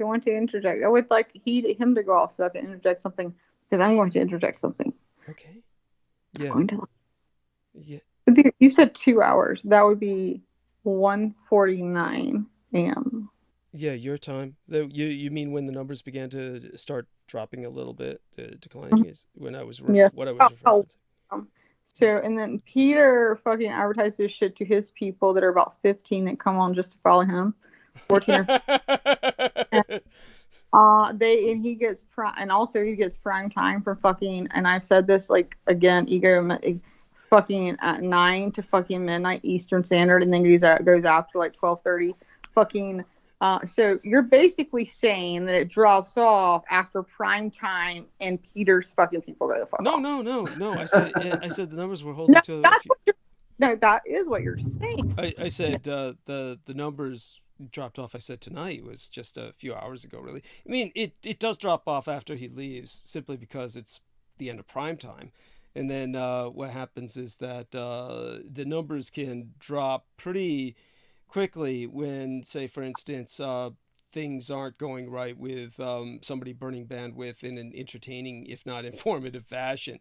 But we kept it going up. It was Brendan Zogit and Teddy Bass held it. It dropped a little after Peter left, but they held it pretty steady. Then you came on, it held steady. I said it only began to drop a few hours ago.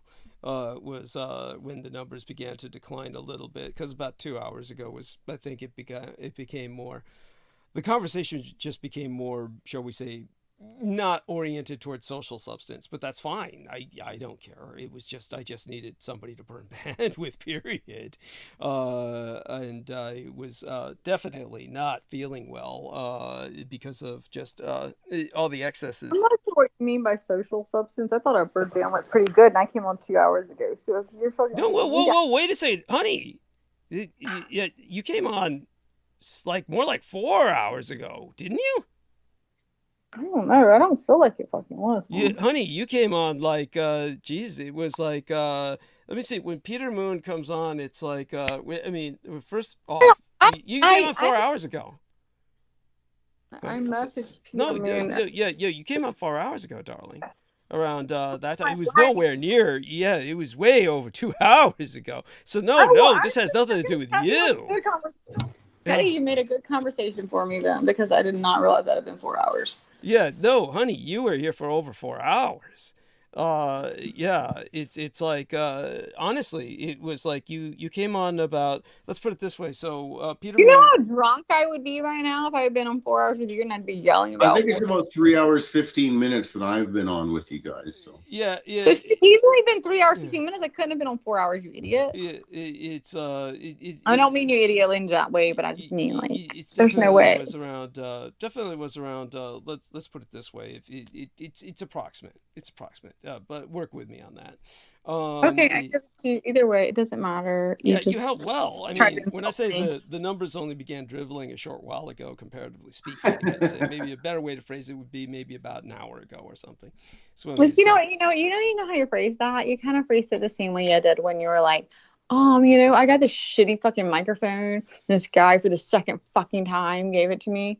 I didn't even have a chance to install the new one, which arrived just before the show. So I'm still working with this mic. Again, you're not getting the point. Like, hey, thanks. Instead of saying, hey, number started dribbling a while ago. Well, while you're on. I did precede that. I preceded that with all the positives.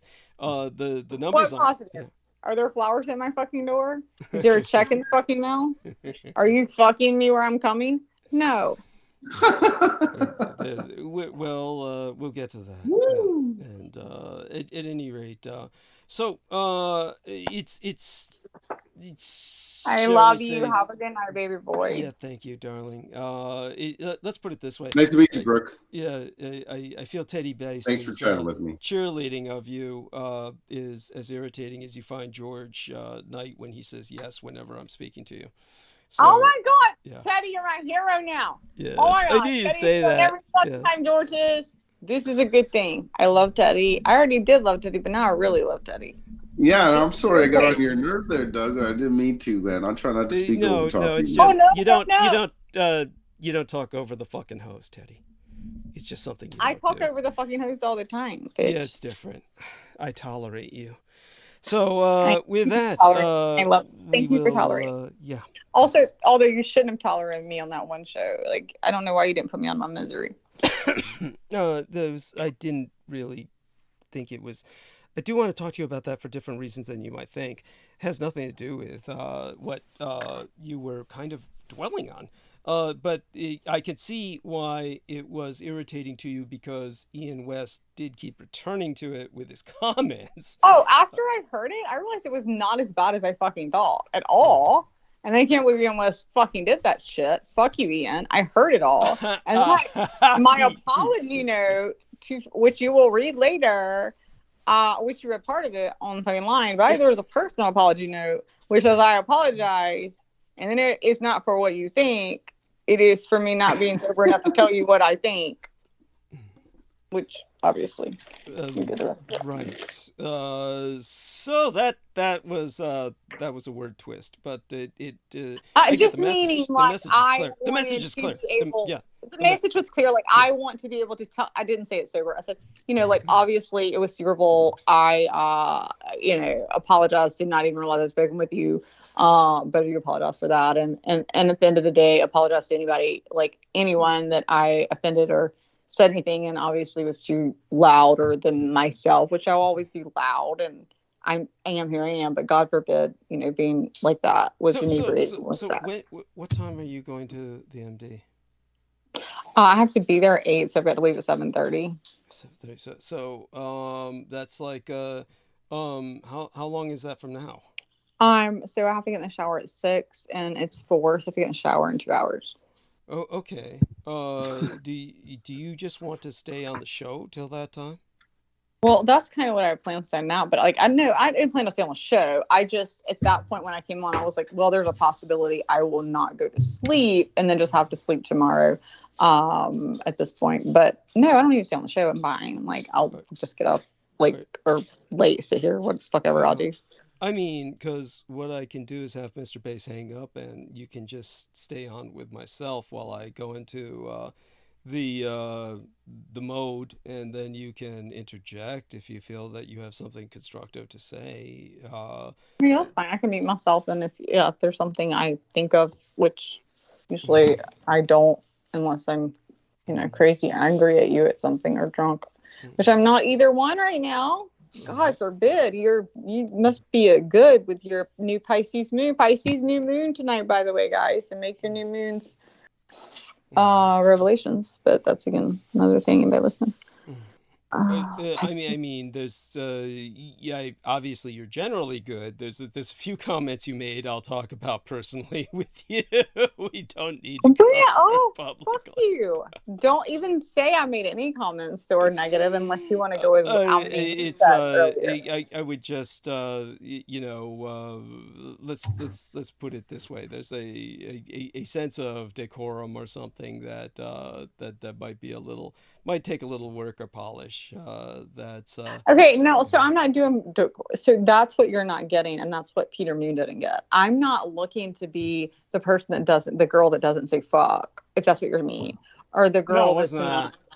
It wasn't that. No, well, like I said, we'll talk about privately. It doesn't bear going into publicly. Really? Because you have Ian on and he says the N-word. And yeah, what's his name on this? Like, I hate Jews. So what did I do? We got Fred Bass here tonight. Ted Bass, who says he pretty much is coming up with Judeo-phobic commentary in his own right as well. So I would love to know how you can bring all this up and not bring up what decorum. I think it's fair. What decorum did I not fucking do? I think that's a fair question. Sure, you and I will talk about privately. It's just one of those things. It doesn't bear going into publicly. It has nothing to do with swearing, I assure you. Honestly, I would think you would know me better. I swear all the time. I didn't think it was swearing. I didn't go into just as a aside. Now that you mention it, just a bit of shall we say, a kind of context for how would I say it? Just a curious kind of memory that actually made sense.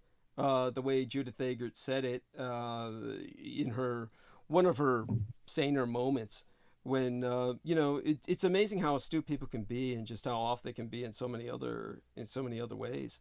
But one of the things that Judith Agert was put off by, insulted by, in terms of Jambo the Reese Monkey, the individual who preceded yourself as just the person who gave me time for TNP breaks, was she was pointing out the fact that he would often use the F word, and I always was using. No, hold on while I contextualize it. Hold on while I contextualize it. You have a hair trigger. So let's put it this way. Now I said the F word all the time. I would drop the F-bomb, but her point was well taken, and it made perfect sense. Was that she said that when it is a powerful word, it's a powerful word because it's emphatic, and when you use it, as I did, there's kind of an art to using it. It's when I use my swear words, it's kind of like a comedic drop. So you say it at the right time. So there's a kind of rhythm to it. It adds basically humor. It adds a sense of levity, believe it or not. It kind of like it takes away from what could otherwise be a very grave discussion.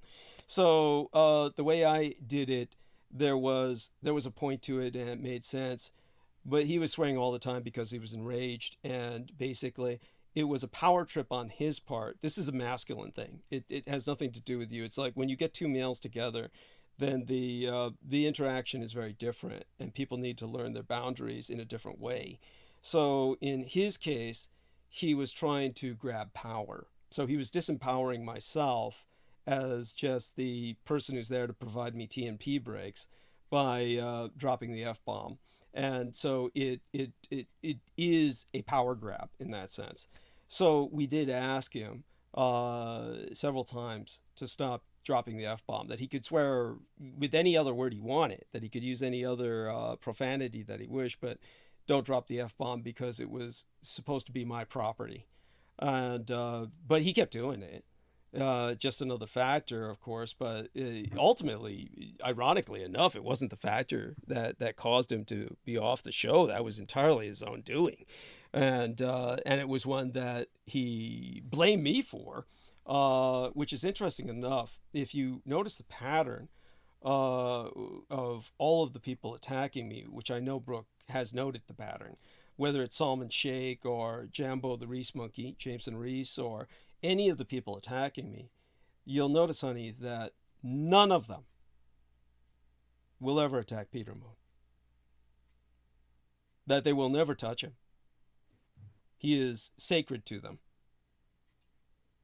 They believe he's on their side. So just understand that. That's what triggers you, is you understand that dynamic. And you get it. So then why?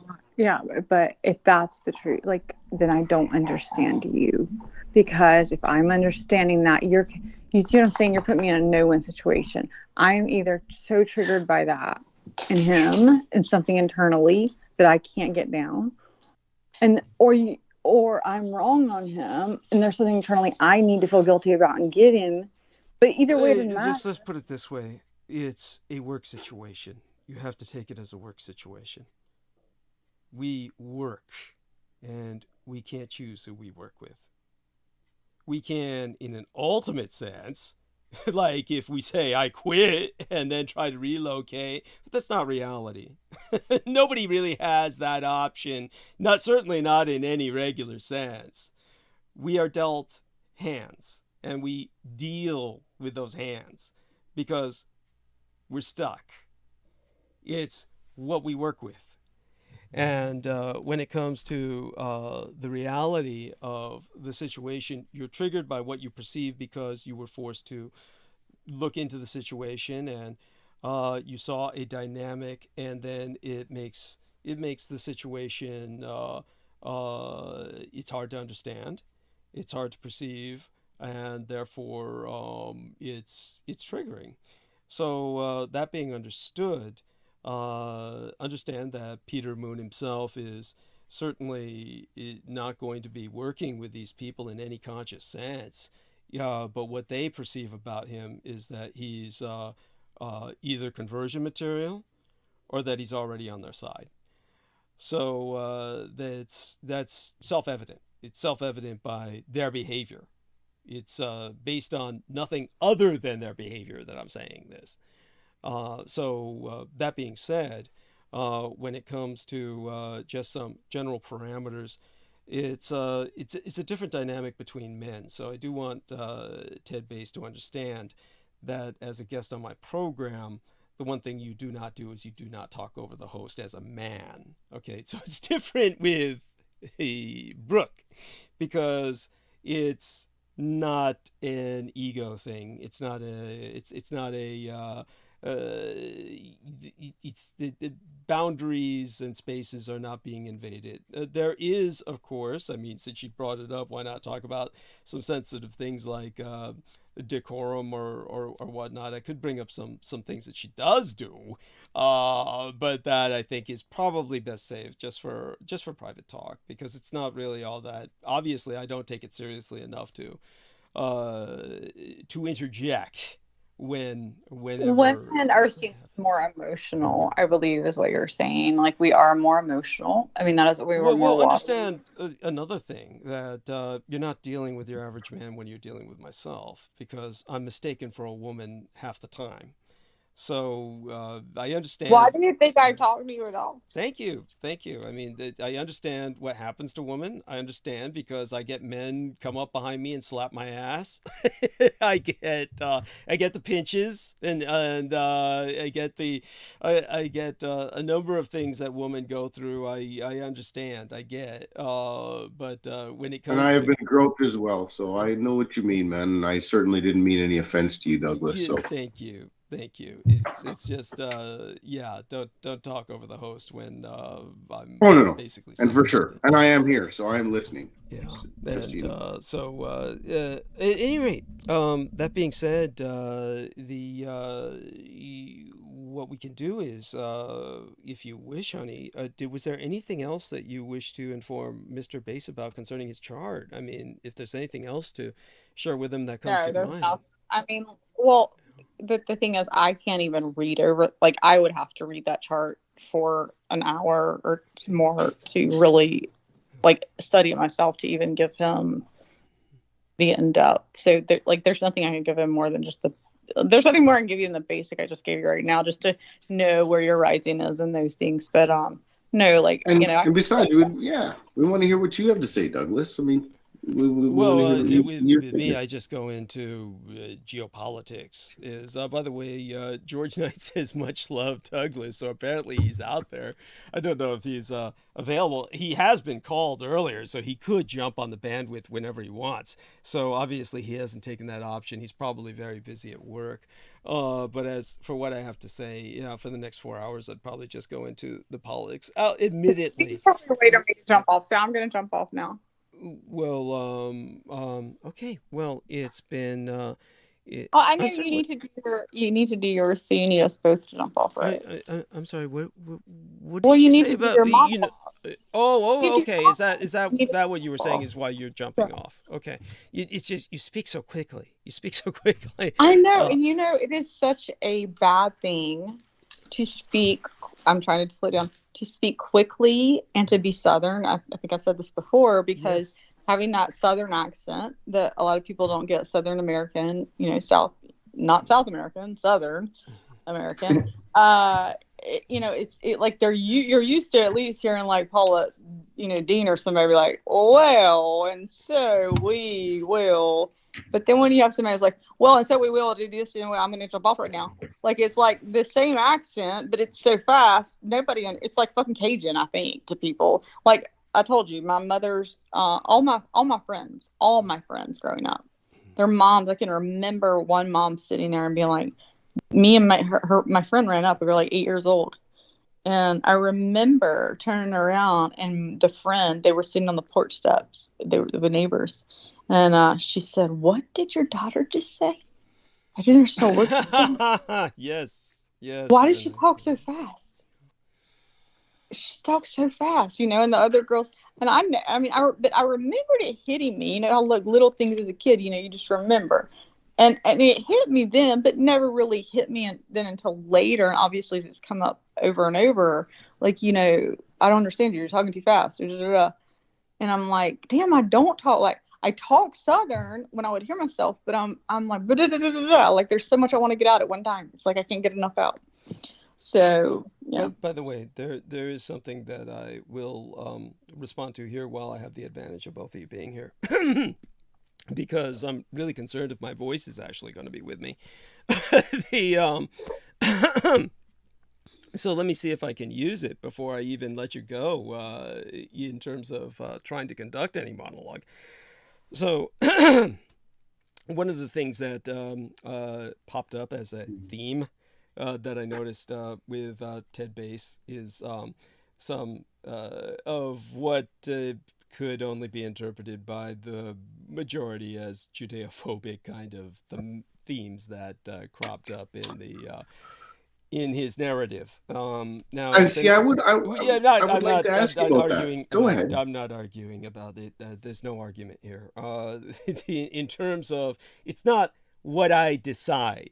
Okay, it's what the general listener would decide. It has nothing to do with me. Right. Well, we did speak of Japheth, Shem, and Ham. That being said, what I can say to anybody who would ask, why don't you like protest this, Douglas, or interject at times like that? It's like, let's just put it this way. You look at what I'm exposed to with, say, for instance, Ian West, and his Judeophobia is blatant. There's no other word for it. Oh my God, if you heard him in the opening hour when I was just dying, just so people understand. I did sort of hear that. Yeah. Oh, I heard him. Yeah. I heard him. Yeah, just so people understand at that time, what was actually going on in the opening hour that impacted me throughout the rest of the evening until just beginning to recover now was my vasodepressor syncope, which I inherited from my mother.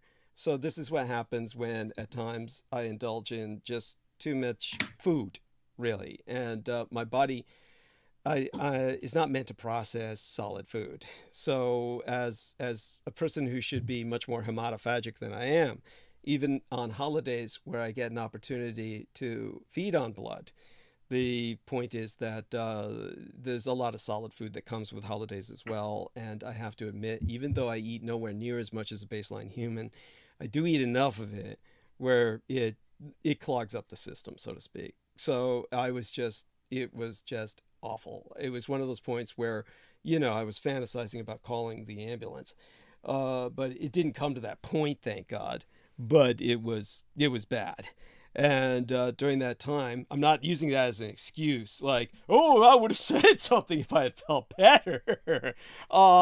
It's at the point where I'm past caring. What actually astounds me is how common the Judeophobic theme is. It's like the majority of people that I bring on seem to express this Judeophobic theme. Now, the funny thing is, none of these people come here knowing my biological or genealogical background. So they just come on and they're just being themselves. So it's some kind of synchronicity, or maybe people might say it's some kind of resonance, but it's, I'd like to think that's not the case, but just something I should bring up while Mr. Bass is here with us. And of course, by the way, just so you know, Ted, everybody who's Judeophobic is going to say, I'm not Judeophobic, and what I said is not Judeophobic. That's why it's something I'm not going to argue about. This is just no point. You can't get anywhere with it. In fact, it just draws out the subject further and further, which is the last thing I want to do. As a matter of fact, it's something that now when Our Lady, say for instance, if you brought up as a counterpoint Brooke Gibson and what she had said about the Pegasus program, that was different because she qualified it as an Israeli basically program that was a product of an obsessive compulsive security state that is at this point, for lack of a better word, culturally pathological in its pursuits. It's no longer doing anything out of a need for survival. It's doing things now out of basically a form of neurosis. It's a cultural pathology. It's a manifestation of a symptom, some kind of cultural symptom. Well, and that's what I say. I did say it was really for a reason, because Netanyahu, and that's what I never clarified that Netanyahu on that special, which you can watch again, which again was not Judeophobic. It was literally just about the facts. Yeah, it's just the facts. Yes, believe me, you understand. Of course, you understand. I'm not giving you any backhanded slap with this. Oh no. But I wanted to just say that the only thing I didn't get to see on that, I forgot to see, was that Netanyahu, which surprised me, when they did it in a shoe stall, because they did 45 minutes each. Netanyahu came on, and this was a public statement he made, and then it made so much sense when he's making it, because it wouldn't have made sense to me. It would have just been like another political speech of like, oh, this is why we need our IT, and I'm not even saying, I say IT, that's not even the word he used, our intelligence should not, like, we need to be able to push this forward. They should not be taxed. They need to be able to make money. He was talking about these entities that I was talking about, that they push forward when they go private, right? That the government is pushing forward, the Israeli government. And he was saying that they don't need to be taxed. Just the same way we are like, oh, we don't want to tax our billionaires or whatever. Like, they need to be profitable, and like, was just so in defense of them. I can't put it into words. You would have to watch it to see it to know. But to see him say that, I don't call him a Jew. I don't know if he's Jewish or not. I assume he maybe is. What I am saying is he's Israeli. So I'm American and I'm Southern American. Like, if I was to sit here and go, well, like, and the Confederate flag should totally be flown. I mean, you could take some freaking, maybe some thoughts from that. If I was like, Confederate flag should be flown everywhere. And for the Confederacy, like, be like, maybe she's racist. I don't know. But I'm pretty sure what he said was pretty much on target with what you see coming out of the Israeli military, which is basically not caring about the fact that it's almost worse than a nuclear bomb. Like, what is going on now with the what we are doing with intelligence, as far as that, people don't realize it's more dangerous than a nuclear bomb in many ways, and people don't get it. Well, another way of expressing it is, just so you understand some of the nuances here, the Israeli Defense Forces, like any large military organization, there's different facets of behavior that can happen depending on time and place, and obviously there's it's very complicated. But for what it's worth, the Israeli military generally has been anti-Netanyahu. Because Netanyahu is a man who's going to send them to war, which is not what your average military force really wants. They prepare for war. They may be motivated for combat, but to be deployed needlessly is not something anyone really wants. And because Netanyahu puts them into position where they're more and more exposed to where accidents or atrocities become almost inevitable, that's not good for their image, and they try to avoid that. So they did try to help lobby against him.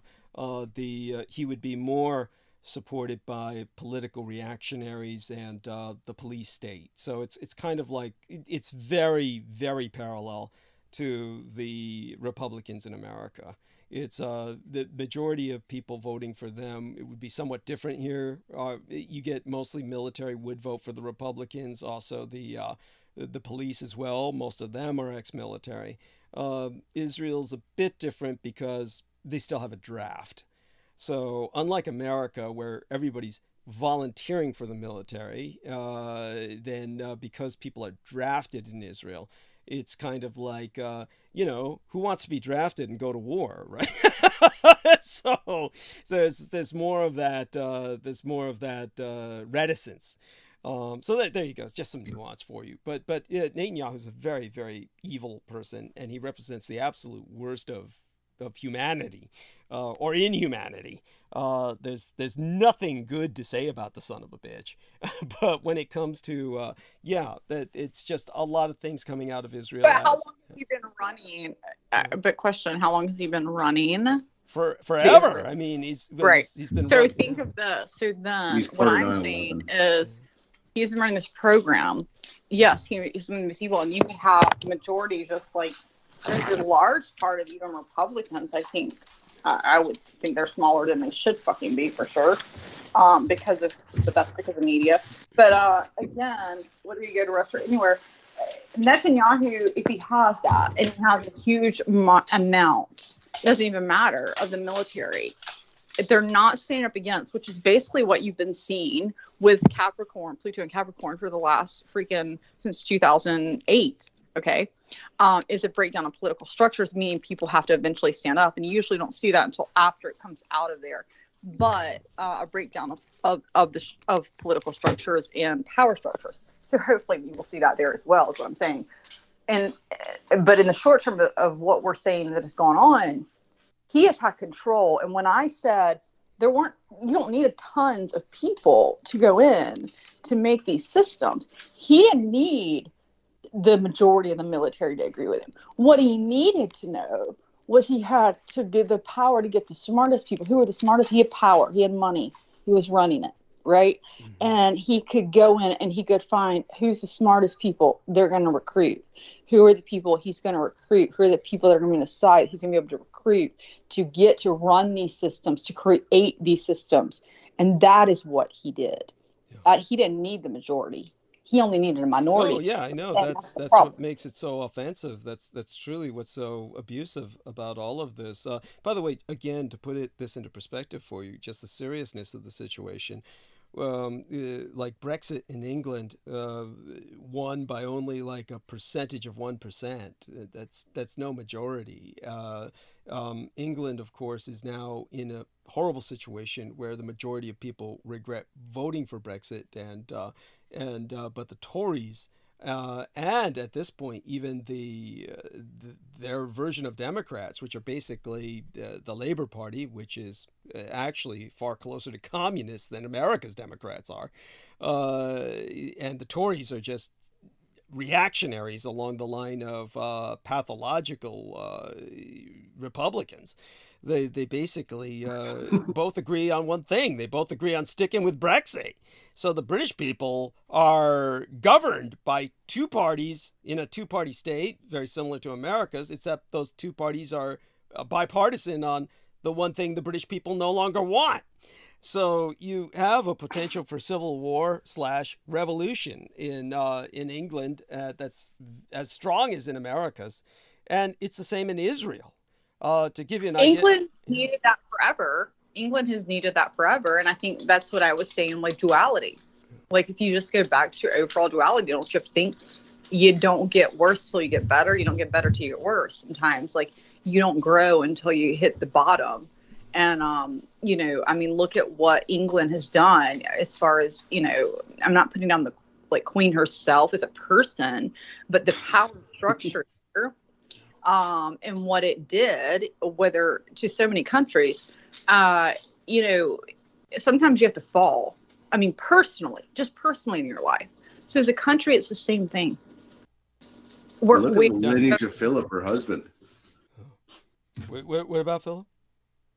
The lineage. When I found out his lineage, it amazed me who she married. And the lineage goes back to... the Nazis. The Nazis his two brothers were only here in the 30s. That's not too long a lineage. No. I just meant in the sense that the secret society that he represented. I thought that was interesting when you're looking at who's running the imperial family and what Queen Elizabeth represented. Right. Well, just the imperial family was run long before Nazis. Now I will say that, and I do not defend Nazis and No. I just meant that the two brothers, one was the black and one was the gray. If anything, they probably put Nazis in place. I mean, oh, for sure. And I mean, you know, Douglas, has the Rothschilds ever reached out to you? That's a really good question. I mean, if they had reached out to me, would I need $400 for rent?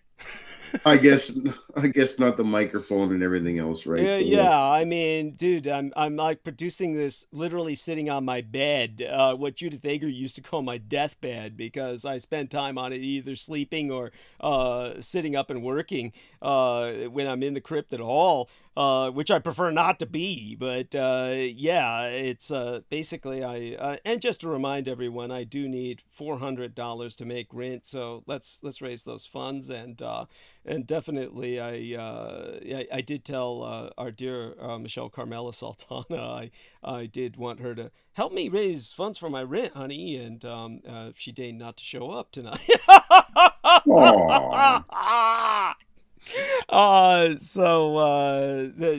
Though I've given her an opportunity to push her GoFundMe, which I insisted that she bring to people's attention. Right. Yeah. So such things being said, I do remind people of that. It would be great to have $1,000, so I'd have some extra spending money aside from the just paying the rent. But you know, 400 will do. And so such being said, everybody put in what you can. Other than that, to return to the subject, when it comes to England and the Nazis, just understand that the British royal family is all German descended. Kaiser Wilhelm and the Queen of England at the time of World War I were cousins. These are people who, well, the majority of the European royal families in particular are related because of all the intermarriage that was conducted for matters of state. So their connections are not based on politics. It's simply based on marriage and a lot of intercourse that happens with families, extended families. That being said, when it comes to now that's kind of put in. I'm sorry, I didn't know we were talking about West Virginia. Yes. Well, believe me, honey. I mean, Virginia girls. Yeah, by keeping the royalty, believe me, the inbreeding is a problem. It definitely created some issues in terms of health. This is why the royals had a strong tendency towards hemophilia, where they would bleed out. A single cut would kill them. It's one of those things that's why Rasputin was so impressive to the czars. He was able to impress them because one time the son got a paper cut and was bleeding out, and Rasputin was able to stop the bleeding. It was like that's what impressed them so much about him and gave him so much influence. So with that kind of shall we say phenomenon going on, the connections that happen or certain things that the royals do at least might make some more sense.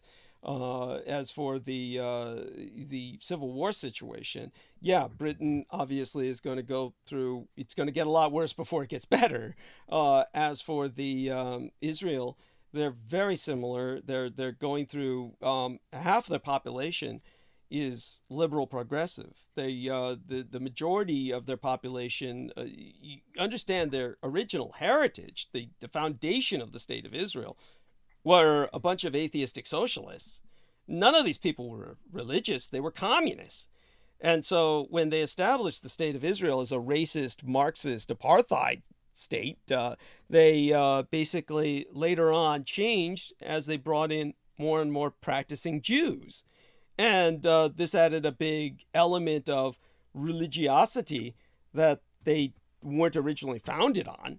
And then what happened was they were forced to take in all of these Russian immigrants. Now, people might remember the late night television commercials with Pat Boone, where you would think it was fucking Schindler's List and shit, where Schindler is like looking at, I could have saved one Jew with this ring, or I could have saved a family of Jews with this gold bar. And Pat Boone was saying, hey, you can help us save a family of Jews with donating, through $5,500, and if you can save one Jew with donating $100, and you're just watching that late night, and you're just thinking, did the Third Reich? I didn't see any of that. That's a program. How did you miss that? No, they do it. They push that type of programs hard for sure. It's classic. I saw that, but I'm just the guessing reason that was the all reason I bring that up, honey. That weren't Jews. Yeah, the reason I bring that up, honey, is because Pat Boone and all these evangelicals were saying that the Russians were killing Jews like the Third Reich was still in existence and operating at full effect, and so they were just bringing all these Jews to. Say Pat Boone. Yeah, Pat Boone. Yeah. It's like saying West Virginia to me. Yeah, and it's like so they were bringing all these Jews to the United States, and the United States finally confronted Israel and said, we're not taking any more of these goddamn Russian Jews. And they said, you've got to start taking them. And by the way, I mean, I would sound like a raging Judeophobe if I talked about the shit that these Jews did when they came to the United States. But it's like, you might remember we used to have bomb shelters. There used to be civic bomb shelters, and they were stocked. They were stocked with all kinds of supplies like Band-Aids and whiskey, because obviously after a nuclear war, you'll need a lot of alcohol. And all of those bomb shelters were emptied by these incoming Russian Jewish emigres that just ran into these bomb shelters and emptied all of the stocks, so that all the bomb shelters just became empty basements and shit. It's like, I knew this because I worked with the Department of Defense. It was a national security issue. And that's why the U.S. told Israel, you got to start taking these Russian Jews. We're not taking it anymore. And so they forced them to all divert to Israel. And now, was that Jew or because they were Russian? Because to me, Russian sounds like I need vodka or whatever. I get you. Hey, you're preaching to the converted here, honey. I mean, I'm not going to argue with you about that. That's I think that's self-evident. And but now when they all started going to Israel, 1/3 of the population of Israel today is Russian. Most people don't even know that. They are completely Russian. Everything in Israel is bilingual. Hebrew is no longer the national language. It's Hebrew and Russian. So everything's printed in Hebrew and Russian in Israel. So this is like this is the power lobby, is the Russians in Israel. So Israel is a Russian satellite state in effect. They are 100% pro-Russian in the war on Ukraine. They're completely anti-Ukrainian. They're completely on the side of the Russians on this. And so they're effectively the enemy as it is. So when as a geopolitical entity, but when it comes I'm scared we might be too. What's that? I'm kind of scared we might be too. You mean on the side of Russia, the Americans? Mm-hmm. How you mean by how would that happen? Well, if you're going to go that route, I mean, like obviously we have partly what you just said, but because of other research that like I know of that, there's much that says that we've been in bed with Russia, like the whole fucking Cold War, like we've been in bed with Russia for a while. Yes. Yes. And the fact, like, obviously, like, you can look at Lockheed Martin, just one number, but we know that our military, like keeping our military running and the way we do military and the way sending soldiers overseas and the way that we keep our government running and our dollar up is through, a lot of that is through the military and through wars, right? Mm-hmm. And a lot of them are proxy wars set up. And I have a tendency to wonder now if this isn't something that, I'm not saying Biden or Trump we're in on, but I mean, how much money we're sending it over, but we're sending it over to pay for our own companies to send it over. So it's coming back to us. That's what people forget. Like, we're paying Lockheed Martin to send it over. You see what I'm saying? It's keeping money going. Mm-hmm. And I'm not saying that it is completely against Russia, but at what point do we turn against Russia then? Because we've been in bed with Russia at some point. Yeah, no, definitely. It was for far too long, and there's still way too much of that. Yeah, no, definitely. Your concerns are well founded. So I understand exactly what you're saying, and the other thing that you did not say, but I understand what you're implying, is, and just to articulate it so our listeners understand, what you're also saying is because of the crazed evangelicals who worship the Jews as a master race. They think of them as relatives of the boss.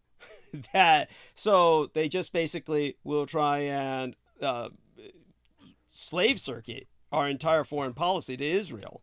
So this is another thing you're emphasizing, is that the evangelicals could bring us into Israeli orbit in terms of this alignment, is what you're saying. Yes, exactly. Sure. Yes. So if they are in bed with Russia, and even if we don't at this point acknowledge, or certain parts of our government don't acknowledge it, or they never acknowledge it. Let's see, even our Republicans are so fucking screwed, they don't realize the fact that being in bed with Israel will be in bed with Russia. Yes. Thank you. Thank you. So, but fortunately, things are changing. Even though they are doing their best to persecute Ilhan Omar in particular, or any of the young Democrats who the older Democrats like Nancy Pelosi threw under the bus. The squad we used to hear about until the hospice care Democrats took over the fucking party and just made certain that they were all squelch. The younger Democrats are definitely not buying into the Israeli program. So it's things are changing. And since the Democrats are the majority, that means the majority of Americans are no longer buying into the Israeli program. Now, I mean, for the longest period of time, most Americans did not. It was, as a matter of fact, it was just beginning with Truman. Truman was before Eisenhower. People have to remember that. And Truman was the president who, in a race to the bottom with Joseph Stalin, both of them were in a race as to who would recognize Israel first. Truman won because he desperately wanted the Jewish vote. And so he just ran up and said, I recognize the state of Israel. And then Stalin, not to be outdone, said, I recognize the state of Israel, because they were all communists anyway. And then what you had was Eisenhower was stuck with this.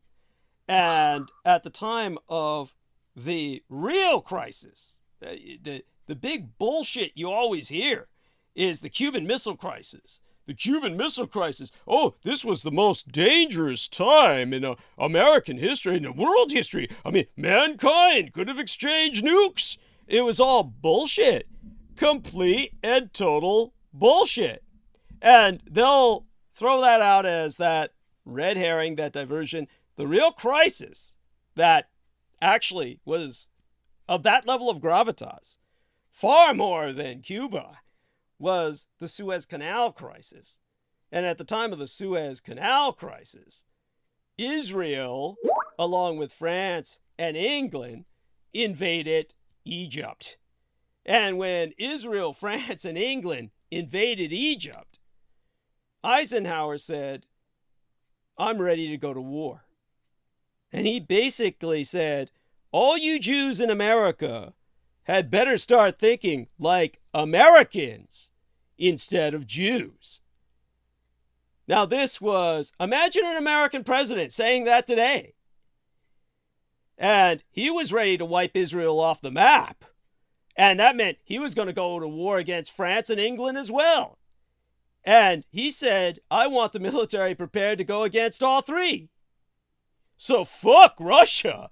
This was America was ready to go to war with Britain, France, and Israel. And that was under Eisenhower. No one talks of that. No one talks about that. They don't dare. That's because, well, a Jewish-dominated media covered it up forever. Well, all that's going to pass soon enough. Their power is waning.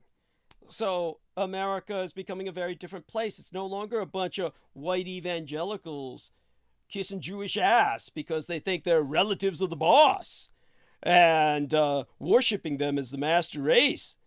The next master race they chose to worship was the Russians.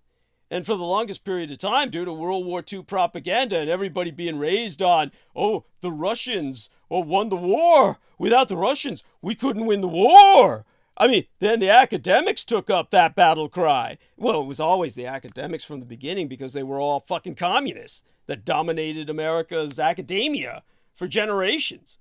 And when it came to just what I saw just a few weeks ago, fuck, this guy just entered a comment in YouTube a few weeks ago with the fucking talking about how war started in Asia in World War II as opposed to Europe.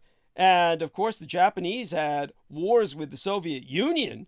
And there's some clown wrote about, oh, yeah, you know, and this is what most Americans believe. Yeah, the Japanese were defeated by the Soviets so badly that they never helped the Nazis throughout World War II against the Soviets. Yeah, they were so chicken shit because Zhukov defeated them that, yeah, they just lingered in Manchuria, afraid to bother the Soviets at all. I mean, this is the kind of bullshit Americans are raised with, that, oh, the Russians are all powerful militarily. And that's why they gave up completely on Ukraine. We wouldn't be supporting Ukraine at all if Ukraine hadn't stood and fought and proved that they could destroy the Russians in the field. And that's why the Americans finally started backing them up. It took months to get that going.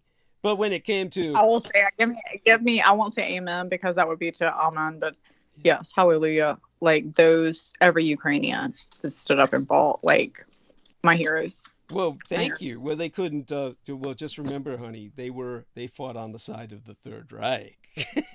That's why all the Jews think of them as Nazis and take the side. Well, of there the was Russians. a Third Reich there, No. but that wasn't all the Ukrainians. There was a Nazi Third Reich there. No, honey. Let me put it into some perspective for you. You weren't listening to that interview I had with the British lady, but when it comes to... When did I listen to any interview you ever had? That's how you discovered me. No, I discovered you with the crazy guy thinks he can fucking like pull shit out of his ass or something. I don't know. Yeah, that's an interview. That wasn't the guy. That's not the guy you said. You said the British guy. Yeah, British. then there was the British interview with the British lady, and then you said you shut down on that when you heard me talk about the South. Yeah, I did. So that was pretty much it. Yeah. I mean, you did that the first 10 minutes. That's why you didn't hear what I had to say about the Ukraine, is what I'm saying. That's probably why you shouldn't say bad things about the Southerners. I didn't say anything bad about the Southerners. It was how you took it. And you realized that the second time you listened to it, right? I told you I listened to it a second time. I was busy. I have 2 kids, 4 dogs. Fucking finding a job. There you go. So at any rate, just to finish the train of thought with Asia, so people understand it, the Japanese established a buffer state that they then used to relocate 1 million displaced Jews. That's how the nation state of Yevry was born. It is a buffer state that the Russians later invaded and occupied and called an oblast. But that was a nation state established by the Japanese. So they won the fucking war against the Soviets. And then they were fighting on the Chinese front, where they were facing a population of 1 billion people and had their own front on which to involve their army in. The Americans don't grasp any of this. This is how insane they are. They have no sense of geopolitics, culture, or anything. They just simply worship that which they have no culture of their own. So they think of, let's worship some nation that they think has a culture. But first it was Israel, then it was the Russians. But when it came to the Ukrainians, see, what happened was that the fall of the Khazar Empire, which were a Turkish tribe, a warlike Turkish tribe that had been forcibly converted to Judaism. The Christians and the Muslims, everybody knows about their holy wars. The Christians called them crusades. The Muslims called them jihad. I just don't think it's fair though what you just said. I think you made a comment that was off, but you can say it later. What? You just made one comment that was off about Americans. I mean, you said most Americans chose to either worship because they had nothing of their own to worship, so they either chose to worship Israelis and then Russians, and I think that's bullshit. I mean, I think there are probably some people, a lot of Christians that may have worshipped Israeli for fucking political reason. I mean, a Christian, their fundamental beliefs. Their indoctrination. Then, yes, and I believe there may have been a few alcoholics that worship Russia for their fucking vodka. No, actually, you're showing right. that familiarity with academia.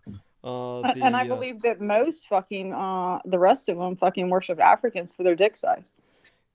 Oh, all right. Low, baby. Sorry, but I had to go there. That weird? I don't get it. What's he so enthusiastic about that for?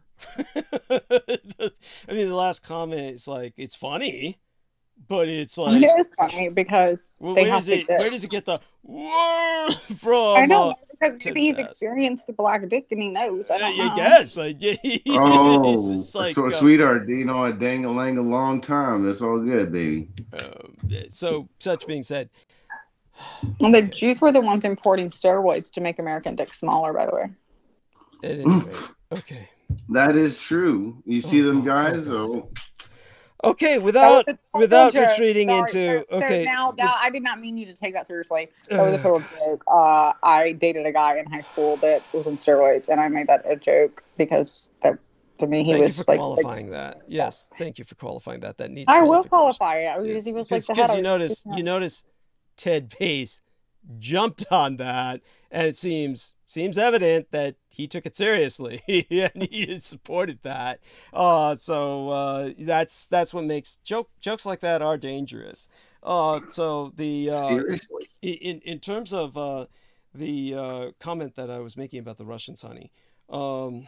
Let me give you two examples just to put this into some perspective for you. Okay. You have access to Facebook, and if you go to my promotional banner for tonight's show, and you press the button that says "See More," when you know the text, you can open up the text. So if you go to the promotional banner for tonight's show, the one that has the crying back biofacsimilacra on it, you can tell the biofax with the tears.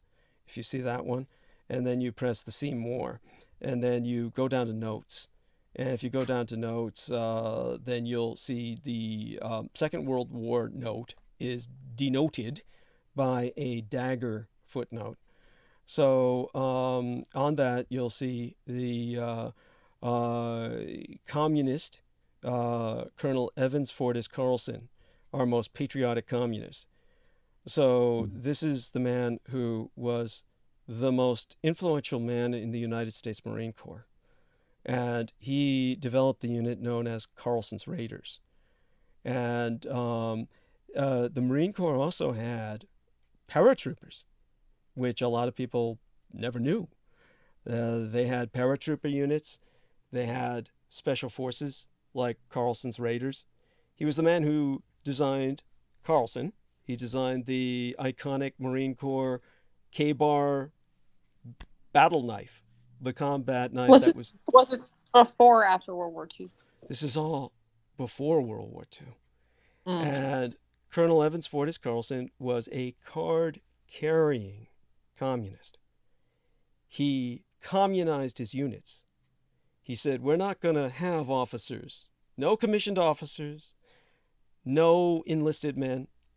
We're going to do it communist style, where we simply have leaders and fighters, like the communist Chinese do in the field. So he was personally in contact with Mao Zedong, the man who would later kill 100 million people when he took over China. And Evans Fortis Carlson was so much a hero to the Soviet Union that at his funeral, he was buried with Soviet medals on his chest, along with his American medals, and the Soviet Union sent in a Soviet military band to play the Communist Internationale as they lowered him into the ground. They had to dismantle several Marine Corps units because they were so communized they were ready to overthrow the United States government on orders from Stalin. This is why Harry Truman, and this is on record, Harry Truman said, the United States Marine Corps has a propaganda machine as great as Joseph Stalin's. This is what he was confronted with. So when it comes to that kind of influence, and the influence the communists had on academia, where academia was teaching Americans the Russians won the war, and you can look up articles they write where they'll literally say, this is easy enough for anyone to find. The atomic bomb didn't beat Japan, Stalin did. And they'll say, oh, the atomic bomb didn't cause the Japanese to surrender. It was the Soviet invasion of Manchuria, Operation August Storm. This is the academic perspective. This is what they teach in universities. So with this level of indoctrination, believe me, your average American military buff, not the kind of person you would normally hang out with, Brooke, I'm sure, they're basically incels and they're basically losers. But your average American military buff truly thinks the Russians are the masters of war. And when I said that guy entered that comment just a few weeks ago, what makes that so insane is this man is saying, yeah, the Japs were beaten by the Russians and so scared they wouldn't fight the Russians throughout the rest of World War II. This guy is saying this after months and months of the Russians getting their asses kicked to hell and back by the Ukrainians in a meat grinder that's chewed up more of their men than all their other wars combined since World War II. And he's still saying that. This is true insanity. It's like what you see in front of your eyes doesn't even register. Your average American. That's what I was saying earlier. People get so ingrained, and we all can be guilty of it. I mean, we all have to always keep ourselves in check. And that's what I try to do. Like when I was, talking, tonight, like, yeah, we all can have beliefs, but that's what I try to back mine up with the facts. And then you have to also with things that aren't facts, like, do I believe in God or not? Those are ingrained in you as far as your soul. You have to trust your intuition. But my point to that is that you have, just like in America, with people like watching Fox News, like I have another coworker out of Florida that just calls me, I blocked this fucker. He is calling Ian West a coworker now? No, I'm sorry, I couldn't resist that. I couldn't resist that. No, apparently everybody in Florida is fucked because my dad used to say there's something in the water. My dad used to say there's something in the water. Because we'd be watching news and it was always the same shit out of Florida. Some guy raped his daughter. Some guy killed his family. Neurotoxins. Yeah. Anyhow, so go on, honey. Yeah. So anyway, he I knew him before I left my job. And I would talk to him some, and then I would get your worst. You've heard me, and I don't mean like obviously in last year when I was like just kind of like brawling drunk, but like yelling, screaming, like we were screaming, talking about like probably Marjorie Taylor Greene, like he's like Trump is king, like he's like the guy from wherever, just like, oh my God, like Republicans are awful, like do you realize they're taking like this weekend, like so then I told him never call me again because he did it fucking again, and he said and the only reason I even talked to him because I blocked him the last time because we got a screamer. I blocked his ass. Could not call me. I get a fucking call like a few months later from a private fucking number. Hey, who is this? I didn't fucking remember his fucking names. I was like, this fucking name. I have to think through it. I have to always go through the ABCD. Oh, Danny. I swear. And so, but he'll call me every few days. And it was like, hey, this is Danny. I'm Danny. Who? By the way, you did that so well. I thought somebody was actually calling you right now. I swear to God, I do it. Like, because now he comes up private, and I'm like, can you stop coming up private? You got through to me. I accepted your call. Can you quit? Well, so now he comes up private continually. So it's like nonstop private. So like when I told him the other day, because he went on an anti-trans fucking thing about fucking he was like, he went something about his grandmother had said that, the world was going to hell in a handbasket. Of course, his grandmother's dead fucking now. But like 10 and like she was being gay and all that, and just immorals. And I didn't realize that. I didn't even realize this. Like, he didn't even know I had an ex-girlfriend at that point. Like, I was always with my ex. Like, I would see my ex, and I used to have my ex-husband. I don't fucking know. But I asked him this after I told him not to ever call me back, and he called me back the next fucking day. And then I said again, do you fucking realize, like, what you have fucking said? And he was like, meh. Well, I don't know. This girl won't talk to me because she thinks I judge her sexuality. And he's like, well, I was like, why does she think you judge her sexuality? Well, because her last boyfriend said that he had made her, like, not made her, but like he had brought a couple girls home and she had slept with them, and she admitted to sleeping with this girl in fucking high school or something. He was like, and I told her I just fucking never talked to her again. That was it. We were done. And then she was like, I feel judged. She was like, oh, I'm just kidding.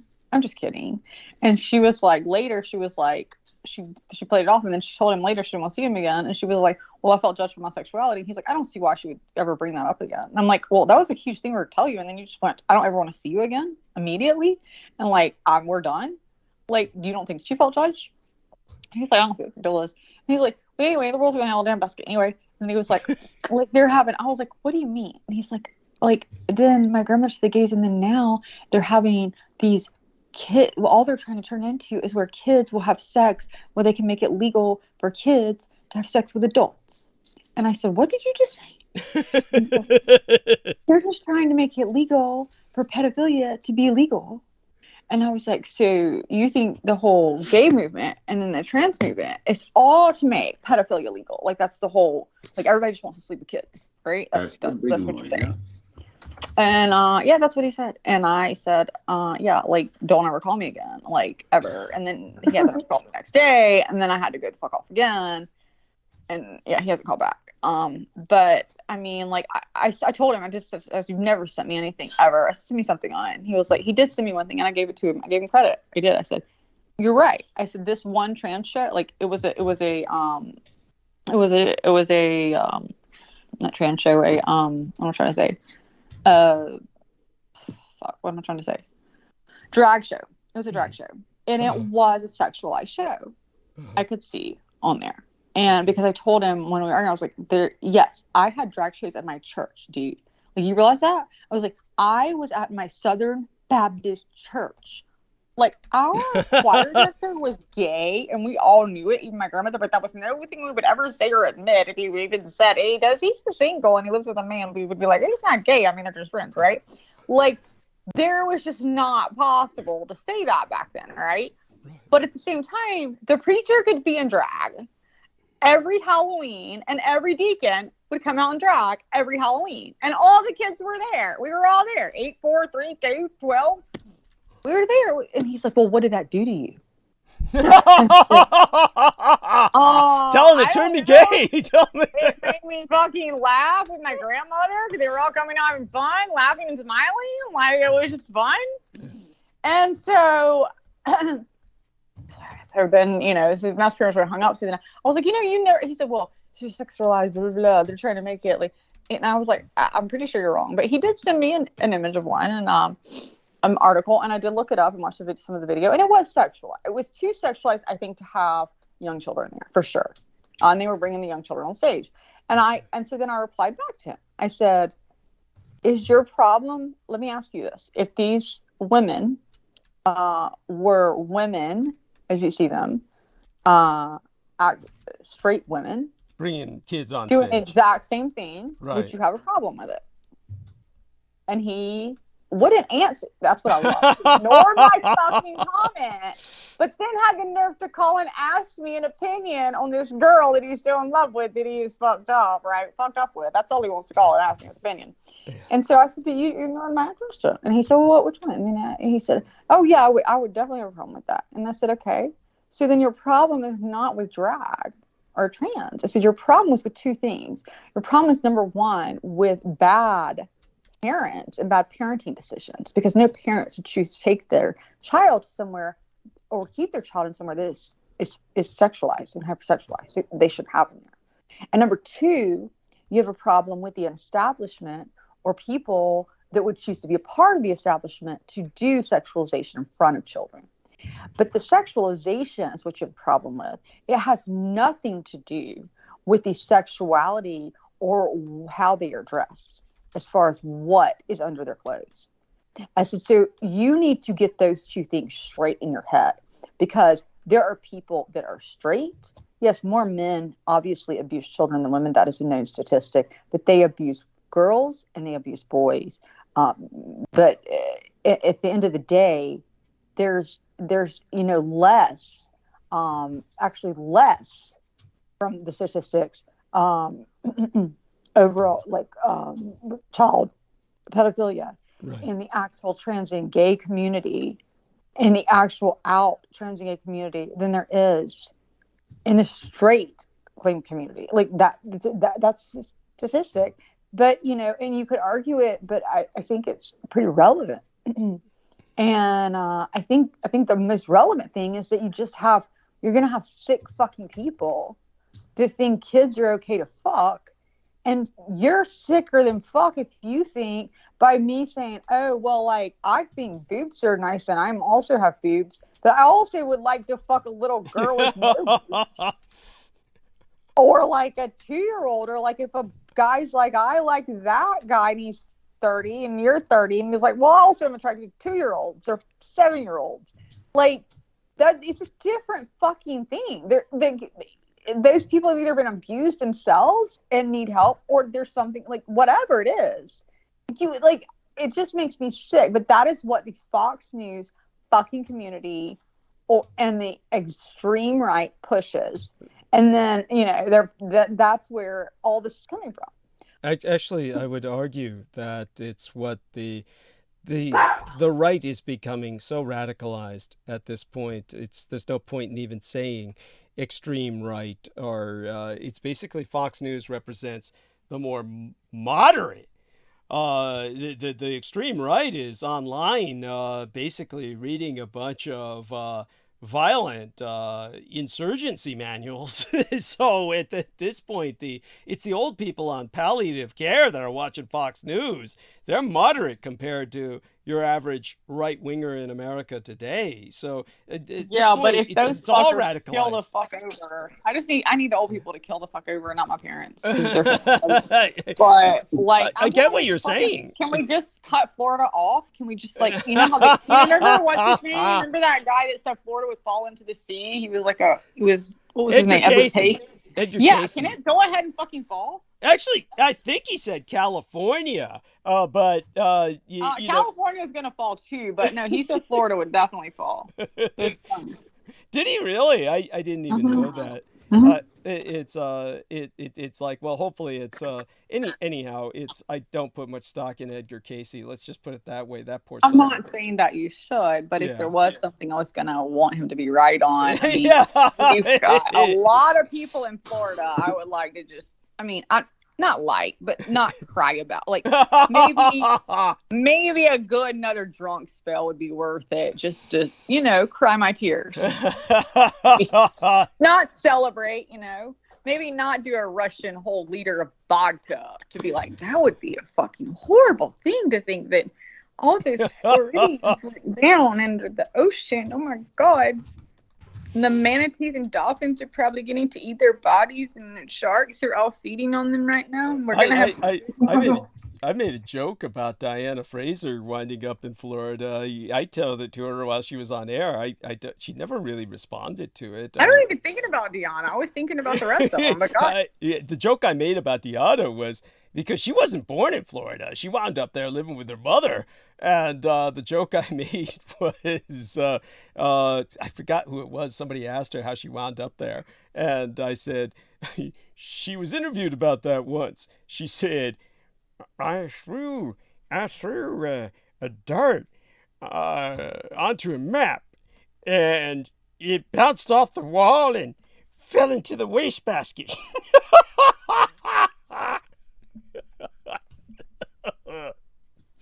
She didn't seem to find that too funny. Are you the only person that laughs at your jokes sometimes? Yeah, it's what happens when I do too, because I laugh at. I'm the one who laughs at mine too, so I get it. Like I'm laughing with you, but only in response to the fact that I would tell something like that and think it was funny. And, there you go. No, I mean, believe me, I'm fine. It's so when it comes to Florida, yeah, they're. But I do get it. Fell in the wastebasket. Florida's a wasteland. No. I'm not trying to explain the joke. By the way, just so people understand, jokes are like poetry. Don't ever explain them.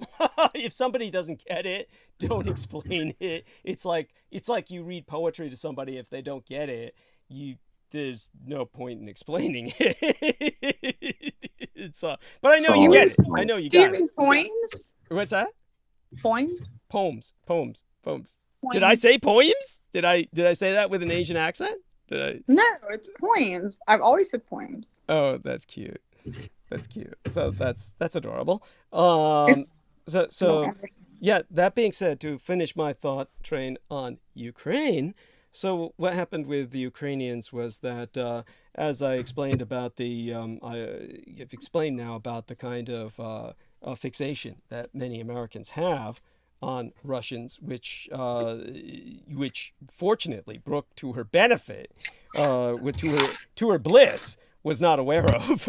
And now what I'll explain is about Ukraine, which she missed on my interview with, God, Our Lady's name is Christine Joanna Hart, in terms of the lady who's interviewing Welcome to my world. Thank you, fucking Jesus. And so what happened was that basically when the Hazar, as I said, they were a warrior tribe of Turkic peoples, Turkic ethnicity, that ruled a entire empire in Tartaria, okay, which is why you have to be suspect about all this Tartarian bullshit that is coming all over the internet. You may have run across this, Brooke.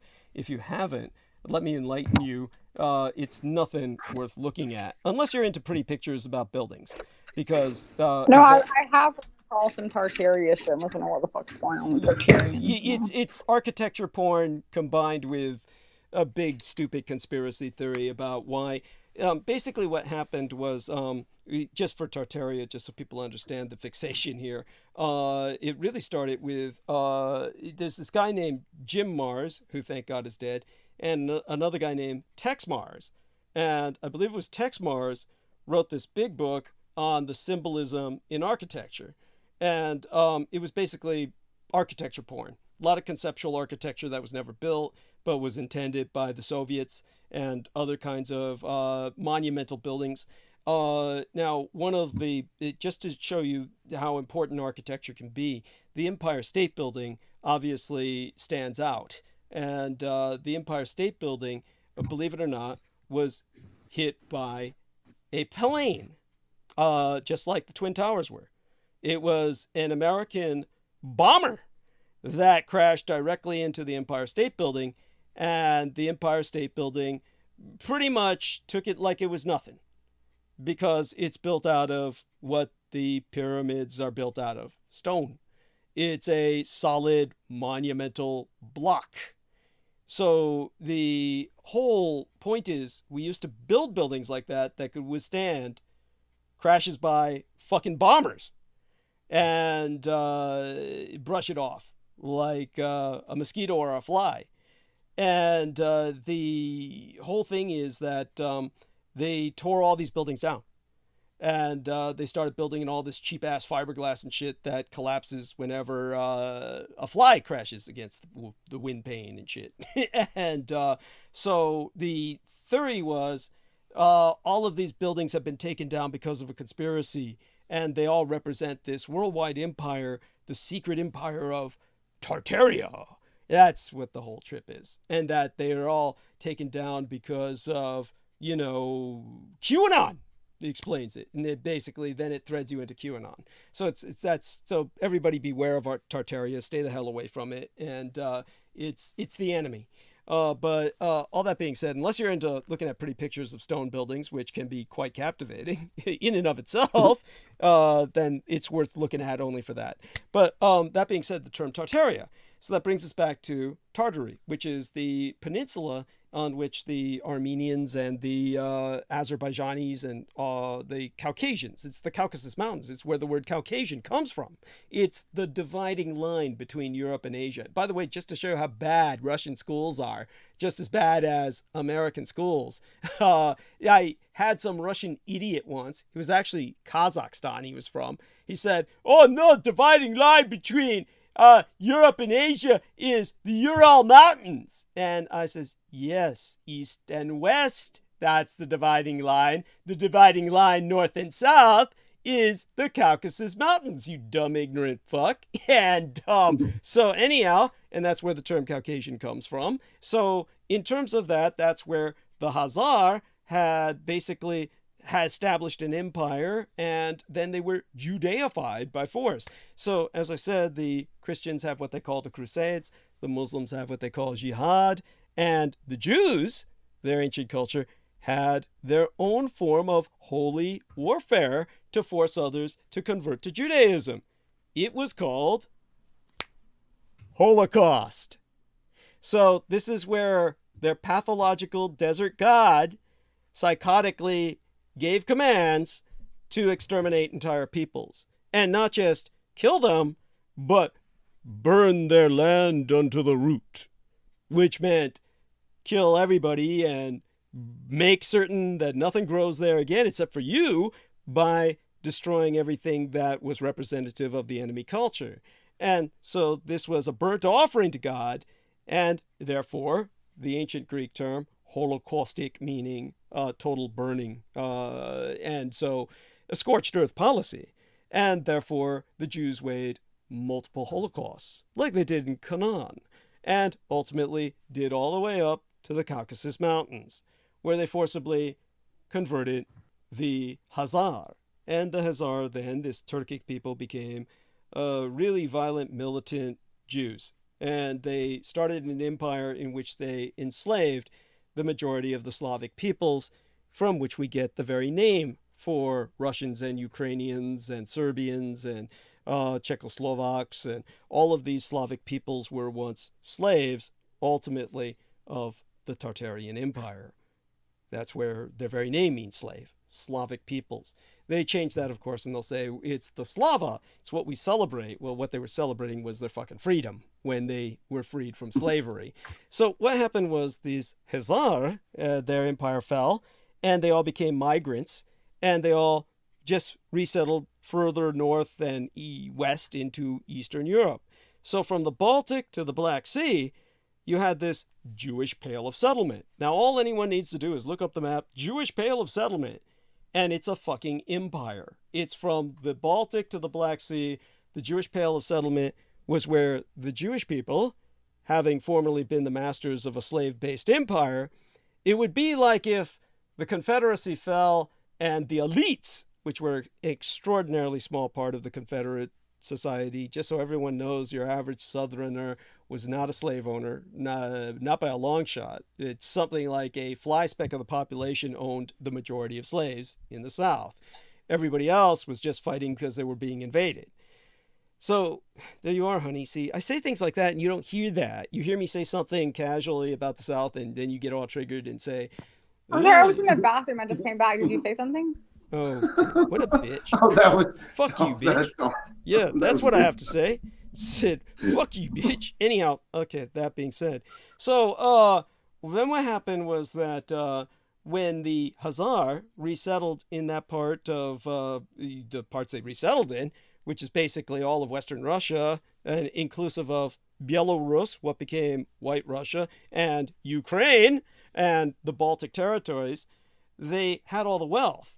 So they became the middle class. They weren't the nobility, but they were the middle class, the closest that anyone had to a middle class. And so since these areas were still effectively feudal, the feudal lords, the nobility, allowed them to maintain the books, teach in the schools, serve as medical doctors and attorneys. So basically all the doctors, the lawyers, the accountants, and the educators were the Jews. And they educated only themselves and maybe the nobility. So they had a monopoly on literacy. So basically what happened was when the communists took over, the Bolsheviks, the average Russian or anybody in that area of the world could only sign their name with an X. And so they said, well, we've got to have people as the commissars who can administer a state, who can read and write.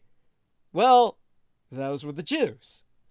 So communism in Bolshevik Russia and its empire was a commissarocracy. And the commissarocracy was ethnically, essentially pure Jewish. So when these commissars took over Ukraine, they said, we're going to feed the Soviets' empire by taking all the food in Ukraine and not giving it to any of the people who live here. And they starved the Ukrainians to death en masse. They killed, ultimately, 15 million of them. That's far more Ukrainians dead by Jewish hands under their commissarocracy than Jews died in the Holocaust. Twice when was as many that? Was plus. that under? The Holodomor? Who was that under? That was under Stalin. Joseph Stalin, America's great ally. Those horrible, horrible images. Yes, under Stalin's. Yes. So here the Ukrainians were starved to death by the Jews. So basically, they didn't need the Third Reich. They volunteered to kill the Jews. The Third Reich just happened to come along. So when the Third Reich did come along, the Ukrainians said, we'll bring them to you. And therefore, they brought the Jews to the Einsatzgruppen, the action groups, that killed them in mass ravines like Babi Yar, where they killed thousands of them in actions, as they deemed them, and the Ukrainians helped them. So today, all the world condemns the Ukrainians as Nazis, and nobody knows of the Holodomor perpetrated by the Jews against them. That was far worse than the Holocaust perpetrated by the Reich. So this is why the Jews keep insisting the Ukrainians are all Nazis, and why Putin keeps pushing that, because Israel's his great ally, and he thinks that's what's going to sell it to the West. So he keeps pushing that, and of course there's people in the West who buy it, the radicalized right, the Republicans who side with Putin. This is the horror that we're involved with now, a world war and a civil war. This is what China suffered in World War II, both a global conflict and it was a major front of that conflict. This is where we're heading, a civil war here while involved in a world war. So hopefully that puts the Ukraine in some perspective in what's going on there. So, and because Israel is comprised of a third of Russian-speaking people, where their Umgangssprache, their native language that they speak at home comfortably, is Russian, you see how this compounds itself. It's a world war situation brewing, and hopefully that's so. That's what I was sharing with the Christine Joanna Hart, who was interviewing myself in that interview, and hopefully someday you take the time to listen to the rest of it. And so that being said, why would I need to? I just heard it. Because there's other things I say in there as well that might put some other things in perspective. Oh, it's great, Doug. It's did she ask you a question such as this? Like, so I have a few. So number one, I appreciate everything you just said, and I like wholeheartedly don't disagree with or not believe any of it. What I am questioning that I may disagree with in some part is you said we'll be in a civil war, and I assume you mean the U.S., but then also a world war. Is that what you meant by that? I said certainly the potential is there. Believe me, it's not. I'm not smacking my lips for this. It's like what you said earlier tonight to Ted Bass, and I don't want to overdwell on this. It's like, yeah, Douglas says war is good, and it's good for people, and okay, well, that's only because that is the number one argument you and I have had since we met. No, honey, it's you've had it. It's like you don't even understand what I'm saying. It's like, do you understand that you have told me over and over that war is, these are your words, and I may get them a little off, but I'm pretty, like, when I've heard them multiple times, I'm usually closer. Getting them a little off means a lot. No. You know me, I don't even know people's fucking names. I still know the guy who told me a million fucking times. I don't fucking know his name. What I am trying to say is I do remember you saying this multiple times and you can replay it on your shows. You have said something along the lines of, when I would argue about war, and then basically, yeah, you had a right to defend yourself, but like people in like humans in general, like we shouldn't be going to war, like the war, like we should be trying to teach each other. And you said war is inevitable; it will always be a part. It's how man will always be. Like man has to grow. That's the only way men can expand and grow. And yes, you believe that. Honey. So it's like this. Don't do honey unless you're going to honey him too. Okay. No, it's different. He doesn't get 50 grand if I pop off, baby. I think I got a right to call you fucking honey. So in terms of what I'm saying, darling, is that let's put this into some perspective here. What I did say was this, is that imagine if mankind were not warring, if mankind were totally at peace. And I understand the sexism of what I say, but it's intentional. It's pointed.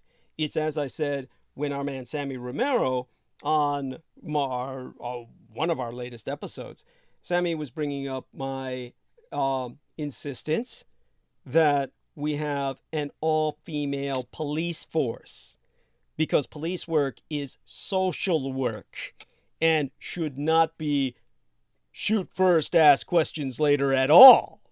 And women are the last people on earth to shoot first and ask questions later. Outside of me, I swear to God, but you know me, I'd shoot first, but fuck you.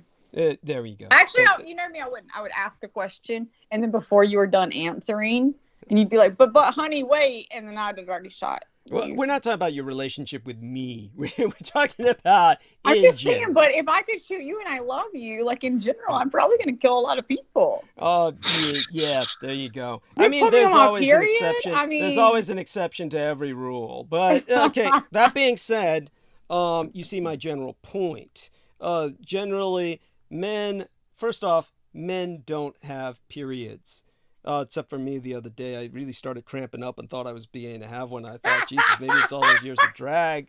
And but I knew you were being a little bitch that day. Oh my God. But all that being said, men don't have periods, and as a result, men really freak out when their blood begins to run.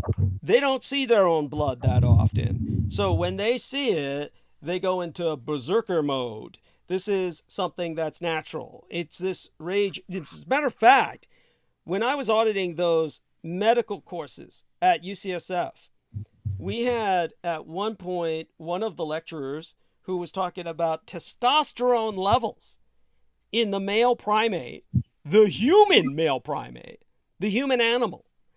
And he said, compared to any other animal on Earth, but of course concentrating mostly on mammalian species, our testosterone levels were orders of magnitude above any other creature on Earth. He said, this is because we're naked animals. We have no scales, no fur, nothing to protect us from the elements. We have no claws. We have no fangs.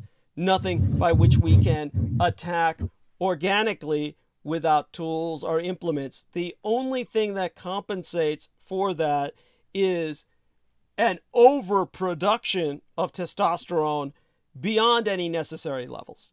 And that's the only thing that carried the species on its road to survival and evolution. But he said, that's a bullshit fucking theory. That's like fucking whoa, wait. He's not effusing. He's not effusing. He was not effusing. And I'm not saying that. I'm just saying, I'm not saying that it's completely wrong, but what I am saying is there are other things that fucking differ. Of course, obviously. Like we have the mental capacity to be like carrying and be like, no, we shouldn't do this and choose our fucking thoughts. But here's the point. Here's the point that's made. I said, what you say, I intuitively know is true, and I know it's backed up by the chemistry and the genetics that you're demonstrating. But I said, what I can't understand is, how is it that we don't see mass rape and butchery outside the window as we speak? And he said, that's not the question. The question is, how did we ever evolve beyond the mass rape and butchery to the point where I can peacefully deliver this lecture now? That, of course, involves the other aspects of humanity. The brains, the emotions, some ability to care, the ability to discipline, restrain oneself, and ultimately the development of the prison punishment and penitentiary system, which has gone totally off the rails. Oh my God. It's like with that, yes. Yes, that's it's got to be qualified. It's all gone wrong, but evolved specifically. You're going to hell or you're going to prison. And we just think you should. Yeah. Which evolved originally to help control this overload of testosterone in men, because the overwhelming prison population demography is obviously men. With black men as well.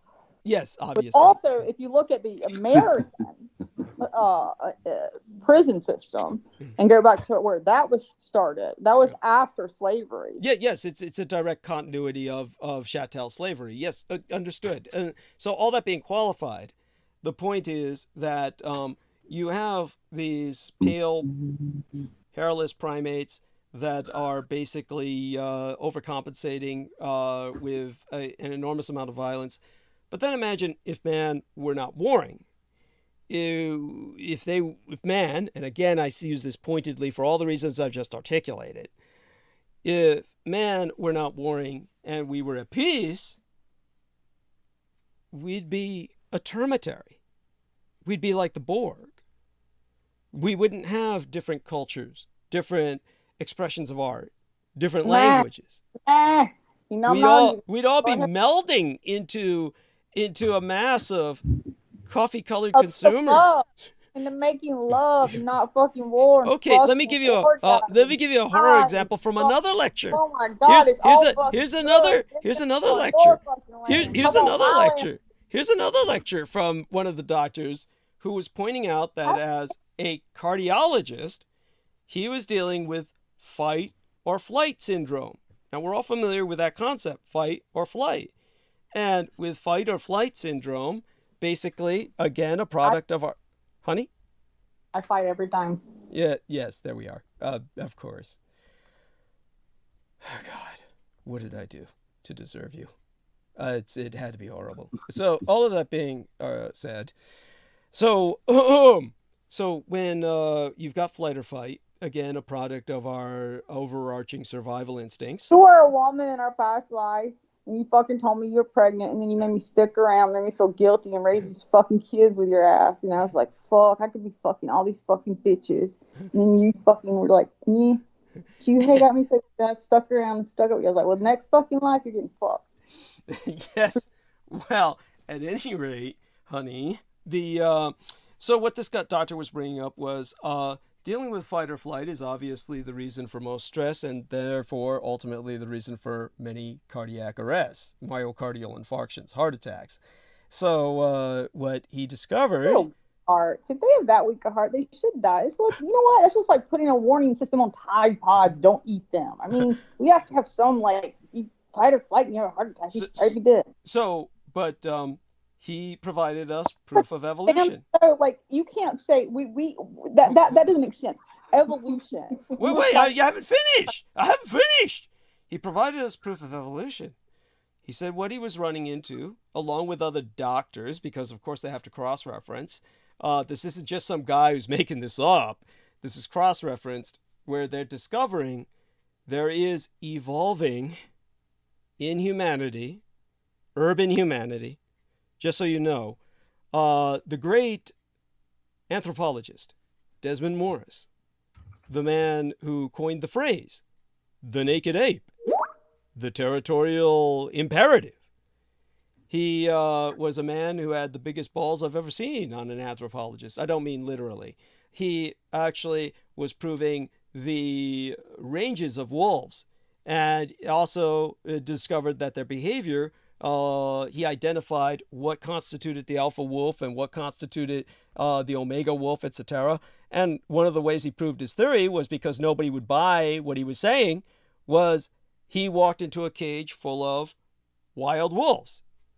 Now, wild wolves are called lone wolves for a reason. Sometimes they pack, but oftentimes they're lone because they monopolize a range. And because they have ranges of miles, when they're stuck in cages together, they'll rip apart anything that enters. But he told everybody, I'm going to bare my neck, my jugular, because this is what they do to each other in the wild. And once they see me do that, they will leave me alone because they'll realize I've surrendered, that I'm an omega wolf that's going to surrender to all of them as alphas. And everybody said, it's your suicide. We'll be happy to film it. And he went into the cage, threw himself on the floor, and exposed his naked jugular, and the wolves left him alone.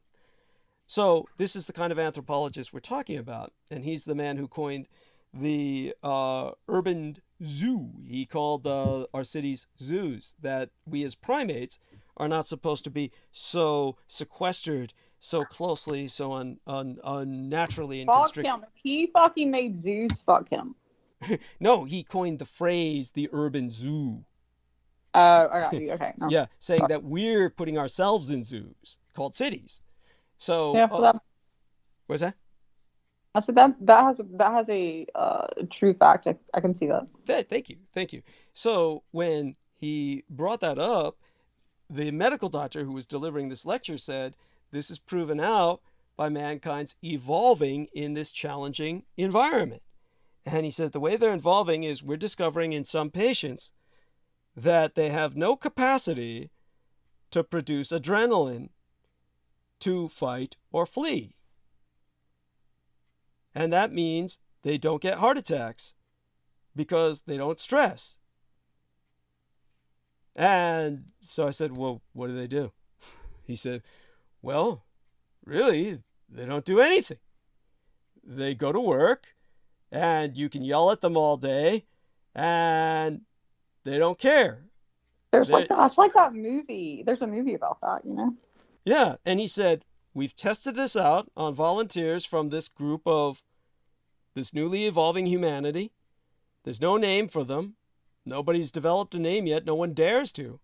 He said, we've actually, blown firearms up in their face. Literally taken guns and fired them off close to their head, almost at point blank range, like they do in the movie The Deer Hunter. That's a torture scene in The Deer Hunter where they're blowing off the firearm close to the man's head just because they're reacting to the post-traumatic stress disorder, to the gunfire, and then they don't blink.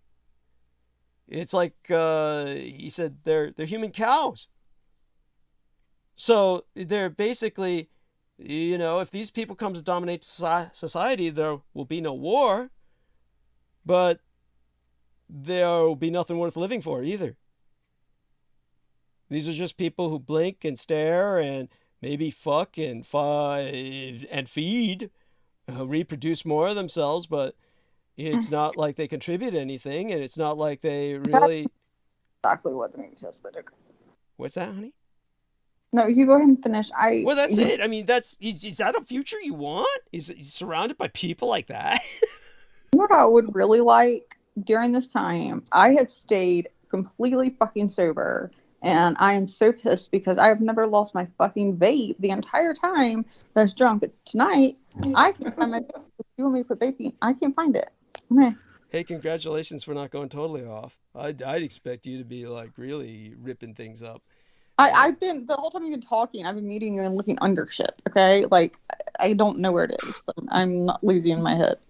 And I can't go to a vape shop because they're not fucking open. But, yeah. Maybe you should take advantage of this and just completely detox, because that vape shit, is evil. And, oh my God. I can't only detox after so much time. Okay, why are you quitting you and your cocaine and your Coca-Cola at the same time? I am not you. Honey, we're a different species. The idea of any kind of comparison with myself is absurd. Can you quit cocaine or Coca-Cola or your narcotics? Any of them? Can you do any ones of one? Just one. Can you just make yourself, honey, I have quit them multiple times whenever I have to. Then prove to me. You know what? You're right. You're stronger than me. So if you can do it, then I know I can do it. So all you need to do is look at my human father, the man who raised and guided me, George Joseph Henry Dietrich, a big Celtic background like yourself. quarter Irish at least, and he stopped drinking. I don't need to look at him because I don't know him, and I'm sorry, but no matter I relate. I know you relate to him because you knew him, but I don't know him and never had a visit by him. I feel so. I don't feel that he's the one to guide me. Yeah, well, it's like, okay, I'll just guide you right now by saying I've stopped, and you can't see me, so it's the same as if I did, so it's virtual truth. Really, how many times have I seen you been like, okay, did you just take a shit? Oh my god, did you just fucking finish fucking doing your line? And you're like, how did you fucking know that? Yeah, okay, well, actually, what I had done, what you thought I was doing lines of coke today, I was basically experiencing the male equivalent of childbirth. And oh my fucking god!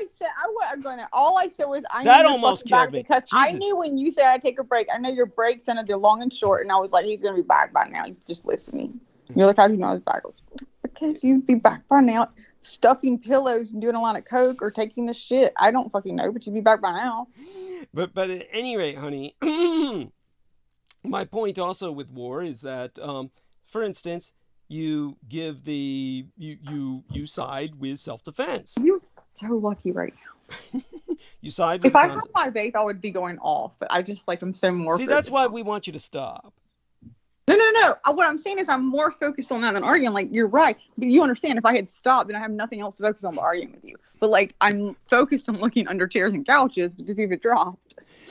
But honey, so that's appreciated. That's appreciated. And I wish I was there to look at your ass while it's stuck up in the air while you're bent over trying to look for everything. Probably I wish you could show me what you could do if it was, bitch.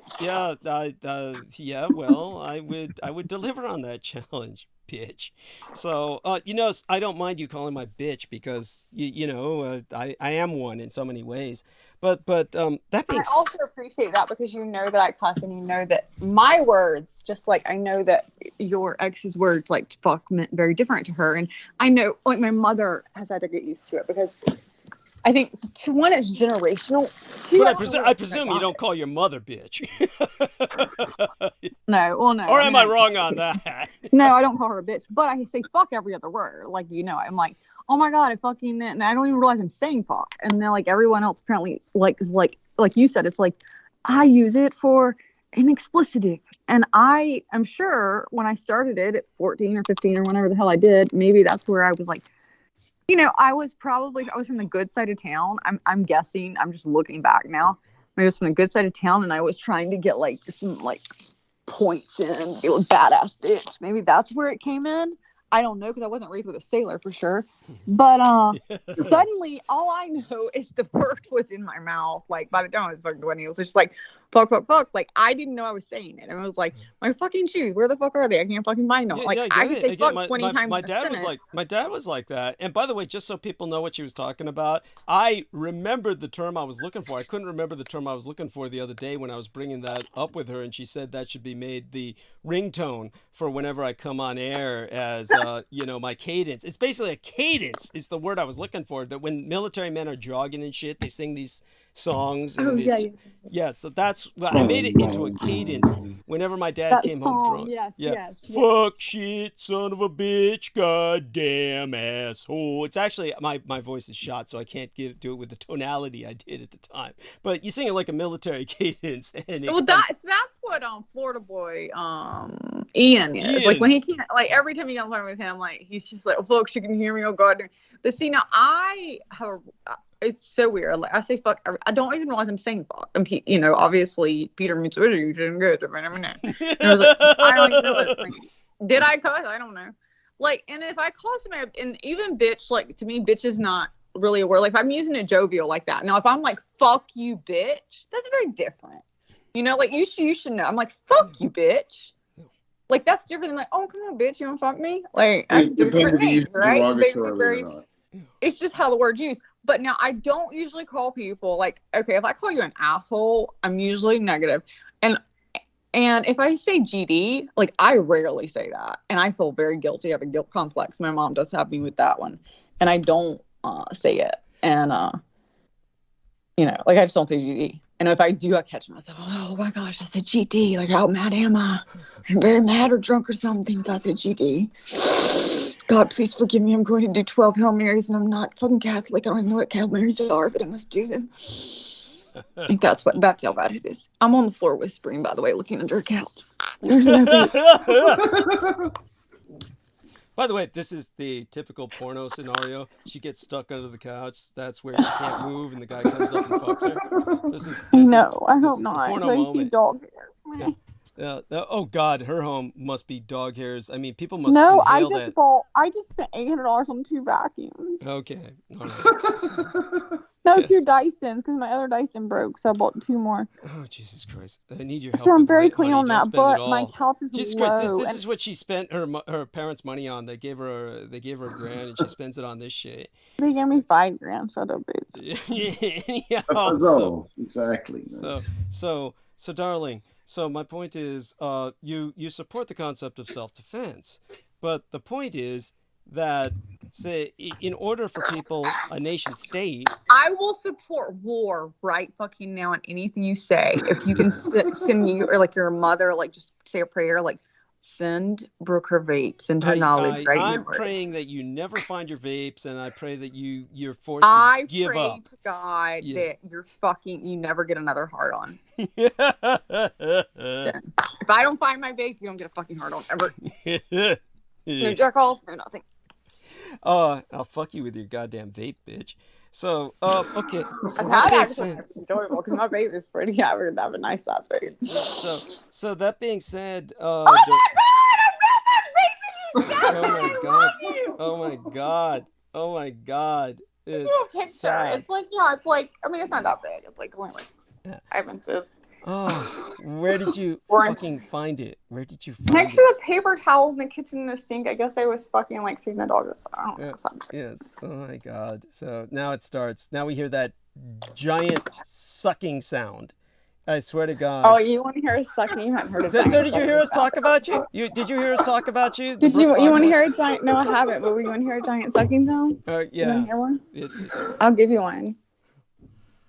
But it's coming. Yeah.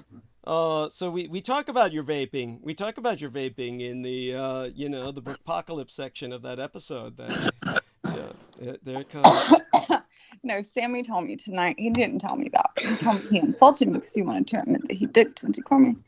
But then he said he held back because he was embarrassed, a little bit by me being drunk on that episode, and he felt kind of guilty because he had told me to go out and have fun.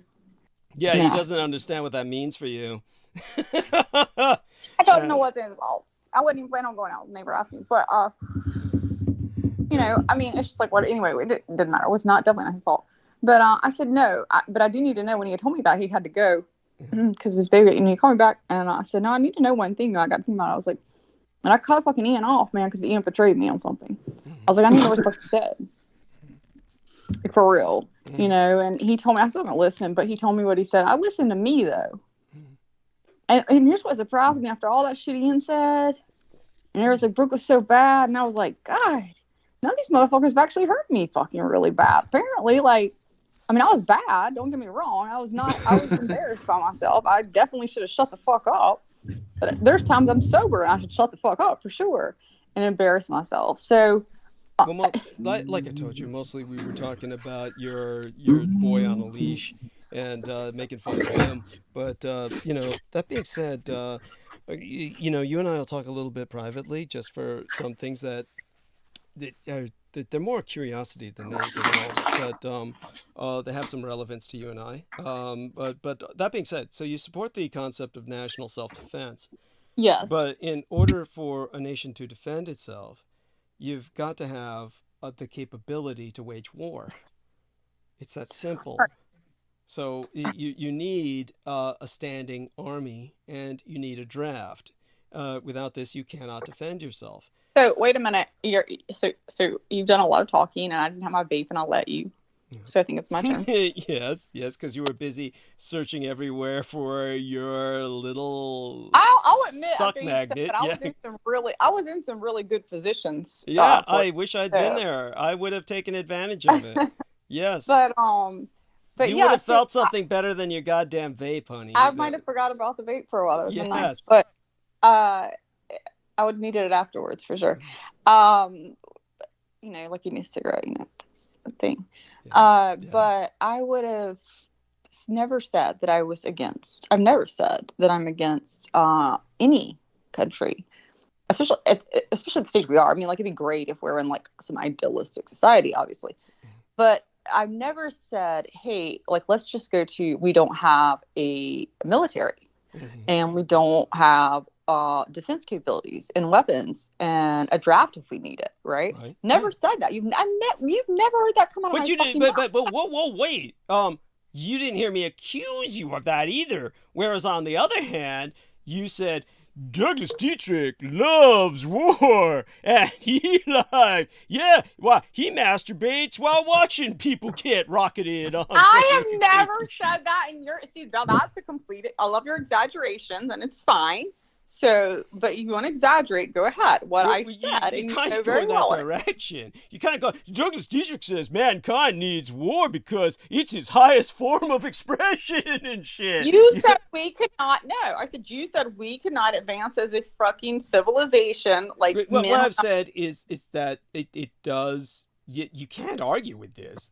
Obviously, when people are in existential competition. First of all, I can argue with a fucking Femmes post about but you get what I'm saying. I mean, look. But this, I can argue factually. Factually? Yes, factually. Go ahead and finish your sentence, because I'm loving it. I mean, it's obviously societies in existential competition, meaning life or death conflict, can think of some important technological leaps and bounds that wind up being applied for peaceful purposes. It's collateral fallout in the positive sense. So you understand that phenomenon. Certainly that doesn't escape you. And it tends to happen during wars. I mean, that's historically a fact. You know what you just did? A word fucking salad. That was a word salad I have ever fucking heard. No.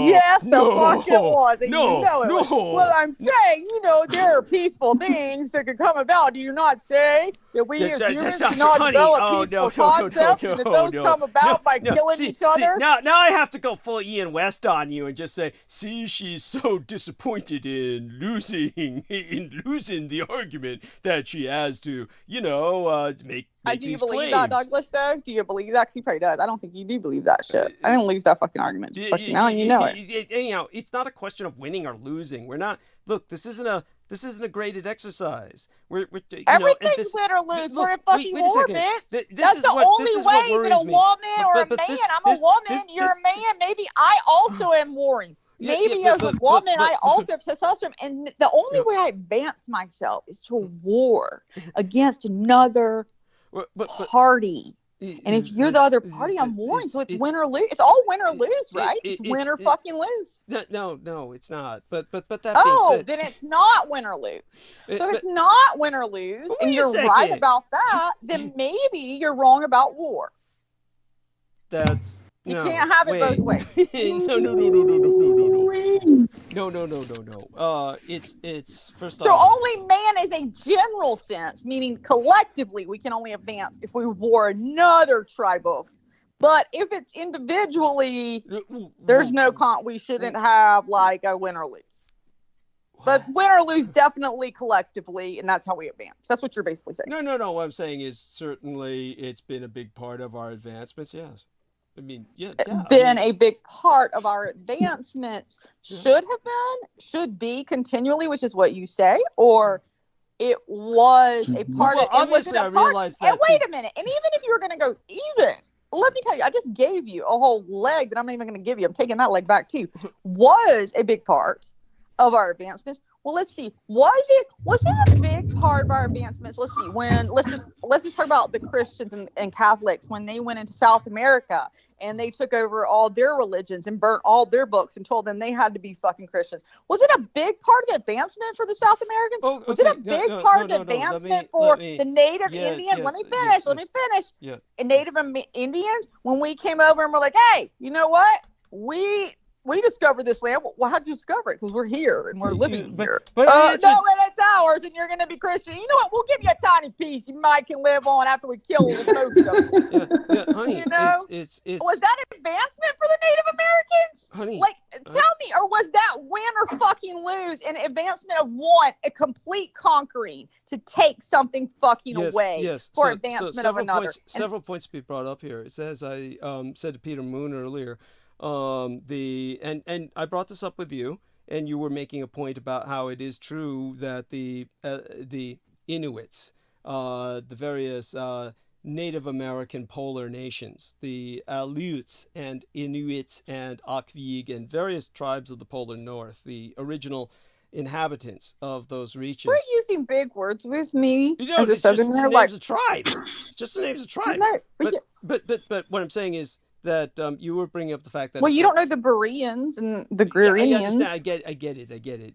It's I don't know. Are you talking about the Bering Strait? Fucking no, I'm talking about the rednecks around here, the fucking trailer parks. Oh, well, there you go. But that being said, in terms of the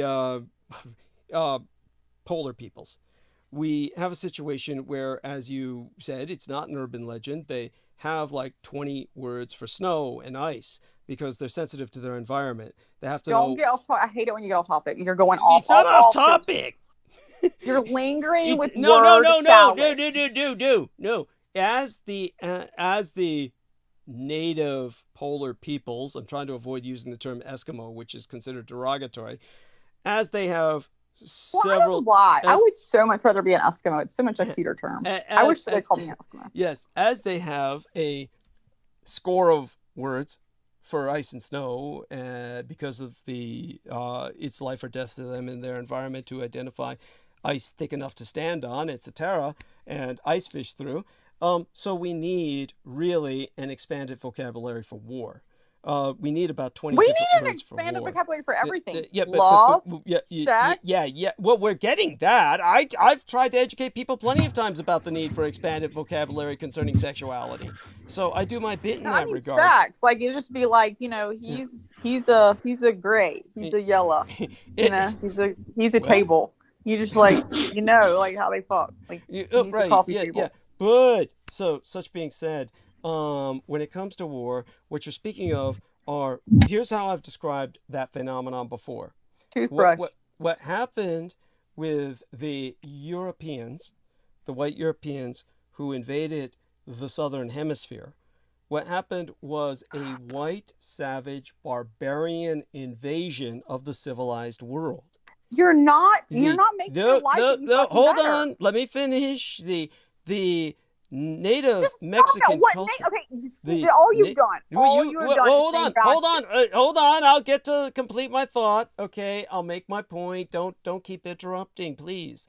So the native Mexican civilization was light years advanced beyond the Europeans. It was a true civilization, but they were very much warriors.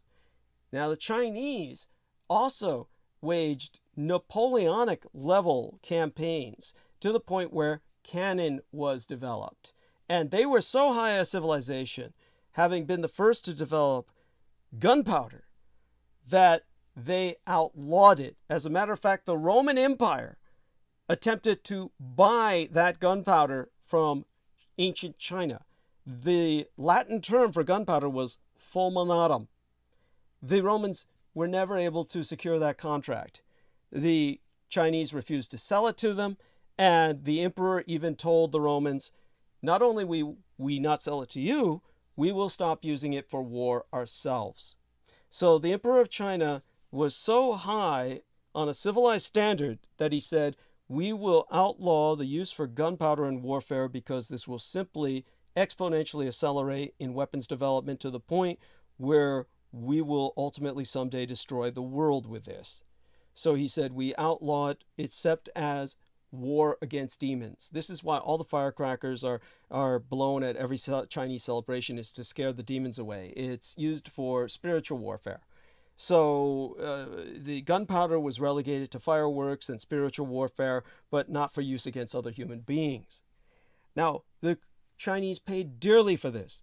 Their civilization was on so high a standard that they had no defense when the white savage barbarians invaded the Middle Kingdom and destroyed the civilization of China. just as it destroyed the higher civilization. You are not Mexico. helping your argument. So the point like, is, why no, the point is that China should We've never have said used don't have that a war, defense. should have weaponized, used the gunpowder, and gone on the offensive, and they wouldn't have suffered that fate.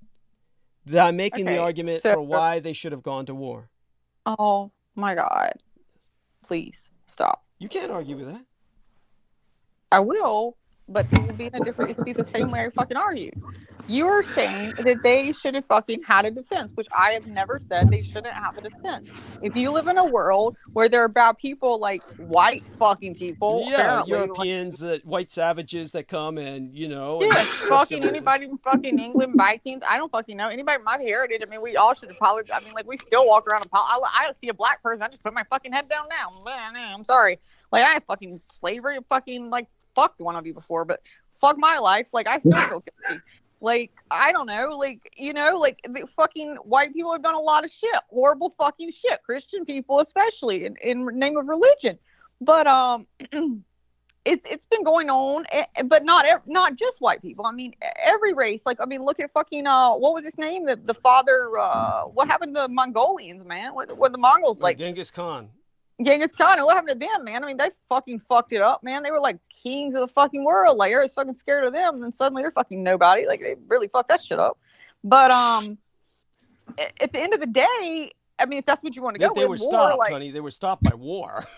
That's what happened. They were stopped right. by war. And so if you continue to war, you'll continue to get war. And so until someone like you realizes that war is not the fucking answer. Yes, you can be defensive, and as long as there are other people out there that are going to, like Russians or fucking Israel or fucking anybody, China, anybody you might think, fucking spy balloons shot down over Myrtle Beach, ruining my fucking nude vacation. Yes, like, which is what I said on air. Yes, I don't know if you heard that. Yes. Yes.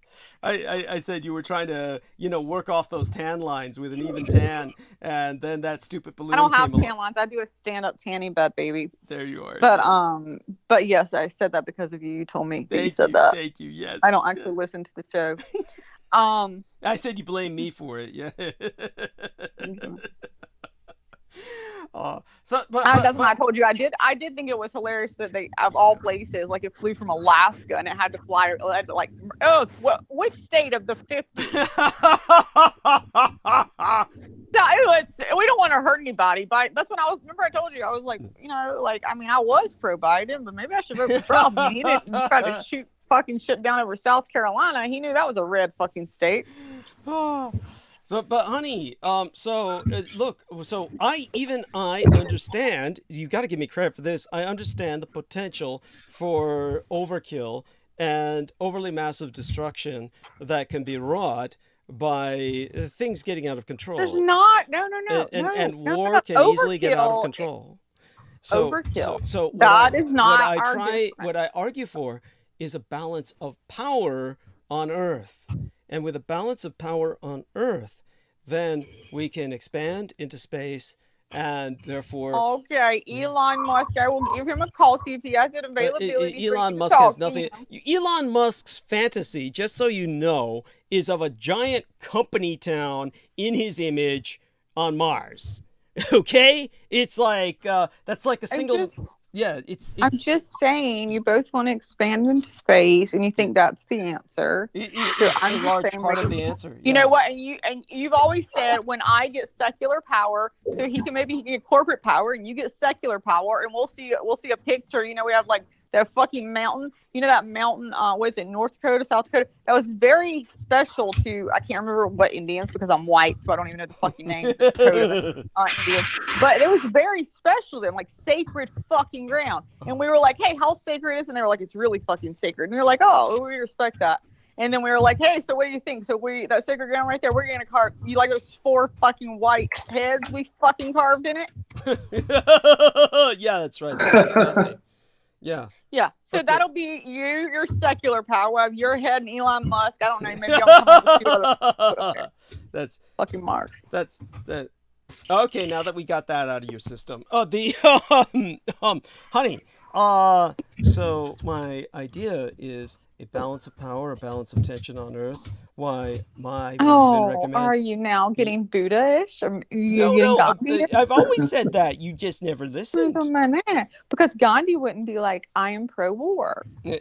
I'm not Gandhi. Nor would Buddha. Yeah, See, what they would say is the only way to get to what you want is for people to realize that war is not the answer, and you can't go there. No, it's not like that. It's you don't need to convince people of that. You just have them just kind of square off onto their various autarkies, and I'm not speaking of shall we say regional power blocks per se, but what I call super alignments, or basically alliances.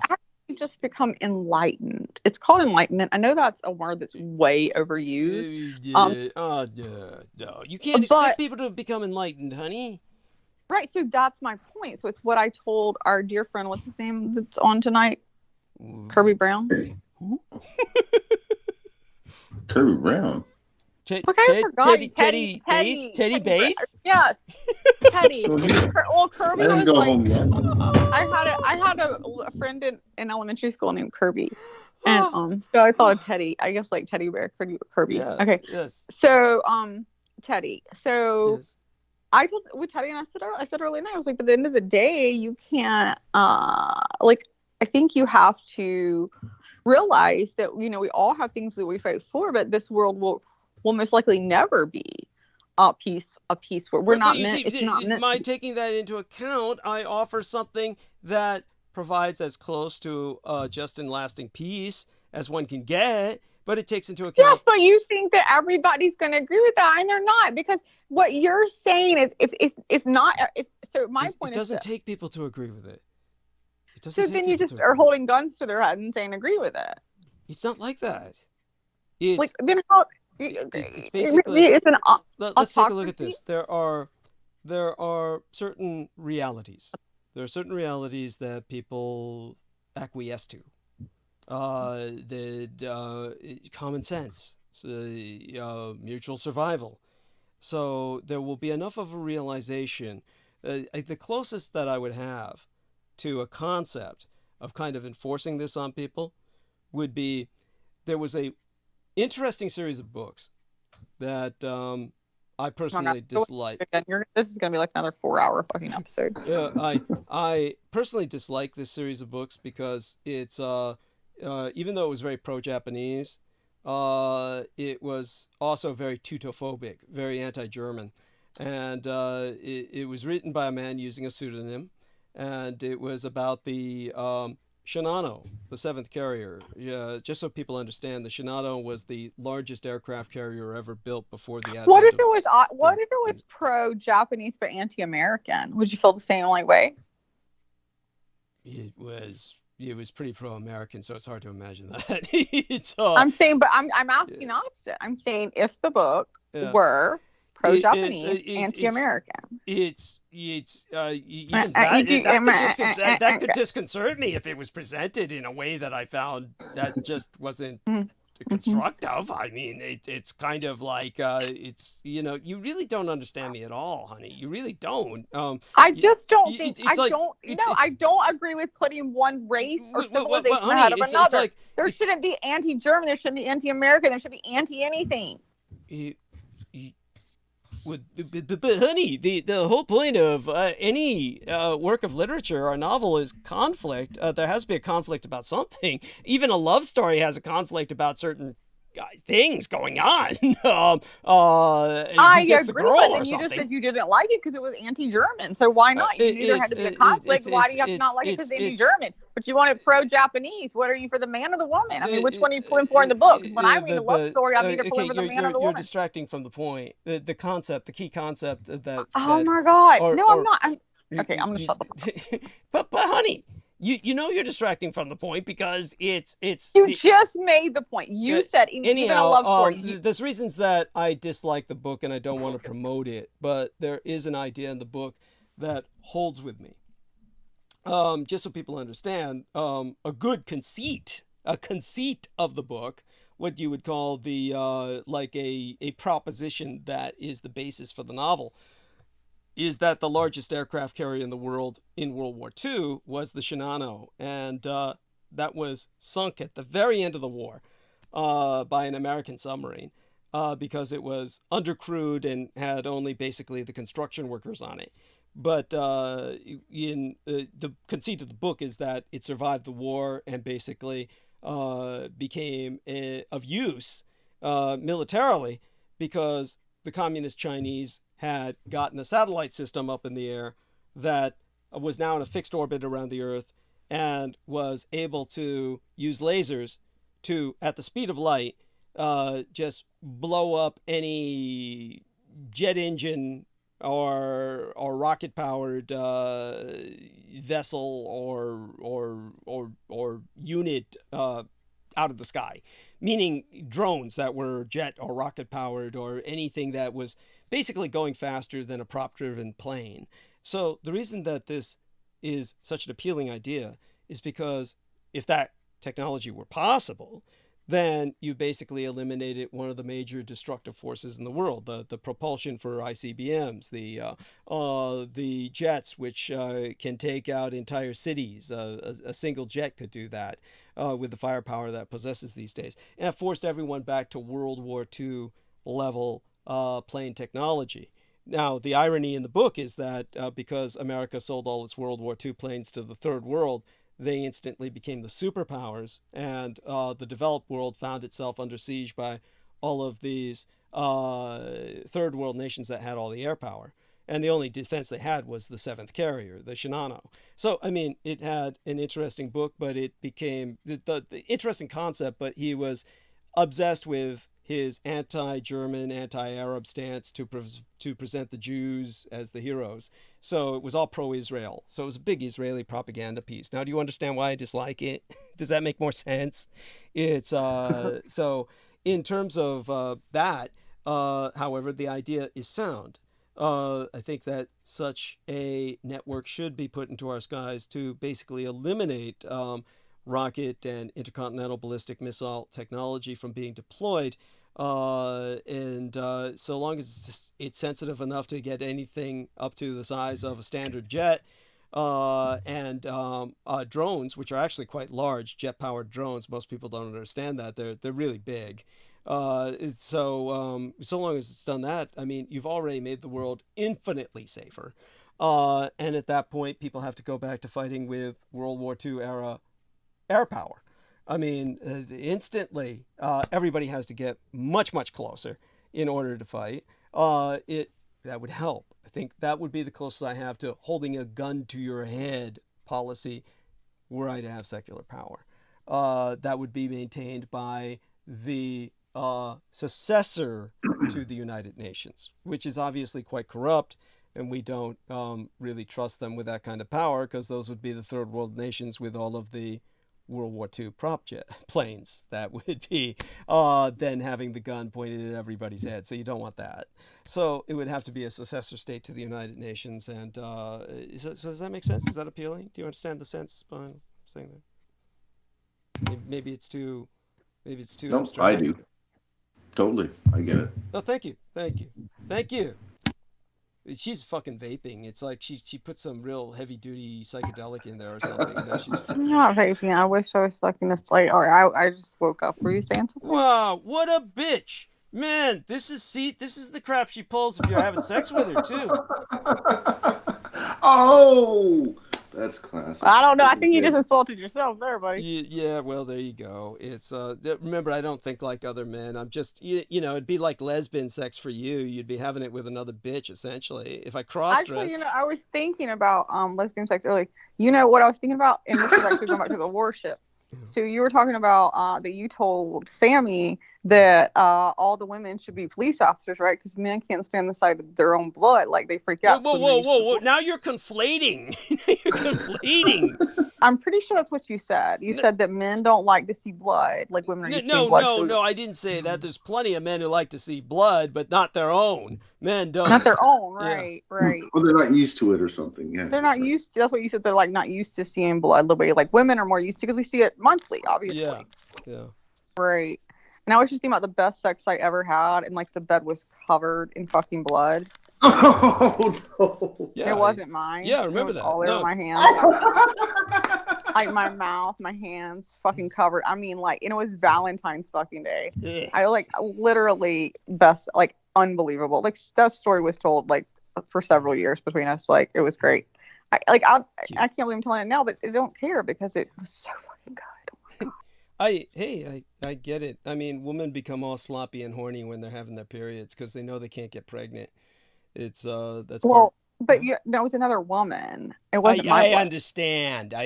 I'm looking at it as a man, so forgive me. So I was just looking at it then as the fact that I don't think that I would be scared to shoot someone and see their blood. So that is funny. So that being said, I mean, I'm glad. By the way, I knew it was a woman she was talking about, but for our listeners who didn't know that and thought perhaps you were having sex with a man, I'm glad you qualified that. Otherwise, they would all think of you as, you know, some kind of serial killer, some kind of sex predator, serial killer kind of person. You know what? Yeah, it's like, yeah, I shouldn't even talk about this sort of thing, but that one time, anyhow, I guess I won't go into the story.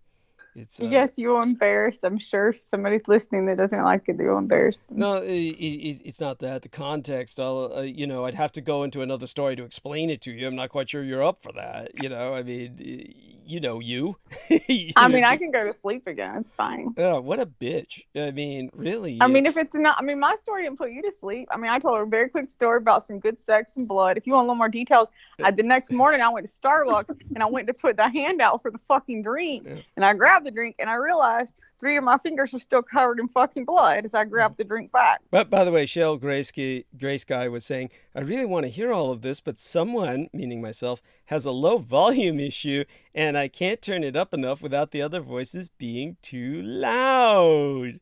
And it's like she said that 5 hours ago.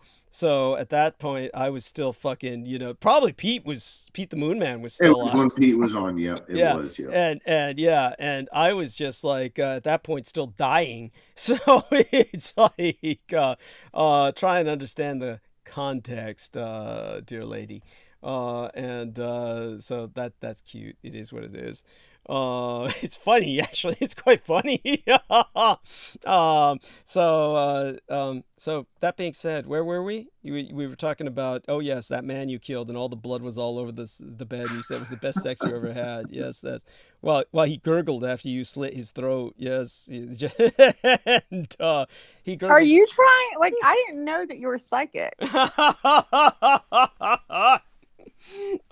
So yeah, that brings me back to he's previewing his own death here, right? Are you gonna gurgle? I don't picture you gurgling. I'm honestly afraid to visit this bitch because I honestly think she'll try and kill me. It's she's a fairy. She's sweet as snow. She's right, sweet as snow. That shit fucking crazy. But we love her. So, all that being said, you are one to call somebody batshit fucking crazy. I might be cold as fucking snow, but you are batshit fucking crazy. Yeah, you know, that brings us back to my gang brother Beaver said that even. That was matter of fact, I could give you the context for all this. So just to explain to you, I grew up in the ghetto, of course, the Tenderloin, which is one of the most dangerous areas in the world. We've heard this a million times. And then he had his long barrel gun, and there's this black lady, and they shot the dog through the other dog's head, and he killed the 2 dogs at one time. That's not it. It wasn't that story. That's not the Tenderloin. That's the Acorn Projects, bitch. So, excuse me, I get all your projects confused. I forget how many you've been in. Yes. No. Well, the Tenderloin is not a project site. It's a fucking demilitarized zone. So it's anyhow. Just so you know, without overemphasizing it or overdwelling on it, for those who don't get it, if you don't believe the Tenderloin is one of the most dangerous areas in the world, just go there in San Francisco. And there's a place in San Francisco more dangerous than that, and that's the Hunters Point Bayview, but we won't go into that. In terms of, and Hunters Point Bayview used to belong to the Navy. So, but that being said, so in the Tenderloin, growing up there as I did, I ultimately, the only thing that really truly saved me, along with the fact that my mother taught me ninjutsu and cross-dressing, because that prevented the majority of men from trying to rape me, because the majority of men who are truly criminal in their tendencies, and certainly those that have had serious jail time, really prefer young boys. They'd take that over a girl anytime. Matter of fact, what I deem to be essentially semi-criminal cultures, or cultures with a large pathology bent, like Brooke had a good intuition about crazy people in the desert, that the desert might do something to make people's behavior deviant. And there is a man who was a Reichian, meaning a student of Dr. Wilhelm Reich, or a devotee. He wrote a book called Sahareja, which was just that thesis, that that arid crescent, not the Fertile Crescent, but arid crescent from North Africa all the way deep into Central Asia, through the Gobi Desert of Mongolica. All of that is where he felt many violent societies evolved, or devolved, as our man Teddy Bass would say, de-evolution. But you know, in a lot of these Muslim cultures, they'll go for the boys instead of the girls anytime. There is something pathological in men, in particular, again, that testosterone, where dominating another man, raping a young boy, gives them a far greater thrill than raping a woman would, because you're like exerting dominance over another male in the most violating sense, the most volitional sense. And so, by the way, I'm really afraid she's actually going to fall asleep on me. Honey, you awake? What a bitch. Fuck it. It's like Ian West said. She rubbed herself and went to sleep. It's like, honestly. Maybe she stepped away from the microphone. You never know. What? She lost her vape again? It's, yeah, that's it. Yeah, for sure. Well, I mean, she should definitely be responding when you're calling out for her. So where are you? Where are you, girl? Okay, I'm here, man, but I have to pick the phone up. I'm all comfy. I have to unmute it. Like, is this important? Yeah, we want to make sure you're there so you hear my story. I'm getting into a story here. So I mute it so that I don't start breathing heavily into my phone or you hear me vaping. So like, pick your fucking battle. We want to hear you breathe, because it's like phone sex. It's like sex itself. You want to get some response from the bitch you're fucking, right? Okay, well, you want some fucking response. I think your shit's bullshit. Here's what I think. I think it depends on the fucking society. I think it depends on the fucking age of the fucking society. That's not the point of what I was going to say. That's not the point of my story. Have always been like, I want to rape all boys because that is what gives me more dominance. I think that our society in general, as we lost male role models in society for father figures, so it's always determined based sexuality when it goes deviant. When people go deviant sexually, then it's usually something in them that, again, when you're talking about deviance in power and they use that sexually, it usually goes back to childhood and either childhood trauma where they have either been abused and or where they lacked the attention from a parent, and usually a same-sex fucking parent. Like, so if the father especially was not there for father figures and they needed to dominate that, or they were over dominated by a father male figure. All that's acknowledged. I mean, nothing you're saying is contradictory. You approach everything. You see, it's funny that you dump on my ass about being a warmonger, but you approach everything like it's a confrontation. That's not the case here. Okay, we're not arguing with each other. Like, you don't think I know we're reinforcing each other. So you don't need to present it in this. You don't need to present it in this confrontational manner. You really I'm don't. Not presenting it. I'm tired, and I told you not to make me unmute. That's why. No, I want to hear you breathe. I want to hear you breathe because it's like sex. If the woman's not responding, if she's unconscious, you know, because I roofied her and shit. I will go get my fucking dildo. Give me something to breathe on. Yeah.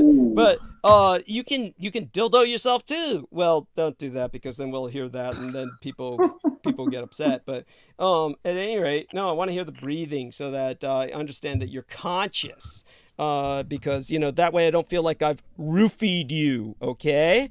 Or killed me with like my last thoughts were in life were like, oh God, he's going on, and then I had a heart attack and died. Oh yeah, like when Real Tech Geek was fucking you for 14 hours straight. Yeah, that time with his big dick. With his big, yeah. I don't remember that. Did it? Was it 14 hours he fucked me? Yeah, that's what he said. Yeah, that's yeah. He said he laughed. By the way, for those of you who don't get that joke, it's Real Tech Geek was insisting that he can last 14 hours with his really big dick. So there you go. And then when I asked him, was it 14 hours? I don't know which was which, and he was like, yeah. He's like, my doctor says I should go into porn. Yes, that's right. But not because it was 14 hours, but because of the size of his dick. So he has 14 hours plus size. But plus he's saying it's a Taiwanese female doctor. So when I got back, he was saying to me, yeah, she's Taiwanese doctor. And I was like, okay, I didn't get the context at all. So it was, Brooke who explained to me later, but it was much worse than that. While he was saying that, Ian West backed him up and said, I can too, because I use the magic combo of Adderall, what was it, honey? Adderall, Viagra. Adderall, cocaine, and Viagra. Yeah, Adderall, cocaine, and Viagra. Yeah, man. And he said 14. Yeah, what was that? Now Teddy Bass has got ideas. What, Ted? No, it's gonna go black. You're gonna have to get it cut off. The blood doesn't work like that. Yeah, it's called priapism. You're talking about. It's why I asked him to marry me at that moment. I was like, I got enough to take $1 million life insurance policy on this fucker. You're not. If you're doing, I said you fuck me every fucking several times a day. You said several times a day, but you've got to go in that bathroom and do a line of coke, 30 milligrams, the strongest Adderall there is 30 milligrams, and a fucking Viagra every fucking 5 hours. Fucking old motherfucker, I wouldn't have had a fucking week, maybe tops. I had to fuck him for $1 million. So there we are. Probably see the guys. Probably with that belly. Probably with that 52-inch belly, it would have been fucking a day. By the way, for those of you who don't know, he had his measurements, and they don't even make any sense. They said he had like a 21-inch waist and a 42-inch hips or something. 48-inch hips and a 21-inch waist. Yeah. And he said, oh my God. He said, no, you see the centimeters. I converted it to inches because that's how you do it. And I'm like, yeah, dude, I see the centimeters and I see the conversion rate. They're both like, it's 21 inches. It's just inhuman proportions. I'm fucking a size 2 in my waist. I'm not 21 inches in my waist.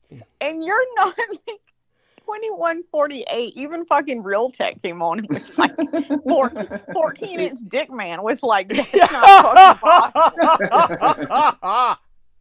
And I started making jokes about, he said this is for ordering clothes from China. So I started making jokes about the China inch. Remember that? I said this is so a China inch. We don't do that. The rest of the world somehow doesn't know about. And but anyhow, so but what we were talking about was that vaping sound on the Brookpocalypse segment of that time-stamped episode, by the way, honey, so you can hear us talking about that, where I was saying, man, when she vapes, you can hear the power of her sucking. I bet she could suck a golf ball through a garden hose, is what I was saying. And the other guys were saying, yeah, I'd really like her to suck my 14-inch dick, is what Real Tech said. And, no, we did not. They were all saying shit like that. Yeah, they were all like, yeah. So lowbrow. Yeah.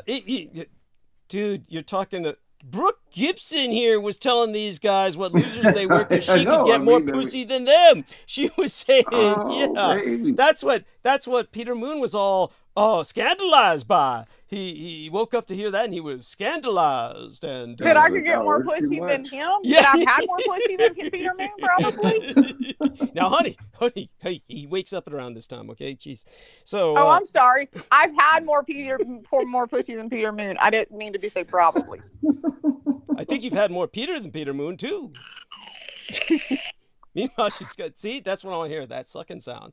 That's, so. I don't know that I've had That was it. Exactly. Yeah. So, where was I? So no, I don't. I'm just kidding on that. So one of the interesting things that Yeah, one of the interesting things that helped. So my point was that that. Have you ever had Prime? What? Have you ever had Prime? Prime, that drug? No, I can't. I'm not doing drugs anymore, and I'm having to switch to shit. And I'm switched to this thing called Prime that my son turned me on to, and it's by that guy. I don't know if you're not young enough. I don't know if fucking Teddy is. It's those got the I know somebody on here is. You know the guys online, and they make this new drink, and it's like Gatorade, but I swear to God, it's got 20 calories, and it tastes like you get different flavors, and it tastes like it's so sweet. It tastes like for sure, but there's no like the fake sugar like you hate in Diet Coke in it. There's no aspartame in it. It's so fucking good. So I'm drinking one called Meta Moon right now. Cool. And that's how bored I am. Like that's why I used to drink alcohol, because this is boring to talk about a hydration drink and to talk to you about them saying that I can suck a golf ball through fucking whatever the fuck. I said that. Fuck Garden you. hose. It's like the only thing is like that's like me trying to suck one of your fucking turds out of your fucking ass. Okay, now, hey, we don't want to go lowbrow here. Let's maintain some sense of decorum. Yeah, that's Yes, right. Yeah, yes. let's not go completely to the circus. Yeah, but honey, I will maintain that image for the erotic effect of it in my mind later when I proceed to relax after the transmission's over. Ooh la la. No, you'll maintain it when you're sitting on the toilet and like I wish I had a vacuum to my house because I could not get this fucking dirt out. Yeah, it was big. It was like that almost killed me. In case you're not aware, Teddy, he like clogs his toilet every time he goes to the bathroom. Because I go about once a week, something like that, and okay. I shouldn't bring that up. I would never bring that up had he not been lowbrow enough to bring it up in the last few months several times. So true, but it's kind of like it takes two to tango. We had a give and take going there, and you did find the theme song. You did find the theme song. Shit on my head. Oh yeah, I told him when I was like, do not talk about it anymore because it was grossing me out so bad, and he would not stop talking about it because I've gotten more used to it now, obviously. Talking about it, but did I have a thing with a it? And I was sibling like, that won't stop, right? Yeah, and I was like, it's just grossing me out. And I was like, say one more fucking thing about you having to shit. Like, it's so gross to me. And he wouldn't stop. And so I just like muted. And then I wasn't listening. Like I literally like cut my volume off. And so then I just went to my playlist on my on my music, not Apple Music, my whatever, Zoom or whatever. And I just looked up shit song. And I come back on. Like, he thought I knew the song. And we never got a copyright strike on that. They were too embarrassed to call it a copyright. Let it go. Yeah, they didn't. Yeah, I played the song. He was scared of copyright. I'm like, I doubt anybody's ever heard that song. He's like, where'd you get it? I'm like, I don't even know. I never heard it before either. I just heard shit song. I started playing it. This much shit. I was like, I'm gonna play it for you. Yeah, it had a tune to it. It had a good tune to it. And the guy saying, shit on my ass, shit on my ass. Yeah. Oh, no. Yeah, it was incredible. So that being said, God, this is such a lowbrow show now. Yes. So, oh God, I'll probably make it even more lowbrow by discussing this. So basically what happened was, as my point about my ghetto, the Tenderloin that I grew up in, was they would dump all the paroled felons there, honey. And okay, I'm muting myself again. No, I won't let you. No, I need to hear you. I need to hear you. It's like, otherwise, like sex, there's just no point. I might as well roofie you. And I feel like I've roofied you and I'm fucking you unconscious. That's it. Good. We feel the exact same way right now. We both are feeling the same thing. Anyhow, so tell me the truth. If you don't want to hear this, I won't go into it. But... It depends. I mean, you can get to a good part, but so far it's really boring. Well, honey, you won't let me finish because you challenge what I say when there's no need to. I mean, okay, so you get the point. A bunch of paroled felons were always dumped into the Tenderloin area. So you've got guys who are used to raping other men that prefer young boys because they've cultivated the taste. So you get that point. So the way I avoided that was cross-dressing. And in fact, one of my experiences in life that I had was, or a regular experience, was that more men would want to rape me when they found out I was a boy than they ever displayed any interest in when they thought I was a girl. So just because you're probably an ugly fucking girl. You're such a bitch. Well, at any rate, honey, such being said, I'm just saying you're probably better looking boy than a girl, you know? Like, I'd see you as a boy. Like, well, you're at any rate, probably a little darling. big nose for a girl. At any rate, darling. Such being what it may be, so what happened was, in the Tenderloin, at the time my dad was an alcoholic, one time he went to the corner store. Now, this is going to be a bit of a ramble because it has several points, several experiences that it hits on. So he went to one of the local corner stores and was trying to, and was actually, he purchased alcohol with our food stamps. So I made certain to get that proprietor of that corner store arrested. And that guy's name was Eddie G. Wu, Chinese guy. And I got him arrested. And his son, who was a member of the Chinatown Mafia, the local tong, thought that was the funniest thing in the fucking world. And he invited me into his gang. And I was sworn in, became his blood brother. And everybody knows we're just like real brothers because we hate each other. And we've hated each other ever since. And so he's constantly talking shit whenever he sees me or we work together. But a little explanation here. One of the things that we worked with was human smuggling, Chinese immigrants being brought into the United States. But a lot of people don't understand the nuances of this. It's more than exploiting people. We actually rescued people. Just to give people some background in this, we had to rescue people who were suffering from slave labor, workshop conditions on what was supposedly American territory. And so people understand the island territories of the United States. Territories are not subject to the same labor laws as the United States. So they just exploit people there in working conditions that are unacceptable. So it's basically slave labor, and these people are literally worked to death. As a result, our gang was often employed to rescue people from U.S. territory and then smuggle them to freedom, either into China or, in some cases, into the United States. So in these jobs where we were rescuing people, oftentimes I was the vanguard because I could do drag. And because, and I really shouldn't use that term. I use it for convenience. But the reality is that it's basically cross-dressing. It's probably the best term for it in English. There really isn't a word for it in English. But we're talking about a tradition that's thousands of years old. And because as a female, most people don't think that there's any threat to be had, then they usually are quite permissive and usually will try and grab me to rape me or fuck me, and that's usually the opportunity I take to kill them. Now, our lady, Judith Agert, made an astute observation that I was just basically killing my grandfather over and over again, which you are familiar, I'm sure, with the story of how my grandfather was my first kill, right, honey? You did hear that before, I'm sure. And then she's sleeping. I have heard this entire story, but I am being sweet and listening to it again. Grandfather, I've heard a couple times. Okay. I've heard the story about the first, but I'm letting you tell it for everyone else. You heard what I've said about the gang before? About how I got my gang brother's dad arrested and shit? Yes, baby boy, you told me that. I don't know if you told me privately or on the It must have been privately.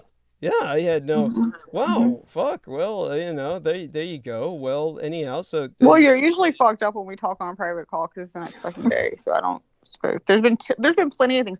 How many times I told you my birthday?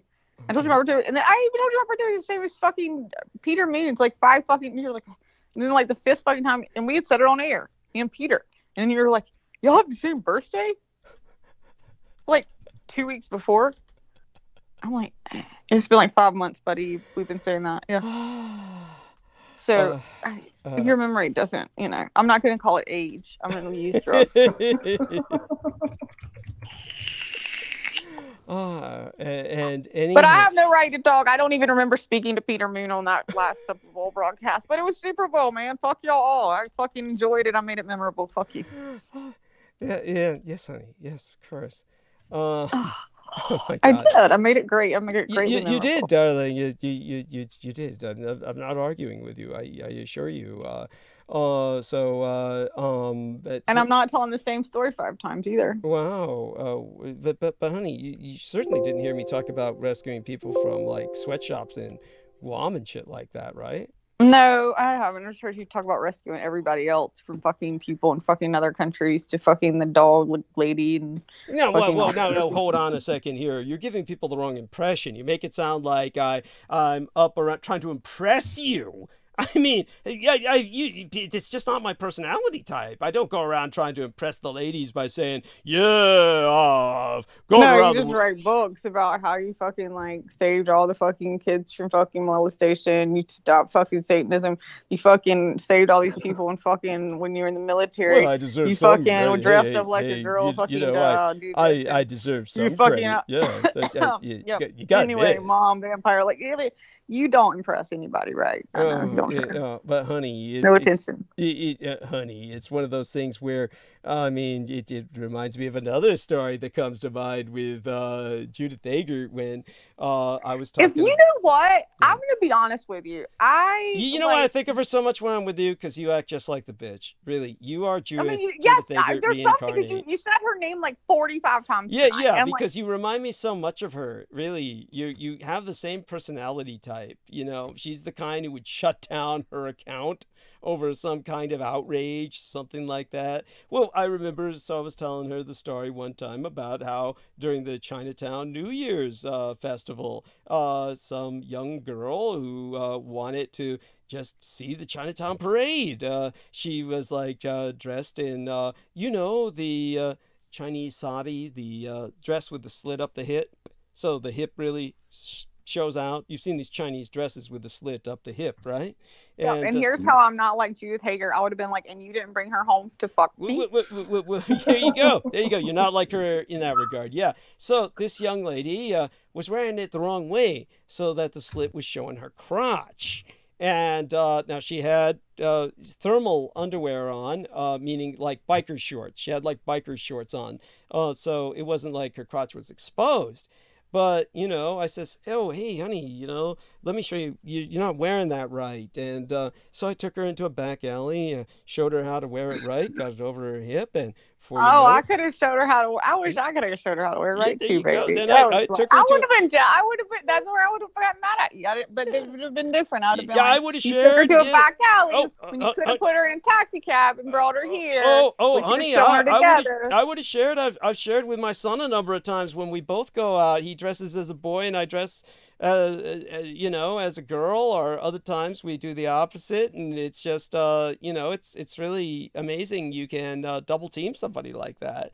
But anyhow, so when the next morning I brought her home and made certain to leave her at the door, and made certain that somebody answered the door. Of course, at that time, I made certain I was out of sight, and then ran out of there as fast as I could. But so I'm quite the gentleman, and and so Judith, yeah, that's right. So Judith was bringing up, well, I guess if you hadn't done what you did, the chances for her getting raped were extraordinarily high. And that was her boring ass story. I'm sorry, what? That wasn't the story I originally intended to tell, but you got me misdirected because you were like shitting all over me about. You took her to a back alley and fucked that bitch. She's like, "Oh, it's good if you didn't do that. She'd have gotten raped." Yeah. Anyhow, she was saying, well, she could have gotten a much worse treatment. Gang raped, and ultimately probably abducted. Gang I mean, she had that shit on fucking backwards for a fucking reason, man. This is a bike story, though. She fucking knew what she was fucking doing. She was waiting for the first person to come up and take her to a back fucking alley, man. Yeah, well, when I was thinking of just what a knight in white armor on a horse that I was for that young lady. I mean, I would started crying and, telling Judith that, saying, yeah, they ought to be giving me medals. That's when she got all fucking pissed off and shit. Like, suddenly felt that I was suddenly one of the bad guys. It's like you just can't win. That's what it's like with you too. You just can't fucking win. No, you can't win. Here's the fucking thing. I call your bullshit because I'd have never been like, I call your bullshit every fucking day. I'm like, that's why I got mad at you tonight. When I was making fun of you, you come back and you're like, I don't even know what fucking somebody was saying. I don't know. Somebody was saying something boring. It was just a boring conversation. It was just like when you came back and what's his name was talking about doctor. You had no fucking idea what everybody's talking about. And you just come back and you're like, whoa, wow. And so I messaged you privately. I'm like, oh, whoa, wow. You're really into it. And then you're like, Brooks messaged me privately, like, oh, wow, like, I'm really. You just say it like, I wasn't putting them down. I was just being like, fuck. I mean, boring conversation, yeah. But at the end of the day, even if it was great, you weren't listening. It didn't matter. Like, you were not listening to that conversation. You're just like, whoa, I can hear you with Judas and being like, yeah, I mean, I really did. And I'm like, fuck you, bitch. But I did never fall for it in the first place. 9 times out of 10, everything you say, I think is bullshit. Oh, God. Thank you. You're just delightful. So there. I don't mean your story. No, I don't mean your true life experiences. Like, I don't think it was bullshit that you took that girl to the back alley. I think if you had the opportunity to fuck her, you should have. I would have been mad that you didn't bring her home, and I would have already gotten mad at that. Would have been end of fucking story. You fucked her, I didn't. Go get me a bitch and don't come back until you fucking do it. She better look better than the one you fucking had.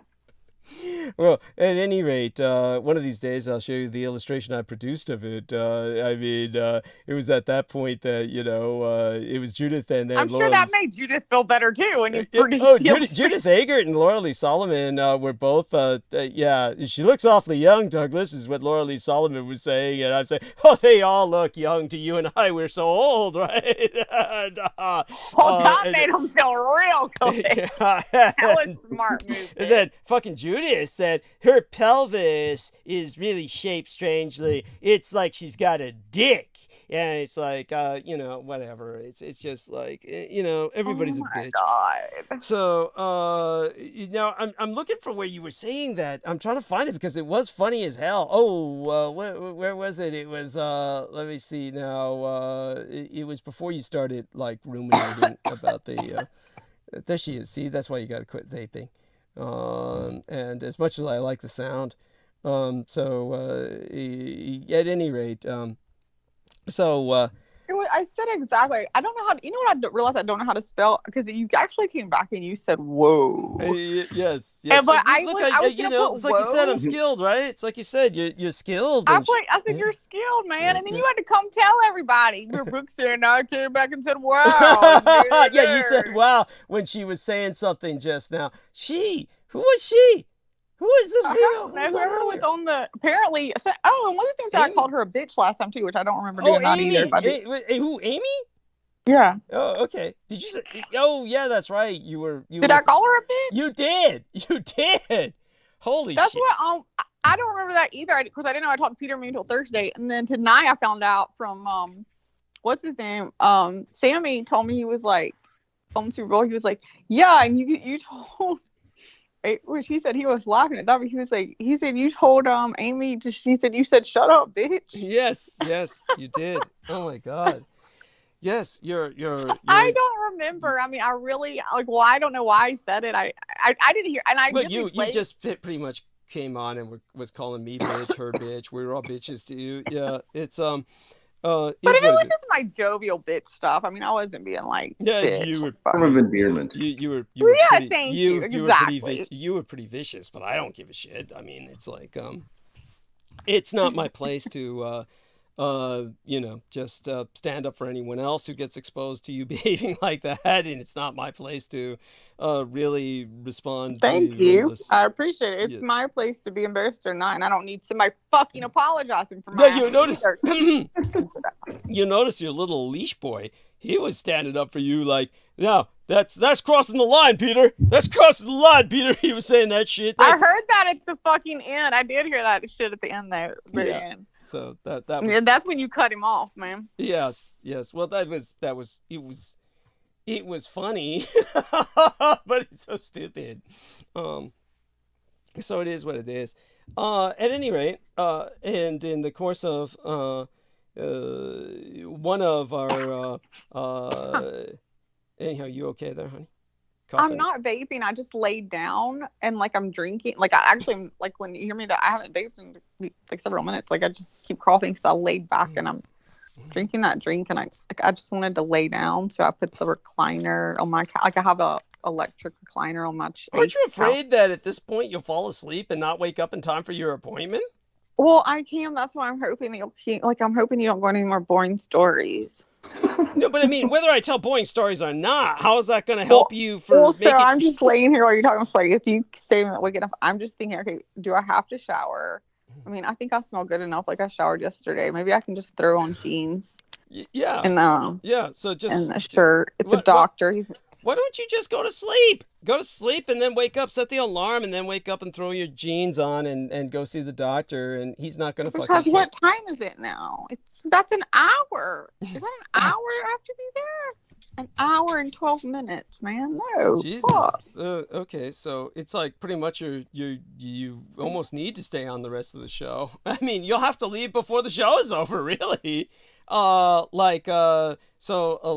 you're 3 hours ahead of us. So, whoa. I used to be there at 8:15, but yeah, I'll have to leave before I have to get the dogs put up. I have to leave at 8, and I have to fucking put them up. So I have to get off right before. Fuck, I'm getting tired. I mean, the show's going to be on for about an hour longer. So, that. No, you're on till fucking 8. You're on till 8 my time, and I have to leave at like 7. I have to leave. I have to leave here at 8. Okay, so I have to leave when you get off the show, but I have to put the dogs up and stuff, so I have to get off before so then. You have to get off now, or no, like I don't know, like an hour. In an hour. In an hour. Okay, so that would be 7:40. What time is it? So if you what was that? What the fuck was that? Is it not 6:45? I don't know what it is Eastern Daylight Time. It would be it's 3:44 here, so it's 6:45. Yeah, it's 3:45 here, so it's 6:45 where you're at. Yeah, so I have to leave in 1 hour. Okay. So we'll keep you awake. We'll keep you. But show's over in 1 hour and 15 minutes. So it's like if you don't want me to put you asleep with stories before then, why don't you tell us something you find exciting? I'm afraid I shouldn't have gone there. Okay. I think you should ask another question. Yeah. So well, anyhow, we've got an hour left, and our man Entertainment Hub is in the chat. Man, he like, where time zone is he on, man? He's in there all fucking night too. And he had a doctor's appointment this morning. And it is what it is. So all right, let's engage in conversation. No, I mean, I've been up with you before and not had doctor's appointments. I'm not saying you can't, but right. I'm just saying, like, man. Yeah. Normally I was. Yeah, but at any rate, in terms of okay, let's start a conversation then. Let's keep you awake by this conversation. So, start a conversation about something that you feel, well, okay, I feel that you get angry a lot, and I feel that there's no need for you to get angry. Like, for instance, about the concept of war, which is an abstract concept and has nothing to do. I think you confuse anger and passion. I am a passionate person about certain things, animals, people I care about and love, certain factual ideals that I believe in. Yeah, but war impacts none of that. War is your life killing other human beings. It's complete suffering, and I don't believe that it's like I said, like Ukraine like defending itself or something like that. Like the war is always evil in each aspect of it. But in the general broad sense, usually one side that creates the war is if not both, sometimes they're both equally involved. Like, I mean, I don't know, we could go to war with China and we both could be trying to just gain money. I mean, what the fuck? Like, at the end of the day, if you're just killing innocent fucking people and the rest of the slaughter for rich people's fucking gain, for a few people's gain, yeah, it's fucking evil, man. And I don't think you should be arguing with it. And I think I can be passionate against that unless you can prove me fucking wrong. And I think that passion is wonderful. But have I not? It's a wonderful have I not passion, and I'm contextualized? proud of Have I myself. not contextualized what I was saying? You contextualized it a million times. You've never proved me wrong, so I'm still passionate. I mean, but wait a second. It's not a. I'm It's not not a proving win you or lose. wrong. Like, I'm not out it's to win prove or you lose. wrong. I'm out to try to explain to you. Well, why don't you just kill me? You know what? Why don't you instead kill me? Because that's war, right? And then you just That's so kill stupid. me. And that You would see be where you're correct. taking it? See where you're taking it? That's just Well, ridiculous. I'm trying to contextualize it for you. You want to contextualize everything for me? Let me contextualize it for you. You want to say there's That's games not and fucking murder contextualization. and killing? That's taking there's something to also absurd games through games extremes. just using our words. Maybe we can passionately use our words and get those through and not have to fucking pull bullets out every fucking day. It's honey. That's Or you know what? We can just raid the fucking office, get a few police officers killed, smear our shit all over the fucking walls, be done with it. Whichever way you want to fucking go, I don't care. Oh my god, you're making me Oh my god. Where's my fucking dildo? Fuck, we both need one now. Jesus Christ, honey. At any rate, darling, so at least I got you more awake through your passion with this subject, which, honestly, You want me to sit up and look for my fucking dildo? Can you not fucking eat it and give me a fucking orgasm? Yeah, I can't do that on air. I can't do that on transmission. We did that off transmission, and that's, but at any rate, darling, so you're passionate about war. You are passionate about many things. I'm passionate about my new fucking Dyson vacuum, man. Oh my god, I got out of the fucking box. I just set up and saw that bitch. That's a pretty fucker. Yeah, well, there you go. And you're going to get all those dog hairs. Yeah. I'm so excited, man. I got one for $350 and one for $450. I was excited. Oh my god. I mean, that's a lot of money to invest in vacuum cleaners. I mean, holy shit. I've got 3,000 square feet and on 4 fucking dogs in the fucking and you know what the worst part is? My fucking vacuum, the last one, I went, you clean the underneath, the hairs that get rolled up on the little thing. And I go, it's just fucking dog hairs. All the dog hairs get sucked up. All they were long blonde hairs. I looked at my daughter. I'm like, it's either me it's not or the you. dogs, Me it's the and bitch. you are the problems in this house. This entire thing, I'm taking scissors and trying to cut off rolls of long blonde hair. None of these dogs, their hairs are a 1/4 inch long, right? So they're yes. Yeah, so the long blonde hair that's rolls cute. it. That's cute. That's adorable. There we are. That being said, do me a favor, Ted Base. Engage her in conversation. I mean, we've got an hour. We got to keep her awake. You're not going to get your dildo. Well, I'm fucking engaged with Teddy, and he's not doing anything for me. Is he going to have Oh shit!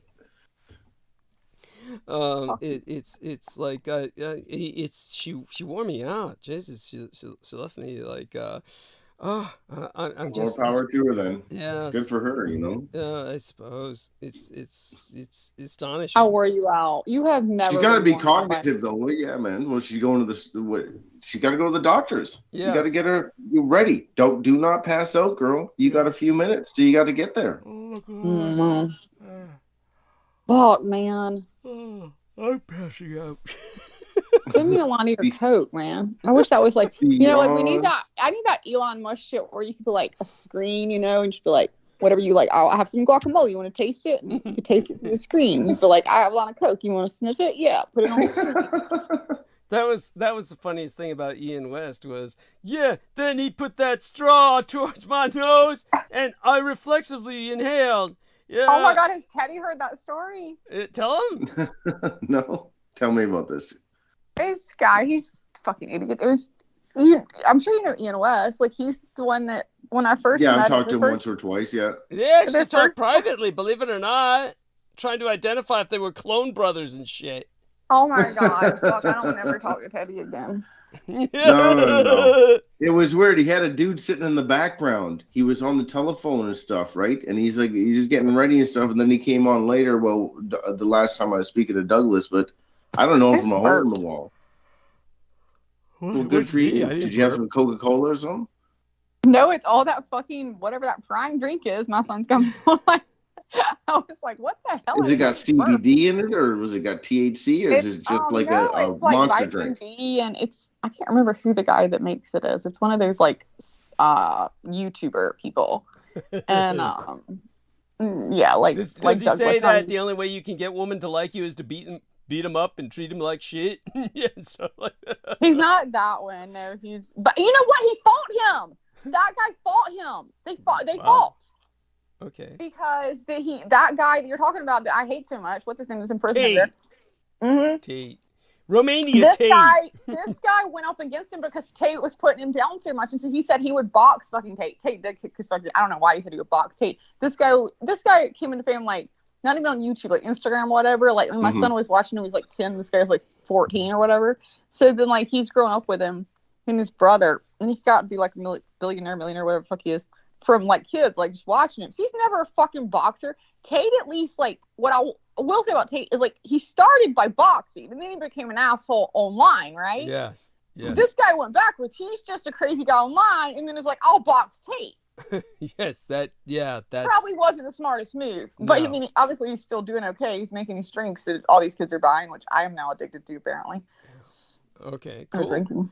Cool. I mean, yeah, you're right. That's for him to say something like that is pretty dangerous for himself. And I mean, it'd be like me coming on and being like, "Hey, you know, like I know I'm a bitch, but I'm not going to out bitch you. I'm going to out tell you about Japan and World War II."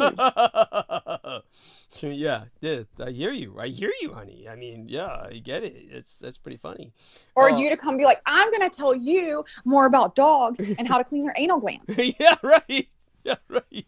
Yes, it'd be absurd. Yes, it's true. And for those of you who don't know, she had to do that for dogs with certain medical conditions, right, darling? Yeah. Yes. Well, I mean, dogs sometimes can't empty their own anal glands, or cats for that matter. Like, and oh god, it's a horrible thing if they ever accidentally empty them. And usually, the first time I ever experienced it was one of my cats, and I was on my keyboard, I was on my computer. And it walked across, doing its little thing. Cats just walk across you. Like they don't want to give you any attention until it'd be like a man reading the newspaper, like you're on the computer. And then suddenly walking back and forth right there, right? Yeah. And I'm like, fuck, can you go away? Like, can you go away? And then I just smell this weird, horrible smell. And it's like not even shit smell. Yeah. It's not like a BO smell. It's not like a bad breath smell. It is there's no smell you can put to it. I mean, shit is a smell, but it's different, and it's bad. But with a cat, cats are little, so I didn't see any really thing. I didn't know. And then it happened again at some point. And I just told my mom. She's like, "Oh, I bet it might be there." Because I saw a little tiny, like one or two tiniest little drops of something. Like, jeez. Drop. Oh. I mean, like, and when I mean like drop, not even like a raindrop, like fucking salt pepper drop. You know what I'm saying? But I was so it's like, just. I was like, oh, their anal gland. I was like, what the fuck is an anal gland? This is like right when I had Lola. She was like one with the Mold House, and before I bought this one. Anyway, that's why I learned about them. Oh my God. I never envied a cat because just like bathing a cat, that's probably not very fun. So I just try to keep them off me, but not do that. But with dogs, they can get impacted, and so I learned to empty them. And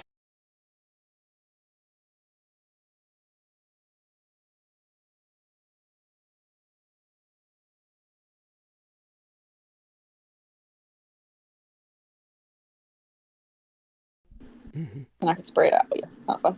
Oh my God. Well, there you go. By the way, Ian fucking West is in the chat. He says, "All right, good show. I'm off to work dancing with the stars." Yes. Oh, wow. Yes. Well, here, I'll give you something. The grossest thing I've ever seen and had to witness was a horse that was in a river for about 2 weeks. It had fallen off a bridge, and its owner had almost gone in with it. You're talking about Ian West, right? That could very well be. Oh, that's how he got that shit out of his fucking arm. I'm telling you, it was the secretions, baby.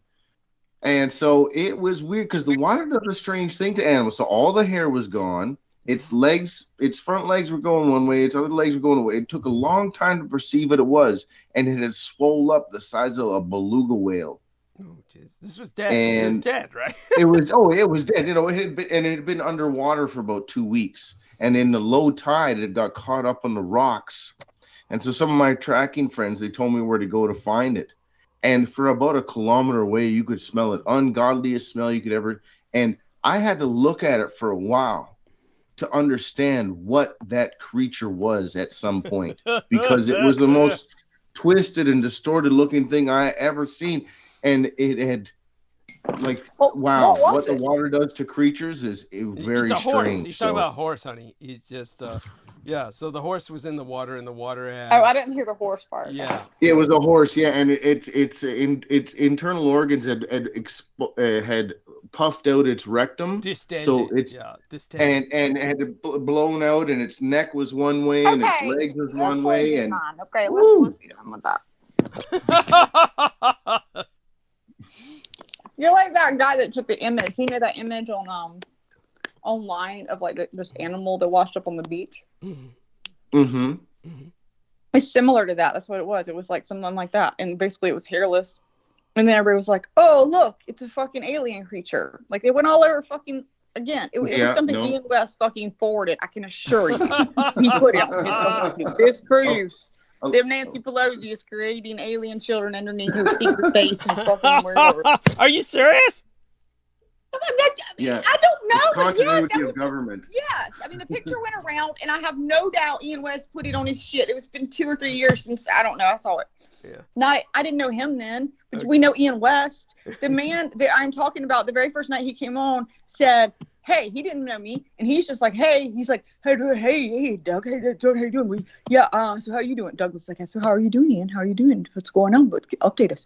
Well, so you know, I was trying to get rid of that shit because I had that bitch here who I didn't know had the fucking shot COVID, and she was fucking shedding shit, so she got that fucking shit on me, and I'm trying to get rid of it because she was fucking shedding all over the fucking house. So I got that fucking shit in my skin, and I've been trying to get rid of it. You know, those fucking things are trying to crawl out of me, and then I fucking won't even fucking believe this shit, man. And Doug's like, what, you know? And he's like, and I'm just listening. I've never heard of this fucker before. He's like, I ordered my fucking Uber Eats. He's like, and I go out there and get the fucking Uber Eats, and he's like, and I don't even touch the guy. I just touched the fucking bag, and I felt the motherfucker apparently fucking had the shot because I felt the shit jump into my fucking skin. My first words to him were, how much meth are you on? Yeah. No, Breaking Bad is supposed to be a TV show. You're living a real life there, Dre. I have to admit, Brooke has more balls than I. She does in so many ways. I would never have taken it there, but she just didn't hesitate. So our man Ted Bass, what was it like talking to Ian West for several hours? I know it wasn't several hours. It was about an hour or something. And like I said, so he had this dude in the background, and he was getting ready for a show, but his microphone kept dropping out, and he had his camera on. Is that Joe? No, that's me, you that's idiot. him. I told you. Fuck shit, goddamn, hell yeah, oh no, can you hear me? What he's talking about is me. Yeah, Ian West was listening to the show because he was on the show, and so he was listening to me with my mic dropping out. No, not at all. No, Douglas. No, in the visual camera, there was somebody sitting in the room. Oh, you're kidding. You're kidding. There was a dude sitting in the room, and he was on his phone. And he I'm telling you, he did that because here's what's so funny. Did you ever hear a girl in the background? Did you hear a girl? I mean, I only talked to him. And I've talked to him several fucking times. Now, he's told us how many times he's fucked girls and he's fucking them all the time. Never heard one in the background. You've never heard one in the background. But I heard a guy in the background, too. That was the guy, remember, that I got so mad because he was like the N bowl and all that shit? Right, yeah. He was saying the Florida bowl was the big nigga bowl. He kept saying I mean, if you're gonna drop N-bombs, that's pretty crazy, right? Because some of my peoples, they don't like it when you use that word flagrantly. You know, it's one thing if you say it, you know, with a little bit of camaraderie or something. He was not derogatory. He used the R. He used the R with it, and I did not appreciate it, and I let him know. And then the guy continued to do it, and I said, "Ian, put him on the fucking phone right fucking now." And then Ian got scared and hung up the fucking phone. just like Can Douglas use would do. some choice Peter words. Kuhn.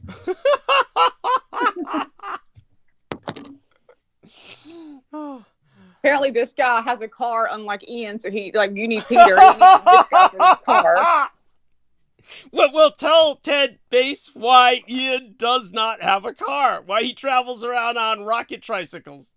Because he He got 2 DUIs, which, you know, that didn't sound bad for his age, except the 2 DUIs were within like 3 weeks of each other, 1 month. Like, he's never 3 paid for days. them. 3 days of each other. Maybe 3 days. I don't know. They were yeah. Like, there's no way he could get there's no way you're gonna get one drop when you got another one like back to back. They were pretty bad. I don't think he killed for sure. anybody. 'Cause we would play against the police rugby team, and they would sniff cocaine and drink. So we know the police are the most flagrant motherfuckers out there. But still, you're gonna get caught up. You got to be pretty, you know. They're looking for you. They're catching you up. Well, the thing is, you can deal with it. You can even sometimes get a cop to drop it. But like from what I understand, as far as DUIs go, they're just too scared to drop them. You know, with solicitors know that. You know, I mean, look at Ian West. Like that's the point. That's the perfect scenario why they would not drop that one of their charges, because they're looking at somebody who, okay, we dropped this. Maybe you made a mistake, right? But then what if you go out and do it again and you kill somebody or injure somebody, right? Then we're the ones that are going to be held accountable. Why did you drop this? He was charged with DUI. That's what's going to be in there. So then the solicitor's name is the one on that because they dropped it down. And so then looking at like Ian's thing, like, you didn't get it dropped and then get another DUI. No, you didn't ever even get to go to court and you got another DUI. So he's never faced that. I think it's been a couple years, and he rides a bike, like one of the little Barbie bikes with the little basket in the front. Oh, I know some dudes. There's this one dude, he was up in acting all gangster and shit, and I think he washes dishes at like a fucking place where they like make deep fried potato chips and shit. And I'm like, you don't even worry. And his one son's gonna be in and out of jail, and it's really sad. It's like there's nothing you can say to this dude that's gonna be worse than letting him just live his next day. Just let him go. You know, the dude's got to ride the bus and do the worst shit. That's the only reason I'll let Ian live. Well, you remember what Mark Hayes said. If he showed up in front of your door with that tricycle all souped up, you'd jump on those handlebars for a ride. Whatever. You remember what I also said? I will pay right fucking now $1,000 for you and him to have a fucking little race on y'all's little trikes. I just want to see one of you fucking wreck. Because apparently, what did he do? You were all worried about it. This is the difference between me and fucking Douglas too. Douglas is like, what did he say? He had to like, oh, he was riding his bike and he came off and you're like, well, he was bleeding. You're like, oh, you're bleeding that bad? Like he went over, like, I don't know. And I'm just laughing my ass off, like, oh my God, you pussy motherfucker. Like, he said he had like strapped on jet assisted takeoff to his tricycle, and then he turned it on, then he went flying for like 20 feet. He said over a fence. He said he said he hit a fence or went over a fence, and I was laughing. He was just skinned up on his leg. He said my leg was all skinned up. No, I mean, it'd be different if the guy said I hit my head, like had head injury. They called the police. Like, didn't he say he wound up in the middle of the road? And what I couldn't understand was why there was no traffic. Remember, I was trying to make sense out of the road. If you flew off a bike at 6 feet, and then he said I landed in the road and my leg got a gash in it. And then you're all like, gosh, oh my God. Like, motherfucker, you flew a dog's brain out through another dog's brain and watched a woman's skin ripped off. And you're like, oh my, that's why I say you're so fake. Oh my God, gosh, are you okay? Well, how big was the, well, and then the people play into it. This is what fucking Ian did. Ian was like, yeah, well, I went into there was a store next door, so I went in, they gave me some napkins, and then Douglas was like, oh, okay, really? And it's like, he's really, like, Douglas is really into it. And I'm just saying, like, oh my fucking God, shut up. You had a gash, like, both of you. Like, by the way, tell Ted Bass about John Miranda. The Swedish guy, the guy stuck in Sweden, the American guy stuck in Sweden who said they were flushing the toilet every 15 minutes, and I was giving him all this sympathy, and I was like, cry on my shoulder, man. I was like saying that, and then you piped up and just blew it all out of the water. It was, I don't even remember, like, I remember what I said. It was just like, I was like, you said there's people being waterboarded, motherfucker. I said, are you saying that you were in jail? Like, are you saying that toilet flushing, like, I don't even know how I said. Are you saying that is torture? Yeah, that's what he was saying. That's what he's saying. Sleep deprivation for 3 days. He said for 3 days they flushed. Well, that there are toilet. forms of sleep deprivation. I don't know if flushing the toilet over and over again is one of them, but like, well, he was just going on, and I think and then Douglas was like buying into it, and I just finally was like, I stopped it and was like, let me just get this straight because I've been quiet. I was doing my professional bit, honey. You know that. Doing my pro bit. You're like, oh my well, God. then I did my professional bit of let me just interrupt. I just want to understand one thing. And the guy's like thinking I'm gonna give him all props because he's been like all like, I've been through hell and back, and he just told you how I was for 3 days and I flushed the toilet every hour.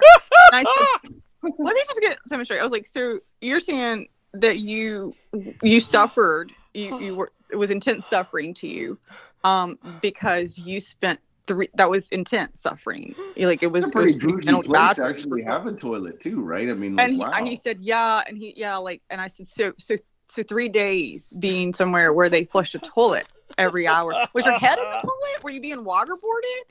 Exactly. Like, what were they pouring? Like, they dunking your head in the toilet every hour? What was going on? And he was like, no, they were just flushing it. And he shut up.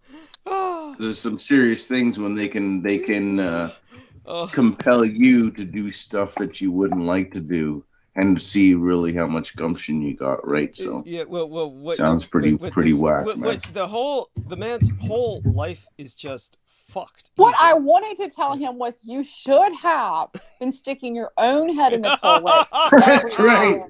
And flushing it. Because going Aquaman, before you came to jail, thought it was smart to fucking go live in the woods, which you had to do because you rescued, what was it, his woman from Georgia, but then he became anti-fucking human, basically. He became pro-Russian anti-human. Yeah, he became this. Yeah. So then they have 2 kids together, so she fucking leaves his ass, and then he fucking decides, well, his best bet is to go live in the woods. He's going to take a year out, live in the woods, and negative, I don't know. 38 degrees. Negative 38 degrees. Mm-hmm. Yeah, negative 38. But it was okay because his sleeping bag got down to negative 48. What he said. I mean, and me and Douglas both agreed, like, we'd rather just be dead. Yes, like, thank you. Rather than ice fishing. That's pretty rough and tugging for sure. Yeah, remember he said he was ice fishing. He says, yeah, I was ice fishing, and you know. He made it seem like a great story. That's what he was trying to make it seem like. It was like fun, and I was just like, okay, well. Peter Moon didn't believe it at all. Peter Moon's convinced he was completely lying. That he said, Peter Moon said he may have gone ice fishing once. He may have camped out once. You know, maybe this happened a few times, but the idea of him living minus 30, minus 40, that's pretty harsh. Yeah, you know, like, for him to be living for months like that, Peter Moon. And he said in his defense, let me give everybody their defense. He said his sleeping bag got down to negative 38. He didn't say it was negative 38 the whole time. I don't give a shit if it's fucking, like, I live in the South, and I know Douglas is in Florida. I mean, in California. So we're both, you know, again, like, it's a little colder here, but I mean, God, it gets down to fucking 20, 30 degrees. I'm like done. I'm not going outside as little as I can. I'm sure as hell not voluntarily going out there to sleep at 20 or 30 degrees. Now this guy's going out there fucking 0 or negative 10 to live for a fucking year. And that's if it doesn't have this cold night at negative 20 and negative 30. Like, why do that? Like, I would go to a homeless shelter or kill myself. Thank you. Mm-hmm. Thank you. But he's like, no, I had a great sleeping bag. It went down to negative 38. Yeah, and okay, well, what happened when you got pissed, dude? What happened to your dick? Yeah, you remember what I told him? I said, think of how that must have smelled on the inside, his sleeping bag. Yeah, gangrene. Yeah, done. Yes. Oh my fucking God. And yes, and you're quite right. What happens when you need to take a shit?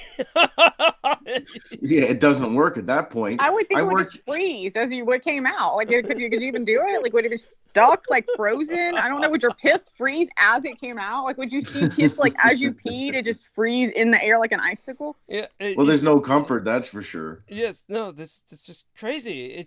Well, are you up in Canada? It gets pretty cold up there. I guess you know about that shit. I mean, I have never been in negative temperatures at all. We get about -10 up here some places. It's not even out east in the Midwest, like Ontario and stuff, or Michigan. That'll be colder, and it's still south from us. But up here in the mountains, we get about -10. And I did work at a ginseng farm because the farmers come in and they rent these big properties, and you have to install this big black mesh over the entire area because the ginseng grows for many years in the ground. Wow. But they would work us pretty hard, and during the winter with the wind chill, it would get down to -10, -15 with the wind chill, down to almost 25, -30. You do not stop moving because you're so cold. That's and right. all I'm doing is I'm following a backhoe, and you just stay warm. You don't take breaks, and you just work as much as you can. But for people to live in that condition for long amounts of times, it doesn't happen. You have a few months when it's warm enough, you would create your situation, but you'd basically be hunkering out in a bunker if you had prepared enough firewood or whatever to live that, in that sort of very drastic, harsh, on top of a mountain atmosphere. If you go down in the valleys, it's not that harsh. So then you're maybe -3, -5 or something. It's more suitable. But if you're going to live up in the high plains, you're going to deal with a much more harsh environment, right? So, not that I'm an expert. So. No. I mean, well, you sound expert enough to convince me to never visit Canada. I mean, no, it's okay up here. It's not, and it's the same rock. We're still in the same rock, Douglas. So it's a little bit different down there in California. But my mom lived in Redwood for quite a while. A little bit different. Let me tell you what, Capricorn. I'm a Capricorn, Aries, Scorpio. Scorpio, obviously known to be a symbol of death. Aries is a fire sign, and then the symbol for Capricorn is the devil. And all three of those let you know right now that I think Douglas would agree, would rather be in hell, where I'm born for, than live anywhere with a negative or even near negative. Like, yes, thank you. I just no.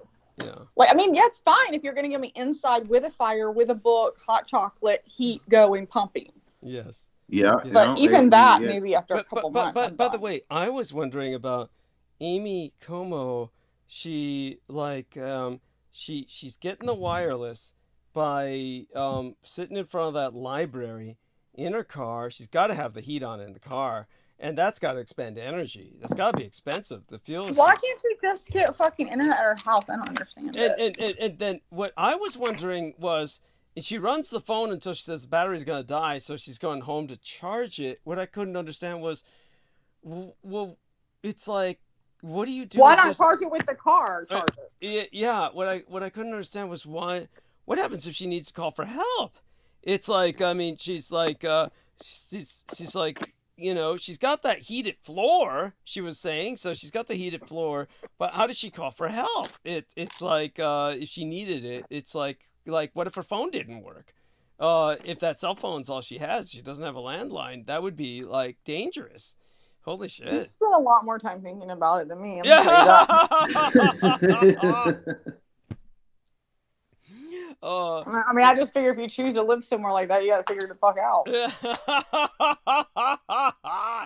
And then, did you hear me in the opening hour when I was asking her about her boyfriend? She's all excited. He was released. And, just so you know, Teddy, her boyfriend's Michael Myers and shit. And so what happened was they released him, and so she was all excited. He was released and shit, but then released. Does he know released from where? and when I asked her, like, what about he's like, what about his cat? And aren't you guys rendezvousing? And it's like, no, she's got his cat, and he's not coming for the cat. He's got to like take care of things before winter. And I was like, isn't it the middle of winter? Yeah, it's a mystery. It's a mystery. So I don't understand why she was excited about this guy getting released if she's not going to rendezvous with him and, you know, they're going to live together and make babies and shit. And by the way, that's kind of an inside joke between Brooke and I. So honey, did you hear all that in the opening hour while I was all dying and shit? I am not saying a fucking word. You're not getting me in trouble. Get yourself in trouble. You don't talk about shit like that, man. It's been a great show, to say the least. All sorts of content throughout. I mean, I've been sort of paying attention for, I guess, the better part of 10 hours. So good on it. Incredible, you know? Yes. Better than me. Fucking, I've been paying attention for about last, I don't know. She only paid attention when she found a fucking vape. Yeah, then she's like, I was gonna sing a song. I was gonna do a little song by because I was listening to Robbie Robertson, a Canadian artist, and he mentions this artist called Little Willie John. They're a Canadian artist? I know, right? Yeah, exactly. And so I check out his songs and I go, this dude sings Fever. Everyone knows the track, You Give Me Fever in the Morning. And I was like, in his version is Bazanger Fire. So that's what I was going to do, but I was doing all this data entry and I was like, oh, let's just do this. But I'm going to get on that track, obviously, tomorrow. It's technically a holiday up here today, so I don't have to go in and... Wait a minute, how the fuck is it a holiday there? It's a holiday fucking here, man, and you can't have the same holiday we have, because I know what our holiday is. It's fighting words. So what holiday is it? Because there's no way you can have the same holiday we have, because today is President's Day, and I'm pretty sure we don't have the same fucking presidents. No, they called it Family Day or something. I don't know what they're doing up here. It's our President's Day, and y'all just like, oh, well, we need a day. They're all Americans. We'll just call it Family Day. Oh, up here, the government, that does anything that literally they figured out how to take at least 1 to 2 days off every month. Every time I talk to my daughter, she's like, oh, we got another day off. I'm like, how do these motherfuckers actually go to work? How do you get paid your salaries? I don't know, but I like it. I like y'all free. If y'all could just be warmer. I mean, man, if y'all could just have like southern. Why can't y'all be in the South? I think I actually think Canada's getting warm because the sun's drifting and stuff. Everybody's getting fucking warm. I was trying to explain to my grandma that. Right, exactly. So pretty soon but it's also global cooling. There's a good chance y'all might get really cold. We might get really warm down here. So there's not really a 100% chance on that. That was like when Trump said, well, it's really fucking cold, so it proves there's not global warming. It's like, but if you understood what global warming meant, you would understand that getting really cold also means global warming. It's extremes. It's extremes, idiot. Yes. That's right. Yeah, and to explain some aspects of it, when it becomes hot enough I'm looking under my couch for my keys. I'm bent over again, by the way. Oh, fuck! I wish I could see it. Put that on camera, bitch. Oh, I couldn't get the right money angle. like Al you would just Gore. be underneath my fucking chin. You wouldn't be in the angle you would want to be in. I don't think you can hold it. Make some climate change money like Al Gore. There you go. You'll stay warm all you need. Oh God. Well, oh my God. Are you a Republican fucking bitch? No, he is. Honey, I am not a Republican. He and Ian West. They basically are have you the a same Trumper? politics. I swear to God, if you say you would have voted for Trump or Trump brought our country together, or he's the next fucking God, or his kid is. No, you were wrong. I said right wing, left wing, we make a profit. But he uses terms like socialist, Fabian. Yeah, our Fabian socialist economy, man. And Marxism. Yeah. Yeah. Oh, well. Yeah. Well, you got a better idea, bitch. Give it to me. But it wasn't fucking Trump or Republican ass. What do you got? What you got? No, sovereign. And so then we go into like, I'm not a fascist, but I might, I am into sovereignty. So. He's how would you say radicalized that? right winger, honey. By the time you get into sovereignty, this guy's militia. that's basically sovereignty. That's what it is. Yes. Oh we were talking about like spiritual things and should demons be killed. We were in some heavy topics earlier, so. No, there's some good topics. They were good topics, but I don't know. Maybe your demons made me lose my fucking keys because they were in my fucking pocket. There you go. But you know what? In that oil that they got in your gooey pen, There's fertilizers and pesticides, Okay, first and that's of all, why did they're you not say good the for you. word boil and then gooey? Oil. He said oil. Oil in the oil. I just grossed out worse than when Douglas grossed me out on that shit. Bubbling Like boil. I just pictured a trickling to boil oil. and gooey, and I was like, or Ian West, where Ian West's arm, yes. Yeah. Oh my god. Did you actually see the photo? You actually saw the photo? No, I never looked at that. I told you I would never look at it. He described it to me, but he also then described when I made the mistake to him how they jumped out and he saw them jump out of his arm.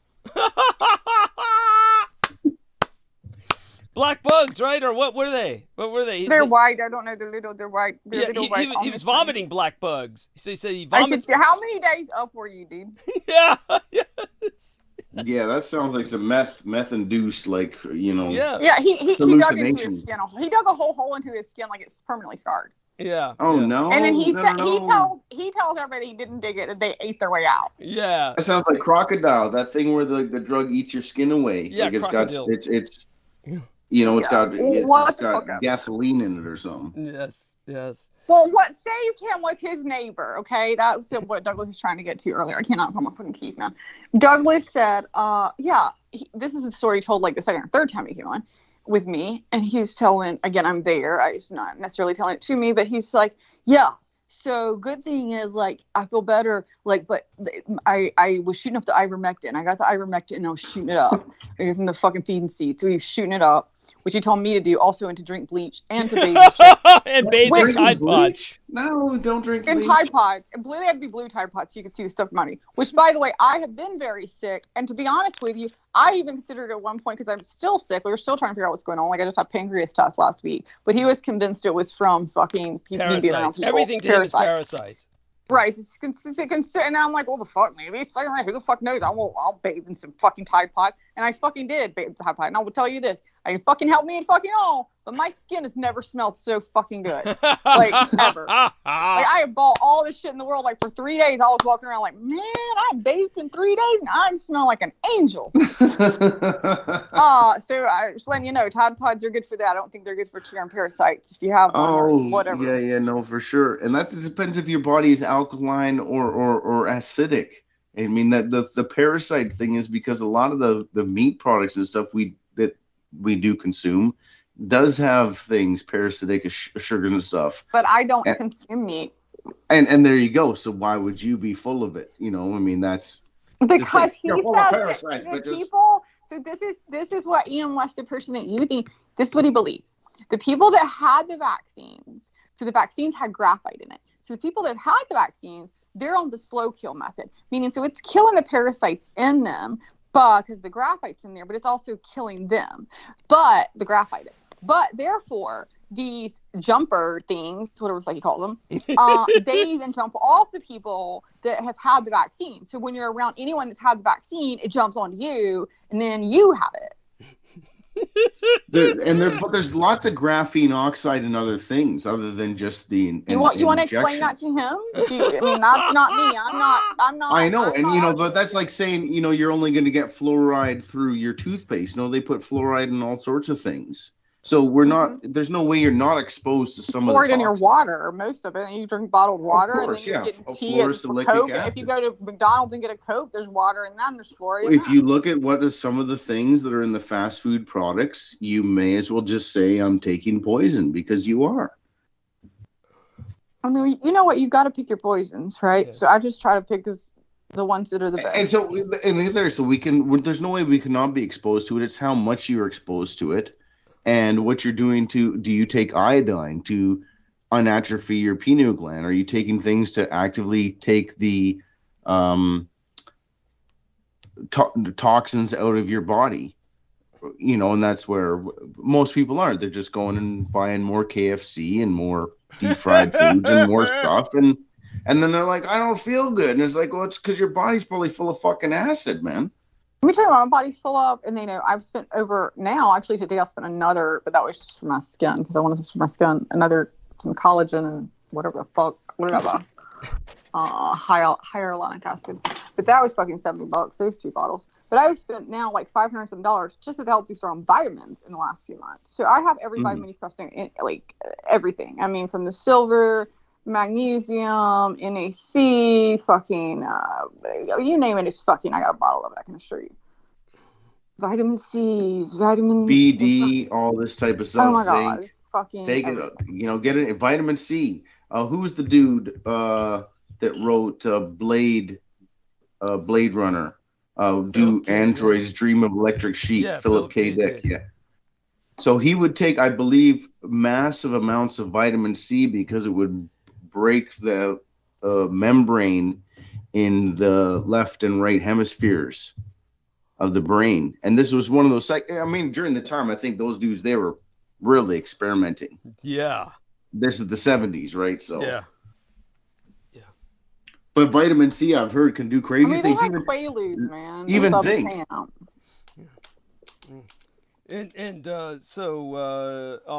What Philip K. Dick was trying to do was connect both sides of his brain by burning out any bridge in the middle. It was just a crazy idea, a crazy individual.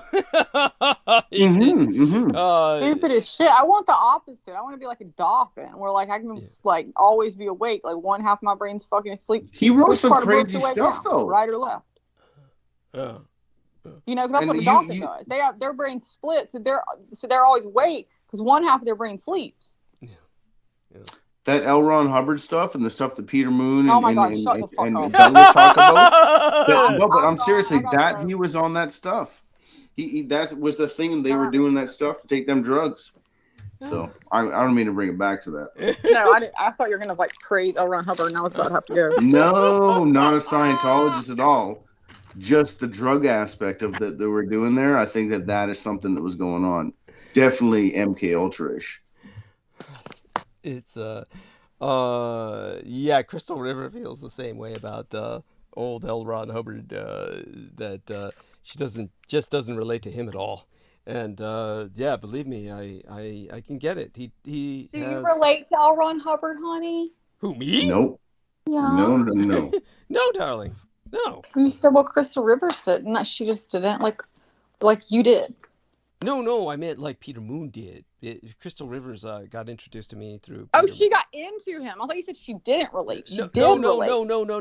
No. Crystal Rivers is a friend of mine through Peter Moon. I met her through Peter Moon.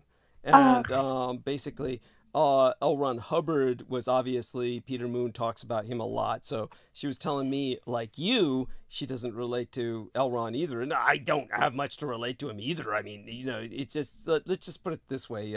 L. Ron Hubbard is Peter Moon's Hitler, okay?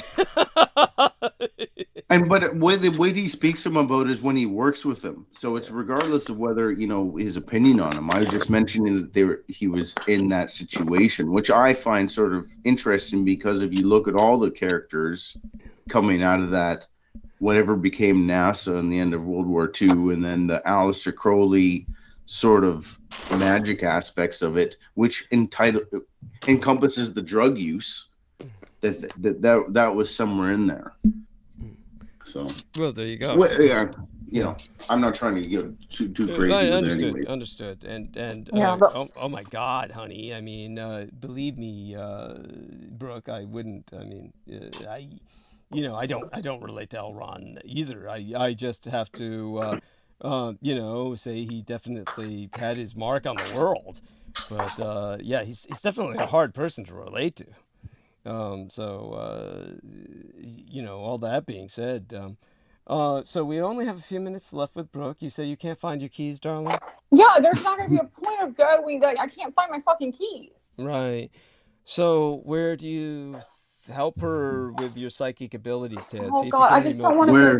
Where are they? They're next to the sink. I didn't go close upstairs. to the maybe they're around where your vape was. Yeah. They weren't. I've already been in the whole. I didn't do the whole fucking house except going upstairs. I actually just walked upstairs to my bedroom. Okay. Fuck. I want to go outside, but it's so fucking cold. I don't want to go outside. The keys should not be outside. No, but they could be in the fucking car. Yeah. Oh, I see. Yes. But why would you do that? I don't know, but I can't find them anywhere else.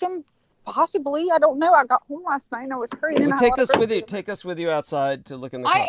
You're in the car now. I'm freezing. Shut up. There you go. Poor dear. Everybody's safe. We're here to hug you. We're here to hug you. Oh my God. Virtual hugs. Please. You found them? No, I did not find them. Oh, sorry. Oh, shit. They slipped down the I side gave of my the couch. son a bag last night when I was talking to Sammy. I hope to God the keys weren't fucking in it. Oh my God. Oh, well, a little bit of So I cursive. came out to the car. I was on the phone with Sammy. My son walked over to the car to leave, and I handed him a bag of food. He was leaving for the That's lake. right. I remember And that. he was going I to heard the lake. that. Yeah, here's some food, you said. And, Yeah. Well, that was gonna be you. I thought I was going to Sammy. Anyway, I said, "Here's your food." And anyway, fuck. I'm hoping they weren't in there. So I don't. Anyway, y'all can talk. I'm just looking for my keys. We'll find them. Either that or your son will bring them to you, something like that. If he He can't. Yeah, he's an hour and a half away to lake. Yes. Well, maybe why don't you call him? Why don't you call him? But even if I called him, he doesn't have a car. You think his friends are gonna get up and drive an No, hour but and at a least half? you would find out whether he has them on his person. He said that, first of all, the fucker probably he didn't go there till like 10 o'clock last night. I'm assuming he's 17 years old. They lied. They probably were drinking there with girls. They probably are hungover and passed out right now. Hungover and passed out. Yes. So they count. Well, I mean, normally when you're hungover at this time in the morning, you would be passed out. Yeah. I would think. Yeah, definitely. So It's 7:23 a.m. here. So yeah, he would not hear my call. Yeah. Oh well. So this I is can't exciting. see me dropping the keys into the fucking Chipotle bag though.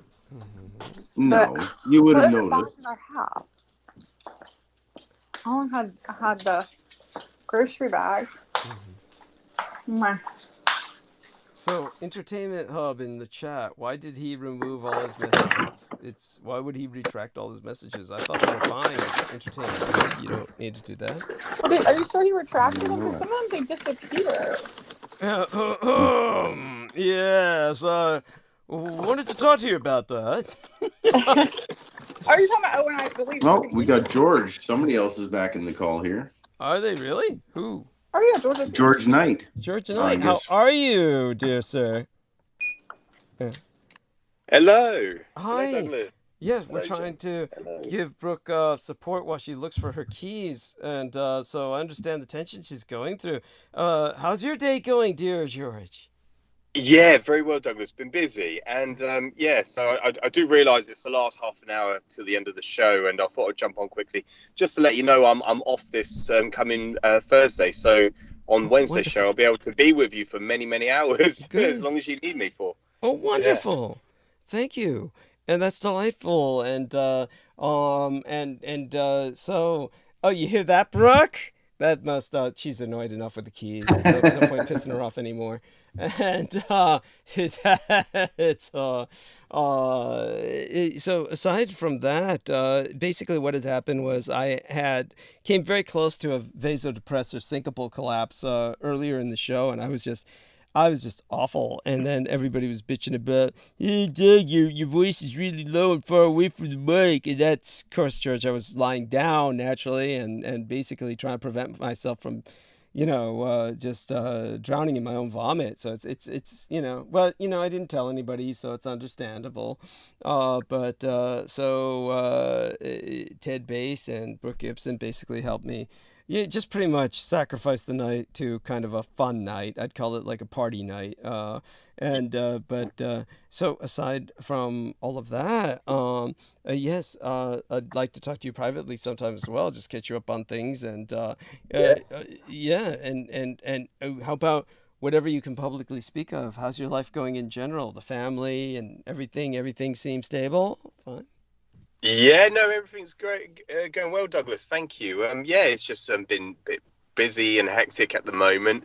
At work at the moment, the situation is they've initiated this thing called COT, so we have to, we are obliged to do, it's part of our contract, we have to do overtime.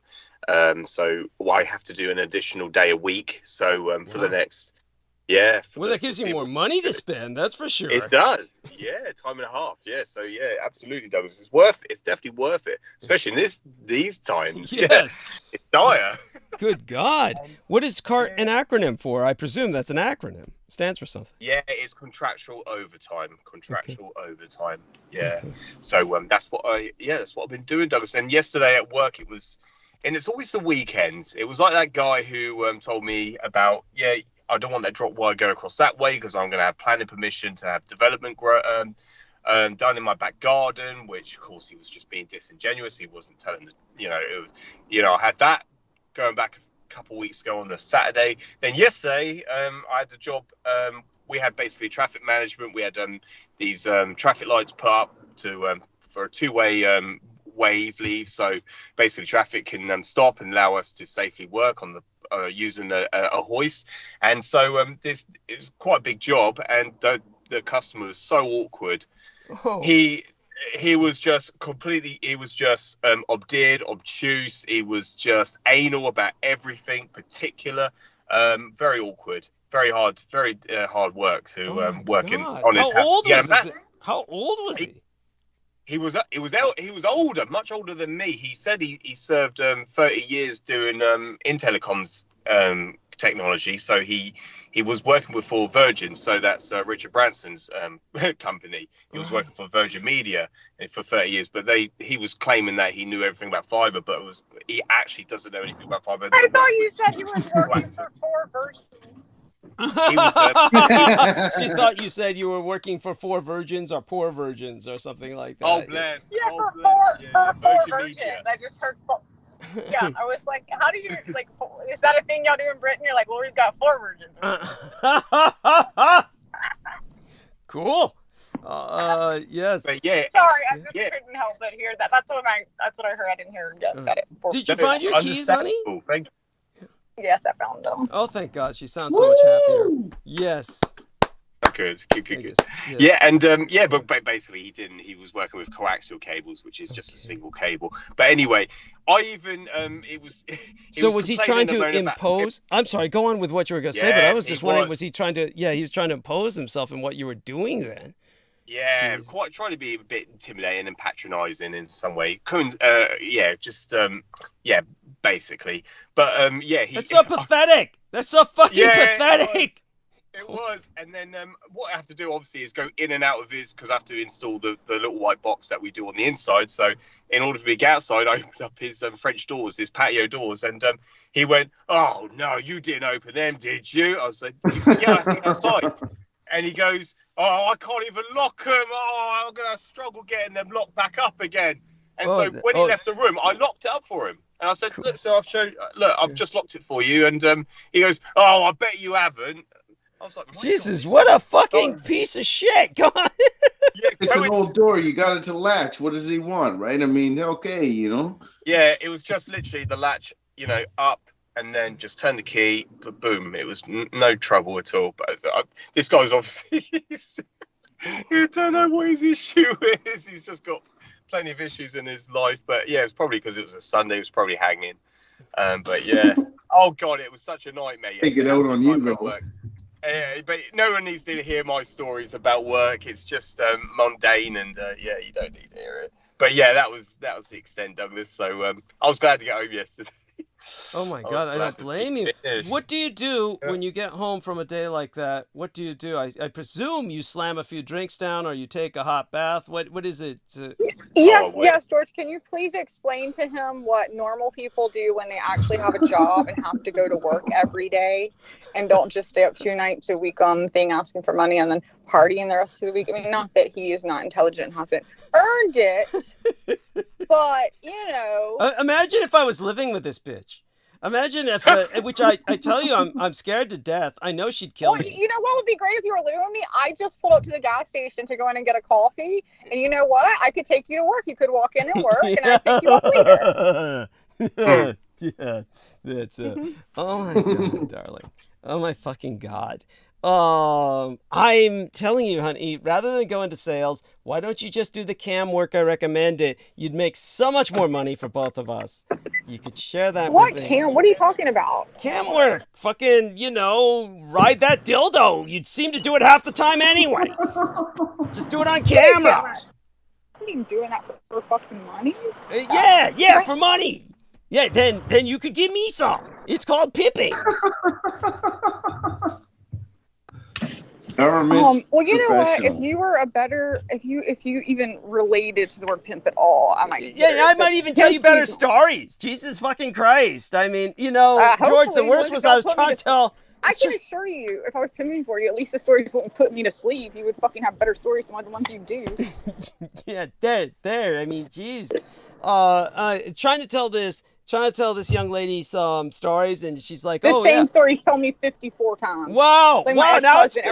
every time he got drunk and we went somewhere, he would tell the same story to everyone we met. And I mean, when you've been married to somebody for 17 years, and they fucking, every time they get drunk, which is pretty much every fucking time you're with them out, they're drunk, and they're telling us, oh, well, and then you just have to hear it 55 times. I feel like I've been married to Douglas at least 5 years now.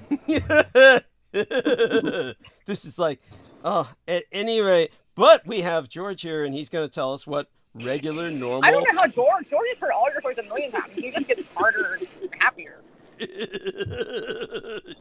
That's because he understands the importance of what I relate, honey. That's, unlike someone like yourself who doesn't see the historic context of where I'm coming from and jumps to conclusions and then claims that doesn't see how if it's history, it's going to continue to change and that you continue to tell the same story over and over and over. Hey, at least I'm fucking consistent. Then you know I'm not making it up. Jesus Christ. Well, you know what? It's more fun to lose your keys and your vape and look for them. At least it was an interesting fucking morning. So, she's seeing her doctor now. We all wish her the best. I've not seen my doctor yet, but I will be seeing him in a minute. Yeah, that's what I said. You'll be seeing him soon. Yes, we all wish you the best. I'm sure they'll check me in the mental institution after being on time with you all. Yes. Yes. By the way, she did get institutionalized once or twice. No surprise, right, George? Okay, first of all, no, that's BS. Once. And that was only to keep myself from going to jail. And I didn't know that it would be worse than jail. You regretted that. I regretted that very badly. I realized it was much better. A night in jail would be much better than a night in fucking... what would turn out to be 2 nights and could have been a week if I had not gotten very lucky. Actually, COVID's what helped me get out of there. Oh my God.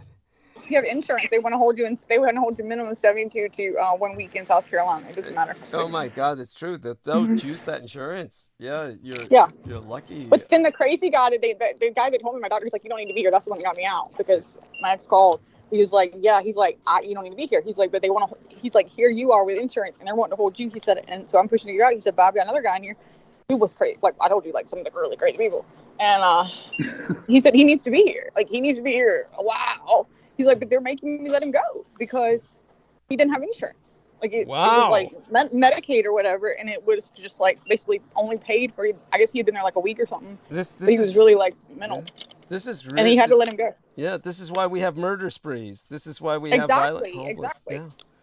They shut down all the insane asylums here, and they let all the people on the streets. And there's nothing. There's no social programs to help them, but there is free drugs. So they give psychotic people. Literally, they give psychotic people free drugs, and they live on the streets. Holy it's shit. really sad. What about Britain, George? Do we still have insane asylums in Britain? Yeah, it's called the Parliament. He's going to say, it's called the Parliament. It's where we put people like Rishi Sunak. Yeah. That's a good one. Yeah.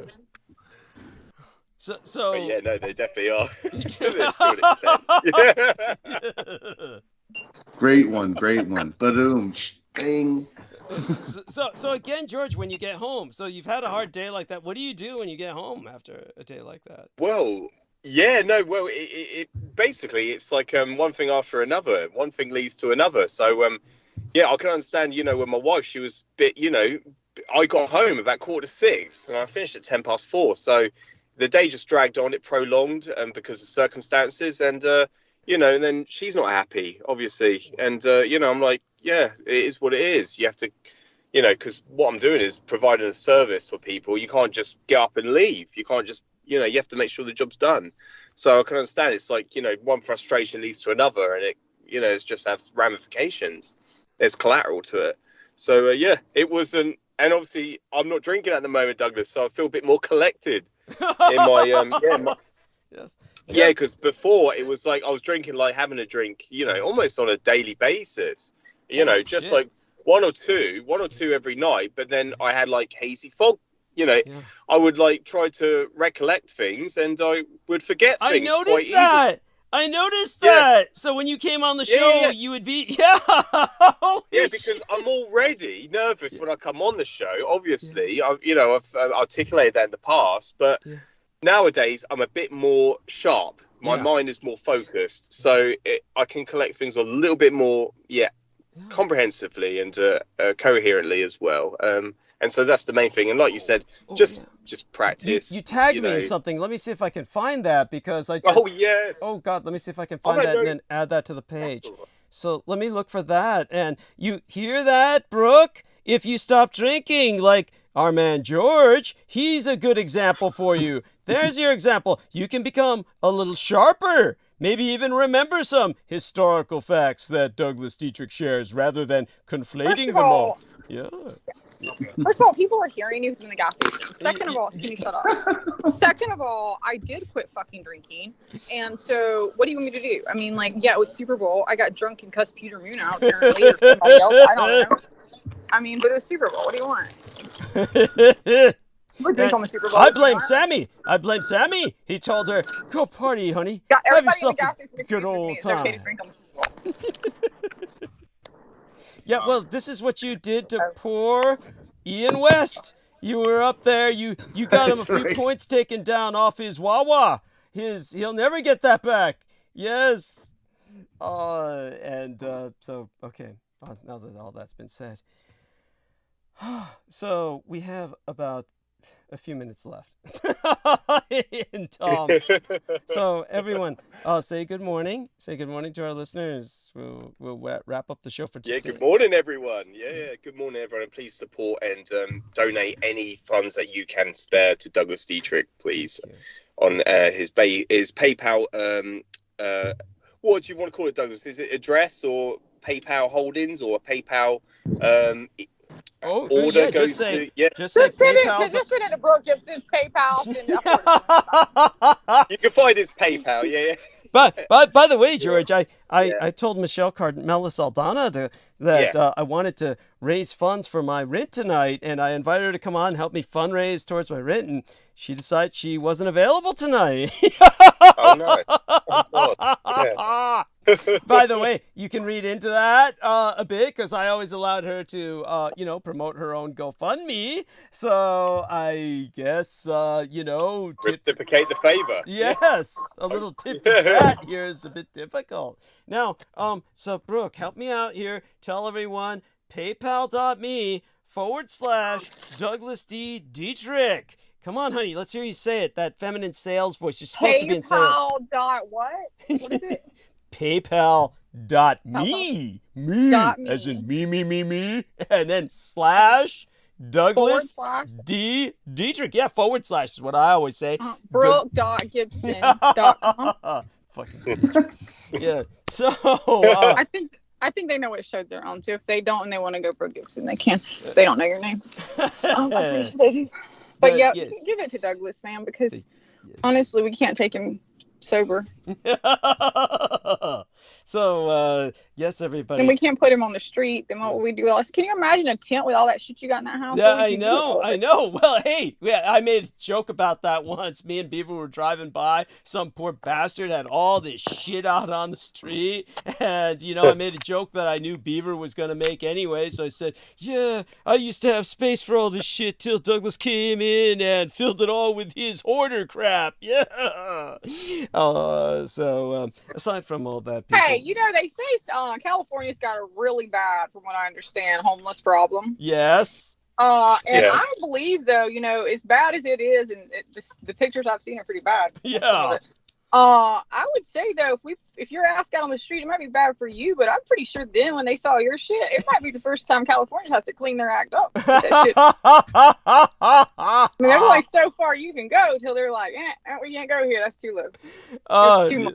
We got 4 roads blocked with Douglas' shit. Yes, yes. Well, everyone, understand I'm trying to make $400 as soon as possible so I can make rent. It's a short month. It's due on the 1st. So, yes. But everyone knows I'm counting on Brooke if no one delivers. That's it. Yeah. There's a pivot and hole in the reason, yo. Yeah. That's a great thing. I came through for you tonight, unlike Michelle. I stayed on fucking air. Yes. And Yeah. I'll give you a place to fucking stay, unlike some people. You come on down to South Carolina. Come on down. Well, we might have to do just that. I'll need an advance. You know, this will probably be the last thing I ever fucking do. She'll kill me down there. That's she'll feed my body parts to the goddamn dogs. She'll collect on the insurance. No, I'll need advance notice because I'll need to get some hogs. Yes. Yes. Never trust a pig farmer. Yes, that's true. Oh my God. I do have 26 acres, man. I've been looking for something to do with it. Oh, there, you see. You wonder why I'm frightened about this woman. And it'll be like Misery. She'll break my leg so I can't run away, so she rapes me on a daily basis. Yeah, just pumping me full of coke and Viagra. I don't like to hear people So scream and happy. shit. I don't want to hear all that shit, man. Like, you be crying and whining and all that. So there we have that, darling. So are you in the waiting room or what? Appointment's at 8:15, but I went ahead and put the dogs up while I was looking for the fucking keys, so I went ahead and left. I went and got coffee, and I'm sitting in the Spinks parking lot, the gas station parking lot, because my daughter's across the street. And my appointment, it went until 8. My appointment's at 8:15. Oh, okay. Well, there you go. But I can hang with you. Yes, so she can hang with us to the very end. So, Hold it honey, together. That's right. the sales pitch, honey. Tell everyone, donate to Doug. Rent for the month.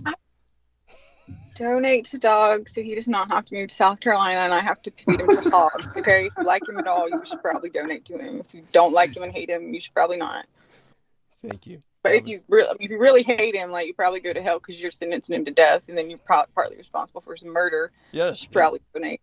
Thank you. But like it's like Christians want to believe they should. I mean, look, it is. It's partly like I'm saying I'll kill you. Yeah, and yeah. they're saying if they don't donate, they're gonna help contribute to your murder. So that's right. Now, George and I, everyone listens to a British accent. We've had the Southern accent. Now, give them the British accent delivery. PayPal.me/